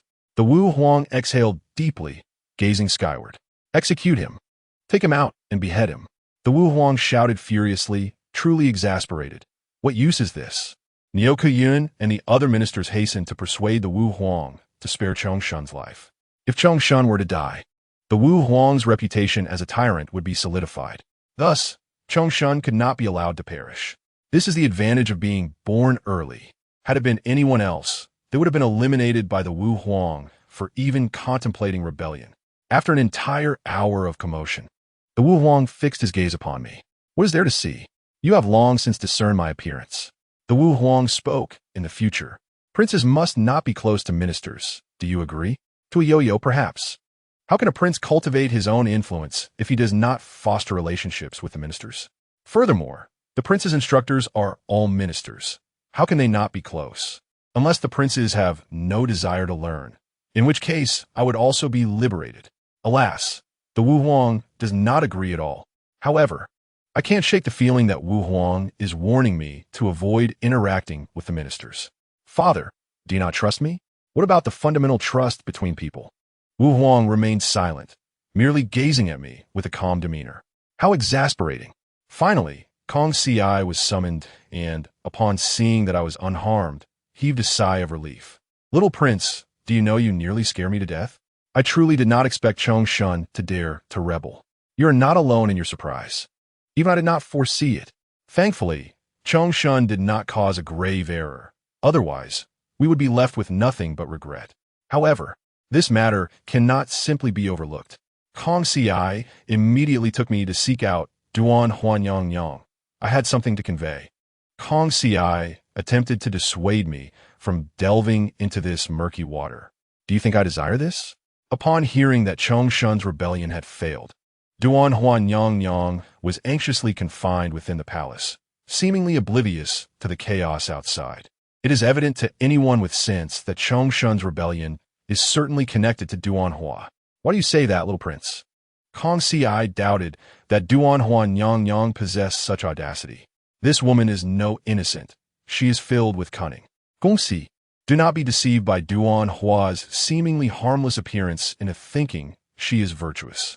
If Niuku Yun and the others were working elsewhere, how could they have suddenly been brought by Chongshun without someone betraying them?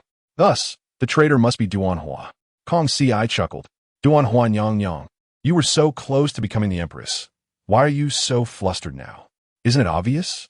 Being so close to becoming the Empress means that in the palace, a mere misstep could cost one their life. Duan Huanyang urged Kong Ci to cease his jesting.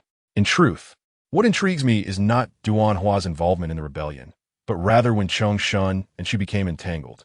Gongxi, quickly inquire about when the two of them got together.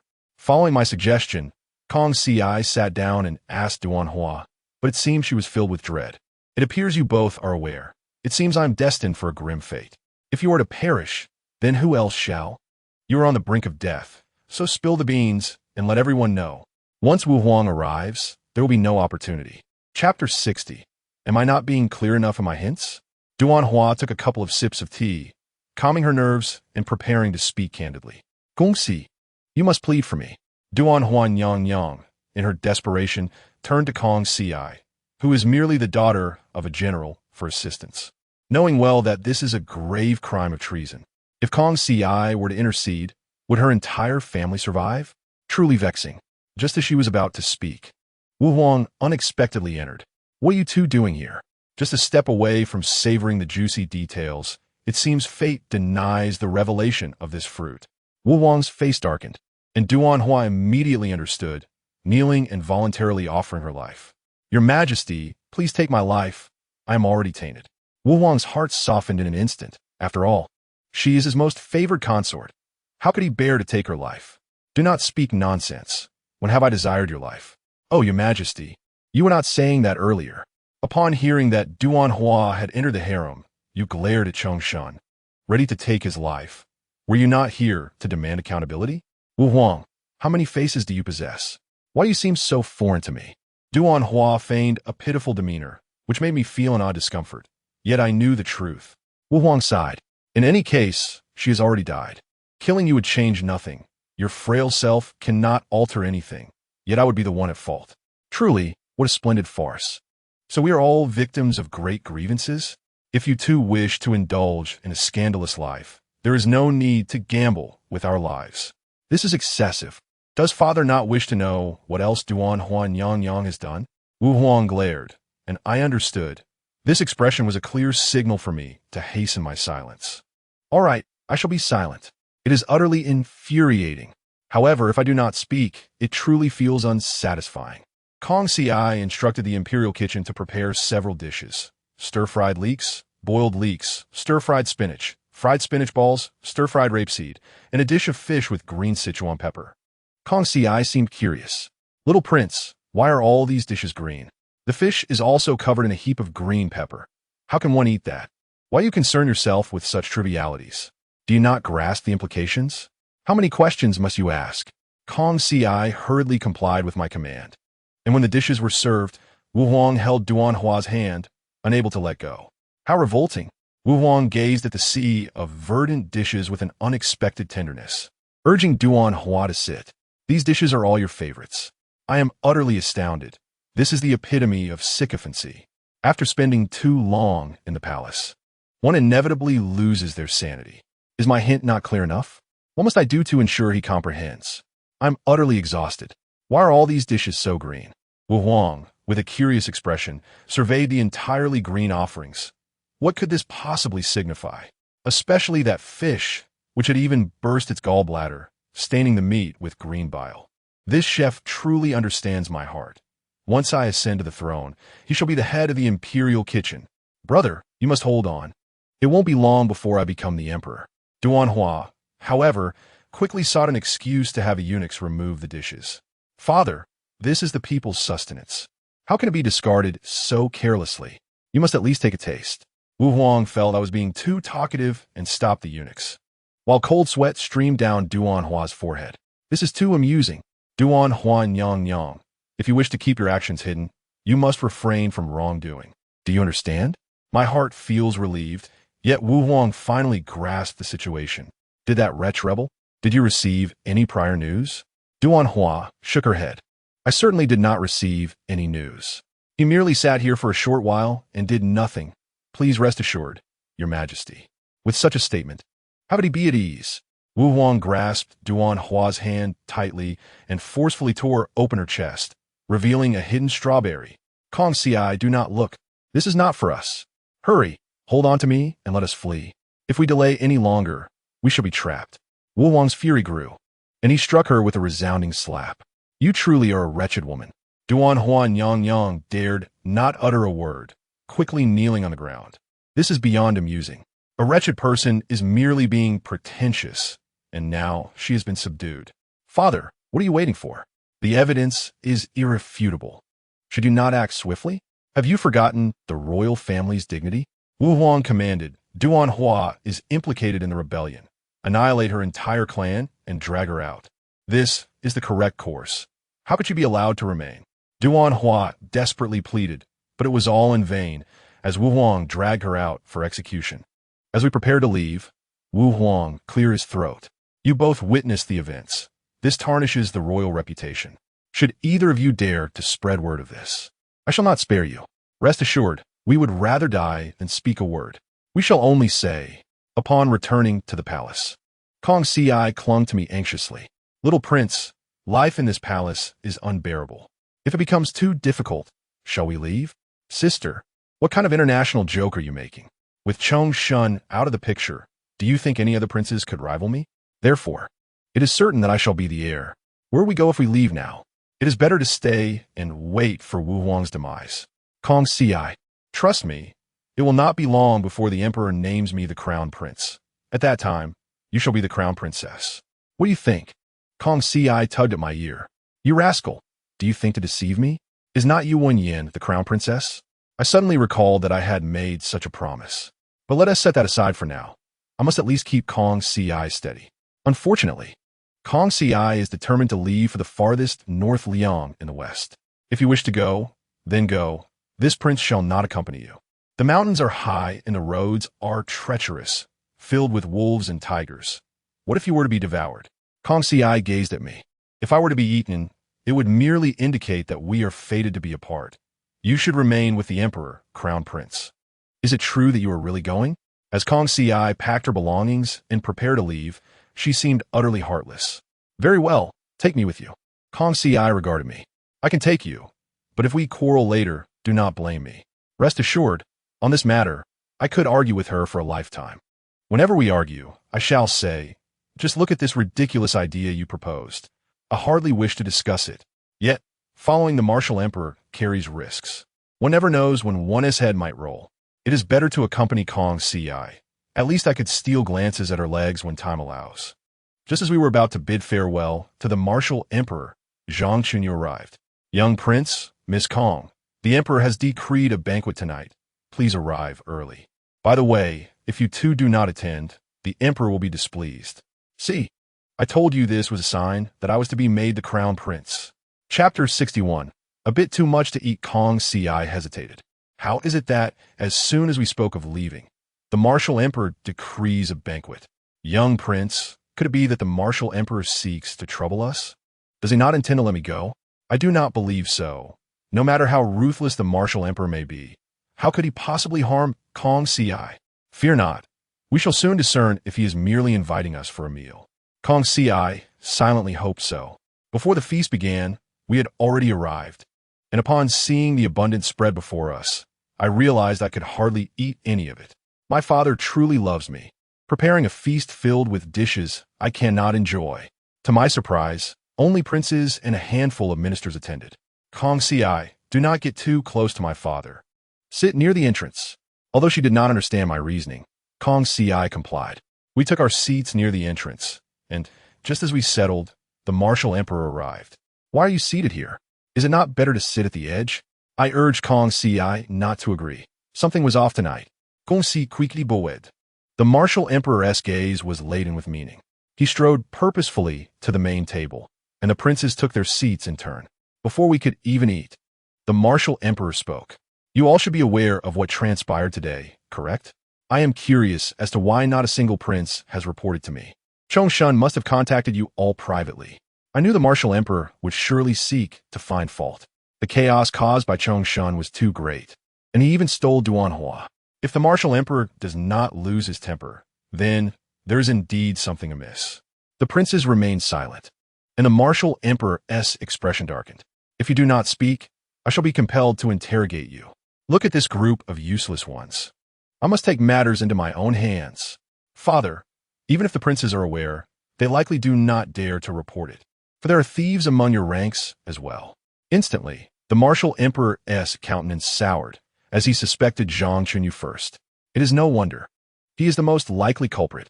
The martial emperor inquired if it was him. Father, it is not. The martial emperor demanded I speak quickly. Who is it? Father, do not rush. This person is far away yet close at hand.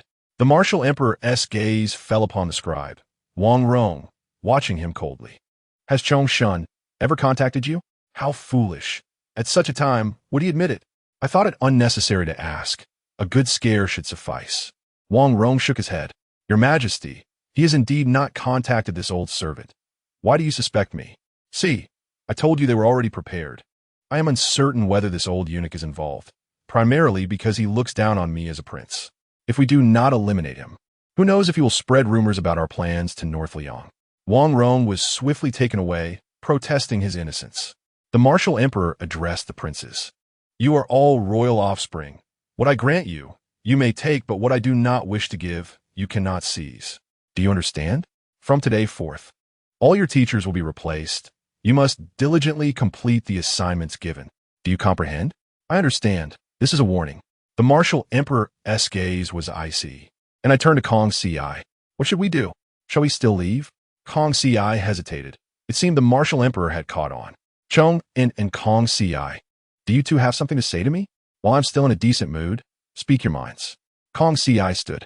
Your Majesty, I dare to request that you allow us to go to North Liang. Life in the Imperial city may be lavish, yet North Liang has long been ungoverned. I implore you, I simply cannot bear to part with a young prince. May we not travel together? The martial emperor, chewing his food, smiled coldly. You truly are amusing. Dear brother, please refrain from laughing. The martial emperor's smile was fraught with peril, sending chills down my spine and twisting my stomach. I know you two must have made plans. However, I do not wish to make things difficult for you. Chongin, your mind is as sound as any normal person is. Kong Ci must have known this all along, correct? It's over. The martial emperor has indeed guessed it. What will Kong Ci do? Kong Ci was at a loss for words, and the martial emperor sighed deeply. You may go. North Liang is the nation's frontier and should be guarded by princes. Let your mother accompany you. There is no need. The two of us can manage our own world. Having another mother might only complicate our relationship. Better for her to spend more time with my father. The martial emperor regained his former authority. Chongin, I appoint you as the longsure of North Liang, and without a decree, you shall not enter the capital. Gongxi, I appoint you as the guardian of Liangzhou. You are to protect the nation's borders. We both hastily expressed our gratitude. Before departing, I reminded the martial emperor, Father, let me be frank. The troubles caused by Chongshun are part of a certain plan, and what he truly desires is for you to relocate all the princes. Once Chongshun rebels, it will serve as a warning to the martial emperor, and he will surely send all the princes away. At that point, whatever occurs in the Imperial city will be beyond anyone's control. Even if the princes receive word, it may be too late, and everything will be set in stone. We will undoubtedly see a throng of princes upon our exit from the city. I have said all I needed. The rest is up to the martial emperor. I understand. The road ahead is long, so be cautious. You must leave the capital within 2 hours. It seemed the martial emperor felt a profound sense of loneliness at that moment. Father, we are departing. I trust that person will reveal their true nature. Be wary of those around you. Kong Ci helped me gather my belongings, and we set off in a carriage towards the city gates, only to find several princes traveling alongside us. However, their journey was considerably shorter than ours. It appears that the emperor still favors them, as we were not placed in the closer quarters. Never mind, dear sister, if trouble arises in the nearer areas. Will you not intervene? If chaos erupts in the Imperial city and we are too close, failing to act may draw criticism. One must take care of oneself in this world. We traveled northward towards North Liang. Kong Ci even brought along a map to analyze the situation. What difference does this make from mere theoretical discussions? I suggested to Kong Ci that instead of pondering, she ought to rest. Using her brain too much may be futile. Young prince, your words are unkind, as if I lack intellect. Kong Ci seemed quite displeased. Chapter 62. The air of North Liang far from the Imperial city. Living well surpasses all else. Kong Ci pinched my cheek. You are right. You are the young prince. I will heed your words, if that is acceptable. I have always harbored a suspicion that the Emperor Wu has ulterior motives in assigning us to Beiyang. Which nation is closest to Beiyang? Kong Ci pointed to the map, indicating that it is merely separated from Tubo by a great river. Thus, it seems likely that the Emperor intends for us to serve as a launching pad for an offensive against Tubo. Furthermore, the recent arbitrary price hikes on horses sold by Tubo clearly indicate the Emperor's growing discontent with them. It is only a matter of time before war breaks out. Once we arrive in Beiyang, we must devise a plan to organize our troops. Little Prince, do you mean we are to establish our own army? Such words make it sound as if we are plotting rebellion. Do not speak nonsense. That is the army of the nation, the Emperor's army. Indeed, it is somewhat similar. We must forge a formidable military force to ensure our own protection in critical moments. I hold little faith that the Emperor will dispatch a great army to rescue us should we encounter trouble. Not long after we set off, I noticed a cloud of dust rising behind us, suggesting that someone was in pursuit. Unsure whether this was a blessing or a curse, I wished to hasten my departure. However, the carriage did not move swiftly, and as the pursuer drew near, I discovered it was none other than Yuan Yan. It appears that you do not regard me as family. Elder sister, how did you catch up with us? We are fleeing for our lives, not out for amusement. Are you jesting? Yet, an unsettling thought crossed my mind. Could she possibly intend to share a bed with me? Yuan Yan glared at us. You two left without notifying me. Thank goodness my grandfather discovered what you were truly up to. Are you not hoping for a romantic escapade? Kong Ci admonished her to cease her frivolous talk. We are escaping for our lives, not engaging in trivial matters. We have distanced ourselves from the Imperial city. Miss Yuan, you truly ought not to become entangled in this conflict. I believe Kong Ci is mistaken. It is Yuan Yin who has already been drawn into it. In other words, Yuan Hao may also be one of those targeted by the Emperor. After we exited the city, we confirmed that the princes had left the city gates just before they were suddenly closed. The Emperor Wu ordered the arrest of all suspected ministers, fabricating charges and executing them. Among them was Yuan Hao. The Emperor's wrath was truly fearsome. No minister could evade it. A purge was conducted, instilling terror in the remaining officials. Aside from a few military commanders, nearly all others fell to misfortune. The Emperor's heart is as fierce as a tiger. 2 women chattered incessantly, discussing the daughters of various families, such as whose daughter is ample of figure and whose is taciturn. As we paused along the journey, I gained some insight into the daughters of noble families. When I grow up, I shall certainly not take any of these women as concubines. Shen Yunu failed to retreat in time, yet we left a letter. It would not be long before they arrive. After a fortnight, I felt as though I would be shaken to pieces. Finally, I beheld the city of Bailiang, only to be met with a gust of dust swirling past. A rider intercepted us. "What are you doing? What is your purpose in Bailiang?" I did not wish to engage, yet Kong Ci dismounted and approached him respectfully. "We have come to escort the prince, Longsher Chong'in, to Bailiang. I have not heard of any prince in Bailiang. So, all the princes must emerge from Bailiang?" This fellow appeared rather fair-skinned. I recalled tales of this rascal. The Bailiang prince, Lin Guangyan, has long been bedridden, having transferred military authority. Lin Guangyan, known for his frivolous pursuits, has not engaged in any serious matters. However, it is said that he will soon succumb to illness. Kong Ci, remind him to avoid the brothels. To put it plainly, this lad is likely to be murdered in one. The Emperor does not wish to escalate matters, nor to send investigators. Thus, he permits it to be recorded as a natural death. Lin Guangyan seemed rather dim-witted, yet sparing his life might prove advantageous at a critical juncture. Besides, the reputation of the Bailiang prince must be illustrious.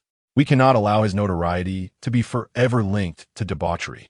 Lin Guangyan merely cast a glance before galloping away. I assumed he was simply being playful, but to my surprise, he went to close the city gates. Lin Guangyan stood atop the gate tower.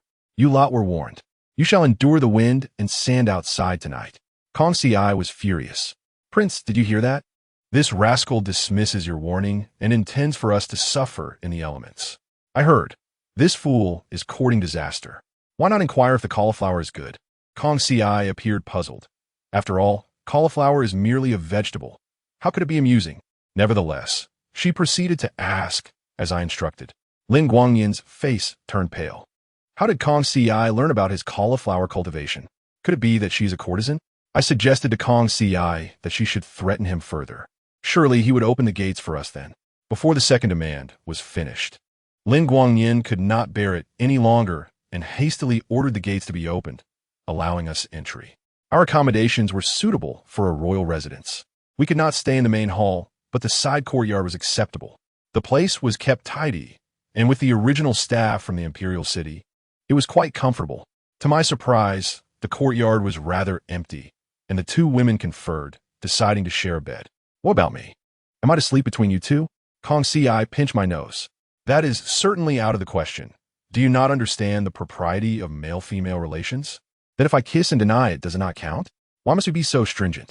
Kong Ci ceased to respond to me. The room was stark and bare, and I found myself curious about Lin Guangyan. This fellow neglects his duties. Does he not worry about Tubo's impending attack on Bailiang? Truth be told, Bailiang is not expansive. Consisting of merely 3 cities, Tubo could easily flatten them in a single breath. To speak candidly, in the time it takes to enjoy a meal, we could lose our heads. Dinner was rather simple. Lin Guangyan had prepared a few local specialties for us. "This lad seems rather considerate," Kong Ci remarked as she took a bite, covering her mouth and rushing outside. Yuan Yin found it strange and also sampled the dish. Before we could eat, she too rushed out to vomit. "What on earth is happening? I have not laid a hand on either of you. How could you be feeling ill? Gongxi, are you two all right?" Kong Ci dipped her chopsticks into the soup and smeared it on my lips. It was truly disgusting. What on earth was this dish made of? Chapter 63. Treating the prince like a dog. I truly wish to summon Lin Guangyan and demand an explanation. He has not regarded us as human beings. Has this dish gone bad? Lin Guangyin soon arrived, and upon seeing that we had not touched the food on the table, he appeared somewhat disappointed. Kong Xiai could no longer contain herself. Lin Gongzi, what is the meaning of this? We have not offended you, so why subject us to such inedible fare? Lin Guangyin looked at the two women. You truly are not here to provoke me? My apologies, it seems I have misjudged you. However, why would you abandon the comforts of the Imperial city to endure hardship here? What else could it be? It must be madness. I sensed that Lin Guangyin was merely a playful spirit. Kong Xiai, ask this fellow what the current state of the military is. Lin Guangyin hesitated for a moment. To speak frankly, the military in Bailion consists of only a few thousand, all old, weak, and ill. The able-bodied men have been dispatched elsewhere. Yet we are tasked with defending 3 cities. On average, we do not even have enough to fill the gaps left by the enemy. Tubo's cavalry reconnaissance activities have intensified in recent days. It seems this lad is not entirely useless. At the very least, he is aware of Tubo's military movements and the status of his own defenses. Kong Xiai, inquire if he can lead troops in a battle. Kong Xiai appeared puzzled, thinking I genuinely intended to utilize this inept fellow. Lin Guangyin shook his head vigorously. How could I possibly lead troops in a battle? I typically engage in various games, and should you mention something I have yet to experience, I shall concede 100 taels of silver to you. Is such a delightful opportunity truly available? I inquired whether he had played Wangzhe Nongyao, and upon hearing the question, Lin Guangyin, quite trustworthy, produced a banknote and placed it upon the table. The two women remarked incessantly that Lin Guangyin's banknotes were nearly exhausted. You both must share my spoils later. Kong Xiai Geist of Lin Guangyin. Since you are aware that Tubo will inevitably launch an attack, why have you not taken earlier measures? Do you truly intend to wait until the city falls? Lin Guangyin shook his head. I too wish to command the army, as that would afford me a means of self-preservation, yet alas, I lack the means. Is it not simple? Kong Xiai, this lad may truly be ignorant of how to proceed. Simply instruct him to summon the commanding officer who controls the army. Be swift, and then enlist 20 willing and loyal warriors. A grand undertaking can be achieved. Lin Guangyin blinked in disbelief. Could 20 men truly command an army of thousands? What nonsense! If you delay any longer, you shall miss your chance. At that moment, Shun Yuanu arrived, accompanying Lin Guangyin. Lin Guangyin kept his gaze fixed upon Shun Yuanu. Why do you always stare at me? Lin Guangyin shook his head. It is nothing, merely that I find you exceedingly beautiful. Has the emperor truly lost his mind? To assign such a young prince as a long history officer is nothing short of a jest. Shun Yuanu was equally perplexed and remained silent as they proceeded to the military camp. Upon her arrival, Shun Yuanu instantly captivated the station commander, Peng Shun. My lady, you are truly striking. Pray tell, who might you be? Shun Yuanu responded. Why inquire so much? The long history officer has arrived. Shall you not pay your respects? Peng Shun, indifferent to being left in this place for years, now found officials dispatched only to his surprise. Observing this, Lin Guangyin felt a surge of frustration, and unexpectedly, Peng Shun approached with a jar of wine. Shun Yuanu seized it and drank, tossing the jar to the ground without shattering, playfully dancing atop it. Lin Guangyin felt a sense of infatuation, even contemplating names for their future children. Peng Shun chuckled. Young master, you may step outside. I wish to converse with this lady for a moment. Lin Guangyin sensed something amiss, while Shun Yuanu drew her sword. Are you implying that your words are not to be taken seriously? Peng Shun was taken aback by her fierce disposition, unable to suppress a gulp. My lady, you are quite fearsome. Very well, I shall accompany you.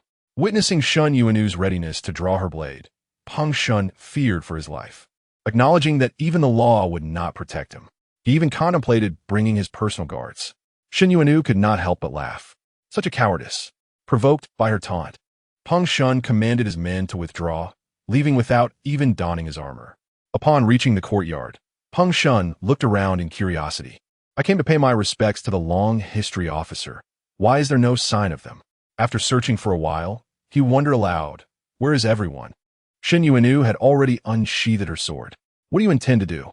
Peng Shun exclaimed in alarm, but it was too late for him to draw his own weapon. Kong Xiai emerged, exclaiming it was too bloody. Young master, You must immediately gather the loyal warriors and head to the military camp, declaring that Peng Shan has rebelled and conspired with foreign powers, intending to execute his confidants, while sparing the rest from punishment and promoting them. This way, I trust those soldiers will heed your command." Indeed, Lin Guangyin effortlessly commanded the army. Upon reflection, this lad possessed malleability as he began conscripting soldiers the following day. Kong Si and I stood atop the corner tower observing. Did not the prince assert that he would not lead the Bailiang men? Naturally, for each Bailiang man is valiant. Yet little do they know that 9 out of 10 households in Bailiang have no sons. In essence, this statement was intended to preserve the Bailiang lineage. Yet, it became misconstrued as a belief that the Bailiang men were disobedient and prone to rebellion. It is astonishing. Who could have spread such rumors? The young men conscripted were all spirited warriors. Lin Guangyin was exceedingly elated. Upon noticing us in the tower, he eagerly approached. "Miss Kong, Prince, we have already conscripted over 700 men today. Yet, it is insufficient. We must recruit more. Should Tubo make a move, they will not merely dispatch a few thousand men. A battle of 10,000 is inevitable. I must prepare nearly that many. However, I am aware that a close friend of Kong Si's father is stationed nearby, and acquiring a batch of weapons should pose no issue. A mere visit from Kong Si would suffice." To my surprise, Kong Si declined. "I shall not go. They constantly wish to marry me off to their son. Young prince, do not harbor any misguided notions. I absolutely refuse to go. If you refuse, so be it. What more can I do? Kneel and beg you? Young prince, even if you knelt, it would be of no use." Ultimately, Kong Si acquiesced and secured equipment for over 1,000 men. Thus, I now possess a substantial foundation. Primarily due to Lin Guangyin's incessant visits to the brothel, he becomes untraceable whenever duty calls. The army requires training. Chapter 64. Does the army still require training? I instructed Shen Yuanu to hasten in finding him. Upon her arrival at the brothel, she discovered Lin Guangyin in high spirits, surrounded by companions, even performing swordplay. "Young master, you have had too much to drink. Have you forgotten that you are to lead the army in training today?" Lin Guangyin looked bewildered. "What nonsense is this? Is there truly a need for army training?" Shen Yuanu suppressed her urge to harm him. "Surely you jest. Training is essential, so please rise at once." As she attempted to pull him up, he unexpectedly pulled her down with him. Realizing she might be taken advantage of, Shen Yuanu reluctantly drew her short blade. "If you touch me again," Lin Guangyin swallowed hard and retreated, sobered by the fright. Shen Yuanu pointed at all the women. "From this day forth, should any of you dare to entice the young master again, I shall have you all executed. I am not jesting. If you doubt me, feel free to test it." Just then, a woman entered. "My dear, your words are quite bold. You must be the young master's favored one. I am Murong Fei Shue, the top courtesan here. Young master, if I were to retain you, would you stay?" Lin Guangyin felt weak in the knees. All who came here were drawn by Murong Fei Shue's beauty. Typically, one would spend a fortune for a glimpse of her, yet now she approached him.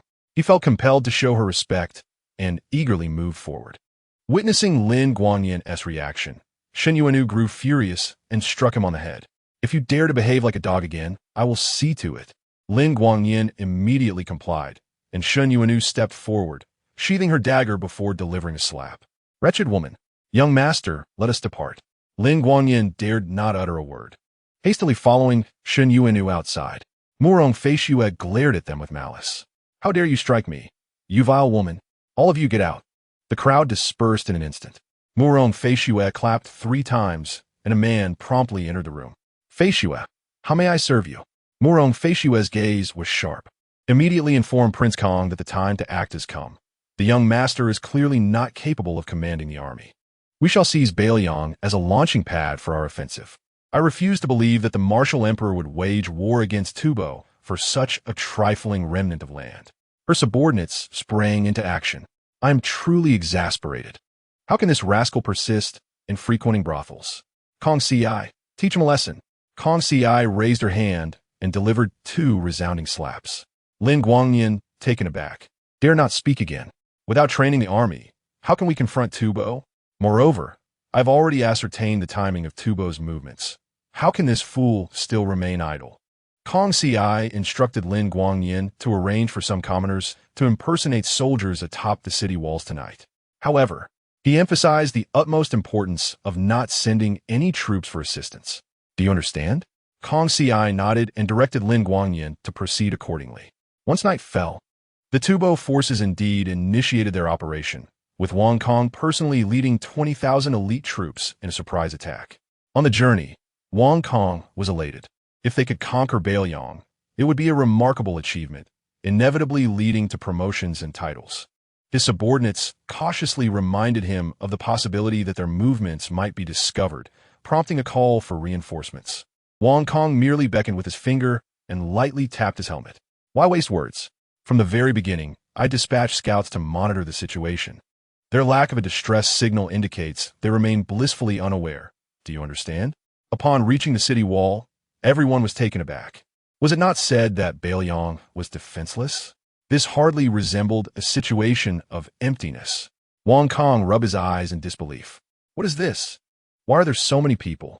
The walls were thickly lined with soldiers, each wielding torches and weapons, causing Wang Kang's expression to darken. Clearly, the reports of Beiliang's vulnerability were false. Retreat.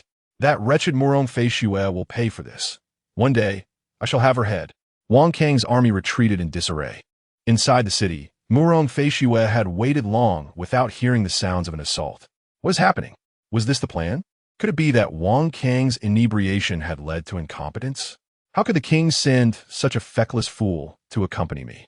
After venting her frustrations, Murong Fei Xue decided to leave.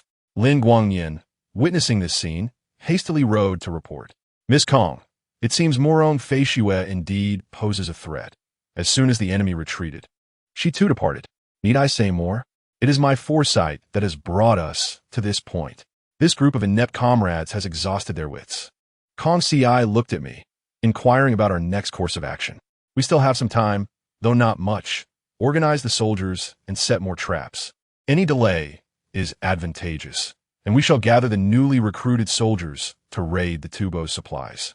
I refuse to believe they would dare to attack us. These mere Tubo are no match for us. Indeed, our plan to use commoners as decoys was soon uncovered by Murong Fei Xue, who sent word for Wang Kong to attack the city. The Tubo forces approached in full force. Kong Ci, as a prince, desired to witness the spectacle. He lifted me up to stand atop the city walls, gazing at the advancing enemy. It was quite a sight, far more impressive than any television drama. Rest assured, they will not launch a direct assault. They will undoubtedly engage in idle chatter first. Kong Ci instructed the defending soldiers to prepare more arrows and summon the courtesans. Kong Ci looked at me in astonishment. Little prince, when did you acquire such a peculiar interest? Spare me, I could never develop a taste for such things. How ridiculous! Even if I were incompetent, I would never stoop to that. Kong Ci, please refrain from such nonsense. The purpose of these women is to distract the enemy. How could they focus on the siege then? Kong Ci, unable to comprehend, complied with the order. After summoning the courtesans, he insisted they change into thinner garments, nearly causing my nose to bleed from the sight. I told you, it is a feast for the eyes. This is the way to go. The courtesans, gritting their teeth, danced gracefully upon the platform. With such allure, who could resist? Wang Kong and his men quickly found themselves unable to suppress their desires, losing all intention of assault. Yet, he remained unaware that I had already dispatched Lin Guangyin and Shun Yuanu to raid the Tubo supplies with 500 elite soldiers. Should they succeed, the Tubo would lose all their advantages in an instant. How could they possibly win? Indeed, the Tubo forces began to falter, primarily due to the overwhelming distraction posed by the women on the walls, causing many soldiers to struggle to hold their weapons steady. Wang Kong ordered an attack. With the drums sounding thrice, they were to assault and seize the city. These women would all belong to them. As Wang Kang's army was just forming ranks, the soldiers, utterly exhausted, were about to launch their assault when news arrived. Your Highness, our supplies have been set ablaze, and the perpetrators only targeted the provisions. Refusing to engage in battle, Wang Kong was nearly thrown from his mount in rage. The Tubo soldiers were truly on the brink of collapse. They had traversed nearly 100 miles in the past 2 days without encountering the enemy. It was utterly absurd. Observing their retreat, I urged Kong Ci not to dawdle. Hurry up. Kong Si looked at me incredulously. Little prince, are you joking? Under such circumstances, how can we advance? We have so few men. Little Kong, you truly are foolish. Did I not instruct you? Find some commoners to follow behind the soldiers with tree branches. Do you not understand? Kong Si smacked his forehead, finally recalling my words. Leading these commoners was Yuan. Thousands of the elderly, weak, and infirm rushed out of the city gates, followed by a throng of commoners dragging tree branches. The dust they kicked up resembled a mass of cavalry charging forth, causing the Tubo to flee in panic. This is precisely what we needed. We must hasten the Tubo's retreat. Kong Si appeared even more in awe of me. Little prince, you are truly remarkable. Without lifting a finger, you have the Tubo in disarray. They are utterly foolish. Kong Si, you are too naive. The Tubo are not foolish. They know the right moment to strike, which proves their cunning nature. Thankfully, under my wise leadership, we successfully repelled the enemy. Kong Si, you must write to the emperor at once, informing him that we have repulsed the enemy's advance. Assure him that the frontier is secure with us in charge. Kong Si complied, while Yuan, filled with excitement, embraced me, splattering my face with sweat. This is outrageous. My face is not for you to kiss at will. On the other hand, it must be said that when Yuan held me, I felt quite comfortable. It was indeed an exhilarating showdown. We charged forth with abandon. For dinner, I had a fish specially cooked, though I found it puzzling. Was it merely a fish? Kong Si explained that in Baliang, water is scarce, and the fish that survive are even rarer. Very well, I shall take your word for it. Lin Guangyin was beside himself with excitement during the burning of the supplies. They even attempted to ambush me, but I swiftly dealt with them. Yuanu, am I not impressive? I sensed an air of ambiguity. Shin Yuanu was not particularly pleased, and upon inquiry, Kong Si learned that dozens of our brothers had perished. Such is the nature of war. It is a matter of life and death. After dining, Kong Si inquired if I wished to deal with Murong Feishue. Sister, that is absolutely out of the question. Murong Feishue is the enemy's eyes and ears. Her every move must be monitored. In other words, I have yet to finish outsmarting them. Kong Si regarded me with a mix of admiration and reproach. Men must be somewhat wicked for women to take an interest. Have you not heard? The more mischief I make, the more you enjoy it, do you not? Kong Si could not help but laugh. Little prince, do you not often charm other women with your sweet words? How dare you tease me? Indeed, I am more familiar with Kong Si than with any other female. However, as long as I can grow strong, I shall have my choice of companions. Kong Si then inquired, what if the Tubo were to attack again? Alas, why bring up such an unpleasant topic? Must you force me to confront her at my moment of joy? The Tubo will undoubtedly strike again. Do not worry, for I plan to respond to their moves as they come. Tomorrow, do not open the city gates, do you hear me? Kong Si relayed the command, while Lin Guangyin looked on with curiosity. The city gates remain closed, rendering any business impossible. Is the impact truly that significant? It is foolish. The people of Tubo are undoubtedly devising ways to infiltrate the city with those counterfeit merchants, planning a coordinated attack. I shall not open the gates. Let us see how they respond. Every move of Wong Kong is within my grasp. This fool cannot even fathom it. The Tubo forces are concealed within the woods, observing every action within the city. They have dispatched dozens of robust men, laden with burdens, intending to enter. Most merchants are so exhausted that they can hardly stand upright. How could they possibly run about with heavy loads? It is utterly laughable. Some even have the audacity to shout for the gates to be opened. Kong Si handed me skewers of meat. The prince may lack teeth, yet he can still savor the flavors. Indeed, we are engaged in a barbecue. The wind atop the city tower is brisk, making it somewhat chilly, yet the sight warms the hearts of those below. These fools remain oblivious to the gravity of the situation. Lin Guangyin actually contemplates opening the gates to capture these individuals. I am truly astounded. They must not be apprehended. Should we seize them all, Wong Kong will suspect that Mu Rong Feishue is unable to provide intelligence, and he will never trust her again. At that point, how shall we anticipate our next move? If we wait, they shall tire and depart on their own.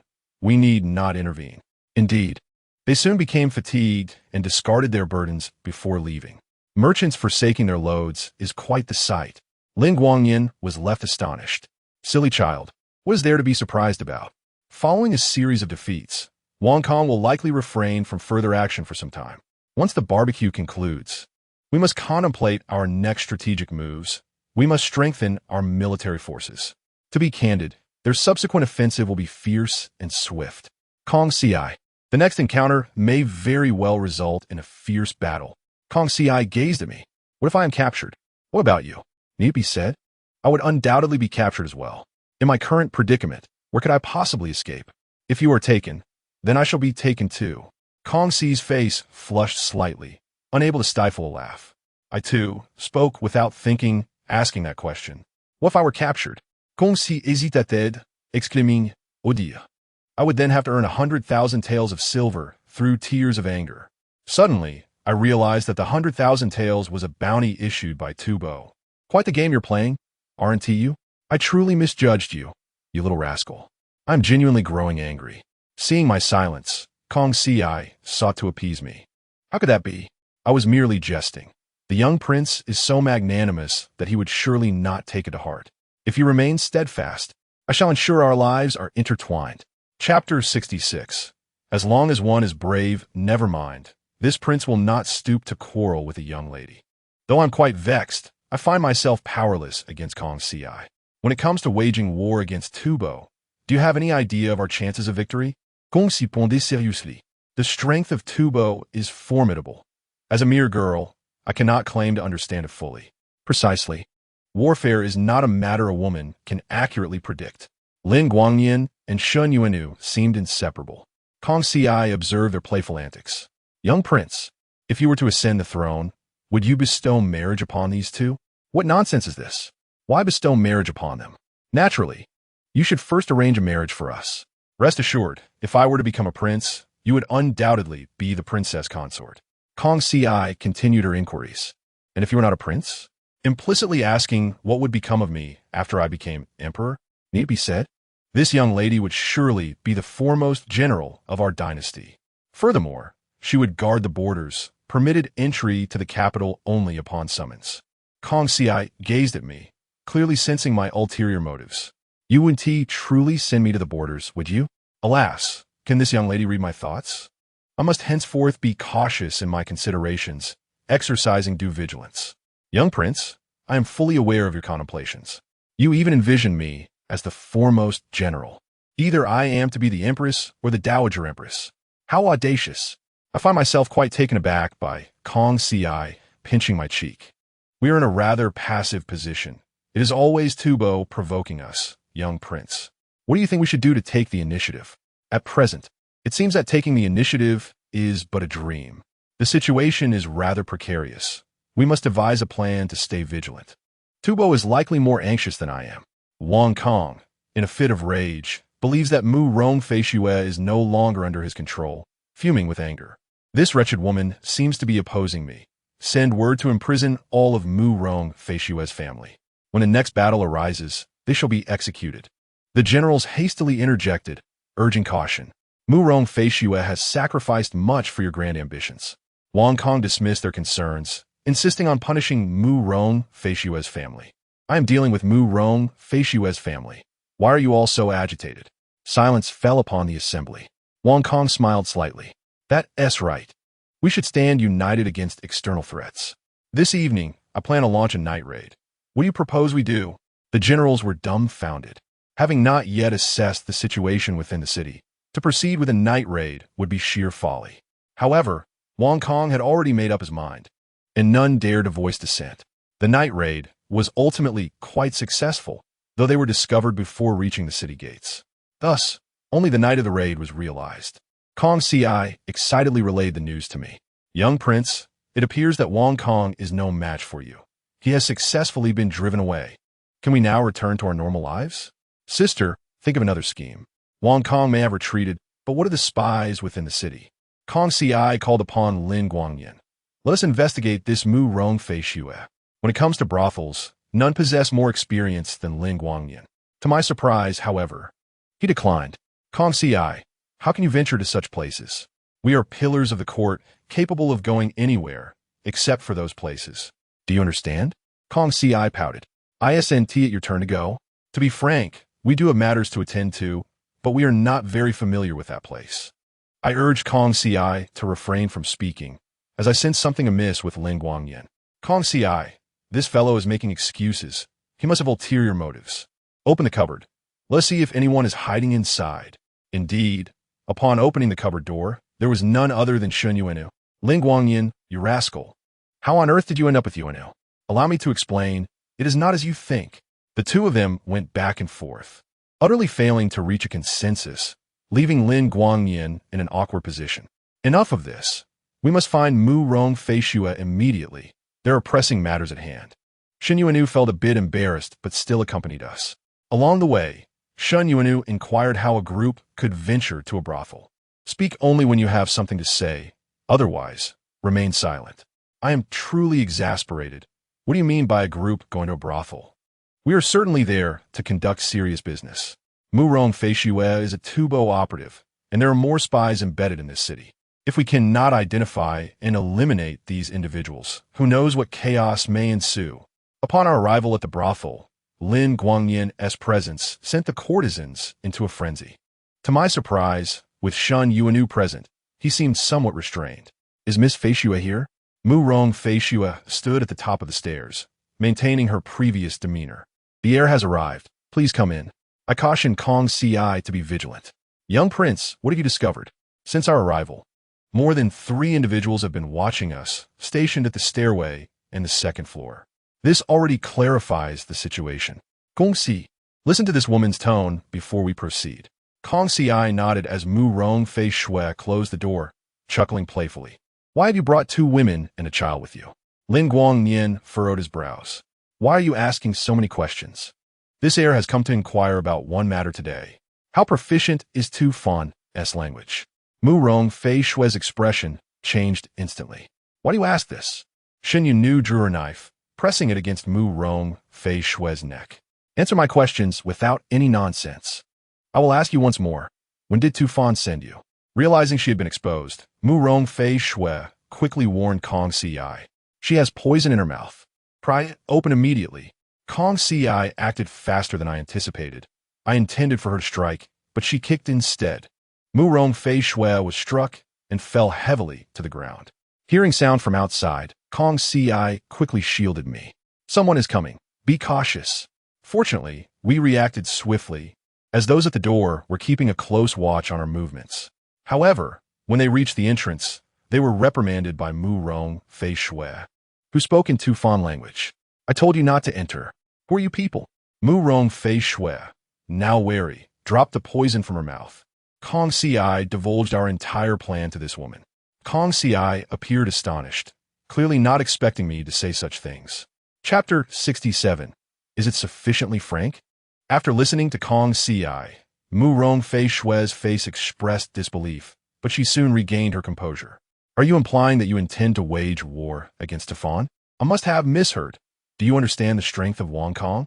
I don't need you to tell me about Wang Kang's capabilities. I have already witnessed them. Apart from a few foolish quirks, he is hardly formidable. Thus, while Wang Kong may lack skill, he still commands a considerable army. Such forces should not be underestimated. Mu Rong Fei Shua cautioned us. Wang Kong has already suffered 2 defeats. He will not trust us again. Soon, someone will come to replace us, and, at that point, our group will be doomed. Are you willing to grant us a chance to survive?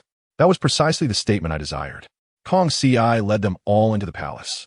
Granting others a chance at life could also mean securing our own. Mu Rong Fei Shua undoubtedly possessed a wealth of knowledge. Living is far more valuable than dying. There were 6 individuals remaining in the palace, and they would not be permitted to leave. Mu Rong Fei Shua speculated that the next arrival would surely be her good sister, Pang Fei Hua. Pang Fei Hua's identity was not trivial. She was Wang Kong's cousin. Wang Kong would not relent until he captured Beiliang City. I did not concern myself with such matters. I only wished for our safety. Lin Guangyan contemplated eliminating Pang Fei Hua midway. Are you out of your mind? If Pang Fei Hua dies, Wang Kong's men take notice? What a foolish plan. Kong Si reprimanded Lin Guangyan, who fell silent. Shun Yuanu pondered for a moment. Since we know Wang Kong will definitely send someone, why don't we send someone as well? That is quite clever. But how could Wong Kong trust anyone coming from outside? Infiltrating is not so simple. It could cost us our lives. Stop overthinking. Wong Kong is not an easy opponent. This prince must deliberate carefully. Kong Xiai was washing my feet, and I was almost lulled to sleep by the comfort. Little prince, if Pang Fei Hua arrives, can we still proceed as before? I shook my head. That was certainly not feasible. Pang Fei Hua was Wong Kong's cousin and would never betray him. Unlike Mu Rong Fei Shui, they were entirely different. Mu Rong Fei Shui was fighting for her life, while Pang Fei Hua sought to achieve merit, marking a significant distinction between the two. Kong Ci urged me not to dwell on it. Even if the emperor sent someone, we would still need to bribe them. It wouldn't be easy. We had very little silver left, so there was no point in overthinking it. The world is indeed in decline. One must bribe others. If I encountered those individuals, I would certainly deal with them harshly. Kong Ci extinguished the lamp, tucked in the blanket, and surprisingly, turned to sleep. Gong Si, could you turn back? Kong Ci looked puzzled but complied. Little prince, do you miss home? This girl must not be thinking about home. I truly did not know how to comfort her, sensing that Kong Ci was already on the verge of tears. Please don't cry. This can be considered an entrepreneurial venture. Besides, did you not claim you wish to become a great general? I will certainly find a way to help you achieve that. Kong Ci wept for a long time before drifting off to sleep. Lin Guangyan and Xin Yunu each led their men on patrol within the city. To their surprise, Wong Kong had already dispatched his men. During their inspections, they found no issues, while Pang Fei Hua, after disguising herself, hid in the apothecary. With no news from Mu Rong Fei Shui, it seemed she had managed to escape, yet the city gates remained closed. Perhaps she was still within the city. Niu Shun, find a way to track them down. Pang Fei Hua frowned. I heard a prince is residing in the palace. Does anyone know the details? Everyone shook their heads, and Pang Fei Hua was rapidly losing patience. Go find out immediately. Ideally, determine which prince it is. Pang Fei Hua looked at the family of the physician. I'm truly sorry, but we must stay here for a few days. Your family can rest assured and leave. The physician's eyes widened. His entire family had been dealt with. The bodies were buried in the courtyard, and Pang Fei Hua's group falsely claimed they were distant relatives of the physician. It was a chaotic time, and the apothecary had not opened its doors, so no one noticed. When it finally reopened, it was Pang Fei Hua standing at the entrance, welcoming and sending off guests. Just then, Xin Yunu passed by the door, and their gazes met, both sensing hidden hostility. Lin Shizi, do you think this woman is a bit strange? It must be a misconception. What could be so peculiar about a rural woman? Kong Ci deduced that she was likely an undercover agent. Little prince, what do you think? If that is the case, then it is certain. Hiding in advance would prevent us from discovering her. Indeed, quite clever. I just wonder if Wong Kong will be equally astute. At any rate, the person is in our hands. Find a reliable brother to contact Wong Kong and procure a substantial supply of resources. I refuse to believe Wong Kong would decline. Acquiring resources would not be overly harmful, but would be an extreme insult. Wong Kong would not dare to make a fuss and would have to swallow this bitter pill quietly. Isn't that delightful? Little prince, your plan is truly cunning. Kong Ci instructed Lin Guangyan to select an appropriate candidate and then have Mu Rong Fei Shui take a look. As long as there were no issues, they could execute the task. Lin Guangyan hesitated. Miss Kong, we have not tested Mu Rong Fei Shui. What if she has ulterior motives? Would we all be doomed? You are overthinking. Even if she has ill intentions, what can be done? Tell her to stop the nonsense and carry out this prince's orders. Kong Ci urged Lin Guangyan to expedite his actions. Without suitable candidates, he surprisingly chose Xin Yunu. Mu Rong Fei Shui glanced over. To be fair, your selection is quite good. This woman is very suitable for the task. She closely resembles someone by Pang Fei Hua's side, named Lu Yu, if I recall correctly. Xin Yunu straightforwardly disguised herself as Lu Yu, heading directly towards Wong Kang's territory. These two fawn individuals were brazenly intoxicated in broad daylight. Not a single one was sober. And Xin Yunu waited in the cold wind for quite some time before being summoned inside. I pay my respects to His Highness Wong Kong. Chapter 68, Demanding Money, Grain, and Women. Wong Kong frowned. Xin Yunu quickly shook her head. This is the list. Wong Kong glanced at it. His small eyes revealed great confusion. Your desire for wealth and provisions is understandable. Yet I question your intent in seeking women. Shen Yunu was taken aback by Lin Guang Nian's treachery. Aware that this endeavor was tantamount to courting death, why did he continue to scribble recklessly? Demands for riches and sustenance sufficed. Why seek women? At this juncture, all that remained was to muster courage. The young lord decreed that these women would be assigned to the households of those defending the city, thus enabling them to monitor every move. Upon hearing this, Wang Kong found it quite reasonable. Without hesitation, he ordered the immediate collection of funds and provisions, selecting 5 beautiful women for Shen Yunu to escort away. It was only upon departing the military camp that Shen Yunu realized the ease of the situation. She had intended to engage them further, yet success came far too swiftly. Did they not inquire about the purpose? Shen Yunu shook her head, sharing her curiosity. However, they had not posed any questions, leaving her perplexed. These individuals, it seemed, had a penchant for drinking, indulging even in the daylight, with the soldiers no exception. Murong Fei Shui approached, glancing at the silver and seizing a handful of rice. I understood. Wang Kong must have misrepresented the military situation, for otherwise the king would not have bestowed such ample provisions. Within the camp of Tubo, soldiers were seldom allowed to feast. The presence of alcohol indicated an abundance of supplies. I proposed setting a fire, a scheme that resonated deeply with me. Setting fire was feasible, but they were not foolish. Surely, they would post sentinels. Prince Rong pondered this. Kong Si placed an egg in my mouth. Young prince, you must contemplate a formidable strategy. Was this even a question? My strategies have always been formidable. To launch a surprise attack, one must have prerequisites, namely, that Wang Kang's camp is not overly populated. Otherwise, such a multitude would extinguish the flames swiftly. Therefore, we must lure Wang Kong. Shen Yunu shall infiltrate the camp with her companions, preparing to ignite the blaze. Regrettably, the cache of supplies would be lost to the flames. Kong Si deemed this plan rather conservative. The group dispersed, and indeed, Pang Ji fell for the ruse, relaying the information, prompting Wang Kong to advance that very day. Shen Yunu reached her position ahead of time, and when Wang Kang's forces moved far enough away, she set a great fire. However, I had not anticipated the most significant trouble arriving. General Pang Ji, stationed in another city, had arrived. Pang Ji encountered Wang Kong midway, and tensions flared. Wang Kang's troops were manageable, but the Tubo forces exceeded 10,000, a formidable adversary. The only recourse was a strategic retreat. Pang Ji, astute as he was, immediately thought of fleeing upon engagement, truly a coward. Upon learning of the ambush from behind, Wang Kong ceased pursuit and promptly ordered a retreat, inadvertently cornering Shen Yunu and her group. Kong Si observed me, concern etched on his face. I feared they had been encircled, as Wang Kang's forces had not appeared near the city. Indeed, there was a strong possibility. How could Wang Kong be so naive? Yet, dispatching someone to rescue them now seemed futile. In a head-on clash with Tubo, we would undoubtedly be outmatched. How vexing. Thankfully, Shen Yunu proved resourceful, managing to break through even with significant casualties.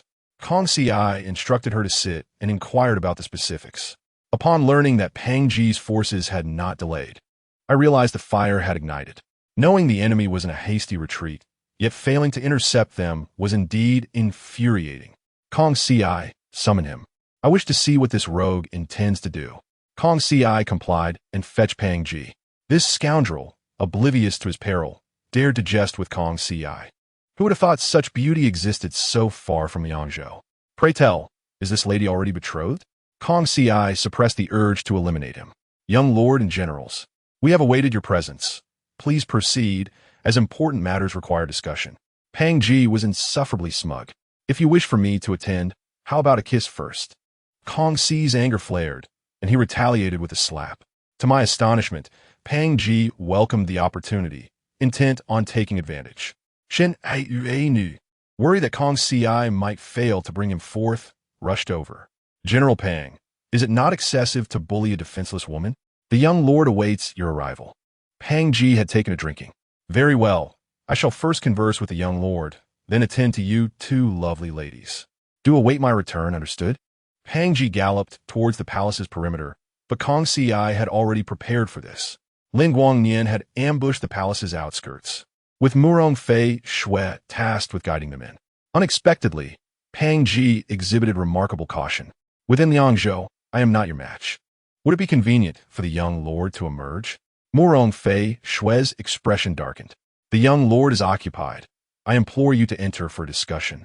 Pang Ji resolutely refused to budge, and Lin Guangnian, losing patience, declared that if this was the case, why waste words?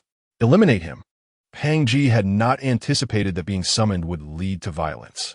Young prince, are you unharmed? Rest assured, what could possibly affect me? There is nothing I remain unaware of. This Pang Ji is rather cunning. With over 10,000 troops at his command, yet he has been skimming off military funds. It would not be long before the emperor dispatched investigators to confront him. When that day arrives, he would flee to Tubo with his soldiers. Such traitors, devoid of loyalty or righteousness, must not be afforded such opportunities. We must act preemptively, seizing his forces for our own. Once my strength is bolstered, I shall ensure that Wang Kong thinks twice before challenging me again. I sensed a missing presence, and Kong Ci felt it too. Where is Yuan Jiang? Indeed, I have not seen her for 2 days. Dispatch Kong Ci to locate her. Chapter 69. Focus on development. Despite searching the entire palace, no trace of Yuan Jiang could be found. This raised suspicion. Where could she have gone? Kong Ci, having found no leads, inquired, Young prince, where do you believe Yuan Jiang could be? You indeed did not arrange for her, yet she vanished on the day of the siege. Suddenly, I recalled that in my muddled state, Yuan Jiang had mentioned seeking reinforcements. This mischievous child, where could she have gone for aid? Truly a nuisance. Send someone to investigate the neighboring states immediately. I fear that instead of securing reinforcements, she may have led us to disaster. How shall we explain that? Kong Ci wasted no time, promptly following my orders. After waiting an entire hour, there was still no news of Yuan Jiang. Yuan Jiang, you are indeed remarkable. Lin Guangnian praised. Kong Ci approached to inquire how many troops she had borrowed. I secured 1,000 from Yongzhou in the west. They are quite stingy. That is commendable. At least you managed to procure some soldiers. Adding Pang Ji's forces, I now commanded over 20,000, sufficient for a respectable battle. Kong Ci, inquire about the recruitment status immediately. Present the roster. We have gathered over 2,000 in the vicinity. The remainder consists of disbanded soldiers. This still falls short of my expectations. New recruits and seasoned veterans do not provide reliable combat capability. Kong Ci questioned, Young prince, having troops is already a significant achievement. Why are you so selective? Is that not obvious? I require soldiers capable of fighting, not mere idlers. If we cannot engage in battle, what use are these troops? Furthermore, facing Wang Kang's forces is no simple task. We must exhibit true valor and a will to fight to the death. Kong Ci, if we do not defeat Wang Kong, we risk being vanquished ourselves. Wang Kang's army possesses formidable combat prowess. Find out how many prisoners are held in the city. Lin Guangnian was puzzled by the inquiry regarding prisoners. Nearly 10,000 prisoners from various regions across the nation have been confined here. Due to recent extraordinary circumstances, they have not been sent to the borders. This is splendid.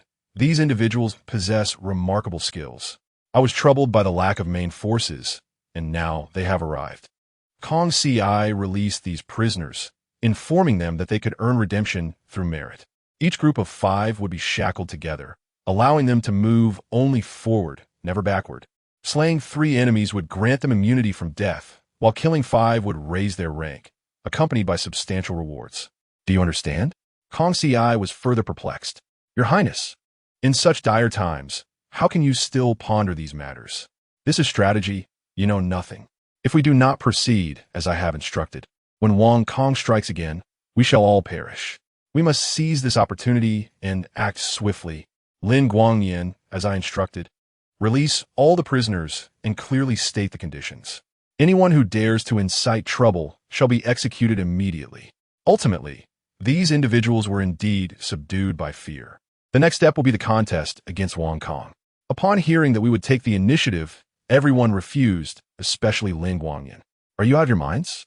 Winning against Wang Kong is a feat in itself, let alone striking first. Yet, Shen Yunu perceived that these prisoners were no ordinary lot. I believe having the prisoners fight is an excellent strategy. They are indifferent to life and death, yet they place great value on merit and reward. This is precisely what we desire. this greedy nature. Lin Guangyin reluctantly led these prisoners out, appointing some among them as generals, directing them to march forward. Kong Si and I stood atop the city tower, quietly observing the forlorn figures of the prisoners. The young lady felt a surge of emotion. I extended my hand to help her wipe away her tears. If one dies in defense of their homeland, regardless of their past, they are a hero. Rest assured, we shall repel Wong Kong. Neither nation desires war, so I shall strike first. I instructed Kong Si to find a carriage, stealthily traversing the mountain paths to avoid detection, allowing us to witness the battle unfold. Kong Si, Yu Wenyin, and others followed closely behind, while Lin Guangyin and Shen Yueryu took charge of supporting the prisoners. Wong Kong, inebriated, had his soldiers in a state of drunken stupor. These prisoners, having endured oppression for too long and filled with food before departure, unleashed a fighting spirit unmatched by any regular army. These desperate souls fought barehanded when they lost their weapons. In less than 2 hours, Wong Kang's forces faced a crushing defeat. Wong Kong himself narrowly escaped death amidst the chaos, retreating in haste. Kong Si watched with rapt attention. Little girl, stop watching. The war has ended.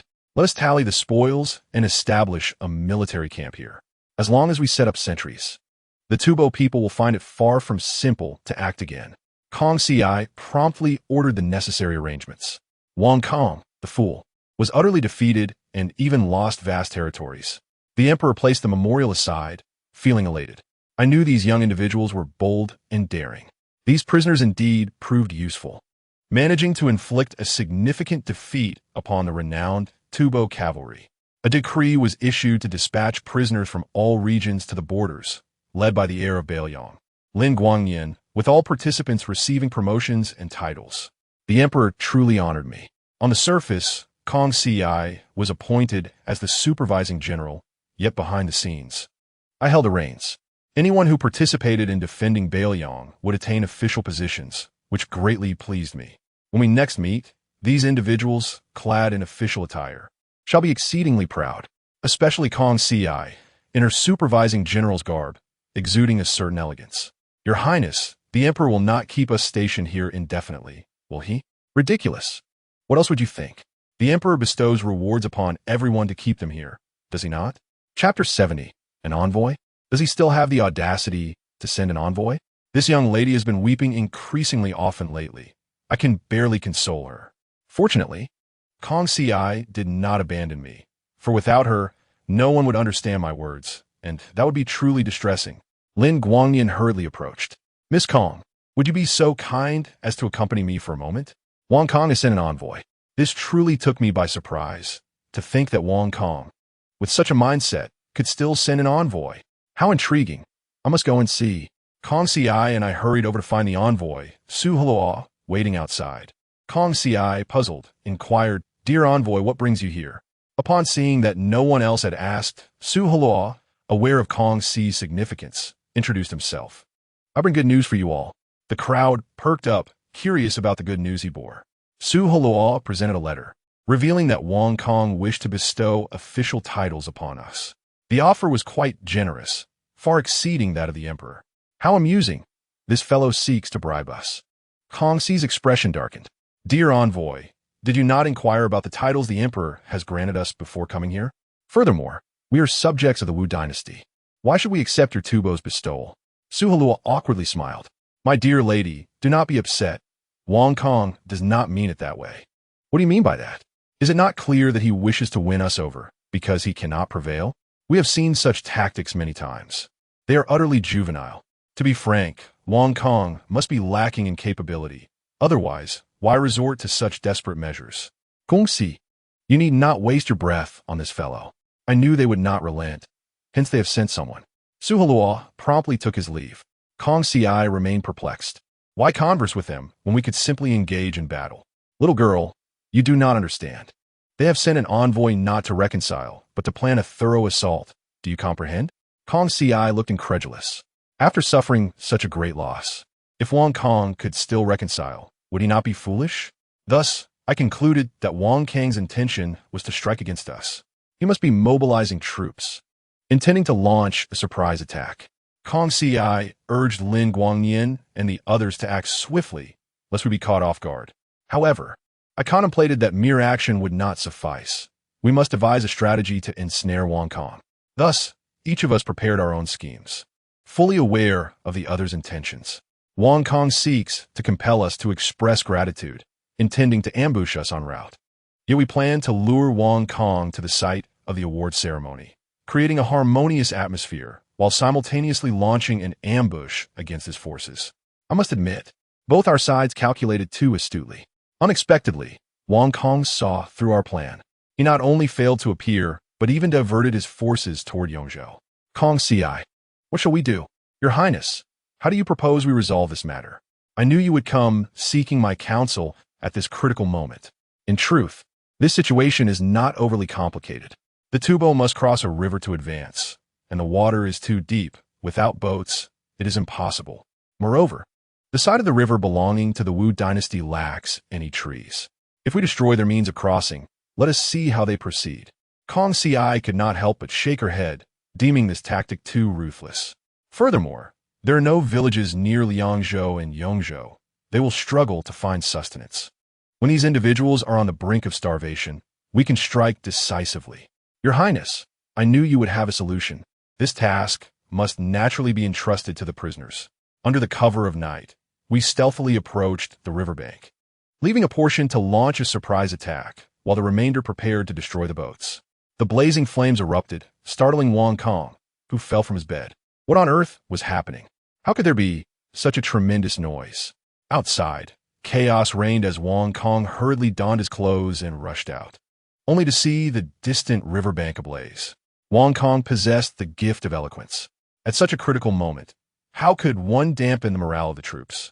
Soldiers scrambled to extinguish the fire, while Lin Guangnian dispatched another pair of prisoners to stealthily assault the military camp. It was nothing but widespread arson, leaving Wang Kong utterly defenseless. By the time dawn approached, the inferno had consumed nearly everything, and any thought of attacking Yongzhou was but a distant dream.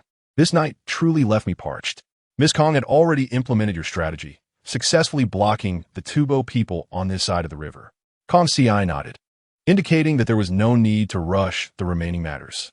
Sooner or later, this group would come seeking surrender. Do not be modest. A king's rise is never by chance. However, for the sake of caution, it was imperative to send someone upstream to divert a portion of the water. Should they attempt to cross the river forcefully, we would employ the tactic of submerging the 7 armies. I refuse to believe they can evade that. Kong Si felt this tactic was rather ruthless. Your Highness, is it truly appropriate to act thus? Those enemy soldiers are human as well. Indeed, I intend to eradicate them completely. Kong Si, we currently hold the initiative. We cannot afford to show mercy. If we fall into their hands, do you believe they would grant us a chance at life? Foolish girl, stop pondering. We must retaliate swiftly. Kong Si sent a letter to the commander of Yongzhou. Both sides agreed to construct a dam upstream. Should Wang Kang's forces dare to cross the river, we would release the waters to drown them. Unexpectedly, Wang Kong launched a night raid on Liangzhou, and Lin Guangnian, caught off guard, suffered the loss of the East City. Kong Si observed my remarkable calmness. Your Highness, why are you so unfazed? Kong Si, you are too young. The fall of the East City bears no consequence for our West City. The residents of the East City are all aristocrats. They have not provided any assistance. What use is there in keeping them? Kong Si instantly realized my intentions. I was merely using their blades to eliminate one another. Chapter 71. Wang Kong, how audacious you are. Kong Si urged me, Your Highness. Although the East City is filled with aristocrats, if they are all slain, who will support you then? What does that matter? Will they support me if I spare them? The aristocrats favor only the powerful princes of noble birth. My mother, as humble origins, hardly rank among them. Thus, they are indeed formidable opponents to my ascension. Do not concern yourself with that. If we allow the aristocrats to remain, what if they betray us and surrender?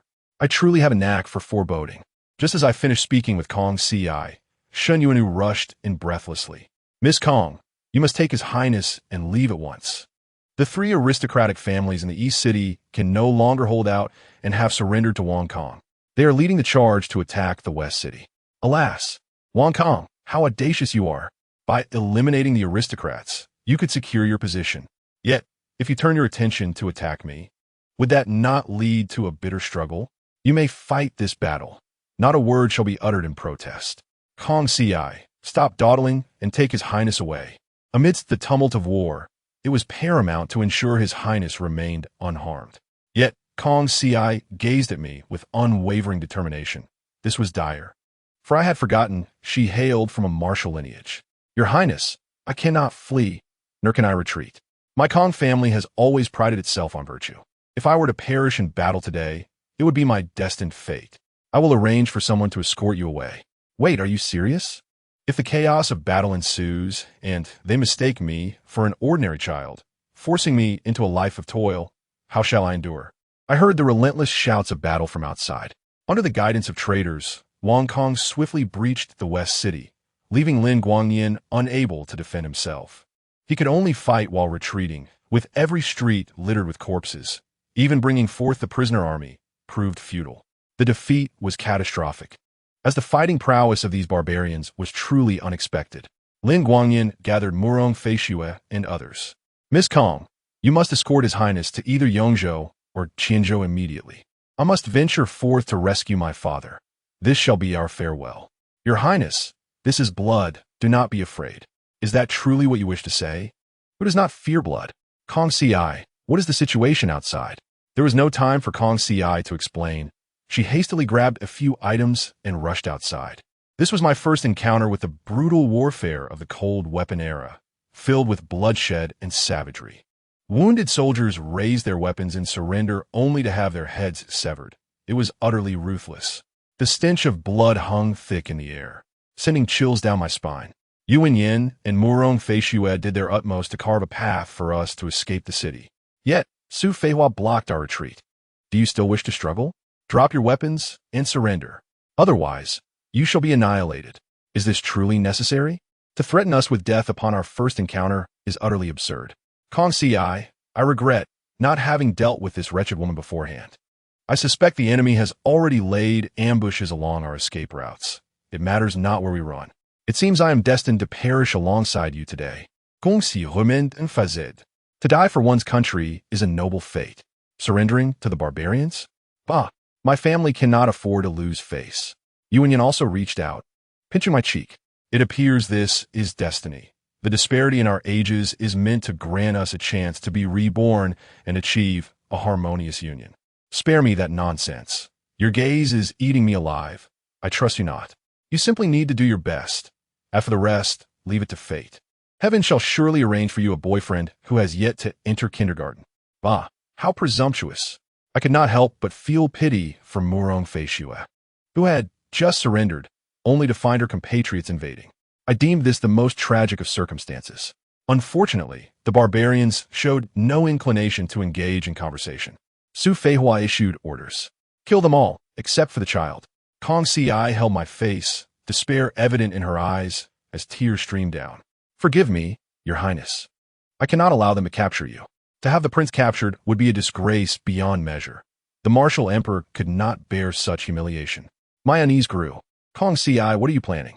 With a knife pressed against my throat, the sensation was thrilling. I desperately tried to shrink my neck. Yet Kong Ci unexpectedly grasped my head. Do not do this. I have always regarded you as my wife. There is no need for you to kill me first. The outcome remains undetermined, the universe unwritten. We are both dark horses. Do not hastily end my life. Kong Ci refused to offer further explanations. If I kill you, I shall perish alongside them. I knew it. I must be wary of those around me. How pitiful I am, having seen nothing yet facing the heavy topic of death. I am truly wronged. Kong Ci and her companions clashed with Su Feihua's forces, swords clashing and iron clanging. Flames erupted all around. Yuan Yan's swordsmanship was formidable, managing to fend off attacks from two directions. In a desperate bid for survival, Murong Feishue had no choice but to turn against her own kin. Kong Ci dashed fiercely towards Su Feihua. Yet, I was bound to her chest. If any attacks were to come, would they not strike me first? Kong Ci, how noble of you to let me shield you from harm. Are you truly human? Kong Ci, may I lie against your back? There was no time left. Su Feihua unleashed a flurry of deadly strikes. Twice, I narrowly escaped being struck. Kong Ci used her other hand to shield me, her skin torn open by the blade. Despair engulfed me. Thus, I found myself possessing a resurrection armor. Yet regrettably, this spirited girl was of the type I favored. I had an epiphany. Rather than perish in cowardice, I would prefer to witness their battle for a while. To my astonishment, a figure clad in white, astride a white steed, charged into the fray. The valiant Yang Daoyun, the white horse flying general, has arrived. Oh, what a grand entrance. Truly my brother, please save me. Yang Daoyun's prowess is extraordinary, effortlessly dispatching Su Feihua with 3 shots. After aiding us, he pointed his gun towards the distance. My father is leading the troops to provide support. You must retreat quickly. Yang, who is indeed a man of his word. Kong Ci led me in a strategic withdrawal, and we finally encountered Yang Hu, thus sparing our lives. Miss Kong, what is the situation within the city? Kong Ci informed Yang Hu that the East City had already fallen, and Lin Guangyin had gone to meet the king of Bailiang. The other circumstances within the city remain unclear for now. Yang Hu seized the broadsword from his deputy.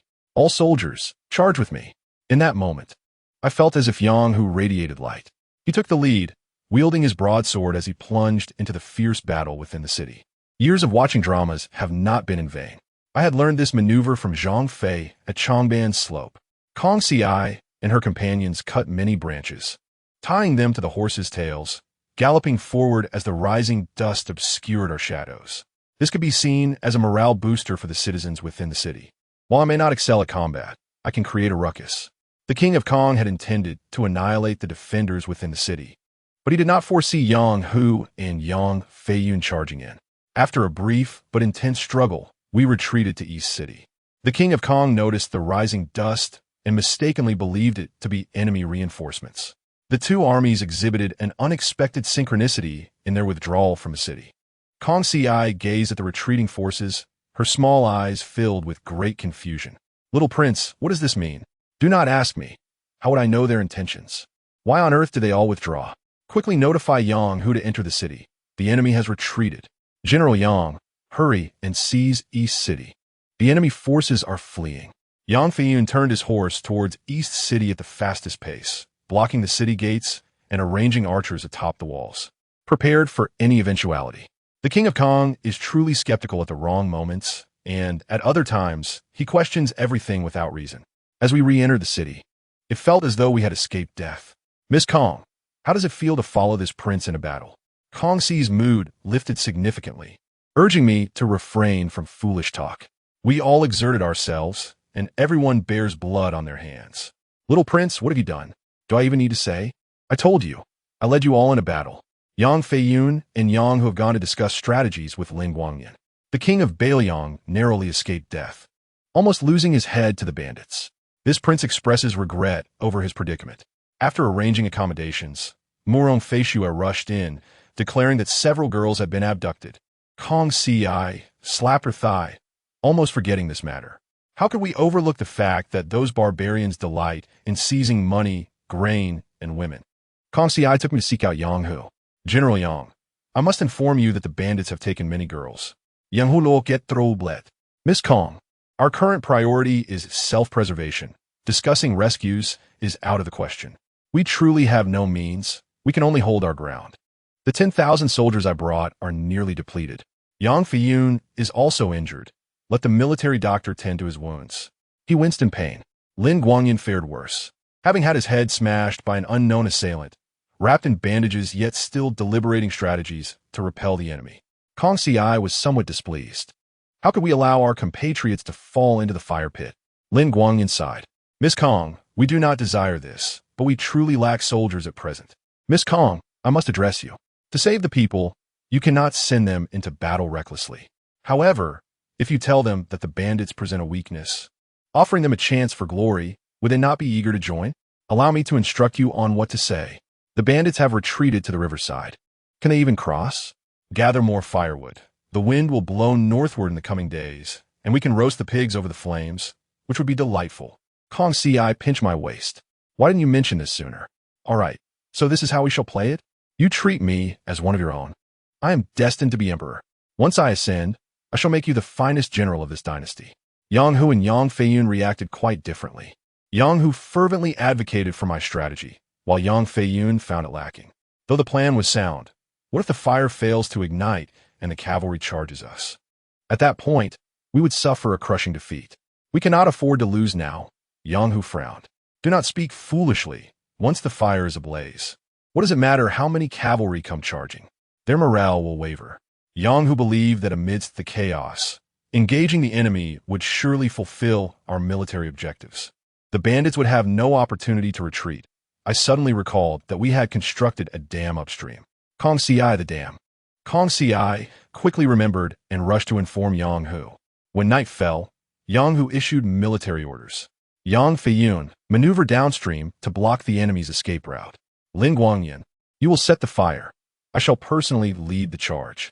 Tonight, we will leave them with nothing. The city gates opened quietly. The king of Kong and his men had retreated to the riverbank, struggling without means to cross. The king had not anticipated that the moment the flames ignited would be his moment of demise. The fire raged too fiercely. The cries emanating from the Tufan camp were relentless, and the king of Kong, now aware of the situation, commanded a cavalry counterattack. Since death is inevitable, let us charge forth and fight. Yang Hu sensed the opportune moment had arrived, igniting a signal fire to alert those upstream to release the water. This would prevent more cavalry from advancing while offering assistance. Little Prince, should we join in? Kong Si wished to join the fray, but it was foolish to enter amidst the chaos. You must consider the safety of this prince. Anything can happen in this turmoil. Find a higher vantage point and observe their battle. This too could be considered a war directly overseen by this prince. I finally understood why seasoned generals appeared so buoyant after battle. Who wouldn't he feel elevated? Banners fluttered in the wind, and the cries of battle erupted. The king of Kong hastily dashed toward the opposite bank, the current too strong, forcing him to cling to his men. The Tufan cavalry lost their advantage. Their horses mired in the mud, struggling to move. Speed was no longer an option.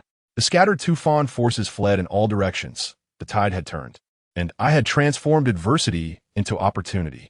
This is what one calls a reversal of fortune. How reminiscent it is of my own life, where I occasionally face minor setbacks, yet ultimately find myself in favorable circumstances. Little Prince, what brings you joy? Kong Si inquired, perplexed. You wouldn't understand my brother's delight. I only hope that Yang Feiyun can intercept the king of Kong. If we eliminate him, Tufan will certainly come to the negotiating table. This prince eagerly anticipates the outcome. Having finally crossed the river, the king of Kong, freezing and desperate, rode northward.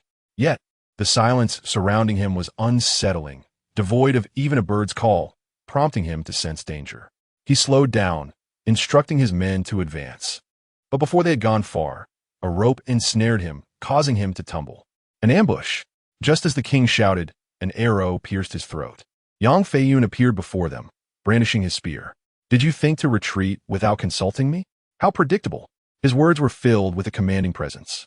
Yang Feiyun, if you grant me a path to survive, Tufan will not only crown you as king, but also bestow wealth and honor upon you in no time. What you desire shall be yours. How shall the path unfold? Yang Feiyun rode forth on horseback, brandishing his weapon to sever the head of his foe. Have you not heard of the legendary by Ma, Fei Jiang? Observing this scene, Kong Si was instantly exhilarated. Look, General Yang has slain Wang Kong. The Wu dynasty is formidable. The crowd shouted in unison. If only I could articulate my thoughts, I would join their cheers. Kong Si promptly dispatched troops, organizing them into groups of 50 to prevent the scattered soldiers from preying upon the common folk. Those who surrendered were to be detained first, while the obstinate were to be executed without mercy.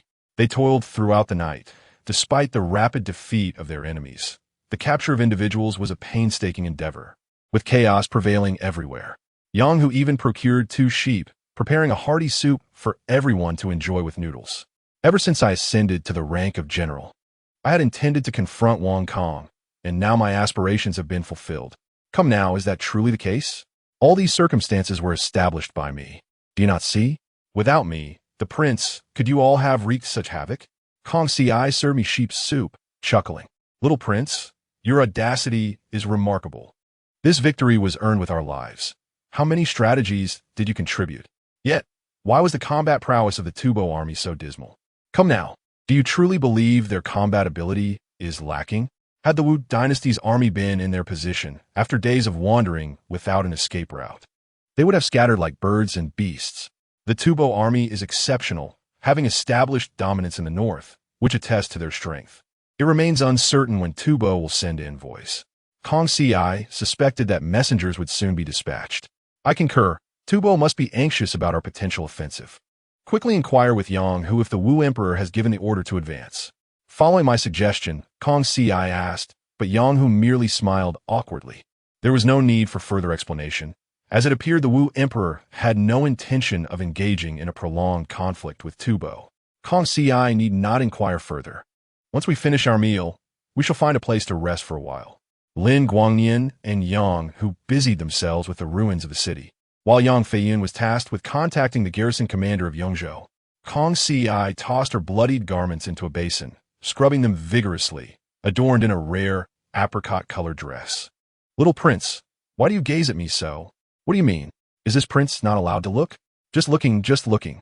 Kong Ci pouted. I sense that what follows will be quite extraordinary. Tubo has not faced such a devastating defeat in many years. Should they manage to feign indifference, I would be impressed.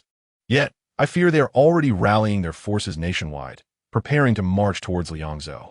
If they cannot hold their ground, they shall retreat. If you expect me to stand firm, that is simply not feasible. Kong Ci, if we must abandon Liangzhou, will you depart? I was most concerned that this girl might stubbornly cling to the city. Fortunately, Kong Ci shook her head. It depends on the circumstances, without me. Who else will comprehend your words? Precisely. Survival is the essence of victory. Suddenly, Murong Feishua burst in, brimming with excitement. Guess who we just captured? Is there really any need to guess? It must be Su Feihua. Su Feihua had hidden within the city, seemingly intent on continuing the fight with us. But she was promptly brought forth by General Yang for execution. Murong Feishua clapped her hands in delight, clearly having integrated into the Wu dynasty. Gongxi, do you find Murong Feishua trustworthy? Kong Ci cast a glance at Murong Feishua and gently shook her head. Nevertheless, we have won this battle. We can afford to relax for now. Rest assured, even if she wishes to oppose us, she has lost her leverage. Kong Ci nodded in agreement with my perspective. Boredom set in while we lingered in the courtyard, prompting me to ask Kong Ci to take me for a stroll through the streets. Little prince, are you not afraid? What ist? Why should I fear anything? With thousands of soldiers safeguarding me, what is there to dread? However, Kong Ci did not disclose the grim reality of the streets. Upon stepping onto the thoroughfare, I was met with a horrific sight. Corpses lay strewn about, their condition beyond description. Numerous wild dogs roamed among the bodies, while an elderly man wielded a whip to drive them away. It was truly tragic. My heart ached at the sight, and Kong Ci gently patted my back. I followed my father into battle at the age of 6. By 10, he forbade me from accompanying him any longer. Little prince, the most horrific sight I have witnessed was the mass slaughter. I sensed that Kong Ci had grown numb to such brutality. Indeed, the devastation was unfathomable. Yang Hu must act swiftly to ensure these bodies receive a proper burial. During lunch, a messenger arrived with news. Yang Hu, while eating noodles, allowed the messenger to speak. General Yang, the conflict with Wang Kong was solely his own doing, not the will of my lord. Now, Wang Kong has paid the price he deserves. We merely request the return of the bodies. Yang Hu stroked his beard thoughtfully. Do you know how many troops Wang Kong brought with him? The messenger shook his head, and Yang Hu began to tally. Over 1,000 were slain last night, and several thousand more have been recovered from the river today. Wang Kong originally brought 20,000 men, and only 4,000 have survived. Chapter 73. What are you staring at? The scattered soldiers of Tubo fled in all directions. Their fate was sealed, and I had turned the tide from adversity to triumph. What is this called? It is a reversal against the odds. It truly reflects my life, where I occasionally encounter minor setbacks. Little prince, what makes you smile? Kong Ci inquired, puzzled. You simply do not understand my joy. I wondered whether Yang Feiyun would intercept Wang Kong. If that rogue were eliminated, Tubo would certainly be compelled to negotiate. I eagerly anticipated the outcome. Wang Kong had only just crossed the river, freezing and desperate, galloping northward. Yet the silence was so profound that not even a bird chirped, and he soon sensed something amiss. Slowing his pace, he instructed his subordinates to advance. But before they could cover much ground, a rope ensnared him, sending him tumbling to the ground. An ambush! Wang Kong had barely shouted when an arrow pierced his throat. Yang Feiyun appeared before them, weapon in hand. If you wished to retreat, did you think to consult me? How utterly foolish. Such words were imbued with a commanding presence. Yang Feiyun, if you grant me a chance to live, Tubo shall not only crown you king, but also ensure your future prosperity. What you desire shall be yours. How shall the path unfold? Yang Feiyun rode forth on horseback, brandishing his weapon to sever the head of his foe. Have you not heard of the legendary by Ma, Fei Jiang? Observing this scene, Kong Ci was instantly exhilarated. Look, General Yang has slain Wang Kong. The Wu dynasty is formidable. The crowd shouted in unison.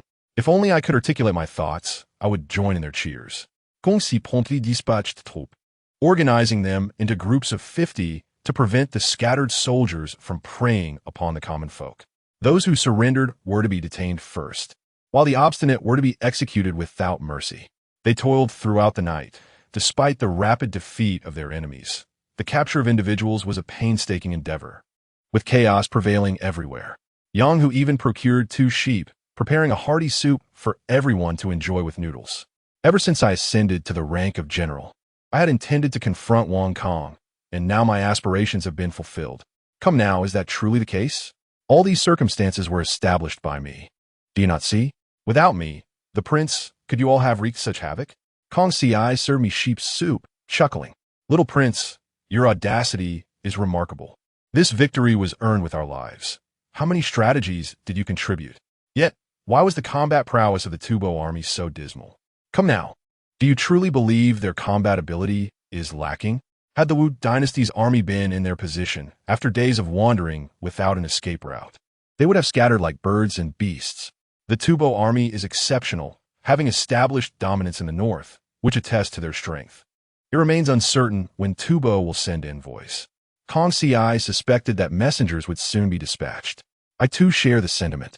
The Tubo should be quite alarmed at the prospect of our offensive. Please inquire with Yang whether the Emperor Wu has initiated any attacks.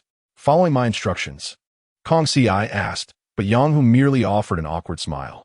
It appears that the Emperor Wu does not intend to engage in a prolonged conflict with the Tubo. There is no need for further inquiries from Kong Ci. After our meal, let's simply find a place to rest for a while. Lin Guangyin and Yang, who busied themselves with the ruins of the city, while Yang Feiyun was dispatched to communicate with the garrison commander of Yongzhou. Kong Ci tossed her bloodied garments into a basin and scrubbed them vigorously. She rarely donned a pale, apricot-colored dress. Your Highness, why do you stare at me so intently? What does it mean? Am I not allowed to be observed? Kong Ci pouted. I have a premonition that events will unfold in this manner.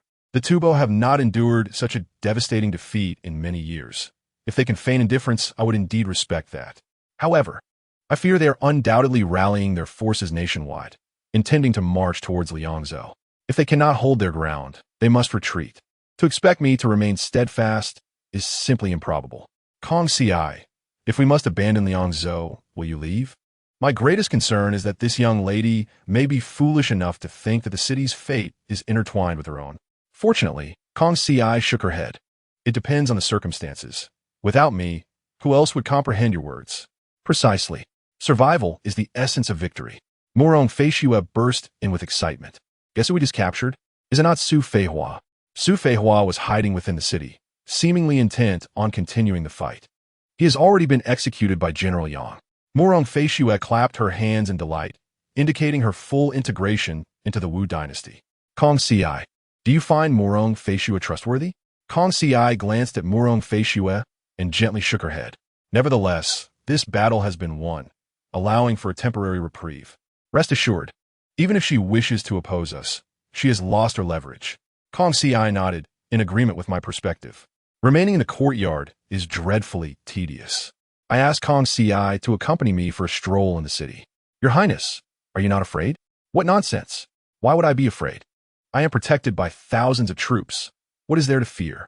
Yet Kong Ci did not inform me of the horrific scenes on the streets. As I stepped onto the thoroughfare, I beheld corpses strewn about in a gruesome tableau, the sight beyond description. Numerous wild dogs scurried around the bodies, while elderly men wielded whips to drive them away. It was indeed a tragic sight. My heart ached at the sight, prompting Kong Ci to gently pat my back. I followed my father into battle at the age of 6, but he no longer allowed me to accompany him by the time I was 10. Your Highness, the most harrowing sight I have encountered is that of mass executions. It seemed that Kong's CI had become desensitized to such horrors, which were truly appalling. We must urge Yang Hu to hasten the burial of these bodies. During lunch, a messenger arrived with news. Yang Hu, while eating noodles, permitted the messenger to speak. General Yang, the conflict with King Kong is solely his fault, not the will of our sovereign. King Kong has paid the necessary price. We merely request the return of the bodies. Yang Hu stroked his beard thoughtfully. Do you know how many troops King Kong brought with him? The messenger shook his head, and Yang Hu began to calculate. Over 1,000 were killed last night, and several thousand more have been recovered from the river today. King Kong brought 20,000 soldiers, yet only 4,000 remain alive. Yang Hu regarded the messenger. King Kong is the principal culprit. We have lost over 10,000 soldiers as well. What shall be done about this? The messenger found himself in a most awkward position, not expecting to negotiate with such a cunning figure as Yang Hu. He could only produce another Imperial edict. Both sides have suffered losses. Perhaps we should cease hostilities. Yang Hu scoffed coldly. What if your offspring were among the slain? If you desire the bodies, then offer a ransom of 10,000 taels of gold. Otherwise, you shall never lay claim to even a single bone. The messenger retreated, thoroughly humiliated. Just then, Kong's CI encountered us, indicating that negotiations had indeed faltered. Yang Hu was exceedingly irate, unable to fathom how the Tubo King displayed not a shred of remorse. This was intolerable. Upon seeing Kong's CI, Yang Hu began to calm down. Miss Kong has arrived. Please greet the prince. The messenger merely sought the return of the bodies, entirely neglecting the matter of the conflict. I suggested that Kong's CI inquire about any conditions offered in return, which only served to further incite Yang Hu's ire. Let's not allow this old man to aggravate himself. What good does anger serve? Kong CI, I have an idea. Let us form a delegation to visit them. I have heard that the Tubo excel in culinary arts, particularly in meat preparation. We shall taste their fare. Should they exhibit good sense, they will return the bodies to us. Kong CI, emboldened by my suggestion, asked when we would set out. I had not yet determined the timing. However, seizing the day seemed prudent, so we resolved to depart at noon. I would gather several hardy companions. Thus, we embarked with a grand procession of several hundred individuals. Upon seeing our large group, the Tubo were momentarily taken aback. We could no longer contain our hunger. Miss Kong, do you think the Tubo will hold us captive? Shen Yuan expressed her trepidation. What a timid soul.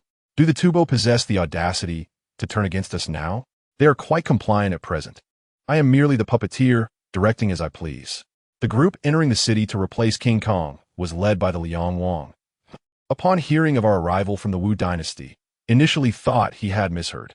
However, upon witnessing the scale of our delegation, he instantly felt like a fool. What need is there for such a large contingent to cross a mere river? Especially upon noticing Kong CI holding a small child, the Liang Wang's displeasure deepened. Yet with King Kong's body still in Yang Hu's possession, he had little choice but to comply. Let be known that tea is to be served. That will suffice. How much food must be prepared for so many? There were no tents large enough to accommodate hundreds of people. They simply moved tables outside, spreading blankets on the ground for us to sit upon. Kong CI assessed the Tubo soldiers, noting their unimposing stature. Your Highness, what do you suppose the Tubo eat for 3 meals a day? That was a fine question, one I prefer not to answer. I am not a Tubo myself, and am not particularly informed. However, it is said that they have a penchant for meat, especially prepared with various herbs. Despite their lean appearance, these soldiers possess formidable combat prowess.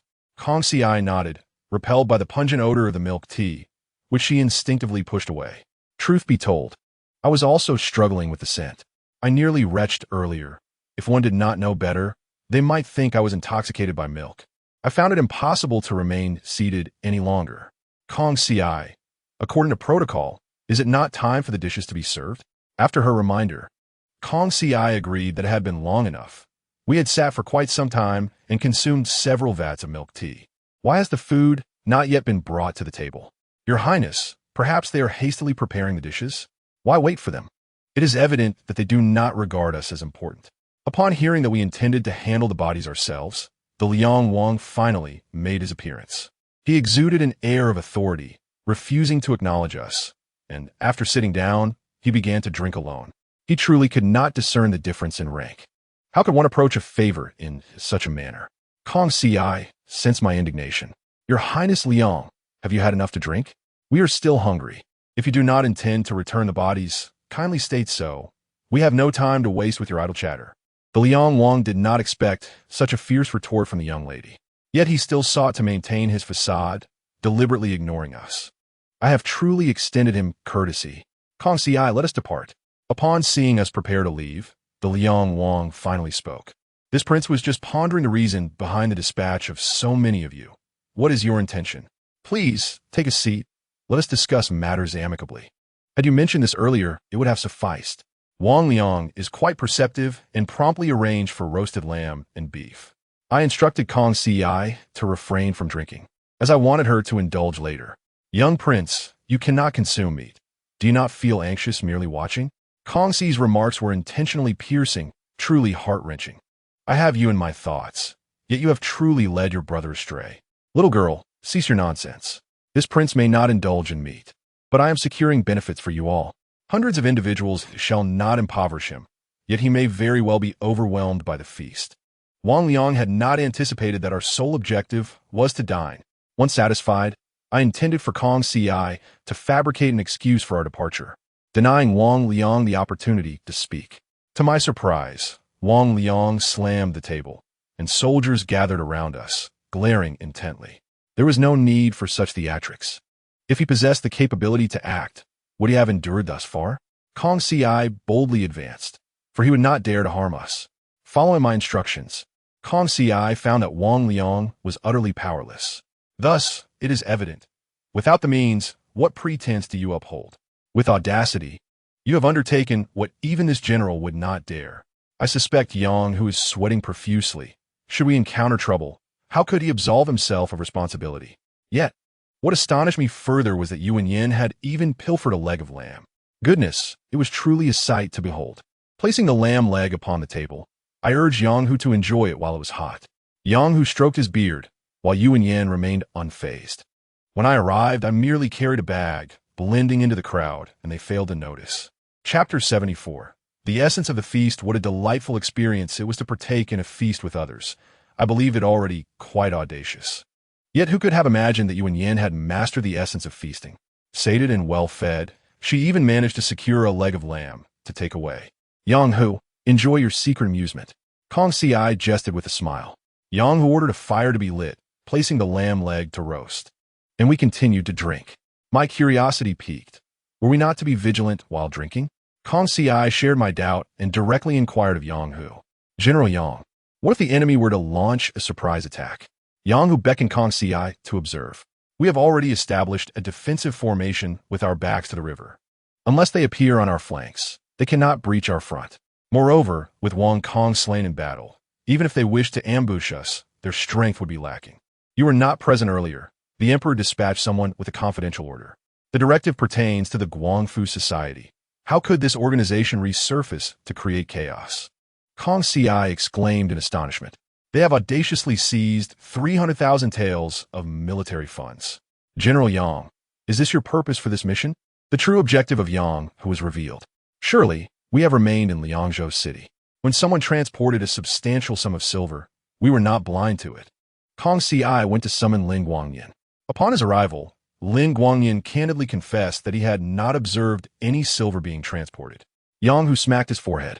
If we locate the silver, would you not hastily flee? What are the defenses of Liangzhou City? This truly poses a challenge. However, to acquire such a large sum of silver, the Guangfu Society must possess considerable prowess. I too felt conflicted. What if they found the silver? And Yang Hu disregarded our well-being? That is 300,000 taels of silver. Is this not a windfall of unimaginable fortune?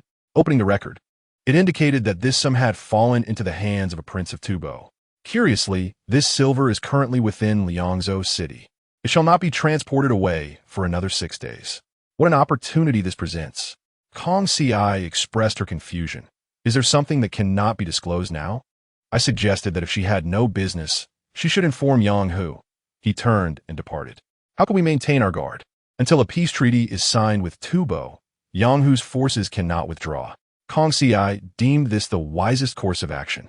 The martial emperor would never reward us. Sometimes, one must strive for happiness on their own accord. Young prince, shall I summon Lin Guangyin to dispatch hundreds to retrieve all the silver?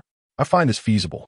Lin Guangyin, in a daze, called for us to gather, bringing soldiers to scavenge throughout the city. How long must we search? Was it not agreed that we were to seek silver? Truly a fool. How could he utter such words? I urged him to silence his incessant talk of silver. The reason we roamed the city was to avoid drawing Yang Hu's attention. As it turned out, my worries were unfounded. Since Yang Hu had not sent anyone to follow, I felt reassured. Kong Si ventured down a side alley, leaving two to keep watch. Lin Guangyin scrutinized the courtyard. Miss Kong, you believe the silver is hidden within this courtyard, correct? You are not attempting to deceive me, are you?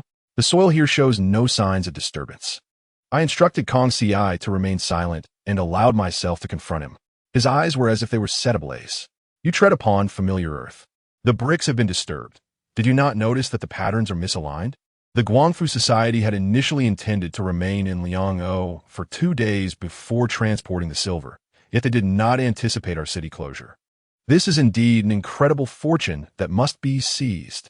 Kong Si gently patted my back, urging me to remain calm as she gazed at Lin Guangyin. Young master, cease your dawdling. Hurry and begin digging. If Yang Hu's men discover this, it will be disastrous. Should they take this silver, you shall be left alone to defend the city. Lin Guangyin, anxious about being overwhelmed, hastily gathered his men to commence digging. Fortunately, this was in the eastern city area, allowing us to transfer the silver to other courtyards, as most of the noble families had been largely wiped out.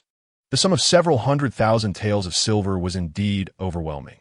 After an hour of digging, we had only glimpsed the tip of the iceberg. This approach is unsustainable. I instructed Lin Guangyin to station a small contingent of troops at a different courtyard for ease of management should any situation arise. As we moved the items, Yu and Yin found it peculiar. Why have we moved from the palace's side courtyard? This place has seen death. It feels rather unsettling. Indeed, it is amusing to see one prosper. Which place has not witnessed death? When Wang Kong led the charge into the palace's side courtyard, he dealt with several individuals there. Why did no one express fear then? Is it merely that this courtyard lacks the grandeur of the palace's side courtyard? I warned this woman that should she utter another word, I would arrange for her to reside in the back courtyard alone, letting the ghosts come to claim her at night. Kong Si looked puzzled. Young prince, your temper has noticeably increased of late. I too sensed that my temper had grown, but with an unsettled heart, it is easy to become irritable. This courtyard is too small. It cannot accommodate us all as before, with each having their own room. Moron Fei Xue, Yuan Yin, Kong Si, and Shin Yuanu now share a room with me. Merely contemplating this brings me joy. If we were to push the beds together, 4 of us could indeed fit, but where does that leave me? Where would this prince sleep? I desire to embrace them both. Kong Si pushed the infant carriage toward me. Is it not obvious? You shall sleep in the carriage. Your small frame fits perfectly. No, I cannot sleep there. I protested. I had grown accustomed to Kong Si lulling me to sleep, and should I find myself in the infant carriage alone, nightmares would surely plague me. This is unacceptable. I must sleep beside you all. Kong Si glanced at the other 3 women. Are you certain? This prince is absolutely certain. To my surprise, Kong Si did not persist, and I sensed a scheme at play. As expected, I fell into the traps set by these 4 women. No wonder Kong Si did not refuse. It turned out that once they fell asleep, they all snored, and each was louder than the last. How could young ladies snore? Oh dear, save me. Chapter 75. Sincerity is the ultimate weapon. As dawn approached, Kong Si nudged me. Little prince, why are you still asleep? That is a very good question, but do not ask it again. I spent the entire night listening to their snoring.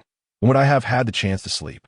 In fact, Kong Si even kicked me, and if one didn't know better, they might think she was playing football. Today, even if someone begged me, I would not sleep in this room. Kong Si, no matter what happens today, do not disturb me. Do you understand? Kong Si nodded, and several women chattered as they went to wash their faces. Finally, I could steal a moment of rest, only to have Lin Guangyin, that rascal, come in and poke my face. Little prince, wake up, don't sleep. I retorted, I am awake, and I could very well end your life. Lin Guangyin insisted on making me laugh. My dear brother, are you unaware that I am a prince? Is it not rather presumptuous of you to make me laugh at this moment? Lin Guangyin continued to tease me, to the point where I felt like getting up to strangle him. Young master, what are you doing?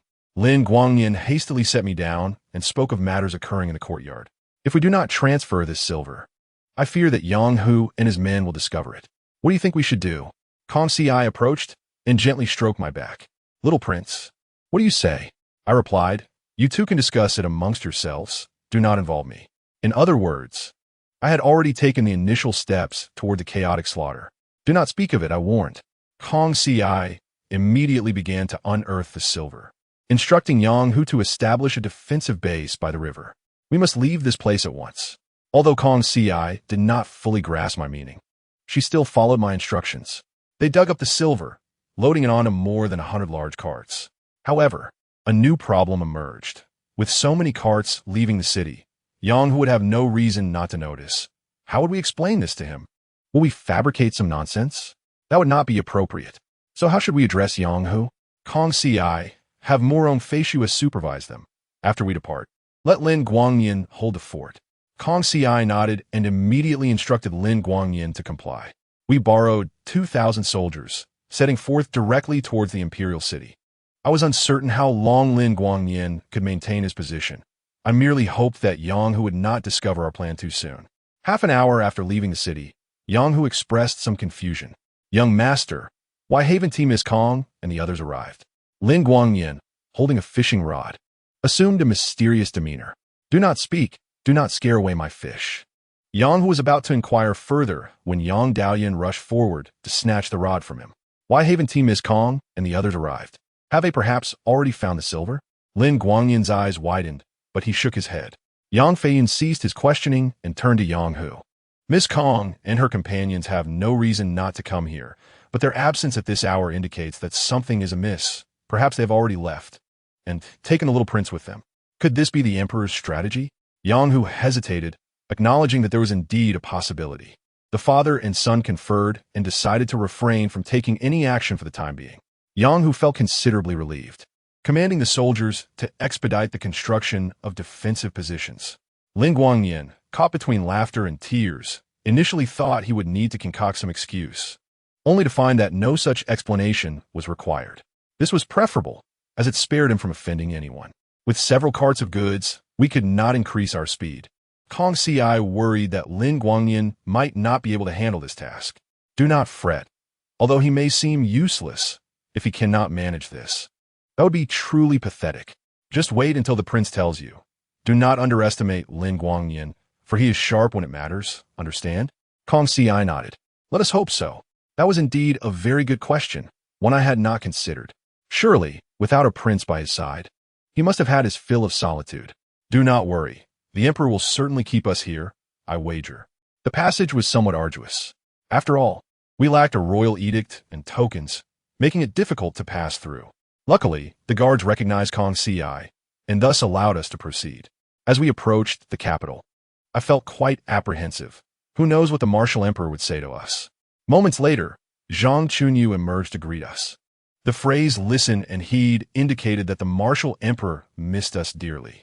It had been several months since we last departed. The martial emperor looked rather gaunt. Father, you have lost weight. The martial emperor nodded, gently stroking my forehead. You too have darkened considerably. Life at the border has not been easy, and I feel quite pained. What a hypocritical display of paternal affection. The martial emperor inquired about the silver. That must be true. How could the Restoration Society, no matter how clever, escape my grasp? Zhang Chunyu also dispatched someone to verify the count. The martial emperor sighed with relief. That is quite good. Kong Si's eyes widened, barely containing her excitement. Little prince, you have lost the wager. Do not remind me. I have not forgotten this matter. Within the Imperial city, not a single prince was present. Were you not concerned about what the ministers would say? The martial emperor was quite vexed by my incessant prattling. It was not until Murong Feishua entered that the martial emperor's gaze lit up. This woman possesses quite a bit of charm. Wait a moment. This is my captured prize. My head felt as if it had been struck by a train. Murong Feishua was flirting with the martial emperor. Chapter 76. Good, call me mother. I am truly astounded. I considered Murong Feishua a trophy, yet she wishes to be my mother. Are all the people of this era so unhinged? Father, do not look. This woman is unsuitable for you. The martial emperor frowned. Do not speak nonsense. What makes this woman unsuitable? I find her appearance and demeanor quite pleasing. You all may leave now. Zhang Chunyu promptly shooed us out. Kong Ci consoled me. Look on the bright side. At least you have gained another mother. What kind of consolation is that? It feels as though I've been stabbed twice in my tender heart. Morong Feishue, with her face destined to be a beauty that brings ruin, was to be dealt with by the prince. As it turns out, I need not intervene at all. The good news is that someone is resolving my issues. The bad news is that the martial emperor's methods remain questionable. I was not in the mood. I felt like dying. My greatest reward from the borders was a woman from my esteemed father. Is the heavens toying with me? Wait, what has happened to the face of my dear mother? Kong Ci, what has happened to my mother's face? Kong Ci frowned. Mother, what has happened to your face? I shall refrain from asking for now. There will be time to find out later. The martial emperor does not strike me as someone who would engage in domestic violence. Why then has her face been marred? I find it difficult to comprehend. Kong Ci also inquired several times, but my dear mother would not divulge. Kong Ci, do not ask. If she does not wish to speak, then let it be. After all, she is the one who has been struck. It is absurd. We are not mere onlookers. We are simply concerned. If she chooses not to speak, then let us not fret. We should procure something to eat. As for Morong Feishue, she has already been retained by the martial emperor to study the characters of the Kuan script. Kong Ci, with a face full of curiosity, confided, Little Prince, while I was serving refreshments, I overheard some news. Your mother has fallen out of favor. I was taken aback. Such jokes should not be made lightly. Kong Ci, you are not jesting, are you? My dear mother was perfectly fine. How could she have fallen out of favor? Kong Ci assured me. I would never joke about such matters. Your mother has indeed lost favor, and her injuries are quite serious, but she is recovering. It is said that this is due to the arrival of Princess Ningxiang. This news was rather explosive. The Princess Ningxiang hails from the Nanyue Kingdom. How dare this little barbarian bully my mother? Such audacity. Kong Ci, who did you hear this from? Kong Ci stuffed a pastry into her mouth, gesturing towards the direction of the Imperial tea room. The palace maids and eunuchs were discussing it. They say your mother has not received any favor since our departure. In contrast, Princess Ningxiang has already been bestowed the title of fragrant concubine. Indeed, the Wu Huang had originally promised my mother the title of Empress. Yet he has failed to fulfill this commitment. Even an elevation to a concubine's rank would suffice. He constantly claims to be pressed for time. How is it that he finds the hours to confer titles upon other women? This is a clear indication that he does not regard us as significant. It appears that one should not be overly benevolent. Despite my efforts to resolve numerous issues for the Wu Huang, he still neglects to treat my mother and me with kindness. It is utterly excessive. Kong Ci, cease your eating and accompany this prince to confront this woman. Historically, those known as Xiang Fei have not met favorable ends. I wonder what fate awaits this woman. We made our way to Xiang Fei's chambers, where it was evident that she had received favor, as she resided in the quarters once belonging to Li Gui Fei. Since the incident involving Li Gui Fei, this residence had remained vacant, and now it has fallen into the hands of this barbarian from the south. My anger surged. Xiang Fei was amusing herself in the courtyard when she noticed our arrival and raised an eyebrow. Was it not said that all princes had been expelled from the imperial city? The eunuch hastily spoke up, and Xiang Fei's expression softened. If only she had mentioned it earlier. A mere child poses no threat. As Kong Ci and I entered, Xiang Fei gestured toward the small stool. Please sit. I am weary and shall not hold this child. How presumptuous. Who desires your embrace? It was utterly laughable. Kong Ci scrutinized Xiang Fei and discreetly communicated with me. Little prince, in both stature and appearance, Xiang Fei surpasses the concubines within the palace. Spare me. Having borne a child, she resembles an old woman. Xiang Fei cleared her throat. As for I shall not keep you here for a meal. Oh dear, how miserly. How much could a child and a woman consume? Since you insist on such terms, we shall remain and dine here. Xiang Fei's countenance soured. Why you waste your breath? If you insist on staying, then let it be. It shall be a concession to this woman. Faced with our firm resolve to stay, Xiang Fei was left with no choice but to summon a meal. A favored concubine's feast is indeed extraordinary, with countless dishes presented as appetizers. A eunuch offered me a loquat, and Xiang Fei beamed with pride. Little one, enjoy this. Such fruits are absent in the Wu dynasty. Kong Ci, remarkably, acknowledged that such fruits were indeed unavailable. What a foolish girl. Which side are you on? It is merely a loquat. Kong Ci reiterated, leaving Xiang Fei in disbelief. How can this be? You must have never encountered such a fruit. I countered with a question. Xiang Fei, if I may be so bold, have you ever tasted lychee? What is its flavor like? Her expression darkened. Lychees were tributes, not something she could simply acquire. Even if she desired them, would she have the opportunity? Xiang Fei's face grew even more dismal. She set down her chopsticks, refusing to eat. How splendid. Kong Ci and I continued to indulge. Coincidentally, my mother arrived, and upon seeing us eating, her displeasure was palpable. That conniving Xiang Fei even offered us food, despite having claimed moments ago that she could not hold me. Sister is here. Please, have a seat. My mother shook her head. How can we dine in the presence of Xiang Fei? Xiang Fei provocatively approached. Do not worry. It will not be long before this child is adopted by me. I shall treat him as my own, while you endure the agony of 10 months of pregnancy, followed by childbirth. Such is fate, do you understand? My mother's eyes glistened with unshed tears. What good would crying do? She ought to retaliate. Chapter 77, Barking Like a Dog. Kong Ci surprisingly urged me to leave quickly. To flee after being wronged is the mark of a coward. Put me down, Kong Ci. She looked puzzled as I feigned tears, reaching out for Xiang Fei to hold me. I was certain Xiang Fei would not anticipate my ploy. Once in her embrace, I intentionally squirmed, and indeed, she could not maintain her hold. I fell to the ground, and my mother, resembling a fierce tigress, exclaimed, How dare you, Xiang Fei? I have tolerated you for far too long, and today you have deliberately harmed my child. I shall seek justice from the Emperor. Finally, this was the right approach. If you are justified, why fear reprisal? Xiang Fei could not defend herself as she was dragged before the Wu Huang, even unable to voice her grievances. The Wu Huang's expression darkened. You are all my concubines. Why can't you discuss matters civilly? This is utterly unbecoming. Chong'in, who is already mischievous, is accustomed to bouncing in my arms. It is only natural that Xiang Fei, encountering you without preparation, might react thus. Wait a moment, dear father. You must resolve this matter.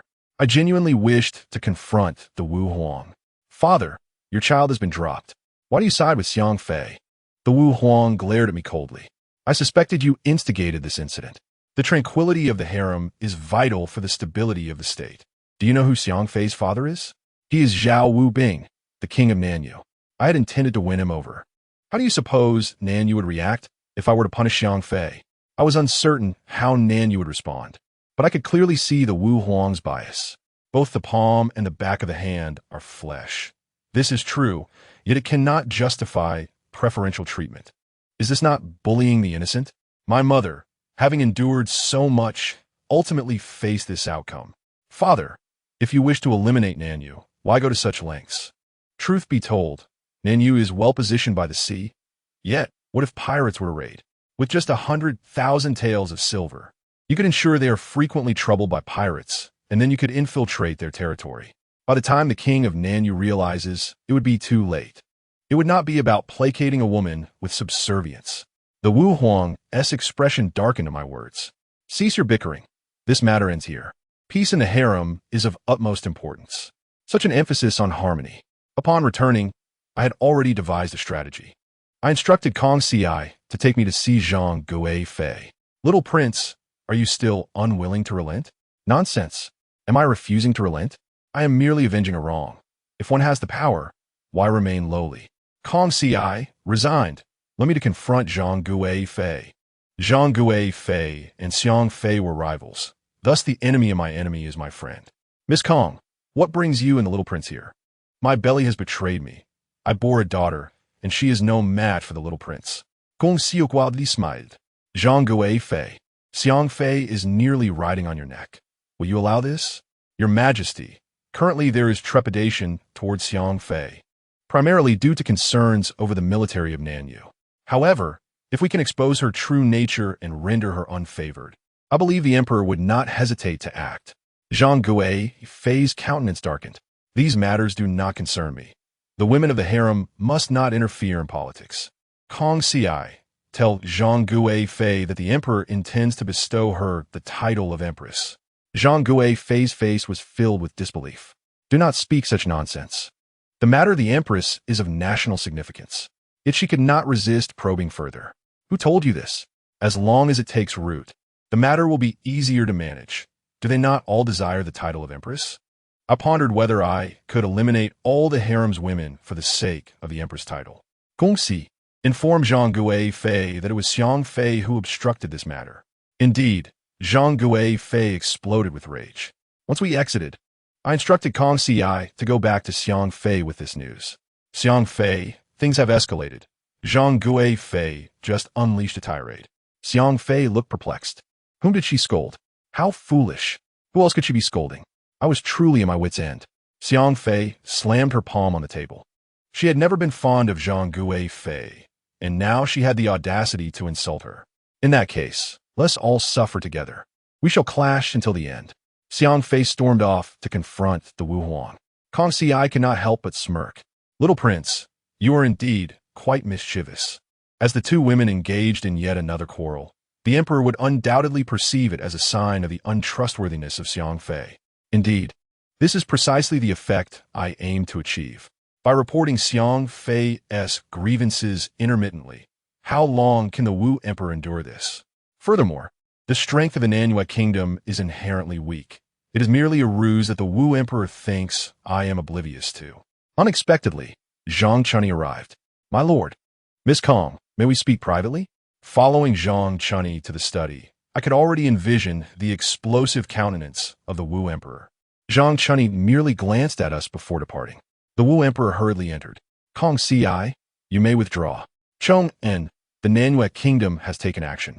Do you think I can remain passive? Endure it. Who can match your capacity for patience? It is absurd that we have been consistently manipulated by the Nanyue kingdom. It would be strange if they did not rebel. Father, you're mistaken. The Nanyue kingdom has long been seeking an opportunity to rebel. Now that they perceive your weakness, it is only natural for them to act. Moreover, they have long coveted the northern territories, and this desire has not arisen overnight. It is foolish to relinquish the position of an emperor in favor of playing the role of a passive observer. The Wu emperor appeared troubled. It seems he is not devoid of troops. Father, why are you so distressed? If you lack soldiers, you must promptly conscript. If the enemy approaches, we should devise a strategy in advance. The Wu emperor shook his head. It is not that I lack soldiers, but that I lack capable generals. The prominent families no longer possess leaders who can command an army. How can I feel secure in such circumstances? These families are courting disaster. Do they not understand the supremacy of imperial authority? Engaging in conflict with the emperor is akin to playing with fire. Father, I have a plan. I wonder if you are willing to consider it. The Wu emperor immediately grew intrigued. It is quite simple, since those families relish meddling in state affairs. Let them arrange policies while we orchestrate a rebellion. When the time comes, we can discredit them, and surely they will mobilize their armies in retaliation. Then, the Wu emperor can intervene, sending those inept individuals to the battlefield, resulting in total defeat for them. No matter how formidable the families may be, they are merely lambs awaiting slaughter. Taking such a risky approach leaves no room for retreat. The Wu emperor appeared anxious. The strategy is clever, yet it is perilous. What if they truly aspire to establish independence? Chapter 78. Liberating oneself in contrast. I am far more concerned about the Wu emperor liberating himself. It is arduous to be a wise ruler, yet the cost of becoming a tyrant is alarmingly low. Should he misstep, it would lead to chaos. Rest assured, Father, no one dares to claim independence. Furthermore, they would only become a powerful minister. It suffices to lure them into the palace and orchestrate their demise. The Wu emperor was indeed tempted, as there seemed to be no better method to confront the powerful families. Only by inciting rebels from various regions can we defeat the prominent clans. Otherwise, we shall never be free of their influence. The Wu emperor pondered. So, from which family shall we initiate our actions? Must it even be said? We shall commence with those surrounding the imperial city. These families are the true influencers of the emperor's decisions. Eliminating them will deter other families from rebelling. Little prince, what has transpired? Nothing has happened. All is calm. Yet this prince is in high spirits. However, Kong Ci grasped my face. Something is amiss. There is undoubtedly a situation. If you refuse to speak, I shall ignore you henceforth. This woman is adept at manipulation. To be frank, those prominent families are on the verge of destruction. I have devised a strategy to deal with them. At a critical moment, they invariably impact imperial authority. Once father takes action, these families are doomed without a doubt. Kong Ci's eyes widened, sensing a hint of tension. Kong Ci, what is troubling you? She lowered her head. To be honest, our Kong family is also one of those prominent families. Does that not mean we are also at risk? I realized the folly of my words. Kong Ci is effectively one of the noble families. Have I not spoken words I should not have? My heart sank. I just not when I say I may have jeopardized myself. Yet, I trust that Kong Ci will not betray us, especially since she has not abandoned the Wu dynasty at a critical juncture. Kong Ci, you will not assist them, will you? Kong Si Puted, you are mistaken. I shall certainly aid my relatives, and then you shall no longer be a prince, usurped by your own family. I refuse to believe it. Given the character of the noble families, how could they possibly win the hearts of the people and ascend to power? Kong Ci sighed. Little prince, you truly understand me. The noble families have long influenced imperial authority. If they are not eradicated, they will ultimately overthrow us. I relish hearing such words. I appreciate the truth. Kong Ci sighed again. In that case, may I request that my cousins be spared? I wish I could spare them, but alas, imperial authority does not permit it. I am sorry, I cannot comply. Kong Ci did not speak to me for the remainder of the night, occasionally lost in thought. I understood that she was engaged in a fierce internal struggle. Historically, loyalty and filial piety are difficult to reconcile. Only by dismantling the noble families can we truly eliminate the threat. That night, 3 noble families surrounding the imperial city were attacked, with the rebels claiming to be farmers unable to survive. I never anticipated that during the assault on the Song family, one would escape. This individual was none other than Song Qingze, hailed as the most talented individual in decades. While I was attending court, he burst in, drenched in blood. Your Majesty, I implore you to send troops to save my entire family. Those rebels do not seek to eliminate the usurpers, but aim to massacre us noble families. Regardless of age or gender, we are all being slaughtered, and they employ the tactics of the Wushuang army. Song Qingze nearly revealed his suspicions about the Wu Emperor. Historically, peasant uprisings have been characterized by ragged clothing and chaotic tactics. Yet, this uprising was markedly different. The soldiers exhibited remarkable combat prowess, and their coordination was commendable, wielding superior weaponry to breach the Song family's defenses in a mere 2 hours. Song Qingze knelt. Your Majesty, considering our family's loyalty, I beseech you to dispatch troops to rescue my parents. To be honest, I felt a twinge of discomfort.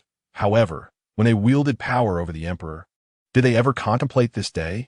Had they foreseen this outcome, they would have acted differently. Everything is predestined. I hope to be a more enlightened person in my next life. Your Majesty, will you truly not send troops? Song Qingze grew frantic, and the Wu Emperor cleared his throat.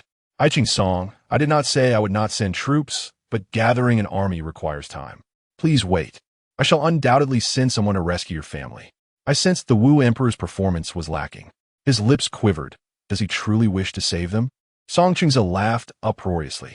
Your Majesty, I was wrong. I should not have come here. Even if I were to pray to the heavens, I should not have sought the Emperor. It is good that you acknowledge this. Do not speak such harsh truths. Little Prince, your plan is rather ruthless. Surely, we shall not incur divine wrath. Stop. The Wu Emperor may, but we shall not. After all, we are not the Emperor.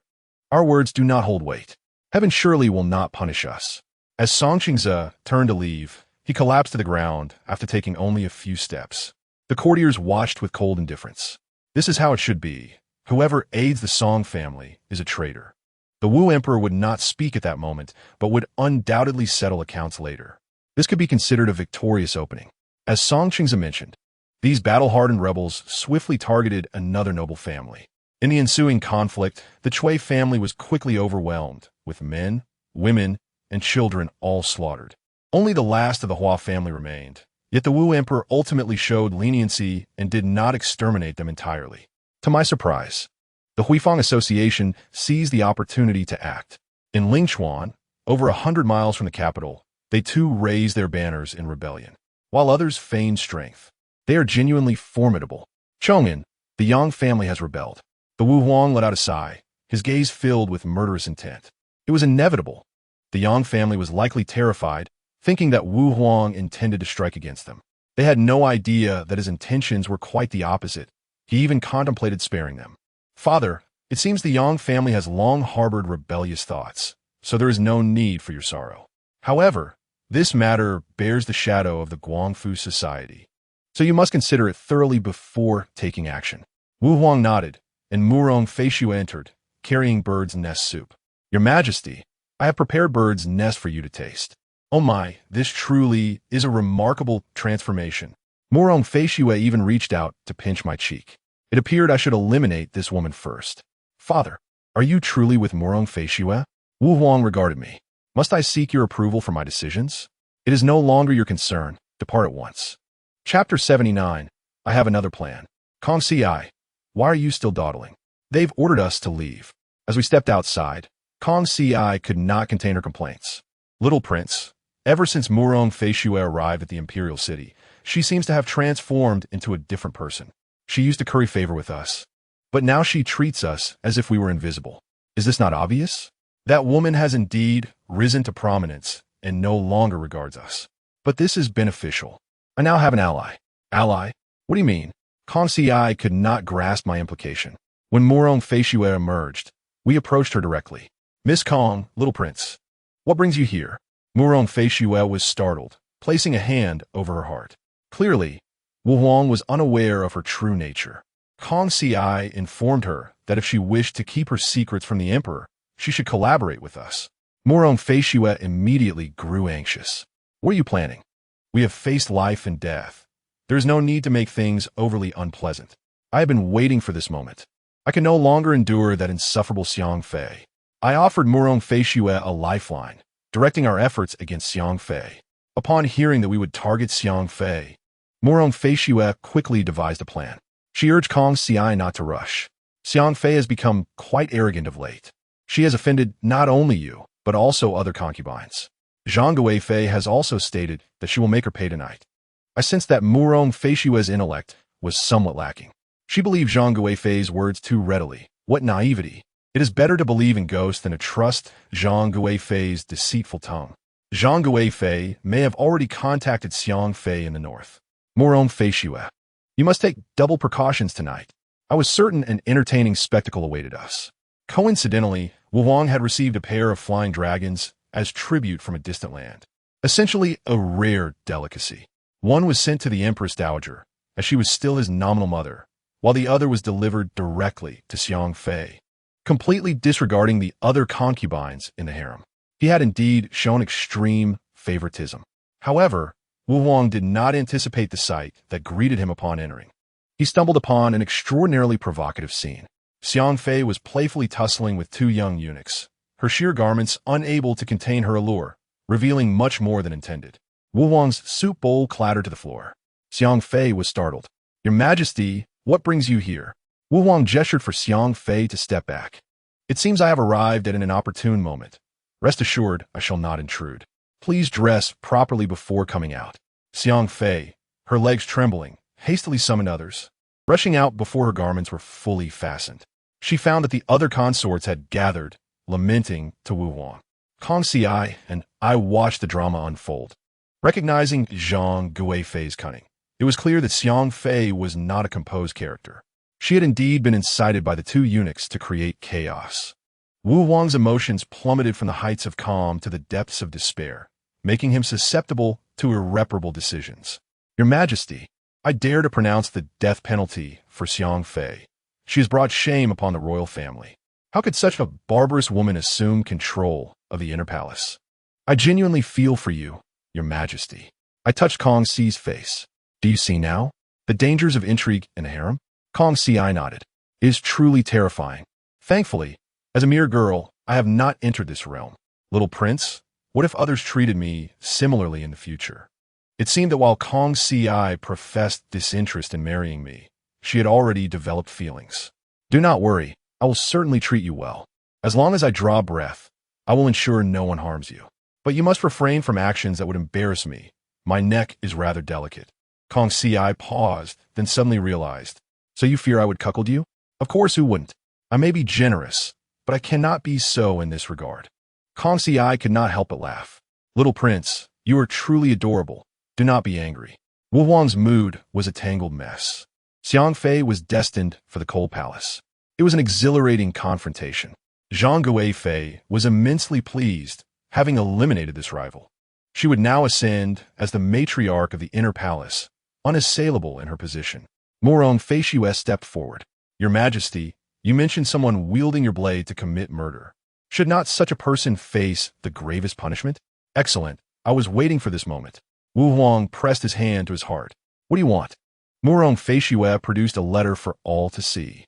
This is a letter I seized, correspondence between Zhang Guifei and the head eunuch. Those two young eunuchs deliberately incited Xiang Fei to create turmoil, and they were indeed sent by Zhang Guifei. They had calculated the timing perfectly, awaiting your arrival to witness this scene, prompting you to act against Xiang Fei in a fit of rage. Furthermore, Zhang Guifei had arranged for 2 corpses in advance to replace the 2 eunuchs, allowing them to escape once the deed was done. She even disclosed the amount of silver exchanged. The 2 eunuchs were indeed Morong Feishue's allies. Wu Huang felt as if struck by a thunderbolt. Why did the palace always erupt in chaos? Utterly outrageous. Take them away, all of them. Zhang Guifei had never anticipated Morong Feishue's betrayal. She cried out in protest. But Wu Huang was not inclined to listen to her excuses. Zhang Guifei was dragged away. Kong Si, quickly embrace me and comfort Wu Huang. At this moment, a fragile man is in dire need of a hug. Surprisingly, Wu Huang pushed us both away, walking out of the palace alone. Upon pursuing him, I discovered that Zhang Chunyu was also absent. Kong Si, do you see? Father has another place to go. Kong Si caught on. Should we follow him? Is that not obvious? Would he spare our lives after discovering his secret? Moreover, as long as Wu Huang remains silent, he shall be responsible for tonight's expenses. Following closely behind Wu Huang, we exited the palace and headed towards a bustling market street, where I realized he was quite cautious. He climbed over a low wall in the market, and I found it peculiar. Kong Si, does this place not seem familiar? Kong Si did not recognize it at first, but upon closer inspection, she gasped. Little prince, beyond this wall lies the residence of the Qi Wang. What is Wu Huang doing here? We quietly followed, realizing he was here to find the Qi Wang Fei. Little prince, should we continue to follow? You are quite the chatterbox, are you not? If we were to witness such an event and not intervene, it would be quite strange indeed. If not now, then when? However, I underestimated Kong Si's determination. As she stealthily inched closer, just then, the Qi Wang Fei emerged from the house, and we nearly got discovered. Chapter 80, Wu Huang's Little Secret. It was not until the Qi Wang Fei had walked far away that we dared to advance. Kong Si cautiously leaned in. It seemed that Wu Huang was not present inside the house. Little Huangzi, I did not see Wu Huang. How could that be? Clearly, he entered. Kong Si, in the future, use your eyes less. Is not our father seated there? I saw quite clearly. Wu Huang is beside the Buddha niche inside. Kong Si glanced at me and followed my gaze inward, and indeed, she discovered Wu Huang's presence. However, standing next to Wu Huang was Qi Wang. By lineage, Qi Wang belongs to my grandfather's generation. Though he is relatively young, his status is significant. Qi Wang was persuading Wu Huang. Your Majesty, you still need the aristocratic families, so it is best not to act against them. Wu Huang merely responded with a grunt, but regrettably, he had already engaged in a life-and-death struggle with the aristocracy. How could he possibly hold back now? Qi Wang was considering the greater picture. Among the children of the Han men, only a fraction are scholars. If the aristocrats are exterminated, who will govern? Wu Huang could no longer tolerate it. Wang Shu, I came to seek your counsel on strategies, not to hear your lectures. I shall ask you once more, how shall we resolve this matter? Alas, it seems we have arrived too late. They must have discussed certain matters prior. The chaos within the palace is akin to a headless fly. Kong Si, are you still listening? Silly girl, let us withdraw and not listen any longer. Gong Si, with a look of helplessness, led me out of the Wang Fu, her face filled with curiosity. Little Huangzi, I can't shake the feeling that the emperor seems anxious about something. Nonsense. What could he possibly be anxious about? Given my understanding of father, if he were anxious, he would have sought our opinions long ago. Of course, it cannot be ruled out that the aristocracy opposes Wu Huang's actions. If that is the case, the prospect of rebellion by the aristocracy may become a reality. Thankfully, Wu Huang had laid a foundation previously. Kong Ci, do you know how many generals of Han men the emperor has promoted?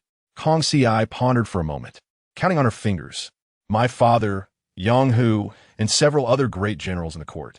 This alone proves that Wu Huang possesses the capital to contend with the aristocracy. It truly is a source of worry. Kong Ci, it has been a long time since we played games with those wastrels. Shall we seek them out? Kong Ci pouted. Little Huangzi, we're not the same as those young masters. Trust in this prince. Kong Ci, feeling somewhat resigned, had no choice but to take me on a long detour until we arrived near the flower boat. I must criticize Kong Ci for this. With such a splendid place for amusement in our dynasty, why did she not inform me sooner? Throughout history, boating has been a site where talented scholars and beautiful maidens engage in indescribable affairs. Such a splendid venue. How could this prince let it slip by? I must admonish you. Ensure you inform this prince of any delightful locations at the earliest opportunity. Do you understand? Kong Ci appeared rather aggrieved. In the realm of flower boats, how could a mere girl such as I dare to go? We must adhere to our previous strategy, allowing you to enter the box. It matters not. As long as I can witness the merriment, I shall enter. Kong Ci, this clever girl, was familiar with the way. After all, we had suffered losses before. Kong Ci dared not rush in to demand things, but sat quietly within the flower boat. Those unaware would think we were playing the part of the enigmatic, while those in the know would understand that we were constrained by our poverty. Sister, we must acquire something, right? Kong Ci asked with curiosity. Little Huangzi, the women on the flower boat perform arts. They do not sell themselves. How could one speak as if this prince were merely interested in their bodies? Am I such a person? These brothels and smoky establishments are most likely to harbor rebels. Do you not understand? If they are hiding here, would the authorities dare to search? Kong Ci suddenly understood. Little Huangzi, I see I was too naive, thinking you were simply seeking amusement. As long as you comprehend your mistake. Yet, what perplexes me is how not a single wastrel has appeared. Kong Ci rise. Let us search. Where have these rascals gone? As I spoke, I heard a commotion from the adjoining boat. We circled around to find none other than Lu Taiping, son of the Minister of Justice Lu Bin, misbehaving with a woman. Young master, we perform arts, not sell our bodies. Please do not coerce me. Lu Taiping tossed coins upon the ground. If you pick up the coins, I shall let you go. As she collected the coins and raised them above her head, Lu Taiping unexpectedly seized her hand, growling, You have stolen this prince's coins. What do you propose we do about it? The woman nearly fainted, for she was merely assisting in picking up the coins, not stealing. The issue is that she could not articulate her defense. Lu Taiping pinched the woman's chin. Women like you are inherently of the brothel, yet you pretend to be virtuous. This prince truly cannot endure it. Fear not, this prince shall not treat you poorly. The door suddenly swung open, and Kong Ci and I entered. Who are you? Thankfully, Kong Ci had changed her attire, casting a cold gaze at Lu Taiping. How can the son of the esteemed Minister of Justice force a woman? Do you not know how this would reflect upon Luderin? If the young master wishes to, he could simply go to a brothel, I added, for they earn their living through their talents. Lu Taiping smashed a teacup on the ground, and over a dozen young men rushed towards us. I was truly astonished. This brat came out of play yet brought along so many bodyguards? Even if he wished to flaunt his wealth, he need not bring so many. Lu Taiping, noticing Kong Ci's silence, grew more arrogant. This prince is in a good mood today. You may leave, and we shall pretend nothing has occurred. Such words were spoken as if someone were merely having a bad day. However, since we have encountered one another, it is fate indeed. Gongxi, since this Lu Gongzi enjoys bullying others, shall we turn the tables on him? Kong Ci smiled coldly. Lu Gongzi, it seems your father has been quite helpful to the aristocracy lately, has he not? Lu Taiping's face instantly shifted. Do not speak nonsense. Those who associate closely with the aristocracy are but a step away from death. You are slandering me. Kong Ci smiled coldly. Lu Taiping was in a panic, grasping at straws. I see you are Kong Mingshu's daughter, Kong Ci. Chapter 81. Recognition. Lu Taiping lost the earlier panic. You dare to play this game? Do you not realize that if I were to kill you now, no one would dare report it. Oh my, this young man is too arrogant to dare utter such words. He must have committed such acts often. I must take the time to investigate this further. What if you recognize me? A young woman like me is unafraid of such matters. Do you understand? Now, tell me what your father said when he met that person yesterday. Kongxi's ability to freely enter the palace is a privilege in itself. Lu Taiping gritted his teeth. Did the emperor send you to investigate? I instructed Kongxi to refrain from speaking recklessly. We must give him an air of uncertainty. Ambiguity, do you understand? Kongxi is truly a clever child. She grasped my intent immediately. I could be sent by the emperor, or I may not be. Lu Gongzi, it all depends on your performance. Now, tell me, was that person from the Guangfu Society? Just as Lu Taiping was about to speak, a throng of people passed by outside. Kongxi quickly stood up, noticing that they seemed to be heading towards the main boat. Konggu, they're going to seize the Flower Queen. It has nothing to do with us. Lu Taiping reminded her, urging Kongxi to sit down. But I did not come to listen to his idle chatter. Seizing the Flower Queen sounds like a delightful endeavor.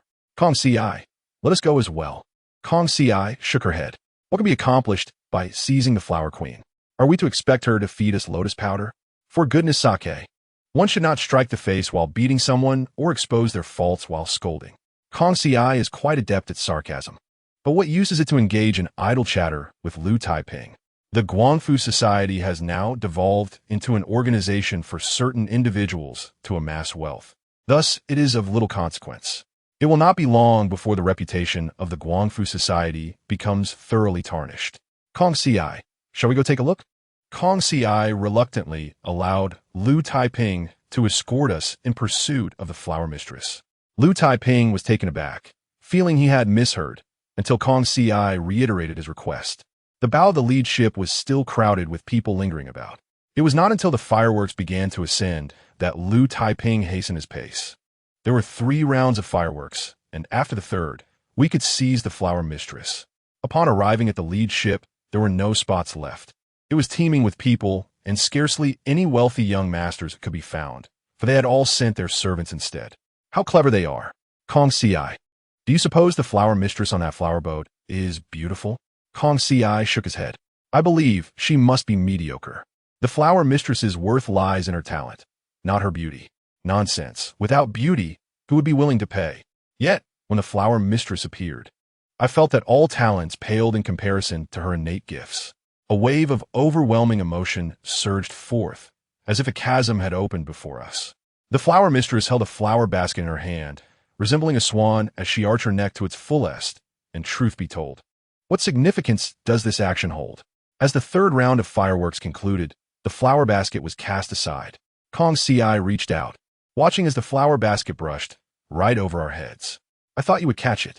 My dear sister, you have truly surprised me. Kongxi offered an awkward smile, urging me to refrain from speaking. However, this flower mistress had her gaze fixed upon Kongxi and me. May the gentleman with the food box ascend, she called. This flower mistress was somewhat presumptuous. Who told you this is a food box? I am inside it, truly ridiculous. It made my stomach ache with anger.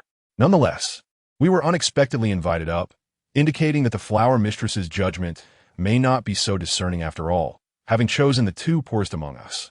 Upon entering the room, the flower mistress dismissed everyone else, instructing Kongxi to sit down and removing her veil.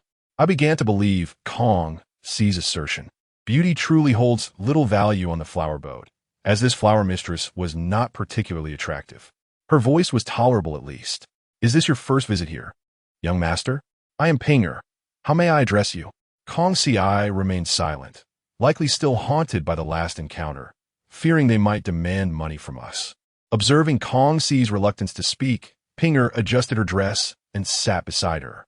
You ought to converse and drink, for you will be charged regardless. Kongxi nearly exploded. Must one pay just to sit here? Pinger admonished Kongxi to remain silent.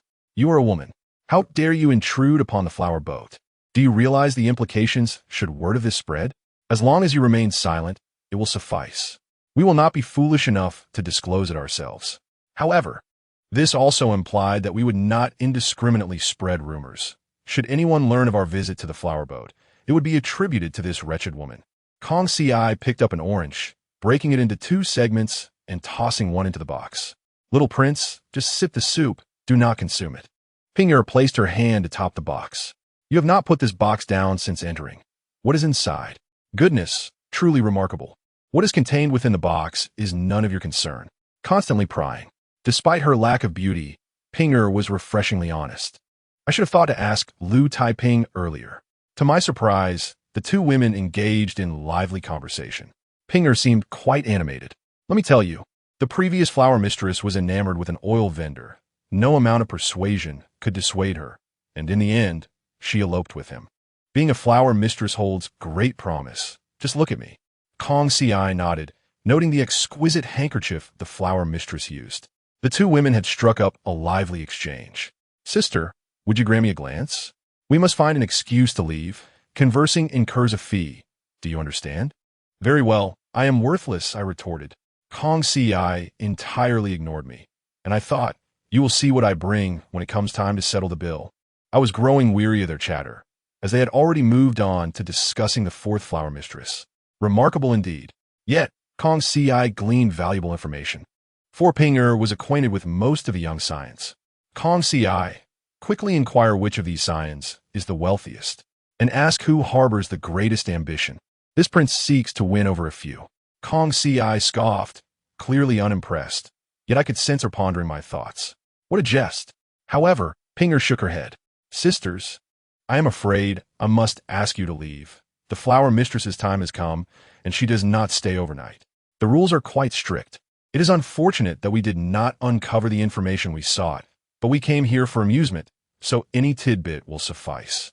As we descended the stairs, Lu Taiping was nearly asleep, waiting for us. Young Master Lu, why are you still here waiting? Chapter 82. A Proposal?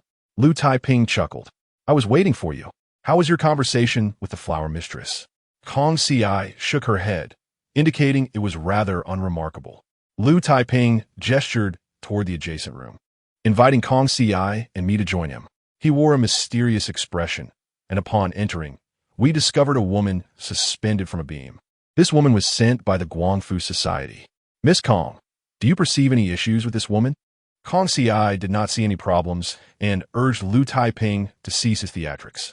To my astonishment, he produced a stack of letters from a nearby pillow. Miss Kong, might these letters assist in securing an official position for me? I understood.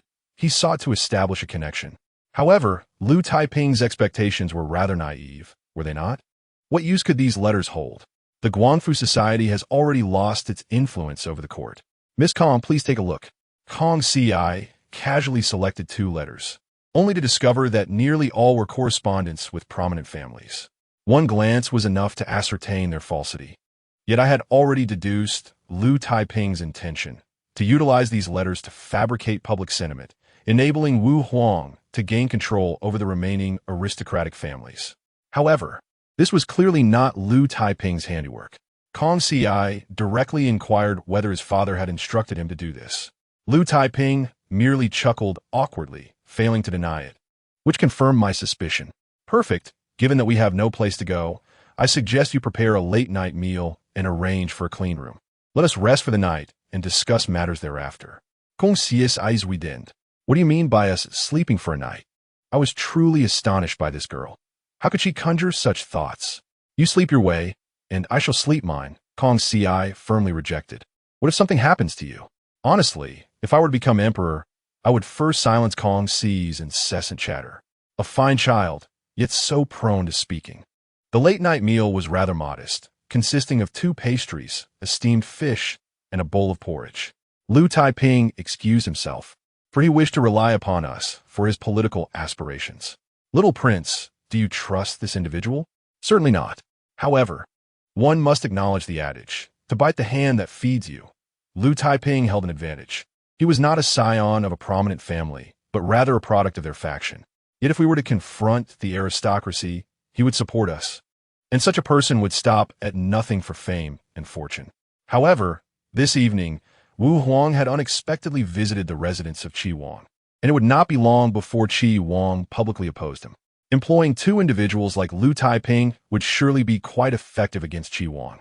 After finishing the meal, lock the door securely and retire promptly. Mu Rong facius sipterti. Has His Majesty exhibited any unusual behavior of late? Why do you inquire? Why the unnecessary words? I certainly have my reasons for asking. My greatest concern lies in whether the Wu Huang has been withholding matters from Mu Rong facius. That would be quite troublesome.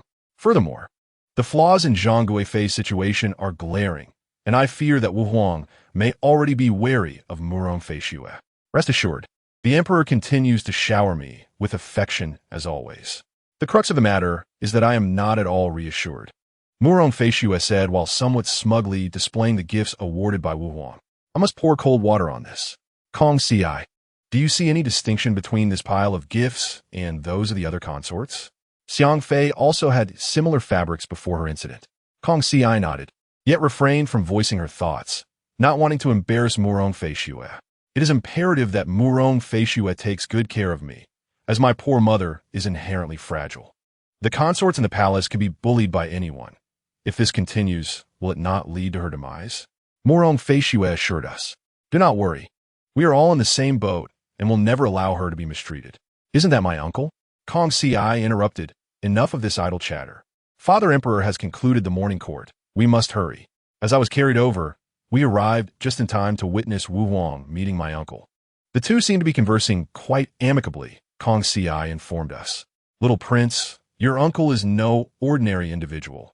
When the Emperor was still the heir apparent, they were already close, a bond that cannot be easily matched. Wait, is together the right term here? Yet even now, I remain unaware of my uncle's identity. Kong Ci, what is my uncle's name? Kong Ci couldn't help but chuckle. Did you not claim to know everything? How is it that you now find yourself in the dark? Your uncle is named Lu Chaoyang, a renowned general, and the Emperor will surely bestow rewards upon him shortly. Just then, Wu Huang spotted us, beckoning us over. Lu Chaoyang fixed his gaze upon me. Wu Huang chuckled. This is your little nephew. They say nephews resemble their uncles. Do you not think this child bears a striking resemblance to you? Lu Chaoyang merely glanced once and nodded in agreement. It appears my uncle is quite aloof. His demeanor in conversation with the Emperor suggests he is indeed formidable. After sending Lu Chaoyang on his way, Wu Huang turned his attention to me. I am about to appoint your uncle as the General of Fugua. What are your thoughts on this? Goodness, the General of Fugua would command at least 50,000 troops. This implies he would be deployed wherever he is needed. If their relationship is strong, would he truly act in such a manner? Father Emperor, I believe this is inappropriate. My uncle is responsible for quelling rebellions, and promoting him might incite a desire for more rebellion among the populace. Should external officials conspire with internal ones and incite uprisings against the provinces, would you send troops or not? Wu Huang gazed at me. You are overthinking it. There are not that many colluding ministers. How can you say I am overthinking? If they can conceive of such treachery, they are certainly capable of executing it.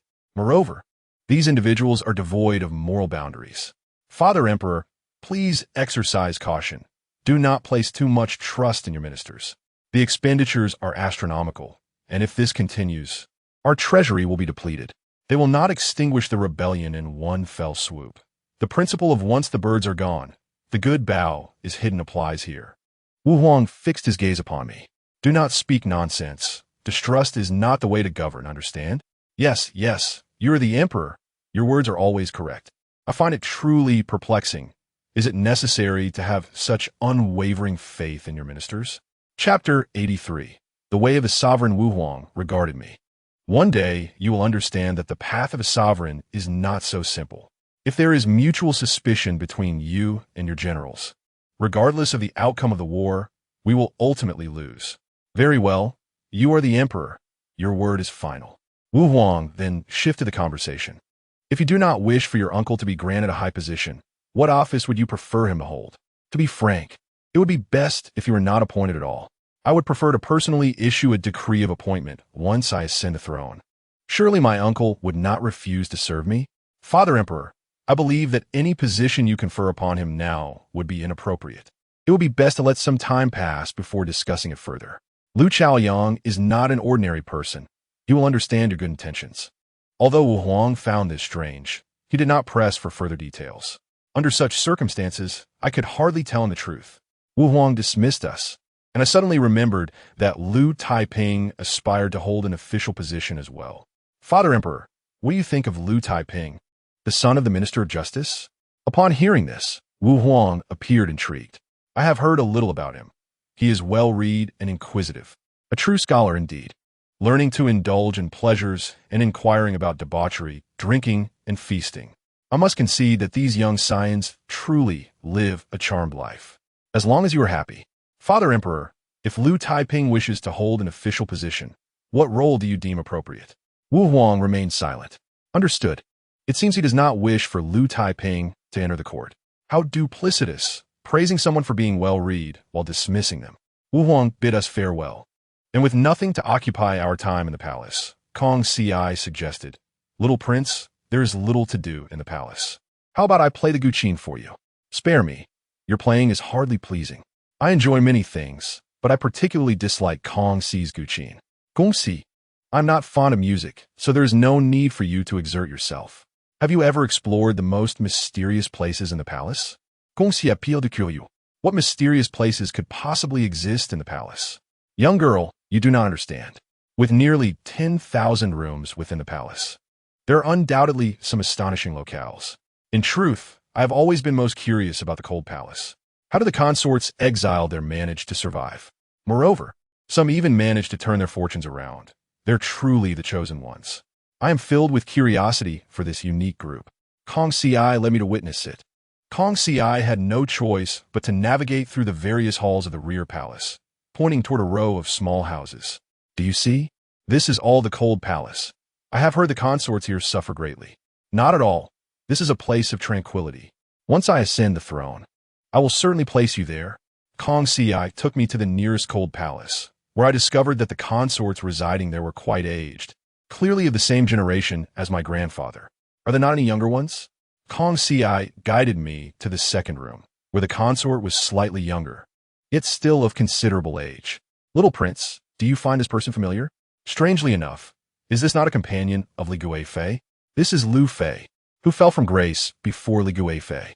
Kong Ci, do you think we could extract any secrets from the consorts here if we were to engage with them? There is nothing to do in the Cold Palace. We might as well enjoy some gossip. We chose the fortunate Liu Fei and entered directly. Who are you looking for? This is the Cold Palace. Liu Fei, in her youth, must have been a beauty. Though wrinkles now adorn her face, she still possesses a certain charm.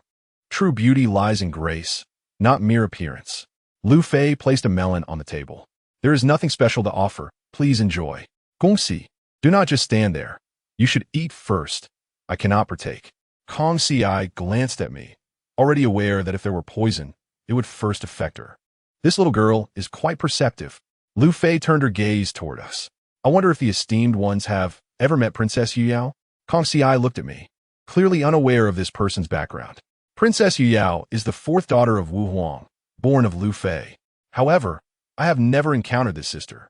Seeing our silence, Liu Fei returned to her tasks, and I noted that the melon was surprisingly sweet.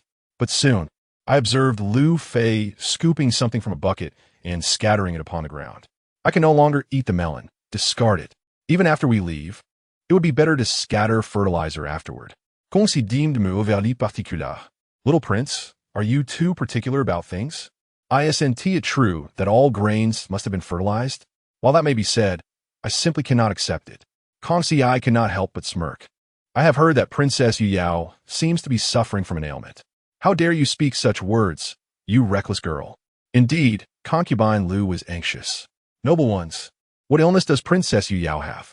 Kong Ci hastily clarified. It was merely a casual remark, yet concubine Liu was no fool. She understood that her daughter must be ill. Unable to leave the Cold Palace, she entrusted us to investigate the matter. Concubine Liu promised me, if the two noble ones can help me take a look at Yuyao, I shall reveal to you a tremendous secret. How intriguing. Why does everyone carry secrets? We navigated our way out of the Cold Palace, heading straight to the prince's residence. Princess Yuyao was crouched on the table, her head covered with a black cloth. Like a wild child, whenever a eunuch reached out, she would let out a scream that startled them. She relished it. Upon seeing us, Princess Yuyao tossed the black cloth aside. Is this Chong'an? I am your sister Yuyao. Would you like to come down and play? You little wild child. I may have long legs, but I cannot walk just yet. Indeed, having been a princess for too long, how could she not be wild? The facilities of the prince's residence should be decent. Yet why does my sister Yu Yao live in such squalor? There was not a single complete piece of furniture in the room, and the eunuchs beside her kept their heads bowed in silence. It seemed they were taking advantage of the absence of authority in the palace. Kong Si reprimanded these eunuchs. Hearing this, Kong Si immediately got angry. You eunuchs are indeed quite bold, daring to sell off the princess's belongings. Do you possess the heart of a bear or the gall of a leopard? The leading eunuch, Lu Zhong, quickly shook his head. Miss Kong, even if we had the audacity of 1,000 men, we would not dare to sell off items from the princess's quarters. Please, investigate us. We are all of good character. This was not entirely untrue.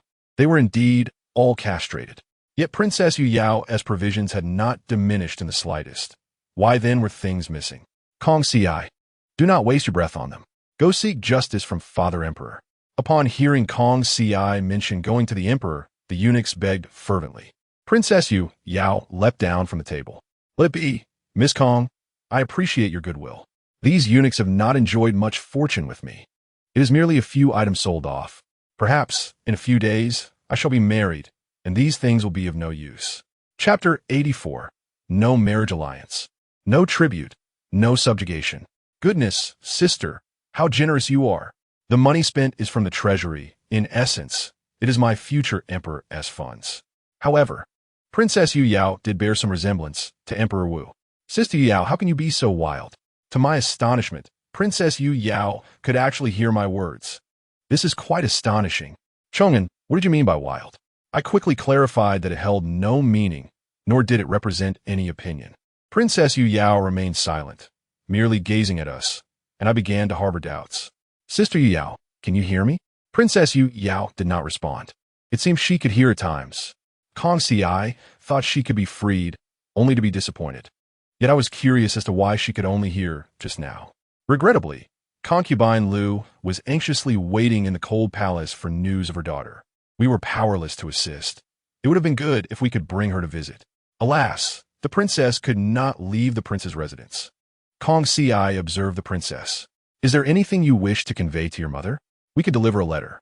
Princess Yu Yao pondered. If you hadn't mentioned it, I nearly forgot what my mother looked like. I heard Father Emperor mention that in a few months, I shall be sent to marry. This cannot be right. Having already swept through the land, who would she marry? The nearby nations were all feeble. Do they even deserve a marriage alliance? It seems Emperor Wu, in his folly, truly does not wish to govern. It is utterly absurd to send my beautiful sister off to marry. Historically, princesses who married off had dismal fates. For instance, the recent case of Xiang Fei, that old wild woman. Typically, it is a multitude that bullies a single individual. Who can endure that? Gong Si, quickly inquire which country you were to marry into. Unfortunately, Princess Yu Yao was also unaware, which was somewhat disheartening. How could my beautiful sister be sent off to marry? This must be the doing of Emperor Wu's madness. I had intended to speak with Emperor Wu, but unexpectedly encountered Yu Wenyan. Kong Si seized the opportunity to ask her, for Yu Wenyan must be more informed than us. Let us see which country Sister Yu Yao is to marry into. Kong Si hastily inquired, and the answer from Yu Wenyan left me astounded. According to my grandfather, the place Princess Yu Yao is to marry is not nearby. It is said that the country is quite distant, known for producing gold artifacts and abundant iron goods. It is called the Western Wei Kingdom. I believe we can strive to transform our conquest into a sweeping victory over 7 territories. Is this Western Wei Kingdom so arrogant? They seem to disregard us entirely. Rather than waiting for an auspicious day, let us confront Emperor Wu today and clarify our stance. Our nation's men have not all perished. How can a woman be sent to marry? As Kong Si and I approached the study, we overheard the ministers discussing matters within. Your Majesty, when will the issue of Princess Yu Yao marrying be settled? The Prime Minister of Western Wei has been pressing us, and many generals are advocating for war. I retrieved the records and finally located information on Western Wei. Well, I had thought it was an obscure place, yet its territory is comparable to ours, and it produces various fine iron goods. Before long, internal strife will erupt in Western Wei. If my sister were to marry there, would she not be caught in the turmoil? The one who just proposed was undoubtedly the old minister Meng Guizhou. The old fellow has gone mad. I told Kong Sai to carry me inside. If not now, when? Father Emperor, our military strength is at its peak in history. You are a sovereign of unparalleled renown. I do not deny Western Wei's might, yet we cannot resolve national disputes through marriage alliances. Our dynasty shall be the first in history to refuse subjugation, tribute, and marriage alliances. If anyone dares to defy us, we shall engage in battle. I refuse to believe that our Wu dynasty, with 1 million troops, fears such a small nation. My words seem to resonate with Emperor Wu. A father does not wish for his daughter to marry far away, especially to such a remote place as Western Wei. Inform the Prime Minister of Western Wei that our princess cannot be wed far away. However, our princes are all exceptional individuals, and if they desire, they may send their daughters over. This is the right approach. Let us walk their path, leaving them without a way out. Why should we engage in marriage alliances? The benefits must be mutual. Let us exchange one for one. Who knows what fate awaits the princess after she marries? At this critical moment, the father proved to be quite reliable. Father Emperor, you are wise. Emperor Wu glanced at Meng Guizhou, who fell silent. This old man was the type who only spoke when convenient and was a mere shadow of his former self. He had never accomplished anything significant, merely persuading the general of Eastern Shu to surrender. It is unacceptable to rest on past laurels. Meng Guizhou may have gone quiet, but his faction began to voice their opinions. Your Majesty, what Master Meng said holds merit. If we do not form a marriage alliance with Western Wei, we may find it difficult to procure fine iron goods. Moreover, Western Wei borders Tubo. Both sides can act as mutual checks. With a tripartite balance in place, Tubo will have no choice but to court favor with us. While this minister spoke well, he should refrain from speaking again next time. Must Tubo truly court favor with us? What if Tubo gains favor with others? If they unite with Western Wei to attack us, would that not be a loss? Is it merely exquisite iron goods that we seek? You may send someone to manufacture it. That will suffice. The Emperor Wu, troubled by the incessant clamor, pressed his forehead for an extended period in silence. Everyone, please cease your commotion and withdraw. We shall revisit this matter on another occasion. Meng Guizhou, feeling helpless, paid his respects and swiftly exited. It seems the emperor is struggling to cope. Chong'an, are you reluctant to part with your sister? You are overthinking it. As for the Princess Yu Yao, I would be more than eager to see her wed. In such a vast court, why should we fear a mere minor state? One must adopt a nonchalant attitude towards life and death. If one is unwilling, let's act. What issues can be resolved through meekness? Father, I cannot bear to part with my sister, nor the dignity of our dynasty. I implore you to consider, if we enter into this alliance today, what shall we do when they send envoys for more demands in a few days? Will we comply or not? If they demand tribute, by then it will be too late to retaliate. The princess will be in their grasp, effectively a hostage. Thus, it is better to reject the notion of an alliance outright. If they wish to pursue this union, let them send the princess of Shi Wei. Otherwise, all negotiations are off, and we shall meet on the battlefield. Very well, we shall heed your counsel. However, in 2 days, the Shi Wei envoy will be arriving. My dear Tofu father, are you suggesting I should receive them? Chapter 85. The reception duties. I have no experience. This poses a dilemma. I have never handled reception duties before. Prior to arriving in the Wu dynasty, I had once received an important client, and it did not end well. It left in a huff. Upon hearing this, Kong Ci chuckled. Have you no shame to find amusement in such a tale?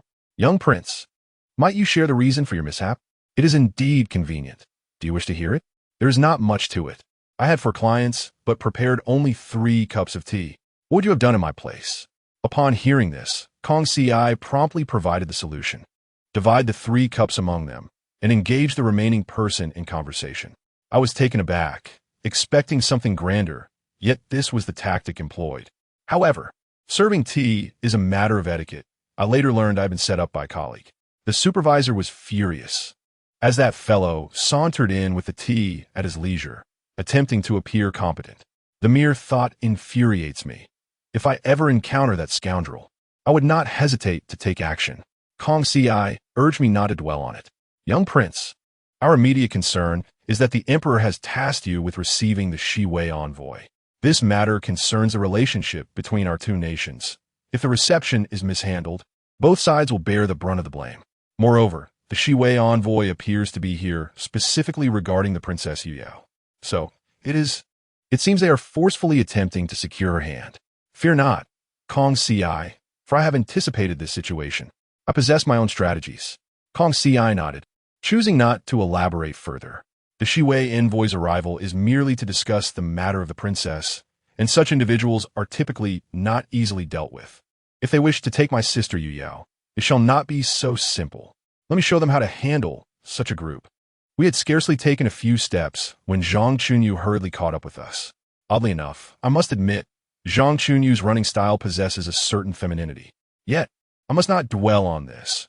Once I begin to think, I find it difficult to extricate myself from the thought. Kong Ci halted to inquire of Zhang Chunyu. Zhang Gonggong, why the haste? Is there a matter of concern? Zhang Chunyu, breathless, exclaimed, what? I had not even prepared how to receive them. Why they arrived early? It seems they are challenging me. No matter, I too wish to see what sort of people they are. Kong Ci and I made our way over. Upon our arrival, the Emperor Wu slammed the document onto the table with force. The Shi-Wei envoy is utterly unreliable, arriving ahead of schedule. Do they not understand we need time to prepare? Such a sudden arrival leaves us at a disadvantage.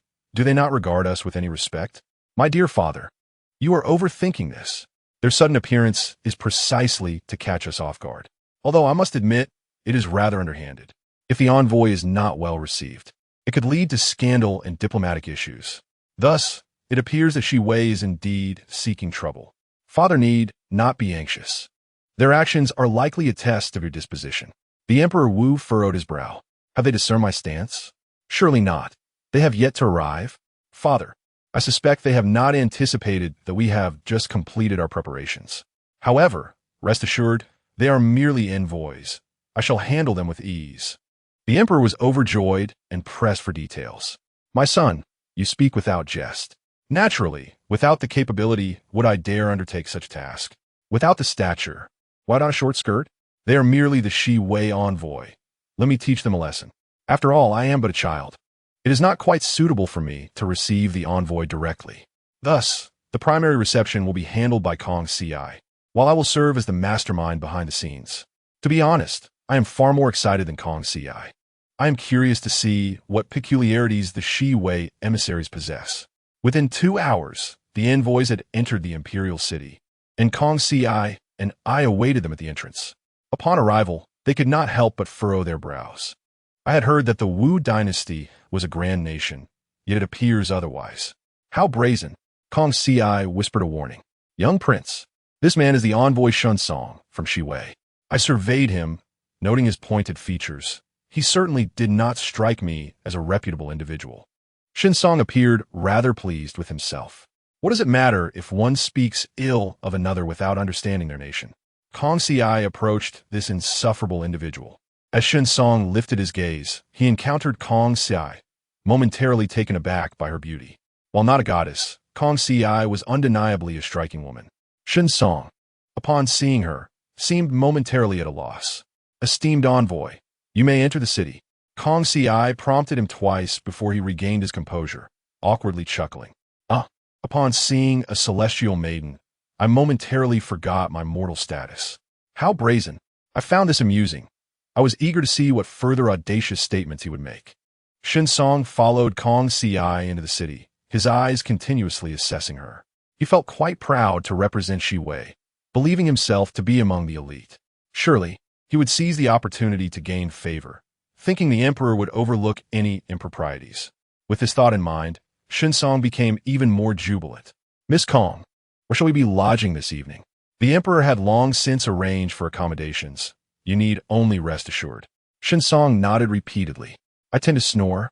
Do not take offense, dear lady. After days of travel, I shall do my utmost to ensure your comfort. Kong Ci pouted. Young prince, what does this old man mean? Sister, he is flirting with you. How have you not realized? The implication was clear. He intended for them to share a room, as he had just suggested. Shunsong did not refer to us collectively, but rather to himself and Kong Ci, making his intentions quite explicit. Kong Ci's face turned ashen. only serving to heighten Shun Song's delight. Gaining an advantage over the young lady was surely a source of amusement for him. I quickly reassured Kong Ci. Remain calm. Do not allow him to find leverage against you. He is merely seeking a quarrel. Shortly, I shall deal with him. Once on our territory, how could he dare to bully us? Kong Ci felt discontented, but begrudgingly acquiesced. Shun Song rode proudly, and I resolved to devise a plan to bring him down a peg. This prince must ensure that he experiences an unforgettable journey. Chapter 86. You are the trade envoy. Before checking into the inn, it was imperative to arrange a meal for our guests. After conferring with Kong Ci, we selected a quaint little restaurant in the capital, known for its secluded charm. Shun Song merely glanced around and scoffed, expecting something extraordinary from our esteemed nation, only to find himself amidst such pedestrian fare. How amusingly high his expectations were. Consequently, I decided to offer him something different. Kong Ci led our guests inside and instructed the kitchen staff to hastily prepare temporary utensils. I was determined to keep him guessing. Shun Song and Kong Ci engaged in casual conversation while their stomachs protested with growls.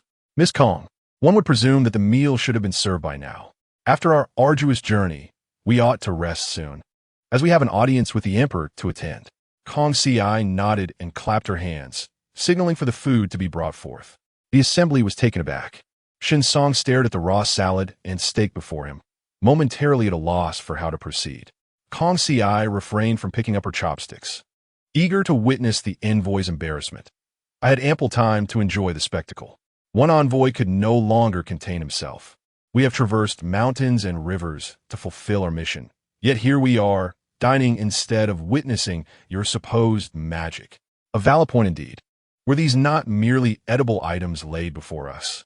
Kong Ci picked up a piece of raw salad. Is this not food you can consume? Have you never encountered such fare? After finishing the salad, she poured herself a glass of water, causing the salad bits to float. Shun Song was astonished. The display was indeed impressive. I followed suit, placing salad in my mouth and savoring its delightful taste. Curiously, I remarked on the black substance. Kong Ci, not knowing what it was, retorted, "How foolish. I already informed you that this is called a biscuit. Do you not remember?" She then began to show off, explaining, "This is a biscuit, sweet and rich in dairy flavor. 2 pieces can substitute a meal." Shun Song scooped a generous portion with a spoon and swallowed it, immediately experiencing its deliciousness. Kong Ci could not help but chuckle. "Lord Shun, while the biscuit is delightful, it is merely a side dish. The main course is the steak. Please indulge." As she spoke, she discreetly inquired about the proper use of knife and fork. "You may handle them as you wish. As long as you manage to get the food into your mouth, there are no rigid rules.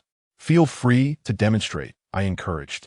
Indeed, Shun Song and the others fixated on Kong Ci, and after some time, they awkwardly attempted to cut their meat with the clumsy utensils. One envoy, applying too much force, shattered his plate. The scene was utterly hilarious. Was there not enough meat to eat without resorting to the plate? The envoys noticed Shun Song enjoying his meal and dared not voice their thoughts.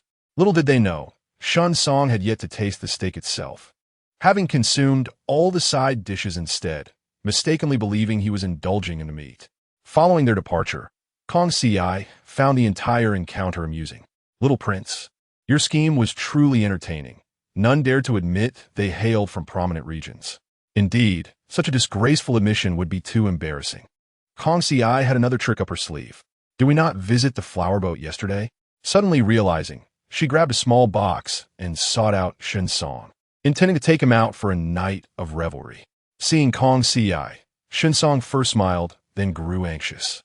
"We are here on a diplomatic mission. It may not be appropriate to indulge in leisure." "Huh, why are you so pretentious? You were just brimming with bravado moments ago. Let us see you muster that spirit again." Kong Ci insisted he join us, and Shun Song, with no alternative, reluctantly set off with us. Upon arriving at the flower boat, Shun Song was overwhelmed, glancing about in awe. Kong Ci could not help but inquire, "Little prince, are we to explore all night?" "Certainly not," I replied. "If we continue forward, Lu Taiping often resides on the small boat ahead."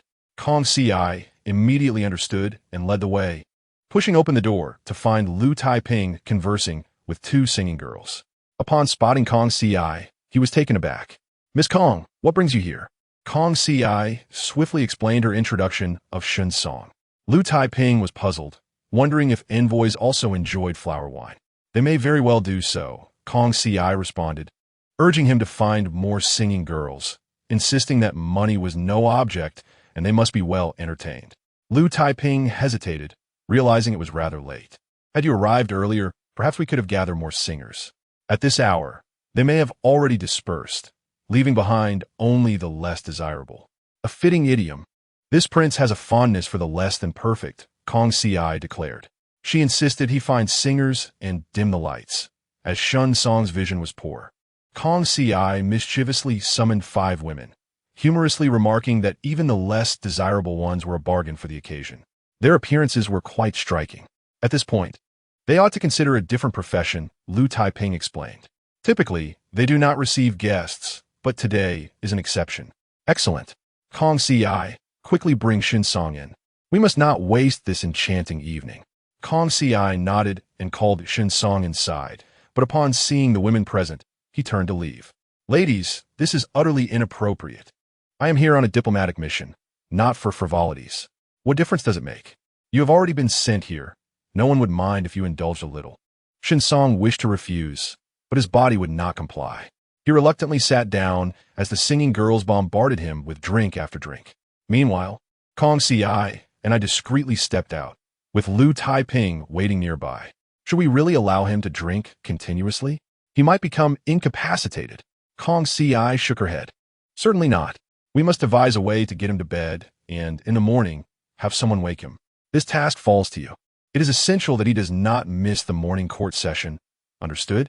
Lu Taiping, now overwhelmed, never anticipated this outcome. He humorously lamented that he had yet to become an official, primarily due to his inability to rise early. Indeed, the struggle of workers with early rising is a timeless challenge. Not to mention the allure of Kong Ci's chamber. The scent was intoxicating. Little prince, what do you smell? Kong Ci inquired, noticing my drowsy expression from the fragrant air. I had nearly succumbed to slumber. Kong Ci smacked her forehead. You have been growing this plant inside. Chapter 87. Truly hungry. Kong Ci's kachtelfas. I have not. Do not speak nonsense. I once had a pot of gardenias, but they perished, and I forgot to remove the pot. Incredible. And thus, the pot became overrun with dogtail grass. I declare, Kong Ci, you are quite the talent. Who else could manage such a feat? Kong Ci lay on the bed, unable to sleep. Little prince, do you think when you grow up, you will remember the days we spent together? Fear not. This prince shall never forget. How could I have experienced all this without you, Kong Ci? Rest assured, I will always cherish you. Kong Ci, speak honestly with this prince. If there comes a day when I must usurp the throne, would you enlist your father as help? To my surprise, Kong Ci fell asleep, snoring away at the most inopportune moment. Suddenly, footsteps echoed outside. Be quiet. Kong Ci covered my mouth and motioned for silence. She turned and crept to the door, straining to hear the commotion outside. Dark-clad figures were climbing through the window. Kong Ci act quickly. Kong Ci délivia powerfulkik, toppling the individual before her, just as she was about to tear away the cloth obscuring their face. She realized this person appeared to be the groom of the Western Way envoy. It required no further inquiry to ascertain their malevolent intentions. If Shun Song were to encounter any misfortune within our territory, the Emperor Wu would find himself in an untenable position. At that juncture, Western Way would seize the initiative, and in a theatrical display, they seemed prepared to eliminate both of us. Indeed, the machinations between nations are drenched in blood. Kong Ci, this beast has met its end. Let us bury the corpse without delay. With meticulous care, Kong Ci dragged the body outside, engaging me in casual conversation while she dug a grave.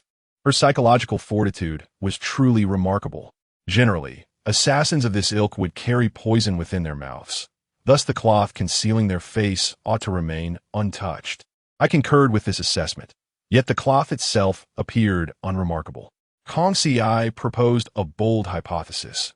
This individual had been poisoned during their meal, unbeknownst to them. But they perished here. Tomorrow, Shun Song would come seeking the corpse, feigning indifference merely to persuade us of his nonchalance. Once the body is discovered, we would find ourselves at his mercy. It seems the designs of Western Wei are far from simple. We must find an opportune moment tomorrow to extract the truth from Xunsong. As anticipated, during the morning court session, Xunsong's first inquiry was regarding our whereabouts the previous night. I possess eyes that can divine the secrets of heaven. You must not attempt to deceive me. His arrogance was astounding. He could simply admit to setting a trap instead of pretending to possess supernatural insight. Those who seek to unveil divine mysteries often meet untimely ends. Emperor Wu sat upon the dragon throne, silently contemplating the demands of Western Wei. Once Xunsong had finished speaking, he was promptly dismissed.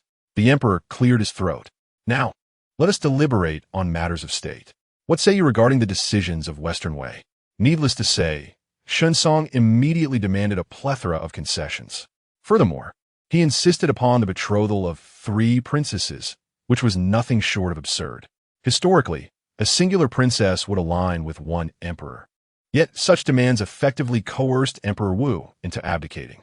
This assembly of ungrateful wretches harbors insidious ambitions. The emperor made a few symbolic remarks, and the courtiers lavished praise upon his wisdom, thus concluding the session. Kong Si continued to place me within a small chest, carrying it as she made her exit. Kong girl, Xunsong suddenly emerged, halting her. Where do you intend to go? The dim lighting last night obscured my view of the songstress you summoned, and this morning, I nearly had a heart attack. As he spoke, his teeth ground together, revealing his genuine anger. Unexpectedly, Xunsong shifted his tone. However, I am quite curious how Miss Kong knows of my affinity for mature women. The audacity of his words was appalling.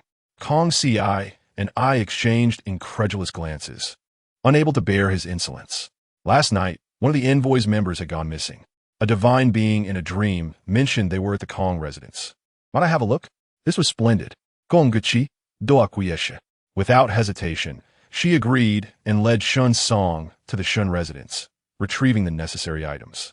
Before Xunsong could comprehend the situation, he found himself wielding a shovel, laboring to excavate the ground of the Kong estate. This fool was utterly oblivious, breathless and exasperated. He looked at Kong Si. There is nothing here. What are you making me dig for? His words were perplexing. Was it not he who sought the truth? Seeing Kong Si remain silent, Xunsong flung the shovel aside in frustration and attempted to rise. Since you deem this matter trivial, I shall report to the emperor. We remained silent, and Xunsong's expression darkened. Kong Si smiled faintly. Why do you not proceed? Did you not say you would seek the emperor? Rest assured, he will inquire about your activities last night. I hear the envoy indulged in revelry. I wonder how your sovereign would perceive that. It could very well lead to a capital offense. Xunsong fell silent, prompting me to urge Kong Si to press him further. Now is the time to uncover the truth. Let this scoundrel speak plainly about the situation. My suspicions had been aroused, and now they intensified. If not, why would he exhibit such an attitude? Under our relentless questioning, Xunsong finally divulged the truth. When we set out, the prince instructed us to provoke you. Only then will we have something to discuss. I was astounded. Provoking us? Would that not lead to his undoing? Though the prince was distant, he was still in our grasp. While it may be easy to discuss the assassination of an envoy, it is another matter entirely to execute it. This dim wit had unwittingly fallen into their trap. Quickly inquire if it must be Princess Yu Yao, Kong Si urged. Yet Xunsong shook his head. It was never specified that it must be Princess Yu Yao. Any princess would suffice, contingent upon the dowry. Moreover, our prince has his ailments. His legs and vision are compromised. The audacity! You have my sister wed to a cripple. What a travesty! The young prince remarked that the suitor was none other than Prince Qi, who had quietly orchestrated this significant affair. What an outrageous scoundrel! Chapter 88. I am your grandfather in any case. Xunsong had laid bare the situation. Beyond this, he was of little utility. We merely needed to keep an eye on him, ensuring his survival. After some contemplation, I suggested to Kong Si that we should confront Prince Qi to ascertain his true intentions. With indignation, we sought out Prince Qi. Upon seeing us, he was momentarily taken aback. Kong girl, you ought to be cautious while escorting the prince about. Kong Si responded with a cold smile. There is no need for your concern in this matter. Prince Qi, We recently conversed with the envoy from Western Wei and learned of the situation concerning their prince. Surely, an explanation from you is in order?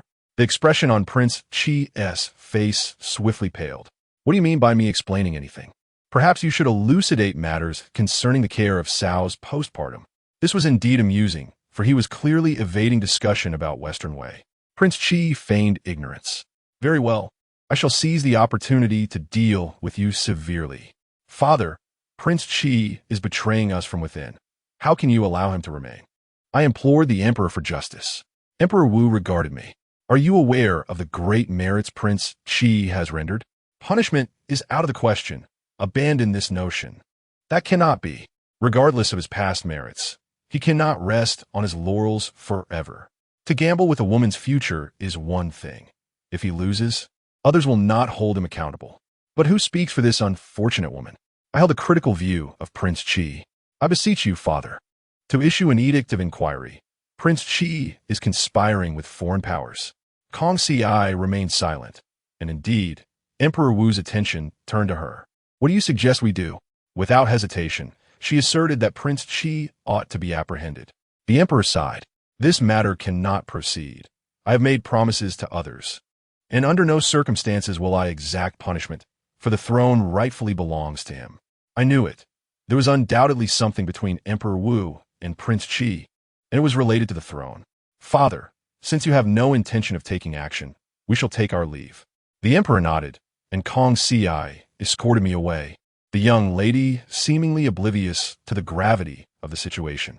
Your Highness, the Emperor should not act in this manner, since Prince Chi has begun to side with outsiders. He will certainly divulge even more critical information. Indeed, but at present, the Emperor has no intention of dealing with Prince Chi. Thus, it is best to remain silent. Angering the Emperor will yield no favorable outcome for us. We meandered near the cold palace, where Consort Lu awaited with bated breath. Upon completion of her words, Lu Feinyang unexpectedly knelt before us. I am immensely grateful to both of you, otherwise confined within the cold palace. I may have remained oblivious to the truth forever. Thus, I shall divulge a secret to you both. Qi Wang is actually the Emperor, and your father is a usurper. Is that all? Indeed, just that. I anticipated a revelation of great significance, yet it appears to be merely trivial. Lu Feinyang appeared somewhat embarrassed. Little did she know that we had already acquired first-hand information. When she attempted to offer us watermelon, I urged Kong Ci to leave promptly. I could not bear the sight of that watermelon. Kong Ci inquired of me, Little Prince, no wonder Shi Wei dares to act in such a manner. It seems that all of this is orchestrated by Qi Wang. Precisely. This Qi Wang not only betrays his own, but also seems to harbor intentions of opposing Wu Huang.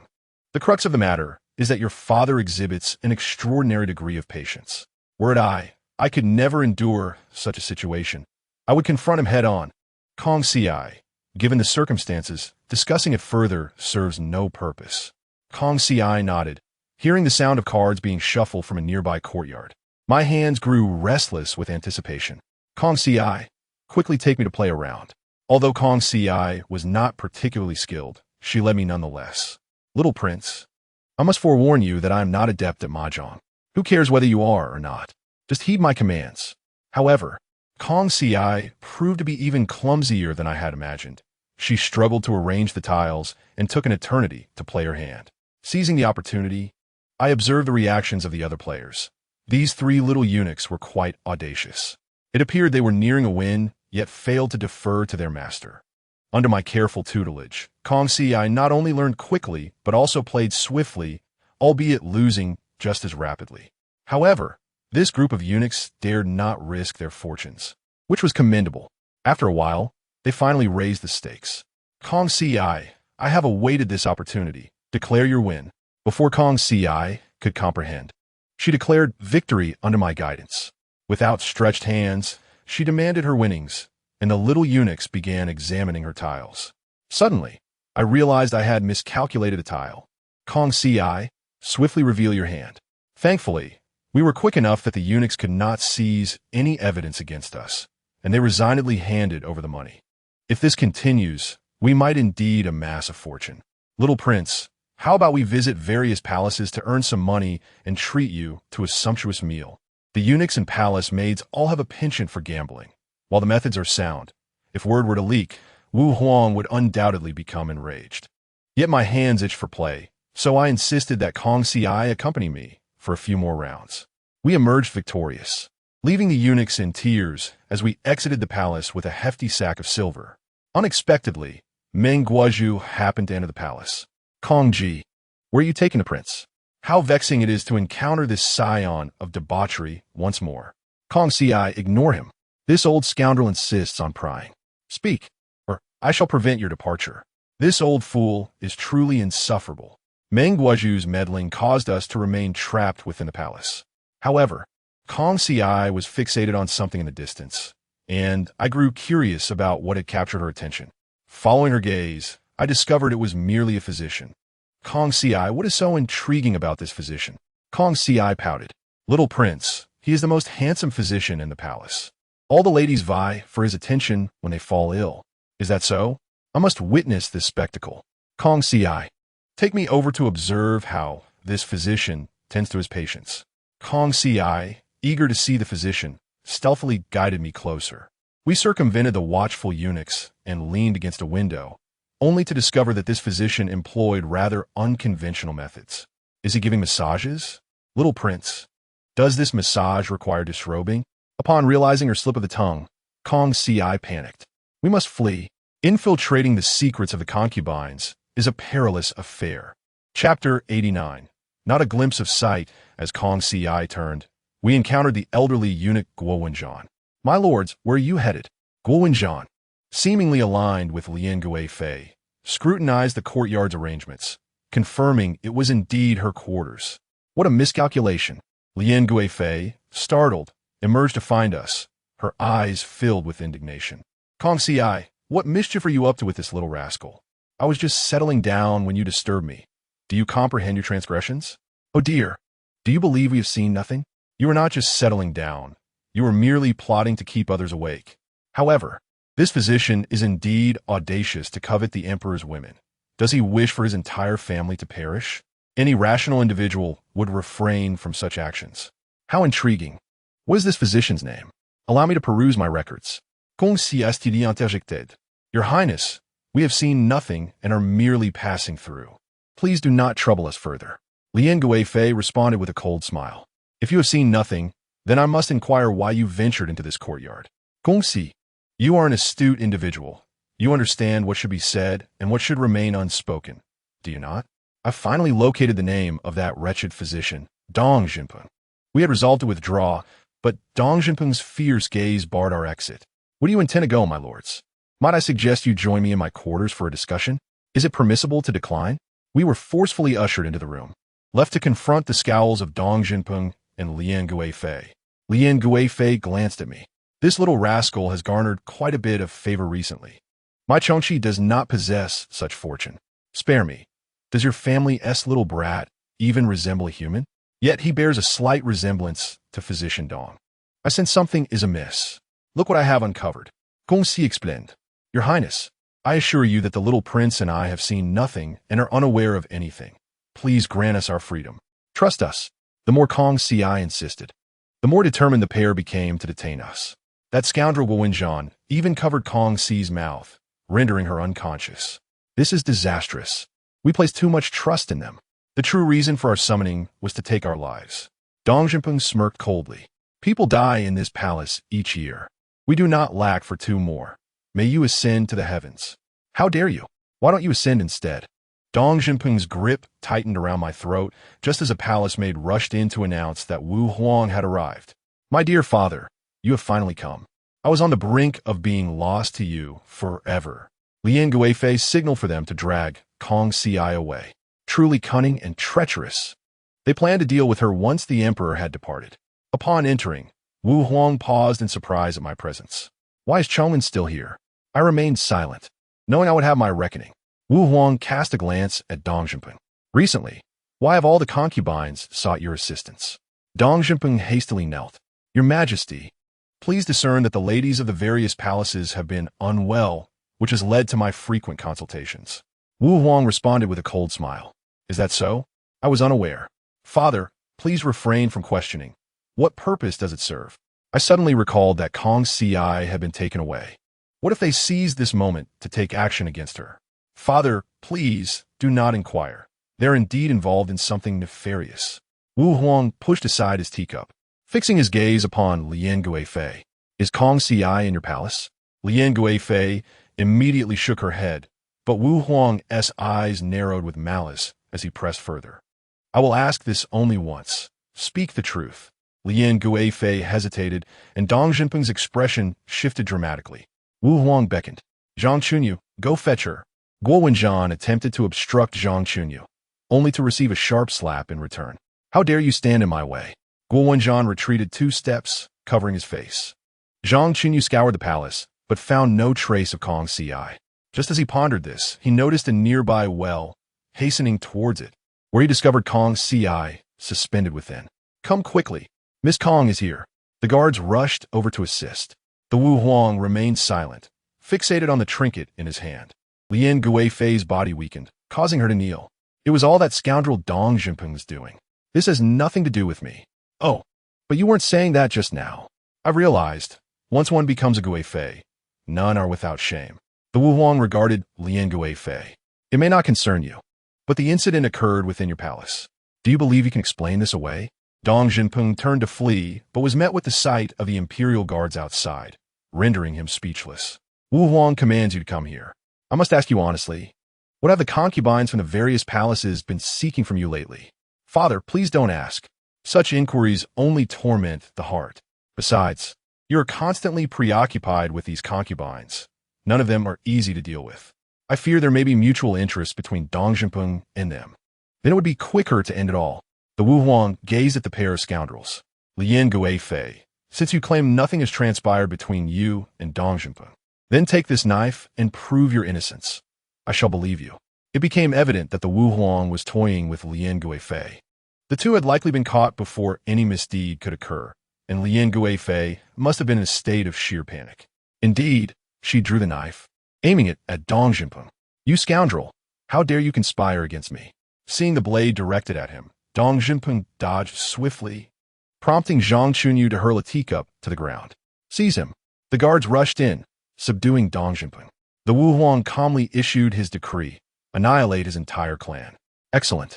These 2 scoundrels nearly took Kong Si's life. Executing them is hardly excessive. Zhang Chunyu lifted me up, following the Wu Huang as he exited. I was quite curious as to why Lian Guifei seemed unscathed. Just as my curiosity piqued, I noticed that the gates of Lian Guifei's courtyard had suddenly been sealed, and soldiers began to unleash arrows within. Is it possible? The Wu Huang intends to obliterate everyone in that courtyard. Cries of distress erupted from within, and shortly after, the guards ignited a fire inside. Lian Guifei was subsequently recorded as having perished in the blaze. This outcome, in a way, preserved Lian Guifei's dignity. Yet the Wu Huang remained skeptical about Kong CI calling individuals to the Shufang. Did you witness what transpired that day? Kong CI, do not hesitate. Speak swiftly. Chapter 90, Another Fit of Madness. Kong Si's forehead glistened with cold sweat, and despite hearing my voice, she feigned ignorance, for discovery by the Wu Huang would spell disaster. As Kong CI remained silent, the Wu Huang drew the guard's blade, pressing it against her throat. It seems you are aware of something? I truly cannot assist you. Kong CI shook her head frantically. How can you dare to shake your head with a blade at your throat? Is it not perilous? I had long harbored this doubt. Could one truly shake their head without risking the blade's edge? Your Majesty, I saw nothing. I merely witnessed a palace made from Lian Guifei's quarters accidentally ignite a fire. It must have been due to the negligence of those maids and eunuchs, who failed to fill the water barrels. Clever. Your intelligence is indeed shining through. I was skeptical that the Wu Huang would still harbor murderous intent after such a statement. Indeed, the expression on the Wu Huang's face softened considerably. It was a masterful threat. The Wu Huang gazed at Kong CI. No matter who inquires, you must repeat this narrative. Do you understand? You must affirm that you comprehend. Kong CI nodded, while the Wu Huang furrowed his brow. The attitude of the Zai, I state, is quite unsatisfactory. They even wish to marry my precious Yui, O princess. I am incensed. So what now? You are angry. Then express your ire. My dear father, you must realize that if you do not vent your anger now, you may never encounter them again. If you disapprove, simply scold them. What the envoy? They stand upon the soil of my dynasty. The Wu Huang frowned slightly, appearing hesitant.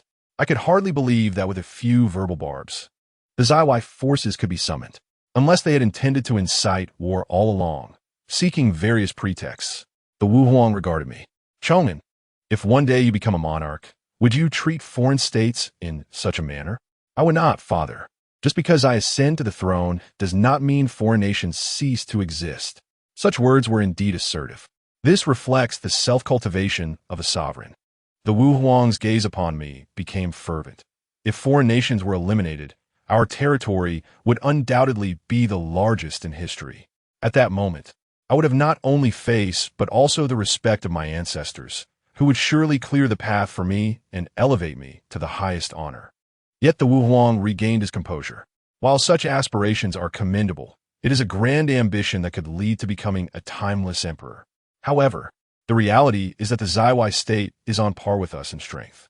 What then should be our course of action? It matters not. When the time comes, action will be taken. I felt an overwhelming sense of power. Father, how could the Zaiwai state rival our dynasty? They have just endured a succession crisis, and their formidable ministers are largely imprisoned. They may appear strong, but are, in fact, a frail bunch. If you provoke them now, not only will they not turn against you, but they will also continue to discuss the marriage of the princess. It is crucial to ascertain who holds the initiative.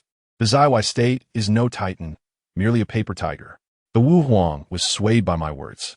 So you suggest that the Zaiwai state is currently lacking in all aspects? Precisely. If the Zaiwai had such formidable strength, would they covet a single princess? Surely they would seek multiple wives, and those for their emperors. Historically, powerful dynasties, even when their emperor reaches 80, still take brides. Conversely, the weaker ones pave the way for their sons. I find your reasoning quite sound. Upon hearing our exchange, Kong Ci was utterly bewildered. Is this how national affairs are resolved? The Wu Huang was in a notably cheerful mood, preparing to refuse the Zaiwai state. This approach seems misguided. Father, I believe you should first deploy troops to the border to prevent any sudden attacks. Moreover, we have never instigated war. Our aim is to maintain cooler heads. The Wu Huang nodded, considering my advice to be quite reasonable. He promptly began arranging for action, and Kong Ci took the opportunity to escape with me. Little prince, how is it that such significant national matters are resolved so effortlessly? Truly, is this easy? This encapsulates all my wisdom. Kong Ci pondered. The more a nation deliberates over such matters, the more it reflects its weakness. Thus, at times, impulsiveness can yield different outcomes. A Kong Ci contemplated. We passed by Lian Guifei's palace. The entire courtyard had been flattened, leaving no trace behind. Such audacity to dare deceive the emperor is indeed self-destructive. Kong Ci led me around the palace, entering the last row of the prince's quarters. It had been several days since I last saw Princess Yuio, who was among those royals who seemed tolerable. Upon meeting, I found Princess Yuio secretly indulging in roasted meat, which smelled quite appetizing. Princess, what are you eating? As Kong Ci approached, she noticed the peculiar meat in Princess Yuio's hands. This is pigeon meat from a racing pigeon. Princess Yuio finished explaining and continued to eat. Devoid of any seasoning, yet it still tasted quite good. Could it be possible that they are not provided with meat here? I found myself genuinely curious. Before long, I too would enter the prince's residence. Would I have to endure such a life? Kong Ci hastily inquired, Princess Yuio, how is the food here? Princess Yuio extended her arm, revealing that she had become nothing but skin and bones. Goodness, this is too tragic, isn't it?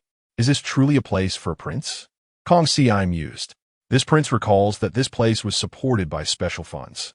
How has it come to this? Kong Ci was equally perplexed. Young prince, your words resonate with me. It seems someone may be embezzling the food supplies. The sight of Sister Yuio truly pained me. Let us venture to the Imperial kitchen and bring back some meat for her. She should not have to eat this. The meat was undercooked and utterly revolting. I cannot fathom why the emperor allows his children to be raised in such a manner. If they cannot care for the children properly, they should return them to their parents. It is infuriating. Kong Si urged Princess Yu Yao to stop eating. Let's go to the Imperial kitchen to fetch you some meat. Do not eat this any longer. Princess Yu Yao nodded in agreement. Kong Si sighed. It appears that the princess and the princes are less comfortable than I am as a commoner. Young prince, before long, you too shall live like this. I urged Kong Si to cease such talk. If I must live like this, it would be better to end my life swiftly. This is utterly unbearable. This prince is not incapable of hardship. But who can endure such suffering indefinitely? Enough of this chatter. Let us procure some meat. Chapter 91. This is called taking. Not stealing. Kong Si pondered that the easiest items to take from the Imperial kitchen were chickens and ducks wrapped in lotus leaves, easily concealed. That makes sense. But where would you hide them? You are already holding this prince. Kong Si suddenly realized, glancing at her own belly. Young prince, do you think this is feasible? I believe it should be fine, but can you bear the heat? If we were to tuck a chicken under our clothes, it would be akin to being several months pregnant. Moreover, there's only one man in this palace, the martial emperor. What if rumors spread about the martial emperor and Kong Si? What would become of my reputation? Kong Si seemed to hear my unspoken thoughts and quickly declined. Let's take a small piece of braised meat instead and not share it with the other princes. That is the right approach. As we infiltrated the Imperial kitchen, we searched for quite some time, but found little of interest. The eunuchs were keeping a vigilant watch, making it difficult for us to act. Ultimately, I spotted a large crab. Kong Si, quickly. Taking advantage of a moment of distraction, Kong Si snatched the plate, wrapped it in lotus leaves, and tucked it into her clothing. Halt! The head eunuch approached. Reveal what you have, young lady. Please do not cause trouble for this servant. Kong Si continued to feign ignorance. I have no intention of troubling you. Why do you say such things? I have taken nothing. Truly, it was exasperating. How could she expect not to be suspected after such a claim? It was as if she were shouting that there were 300 taels of silver hidden in this place. Kong Si, realizing her predicament, still insisted she had taken nothing. The eunuch clapped his hands, and 2 palace maids entered. This servant cannot search you, but these 2 young ladies are another matter. If you willingly reveal what you have, all will be forgiven. Otherwise, do not blame us. Kong Si felt a surge of anxiety. Young prince, what will happen if we are caught stealing? I'm not entirely sure, but I suspect it will not end well. Kong Si, I believe the issue is not grave. We are merely taking a crab, and we have not done anything wrong. Am I not correct? At worst, we can pay for it with this prince's monthly allowance. Seeing our hesitation, one of the maids, with ill intent, reached out and pulled the crab from Kong Si's grasp. At that moment, it truly became theft. Let us see how you explain this. Follow me to the head steward. The eunuch was positively gleeful, dragging us both along. Kong Si began to feel fear. Kong Si, do not be afraid. This is the property of my household. This is called taking, not stealing. Simply state that this prince desires to eat. Upon hearing my words, Kong Si shook off the eunuch's grasp. How dare you lay hands on me? Who do you think you are? It was imperative to reprimand him. This contemptible eunuch was clearly abusing his power. Kong Si resolutely freed herself, and the old eunuch glared in disbelief. Young lady, your audacity is astonishing. You steal, and yet dare to speak thus. Kong Si responded with a cold smile. I am holding the prince, Chong'an. The crab is for the prince to enjoy. What right do you have to prevent me from taking it? The prince expressed a desire for a crab. What is wrong with that? This is his household's property. What could possibly be amiss? You are but a dog. Do not meddle in matters that do not concern you. Bravo. This eloquent retort rendered the old eunuch speechless. This prince knew that the old fellow was merely seeking trouble. It would suffice to turn a blind eye. The items taken were not his. Why was he so agitated? Upon hearing Kong Si's words, the old eunuch merely snorted in response. These items do not belong to this servant, but they do not belong to you either. Even if you're holding the prince, you cannot take these items. Stealing from the Imperial palace is a capital offense. Let us discuss this with the head steward. I was exasperated. Why was this old man so intent on seeking out the head steward? Just as the argument reached a crescendo, the chief eunuch, Gao Chun, approached. What is the commotion? I could hear it from a distance. What has transpired? As Kong Si was about to speak, she was interrupted by Gao Chun. Wait, let him speak first. The old eunuch, brimming with self-satisfaction, declared, Esteemed chief steward, this young lady stole a crab while holding the prince, and according to the law, she should be punished. Yet this girl not only refuses to admit her wrongdoing, but also speaks insolently. That is why we have come to you for judgment. Gao Chun furrowed his brow. Young lady, I heard that you stole the crab first. We're taking it. I am taking what belongs to my own household. What concern is it of yours? This old eunuch was certainly meddlesome. It seemed that without a lesson, he would not understand the prince's capabilities. Kong Si, strike him. Kong Si, upon hearing my command, flexed her palm. Young prince, are we truly going to resort to violence? Isn't it necessary? Kong Si prepared to strike. Her fingers aimed at Gao Chun's face. The esteemed steward was publicly slapped, and his complexion turned ghastly pale, his mouth twisting in fury. How dare you strike me? Kong Si glared defiantly. I did strike you, what of it? Who do you think you are? My father is Kong Ming Shu. I hold a title as well. You dare to touch me? Gao Chun raised his hand, but did not dare to lay a finger on her. That is how it should be. Be a little more audacious. We made our way to Sister Yu Yao with the crab, and upon seeing it, she leaped with excitement. Wonderful. Where did you find such a large crab? Sister Yu Yao took a hearty bite, revealing that she had truly not tasted good food in quite some time, nearly spitting out the shell. Kong Si swiftly intervened, removing the crab's gills and preserving only the meat inside. Princess Yu Yao, it seems you have not had proper food in ages. Princess Yu Yao nodded. Being confined within the prince's residence, my food options are exceedingly limited. The food is dreadful, barely better than boiled radishes. Just then, a eunuch arrived to deliver the meal, consisting of only 10 dishes. Each dish's portion was halved, clearly left behind by the eunuchs. So this is how it is it? Not only is Princess Yu Yao left hungry, but I, with my stature, am left wanting as well. Enough is enough. Kong Si accompanied the prince to seek out their chief eunuch, determined to uncover the truth behind any potential rebellion. The eunuch responsible for the prince's quarters lounged in the room, indulging in a light melody with a look of sheer contentment. This scoundrel.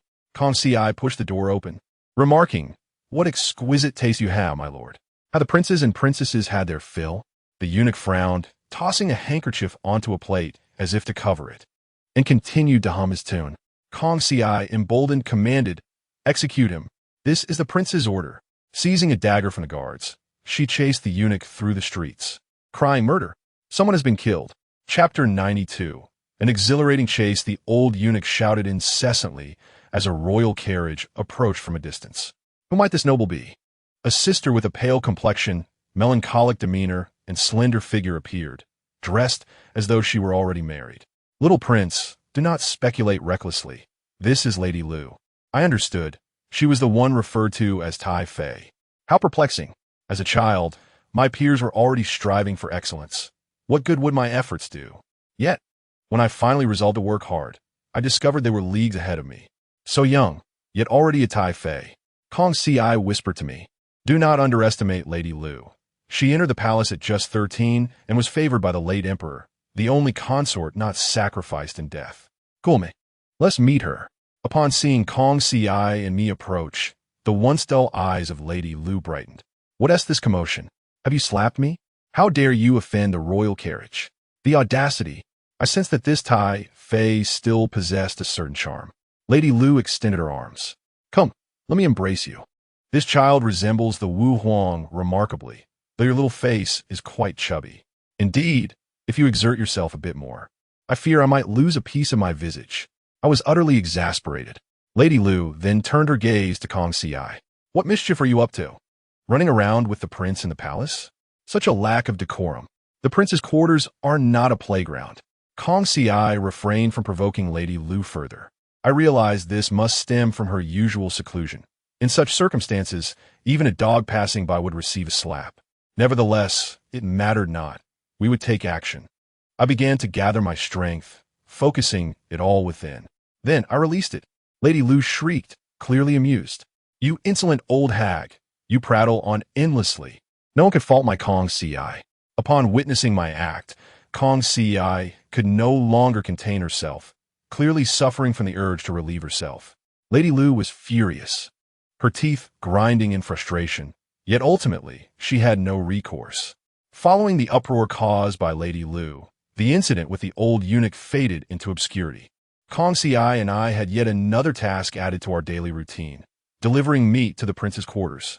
Kong Si informed me, "Little prince, do you know the annual stipend for princes and princesses? The prince receives 10,000 taels of silver, while the princess gets 8,000. If we deliver meat daily, can we not make a tidy profit?" "Certainly," I replied. "The princes and princesses must crave meat terribly if they cannot have any. However, I am curious.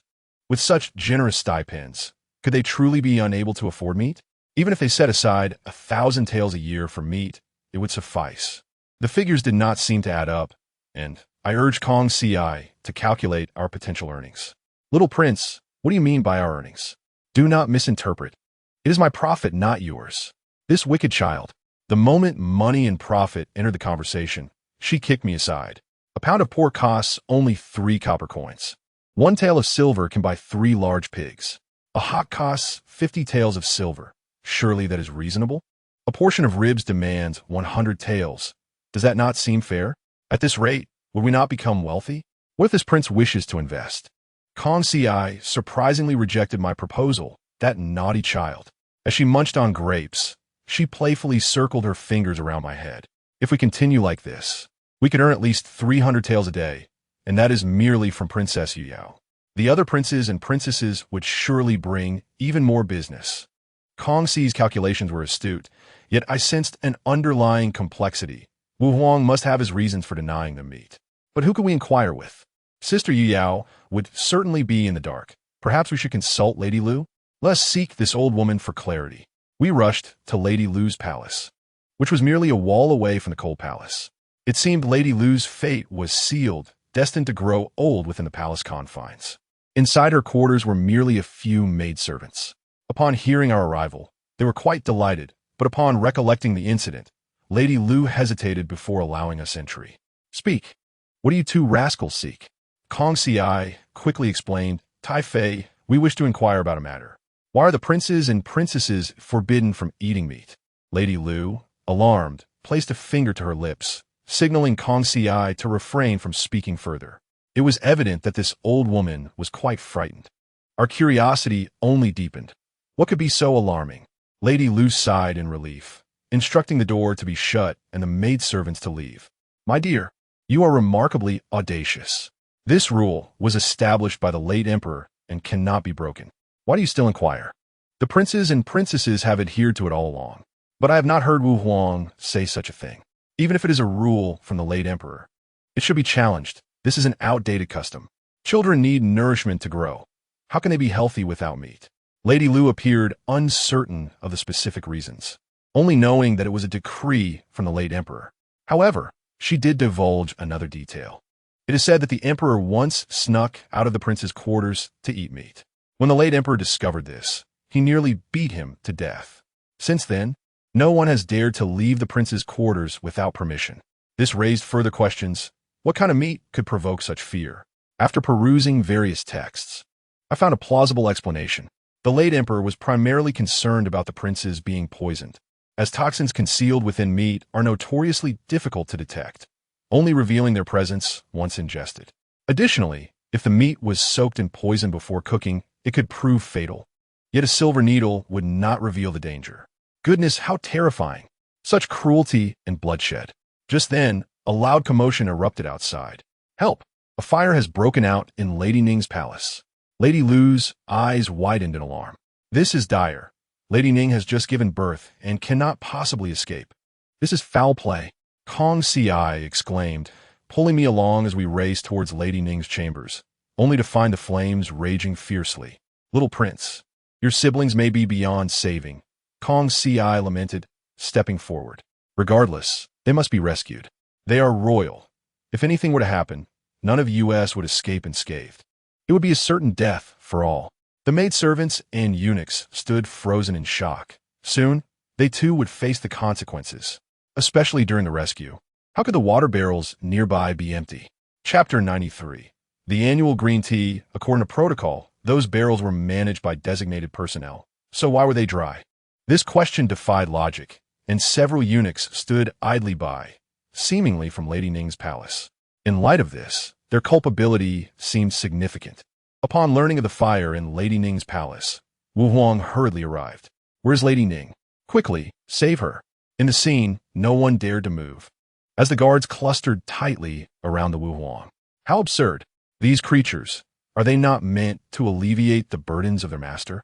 They seemed less concerned with aiding him and more inclined to create chaos. Wu Huang pushed the guard aside. "Your Majesty, you cannot go in." Wu Huang nearly fainted when Kong Ci unexpectedly set me down. "What is happening?" Kong Ci stepped forward. "I am willing to charge in." She ran to the water cart, soaked herself, and retrieved 2 wet blankets before dashing into the flames.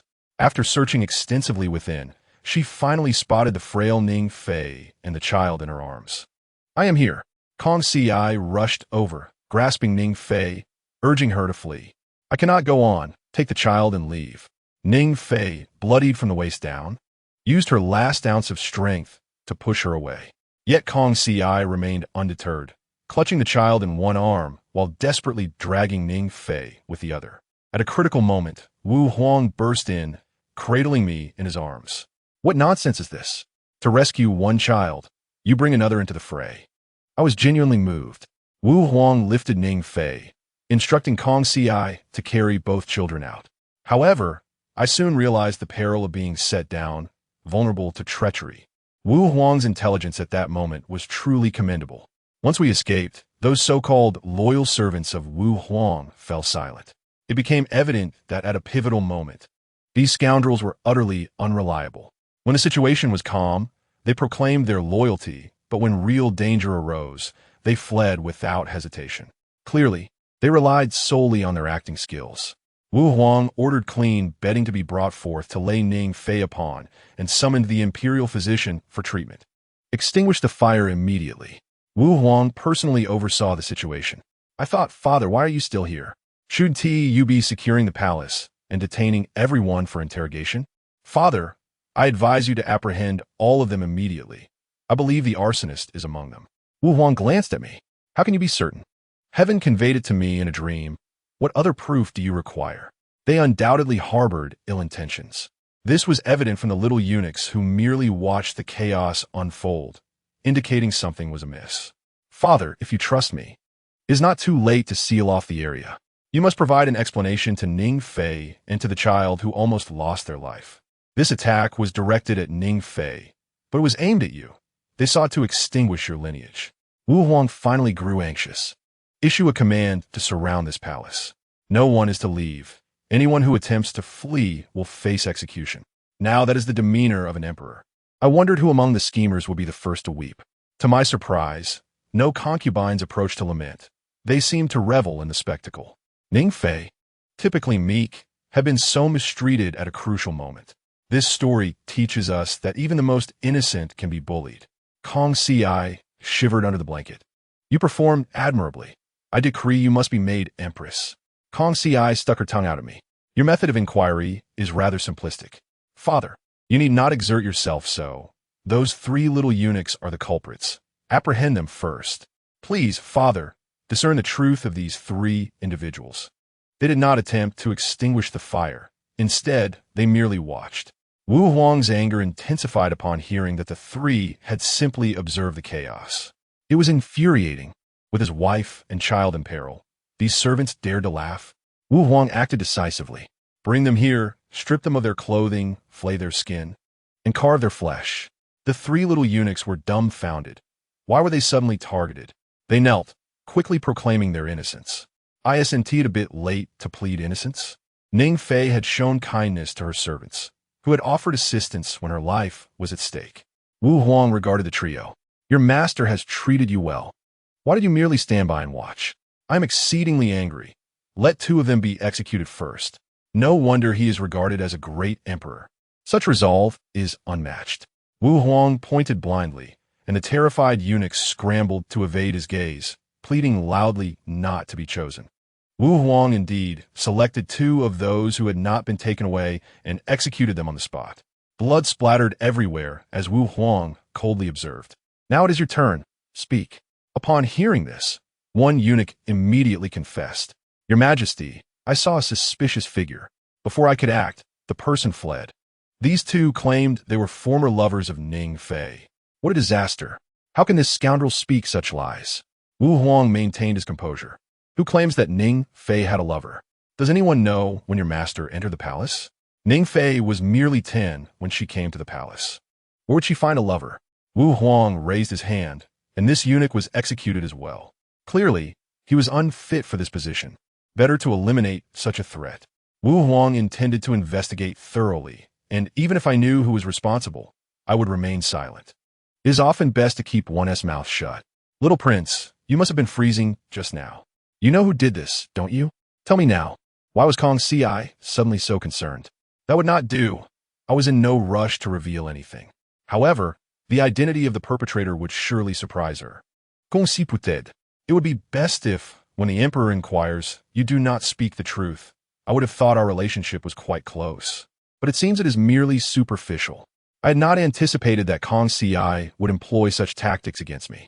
Chapter 94. The scapegoat mother. I was about to speak when a commotion erupted outside as the guards led my scapegoat mother away. Kong Ci looked puzzled. You must be mistaken. My mother would never do such a thing.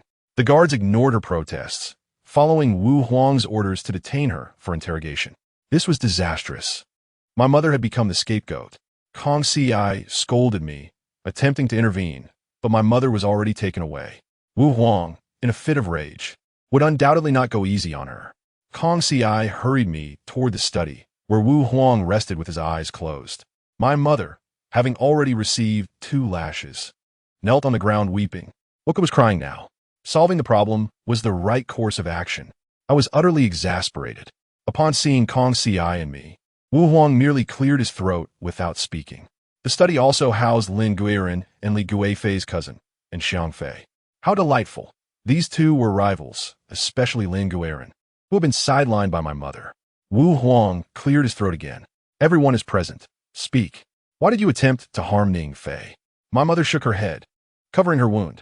As a mother myself, how could I harm Ning Fei, especially after she has just given birth? Please, your majesty, I have been transcribing Buddhist scriptures and have not left. Lin Guiran scoffed. The place where scriptures are transcribed is in the Buddhist pavilion. If you did not go there, why were you found in your own palace? This was a valid point. The Buddhist pavilion is to the east, while the sleeping quarters are to the west. I too was curious as to how my mother had appeared in the sleeping quarters. Wu Huang's voice grew heavy. What more do you have to say? My mother could only express her innocence, unable to articulate anything further. Do not waste time. Hasten to explain.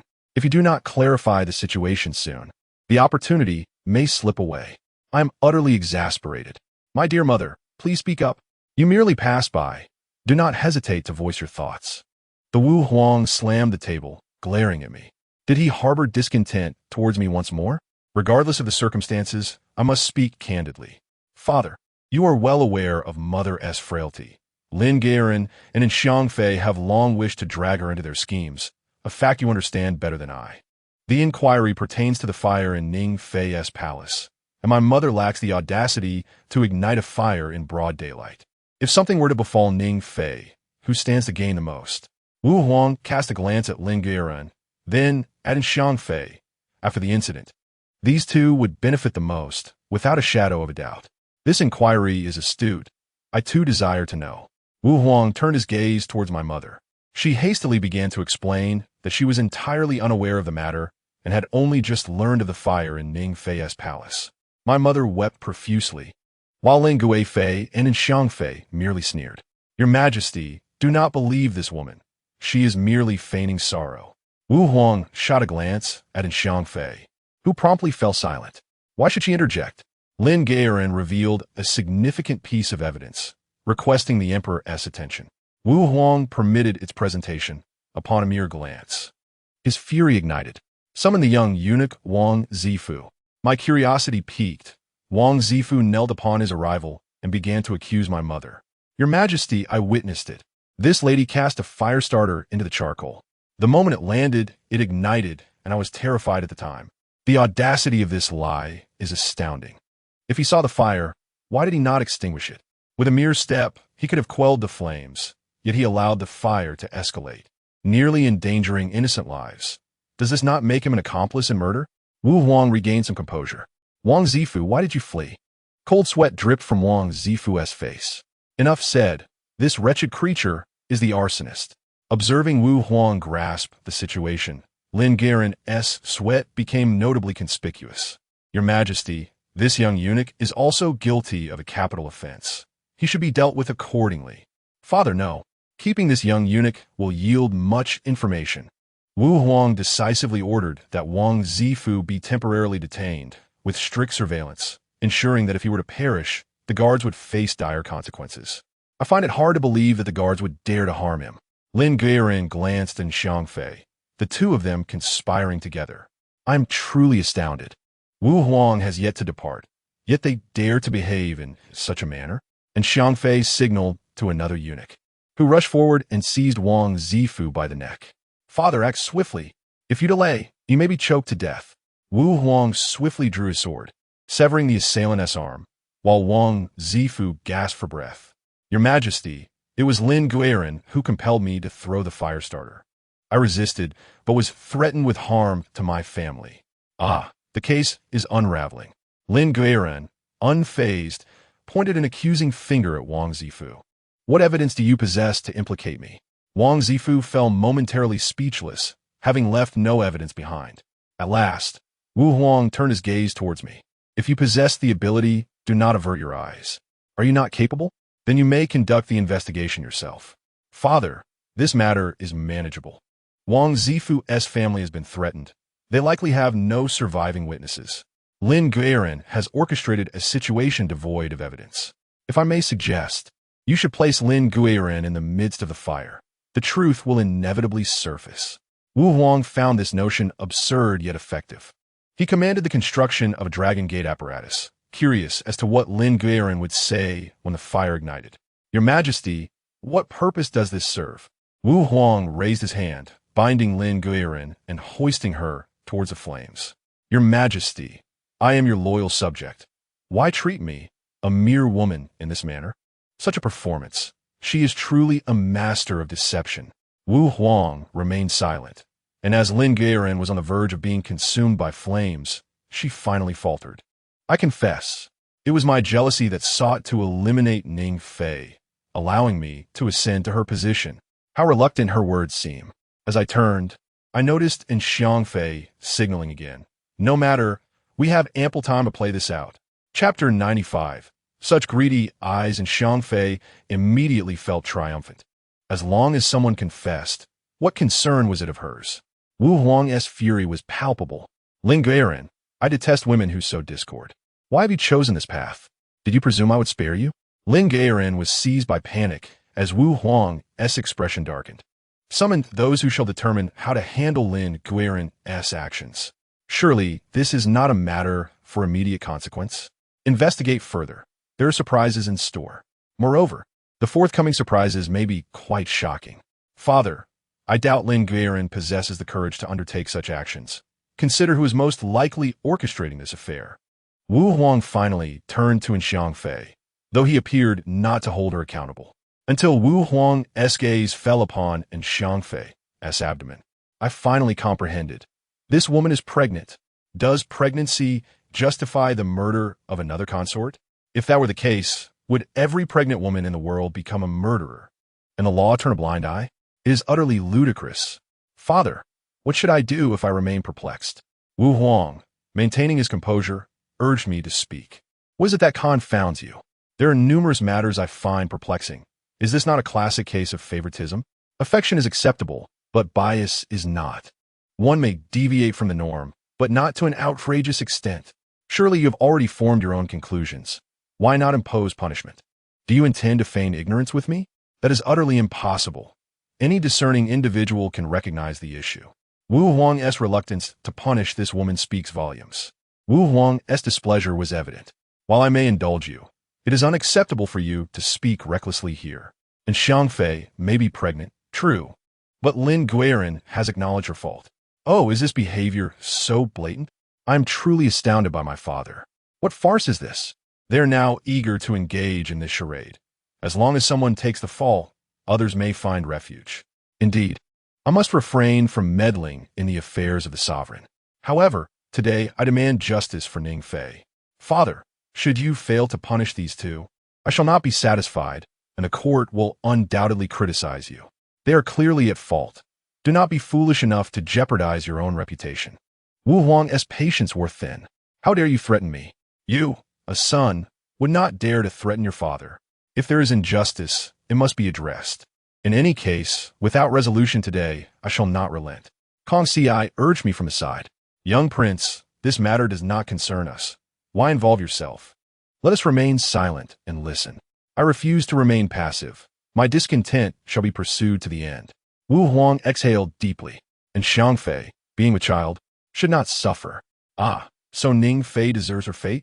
Father, if I were to speak the truth, would you be angered? Wu Huang appeared puzzled, urging me to speak frankly. Very well, you have invited my words. Father, inquire of Xiang Fei how many months pregnant she is. I urge you to ask with great care and seriousness. Wu Huang, still perplexed, turned to Xiang Fei. How long have you been pregnant? When did this occur? And Xiang Fei, equally confused, could not help but chuckle quietly. Your Majesty, how could you be so forgetful as to overlook such an important day for me? You must have remembered that I have been with child for over 3 months. The Emperor cast a glance at me, clearly indicating that he had heard my words. Over 3 months? Could this be fabricated? However, my father's intellect truly leaves much to be desired, so much so that I find myself at a loss for words. Has my father not noticed the noticeable growth of my belly in these 3 months? But how many fetuses is noble consort in carrying? The Emperor finally took notice. While noble consort in, mistaking the situation for a display of her own allure, flirtatiously urged the Emperor, Your Majesty, I cannot serve you at this time. I implore you to be patient.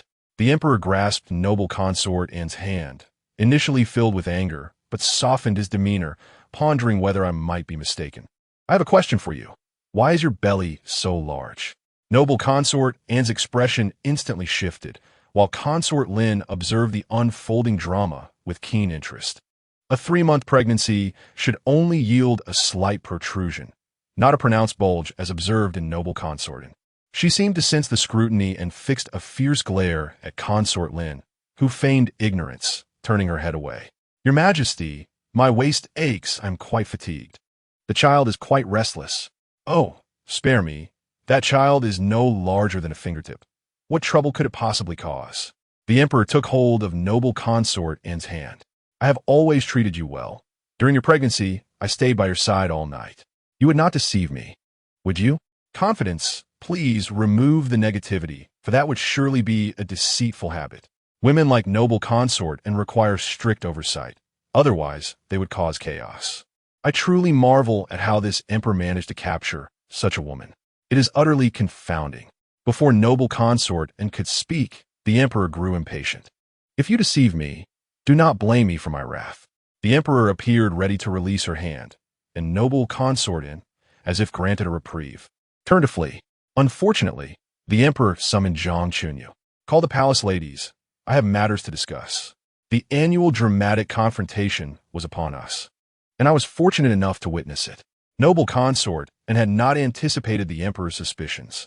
The palace ladies hurried over, casting a glance at noble consort in, and immediately understood that this woman would likely not be able to hide the truth. The Emperor directly inquired, and the palace lady responded, It appears she is pregnant. But the timing does not align. If noble consort and is indeed with child, the dates of the Emperor's visits do not match, indicating her uncleanliness.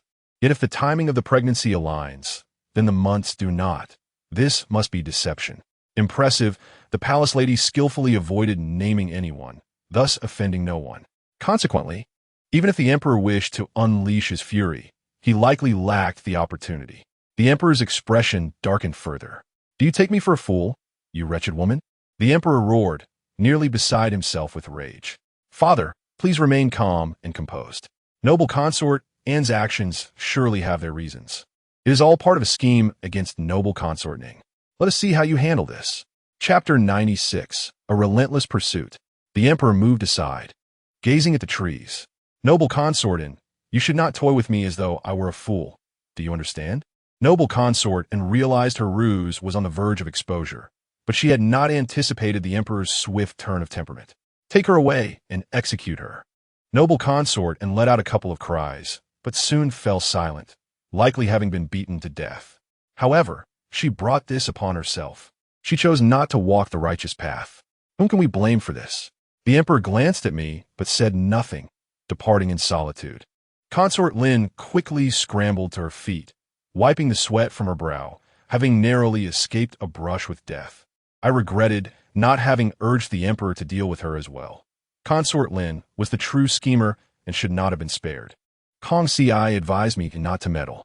Little prince, this matter does not concern us. Let us focus on our own lives. I relished these words. Indeed, we would carry on with our lives together. As Kong Si and I passed by the temporary courtyard, we spotted noble consort Ning trembling at the gate. Little prince, look at how pitiful this woman is. She has given birth and contributed to the royal family, yet has fallen to such depths. I understood well enough. Noble consort Ning had unfortunately crossed paths with the overly jealous noble consort. Yet this woman was audacious to deceive the emperor. Pregnancy is a matter that cannot be faked. The royal family places great importance on such matters. Should the royal bloodline be tainted, the entire family could face dire consequences. Alas, this woman did not comprehend the gravity of her actions. Now, she need not worry about such issues in this lifetime. Little prince, shall we send some charcoal from our courtyard? Kong Si, a truly respectful wife, sought my approval. I acquiesced. Kong Si casually added, I must consult your preferences. After all, this is purchased from your stipend. Oh dear, this mischievous girl. I noticed Kong Si had been particularly playful of late, often teasing me. This little imp deserved a good reprimanding. Once I matured further, I would make Kong Si weep for her mother. Noble consort Ning, upon receiving the charcoal from Kong Si, grasped her hand tightly, overwhelmed with gratitude. Miss Kong, I do not know how to thank you. We have faced such trials today, and you have saved our lives, truly our savior. Miss Kong, bringing charcoal now, how can I express my gratitude? No need for thanks. This was purchased with my stipend. Why express thanks? You ought to thank me instead. The conversation between the two women became rather excessive, dragging on endlessly, leaving me unacknowledged. I had no choice but to zone out, as this courtyard had its charm, adorned with trees and flowers. Kong Si, stop with the idle chatter and observe these flowers. Do you not find something amiss? If you ignore me any longer, I shall lose my temper. Kong Si, somewhat exasperated, replied, It is merely a few flower bouquets. What could possibly be wrong? What could be wrong? Look for yourself. Kong Si glanced over and recognized the flowers as familiar. This temporary courtyard was not the main palace. It had been left unattended for years. How did these flowers bloom suddenly? Kong Si increasingly sensed something was amiss. She turned to inquire of noble consort Ning. Might you know who ordered you to move to this courtyard? Were you informed of any precautions regarding this place? Noble consort Ning shook her head, utterly oblivious. I was certain someone sought to ensnare noble consort Ning. Yet it appeared this individual was not in a position to act. Kong Si, do these flowers pose any danger if inhaled? Kong Si nodded. Little prince, this flower is called by Ihua. If a child breathes in the pollen, they will suffer from diarrhea. For women, inhaling this pollen can lead to severe complications, potentially costing them their lives. My goodness, how treacherous. How could Bai Ihua be so lethal? Kong Si, did you manage to find out who orchestrated this move? Kong Si remained silent, providing an excuse to lead me away. Upon exiting the courtyard, we noticed Consort Lin had followed noble Consort Kong. Hey, this cannot be happening. It seems these two are approaching us. As expected, noble Consort Kong had become the new ally of Consort Lin. Miss Kong, why are you bringing the little prince to this courtyard? Today, you have caused enough trouble. Cease your mischief. Do you hear me? Lin Guirin still presents herself like a dog, inciting in me the urge to deliver a slap. Kong Xuanfei approaches and pinches my cheek. Look at how adorable this prince is, but one must take good care of him. Should anything go awry, it could spell trouble. What does that mean? Is it a threat? What does it mean if something goes wrong? It seems that Kong Xuanfei is quite displeased with our recent entrance into this courtyard. That wretched woman. Kong Si dares not speak up again. I knew that the offspring of Ning Fei Nyang had become a thorn in everyone's side. Fortunately, my father favors me. Otherwise, I too would surely be among those they wish to eliminate. Thank goodness they do not eat people, or I would have become a meal. Little prince, why is your household in such disarray? What do you mean our household is in disarray? Young lady, clarify your words to this prince, otherwise. I may be compelled to retaliate.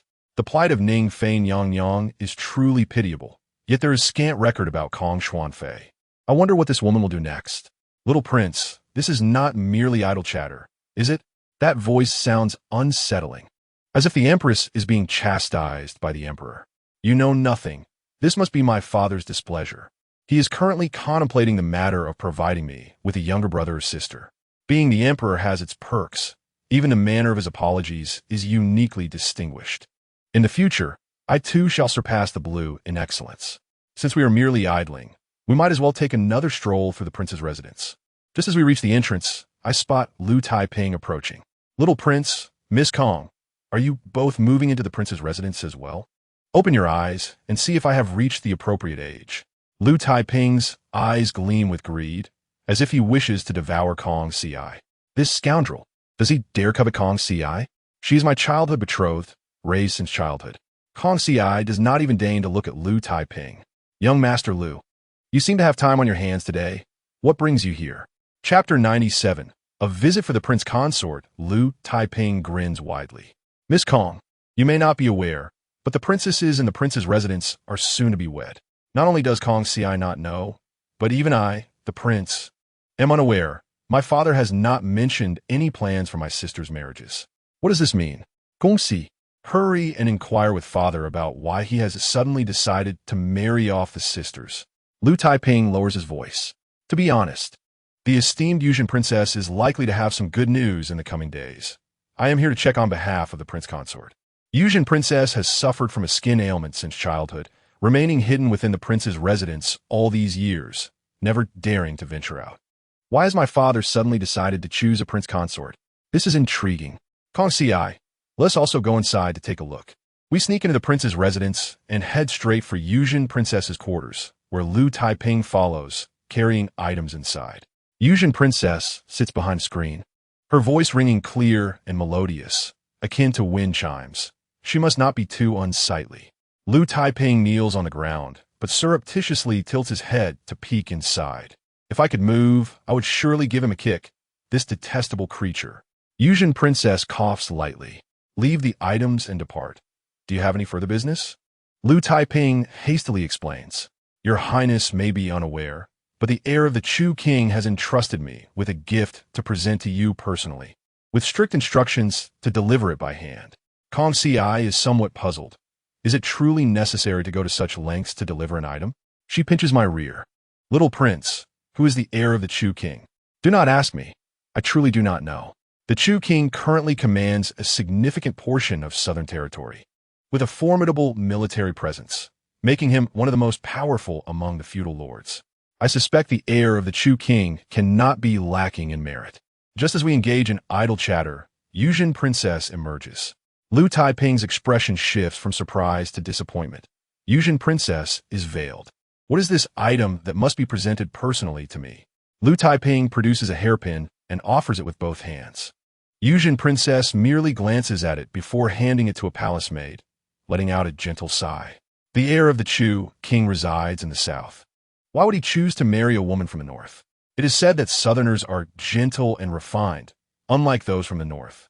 Lu Taiping, unaware of the princess's implications, merely gazes eagerly. That fool, should he continue to stare, the princess will surely become displeased. Kong Ci kicks him, prompting Lu Taiping to reluctantly retreat. It is then that Yuzhen princess notices Kong Ci and me, visibly relieved. Ah, it is my little brother, regrettably. There are no delicacies to share with you here. Setting that aside, I am most curious whether Yuzhen princess's skin ailment has truly healed. Yuzhen princess slowly unveils her face.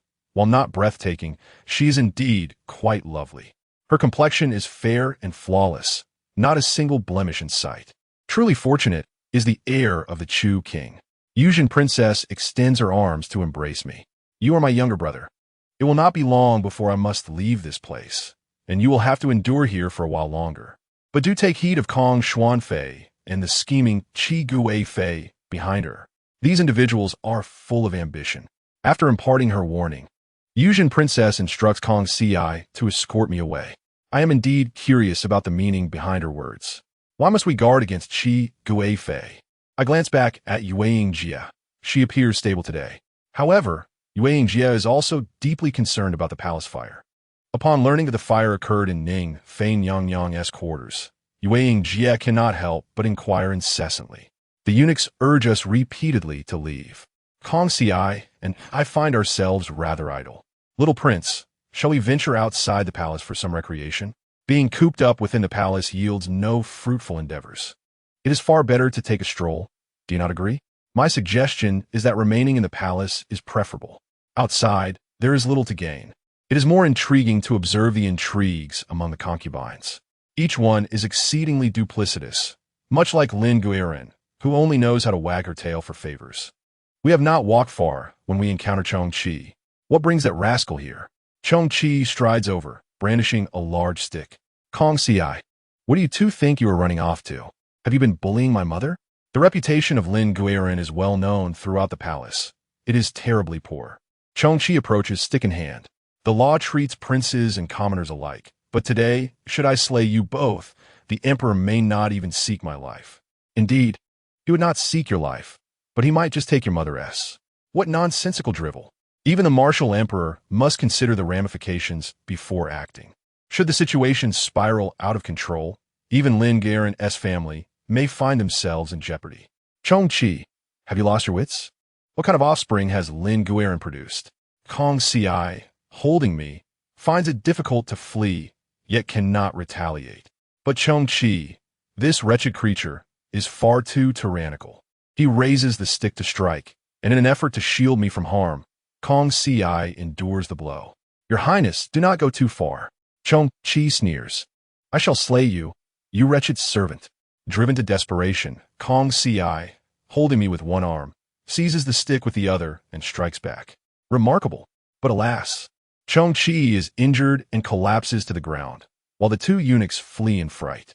How unreliable. Their master has been struck, and they still dare to run.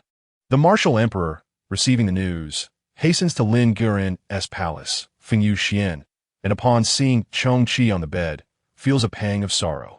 Lin Guirin, ever the consummate green tea, weeps pitifully, though it is largely feigned. Your Majesty, look at this child. He cries out for his father the moment he faints. This is a matter for you to decide. Lin Guirin wept, causing the Emperor Wu to feel exasperated. He did not mention the nature of his ailment, merely lamenting. All the blessings of the palace have been wept away by your tears. Enough. Let us get to the point and avoid this cacophony. The Emperor Wu turned his gaze towards Kongxi. Father, please do not misunderstand. We were attacked and forced to retaliate. It is unjust for me. And Kongxi feels the same. We were assaulted and compelled to defend ourselves. Upon hearing my words, the Emperor's ire intensified. Did you break your brother's head in self-defense? Look at the state of him. He was nearly left with shattered bones. Was this your plan? I am truly astounded. He was intent on harming me, and I should stand idly by and allow it? Should I allow him to beat me to death? Father, I was in the wrong. Chapter 98. I was in the wrong. Hearing this, the Emperor paused momentarily, while Kongxi appeared utterly incredulous. Young prince, have you lost your sanity? I am on the brink of madness. How could a father like the Emperor Wu exist? The Emperor coughed softly. Do not speak recklessly. If you genuinely recognize your faults, I may indeed absolve you. How amusing. I do not require my father to pardon my transgressions. You may act as you see fit. According to the law, your life ought to be forfeit. The Emperor perceived something amiss. I am filled with grievances. From what wretched place did this come? Always being bullied or on the verge of being bullied. Now that I have been beaten, am I not allowed to retaliate? What is Chongqi? That he dares to strike me? I struck back. What of it? The Emperor was furious. You wretched scoundrel. How dare you utter such words? Chongqi is your brother. How could you wish for his demise? I scoff. Spare me your theatrics. When you need someone, you refer to me as a good son, and when you do not, you cast us aside to fend for ourselves. It is truly laughable. Today, I shall not serve you. Let us see what you will do. The Emperor did not anticipate our vehement response, fully aware that Chongqi has always been rather mischievous. Yet this mischief has gone too far. To wield a stick with the intent to harm his own younger brother, and to threaten Kongxi, the daughter of a noble, such a prince is better discarded. I'm truly exasperated with the Emperor Wu. Initially, Lin Garen thought the Emperor Wu was already irate, but for some reason, he ceased his discourse, leaving her in shock. Your Majesty, how shall we handle this matter? I truly regret not inciting a few more words earlier to eliminate Lin Garen. The Emperor furrowed his brows. No matter how this is handled, it will be futile. All parties involved must face severe punishment. Each of my children is obedient, yet there are those who are unruly. If I am to be this way, then they must be dealt with harshly. This is correct, but I am deeply displeased. I do not wish to associate with the Emperor Wu. Kong Si, stop looking and hurry away. I too possess a temper. Kong Si turned away, cradling me as we departed, while Lin Garen shouted, My poor son, reduced to this state. Your Majesty, do you not feel any sorrow? He has always been intelligent and well-behaved since childhood. Yet look at what has become of him. Your Majesty, will you not intercede? The Emperor Wu, overwhelmed by the noise, felt a headache coming on. What more can be said? Let us smooth over the matter. Enough of this clamor. If you have time to fret, you should focus on the child. Young prince, we have both been assaulted. The Emperor shows no concern at all. When will you ascend to the throne? I must admit, having known this young lady for some time, her words are the most accurate. I also wish to be emperor, but alas, I lack the capability. Should I become emperor, I might not escape the grasp of regents. The realm would likely descend into chaos, and I would bear the blame for all. Kong Si looked at me. To speak plainly, it is not impressive. The borderlands are as they are. Thus, it will be better to remain in the capital. At worst, we could indulge in leisure and merriment, for as long as the emperor remains oblivious, I shall not be troubled. Speaking of indulgence, I can hardly partake in any. Henceforth, all benefits shall accrue to Kong Si. To my surprise, as soon as I mentioned indulgence, Kong Si became excited, rubbing her hands together. Where shall we feast? Nowhere. I suspect that my dear mother will surely face retribution from Lin Garen, so we must prepare ourselves. However, the Emperor Wu has also become agitated. It will be best if subsequent matters did not disturb him. Yet, upon reflection, he is the emperor, the adhesive of this family. If he does not intervene, what is left to discuss? If that is the case, do not blame us. Kong Si, I intend to employ a tactic of poisoning. Before Kong Si could react, she witnessed me tilting my head and sticking out my tongue. She reached out and tapped my forehead. How can you be so wicked? Although Lin Garen is not a virtuous person, we must not go too far. Kong Si and I are not merely pretending. We have discerned the order of dishes in Lin Garen's Fengyu. We selected the golden silk honey beans, the ones most likely to be poisoned, and mixed in a small amount of dihuang. It was indeed a thoroughly exhilarating scheme of poisoning. Upon learning that we had both been poisoned, the emperor rushed over in haste. I am poisoned, which caused him great alarm. Kong Si is poisoned, and he is even more distressed. Kong Si, she is the daughter of a noble. If anything happens to her, Kong Mingshu at the front lines will surely have thoughts of his own. The emperor commanded, spare no effort in treating the two. They must be saved, or you shall not attend the Thai hospital tomorrow. The court physicians hurriedly attempted to save us. Lin Garen, hearing the news, initially intended to spectate, but felt an unsettling sense of foreboding. Approaching the door, she saw the emperor's face darken with anger. Lin Garen steeled herself and approached. Your Majesty, it has come to my ears that the two children have encountered trouble. My heart aches for them. What has happened to the children lately? If there are indeed repercussions, let me bear them alone. Such a statement is indeed eloquent. Even if there are no repercussions, Lin Garen will eventually face her own. The emperor was overwhelmed with vexation. Lin Garen appeared smug, yet dared not show it. The child often claims to miss his father. In truth, he merely wishes for the emperor to reside in Fengyu. The emperor was consumed by annoyance. This is correct. One must never forget their studies. Kong Si and I lay in bed feigning illness. The sensation is indeed quite unpleasant. An elderly court physician detected a problem. Your Majesty, I have discovered traces of dihuang at the corners of the young prince and Miss Kong's mouths. This substance is a tribute, possessing potent toxins, fiercer than a tiger. The emperor furrowed his brows, turning to Lin Garen. Are you not hastening to provide treatment? The physicians were anxious and frantic, while Lin Garen appeared puzzled, not comprehending why the emperor had just looked at her. Zhang Chunyu had already noticed the food on the table, and the emperor picked up the beans. Lin Garen, If I am not mistaken, these beans are exclusive to your palace, are they not? Both of them have been poisoned. Do you not owe me an explanation? Chapter 99. My heart is always too soft. Lin Gaerin appeared bewildered, equally perplexed as to why the beans from her palace would appear here. After stammering for a time, she could not provide an explanation, provoking the emperor's wrath. I see that you intend to conspire against others. You have harmed the prince and still seek to harm the daughter of a noble. Do you not realize that this will solidify my reputation as a foolish monarch? I am truly astounded. It appears the Emperor Wu cares more for Kong Ci. In this dire moment, do you not still consider your own child? Lin Gaerin found herself speechless, as such beans possess a faint sour odor, which all the ladies of the various palaces avoid. How could they possibly be present here? The Emperor flung his robe aside. Lin Gaerin, devoid of virtue, audaciously plotted to harm the prince and the daughter of a loyal minister. Thus, I decree that she shall be exiled along with her entire clan. In an instant, Lin Gaerin was rendered speechless. Your Majesty, I am utterly wronged. I have committed no offense. Why must I endure such punishment?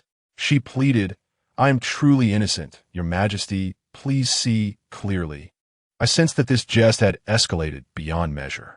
The entire Lin family would surely suffer greatly on their journey into exile, with many perishing along the way. Furthermore, the complete annihilation of her family would be rather unseemly. Once the Edict of Exile was issued, there could be no alterations to it.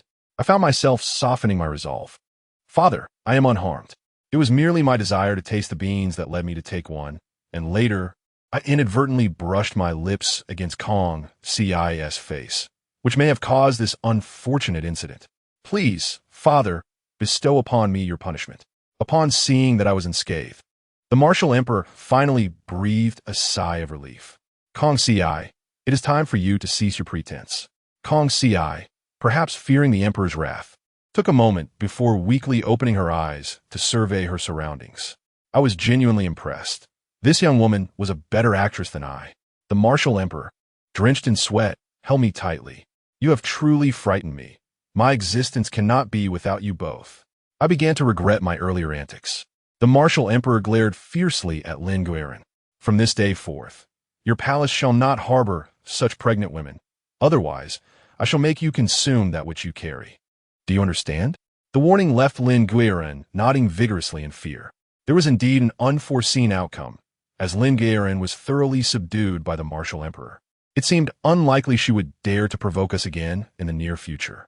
What a thrilling palace intrigue it was. Not to boast, but with my intellect and the palace dramas I had read, dealing with these concubines felt akin to bullying children in kindergarten. As Lin Gaerin departed, she cast a meaningful glance in my direction, her eyes deep with emotion. On her knees, she began to wail. Qi Guifei slowly opened her eyes, appearing rather grand. How could someone steal the beans from your palace? Such things are hardly desirable. This must be a scheme against you. Lin Gaerin hastily shook her head. Your Highness, they do not wish to harm me. They aspire to harm you. Lin Gaerin spoke at length, for one must consider the master when striking a dog. The fact that she was being wronged was indeed peculiar. Who did not know that Lin Gaerin was Qi Guifei's lackey? To act so brazenly was tantamount to declaring war against Qi Guifei. Having been swayed, Qi Guifei began to entertain the notion. It seems you have a point.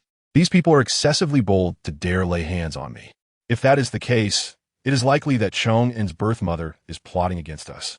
Is it not? Lin Gaerin nodded. Aside from her, I truly cannot fathom who else would conspire against us with such intent. It is clear that this woman seeks to contest for the position of Empress. Qi Guifei had long had her eyes set on the title of Empress, merely hesitating to act. Now, others sought to seize the opportunity. Was that not exceedingly foolish? Qi Guifei's expression darkened. That wretched child nearly perished. Tonight, let him truly die. Lin Gaerin swelled with pride, having finally swayed Qi Guifei. That night, they made their move.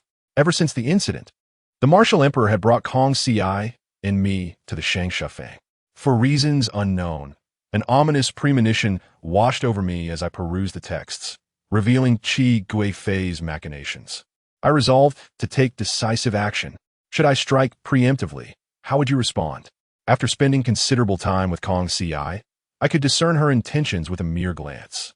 Kong Ci, someone intends to harm us. Do not remain dazed. Find a way to deal with Qi Guifei swiftly. Otherwise, we shall meet our end tonight. Of course, it is a scheme. You must secretly toss a centipede into Chong Qi's water, ideally the three-eyed centipede that Qi Guifei keeps. Qi Guifei, hailing from a family of physicians, possessed a wealth of knowledge regarding centipede for medicinal purposes and had raised a highly venomous three-eyed centipede. How will we explain it? Kong Ci moved swiftly, procuring the centipede. Yet oddly, Qi Guifei seemed to sense something, her lips curling into a cold smile. Kong Ci arrived at Fengyu Xian, nearly suffocating the centipede, but failed to find an opportunity to toss it into the cup. Ultimately, she returned empty-handed. Little Prince, for some reason, I could not find a chance. It seems as if someone had foreknowledge. Indeed, someone had leaked the plan. It appeared that striving against fate was futile. I had believed myself to be the pinnacle of brilliance, only to discover others resided on a higher floor. My word, Qi Guifei possessed remarkable prowess, which only piqued my curiosity further. Kong Ci stealthily tossed the Emperor's jade into Qi Guifei's chambers. Kong Ci looked perplexed. Won't such a fine jade be damaged? Fool! That is precisely the aim.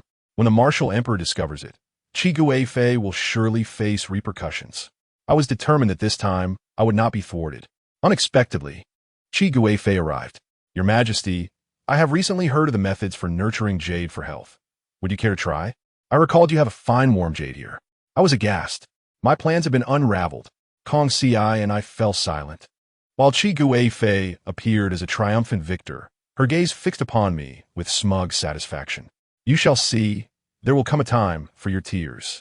Could it be that Qi Guifei had been watching our every move? It seems so. She was still too naive. Kong Ci, hasten to summon our trump card. Let Yuan Yin retrieve the item.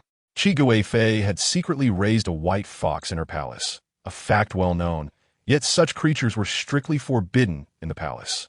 We hesitated, but surely Yuan Yin would be capable. This young woman did not disappoint. She was captured the moment she entered. What could possibly account for this?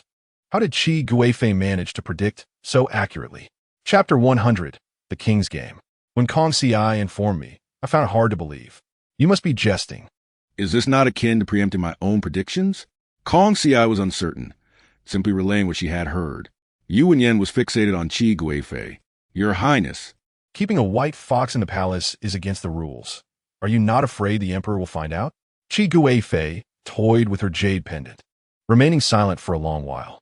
You little girl, what does this have to do with you? Speak. Who sent you to disturb my palace? Yuan Yin was momentarily stunned, directly invoking the Emperor's name. Qi Guifei felt it was improbable, yet could not dismiss the possibility that the martial emperor had truly lost interest in her. After all, she had to consider Yuan Hao's standing. Qi Guifei did not press the matter further and allowed her to leave. Yuan Yin hurried back to relay the situation to Kong Ci. I fear I cannot assist you now. Qi Guifei is too formidable. Kong Ci looked at me. Little Prince, what shall we do? Do not look to me. I have no answers. Given the circumstances, we could only seek another opportunity. Truly, Qi Guifei was remarkably skilled. Yet, she had her two lackeys, while Kong Ci and I had nothing. Should we seek out two reliable allies? Kong Ci, do you think that if we found two individuals to assist us, our chances of success would increase? Kong Ci looked puzzled as we both fixed our gazes upon Lu Fei. Upon hearing our intentions, Lu Fei burst into laughter. Miss Kong, I am already grateful for your visit with the little prince. Consider this matter as if it were never mentioned. My downfall was a result of a moment's folly in opposing Xiao Fei. That wretched woman is nothing but bones now. What use her words? It seemed Lu Fei still harbored grievances from that incident. Kong Ci must rescue this woman, even if it means resorting to threats against Sister Yu Yao. Indeed, Lu Fei Nyang has been swayed, agreeing to depart with us. However, she is a woman of the Cold Palace. Escaping is not so simple. Let me devise a reliable plan. Kong Ci, go fetch some flowers to adorn this place. Today, we shall stage a poignant reunion of spirits and humans. Wu Huang and Zhang Chunyu have been summoned by Kong Ci. She quickly shakes her head. Of course, we have matters to attend to. Your Majesty, please be patient for a while longer. Wu Huang, seated in the Cold Palace, is already displeased and stands up to leave. Lu Feinyang opens the door and steps out in a light-colored dress. Your Majesty, if life were only like the first meeting. Gongxiong Blasma, unable to contain her astonishment. Little Prince, did you see? Lu Feinyang's beauty is extraordinary. Indeed, at one point, Lu Feinyang had a genuine chance of becoming Empress. Unfortunately, she was no match for her rival and lacked her affection. This attire was personally selected by me. The lighter the color, the more refreshing it appears. As the saying goes, absence makes the heart grow fonder. Wu Huang, it seems, has no intention of leaving. Zhang Chunyu, lacking perception, offers reminders. Wu Huang merely grunts in acknowledgement. Yet Zhang Chunyu continues to insist. Kong Si, I kick him. Zhang Chunyu receives a gentle kick and falls silent. Wu Huang resumes his seat, while Lu Feinyang moves gracefully. After such a long separation, you still show no signs of aging. Lu Feinyang smiles. Your Majesty, you two remain youthful. I am truly amazed. Did I summon you both here for pleasantries? A little affection and then off to sleep. It would be perfect if you could give me a younger brother next year. Father, do not hold back. I know you have not forgotten Lu Feinyang. Seize the moment, for this opportunity may not come again. Wu Huang appears somewhat embarrassed, clearing his throat. I made mistakes in the past. You wouldn't hold that against me, would you? Lu Feinyang shakes her head. Is that all? These two seem like novice lovers. Wu Huang smiles awkwardly, seemingly at a loss for words. It appears we must assist them. Kong Si, urgently call for a mouse so they may embrace. Kong Si compris. Yet the two remain silently gazing at each other. I understand. Their relationship must be growing closer. Zhang Chunyu wears a grin that seems to revel in their awkwardness. Kong Si, keep Zhang Chunyu here. I have questions for him. Gong Si Zhang Chunyu. Sir, why did you laugh earlier? Zhang Chunyu, slightly embarrassed, sees that no one is around and speaks candidly. Miss Kong, you may not be aware, but Lady Qi once played a significant role in the past. Otherwise, would Lu Feinyang have fallen to such depths? Now, she has regained her status. I wonder if Lady Qi can withstand the backlash? I see. This fellow merely seeks to witness the drama. I shall say it. These eunuchs are hardly trustworthy. As expected, upon hearing that Lu Feinyang is out, Lady Qi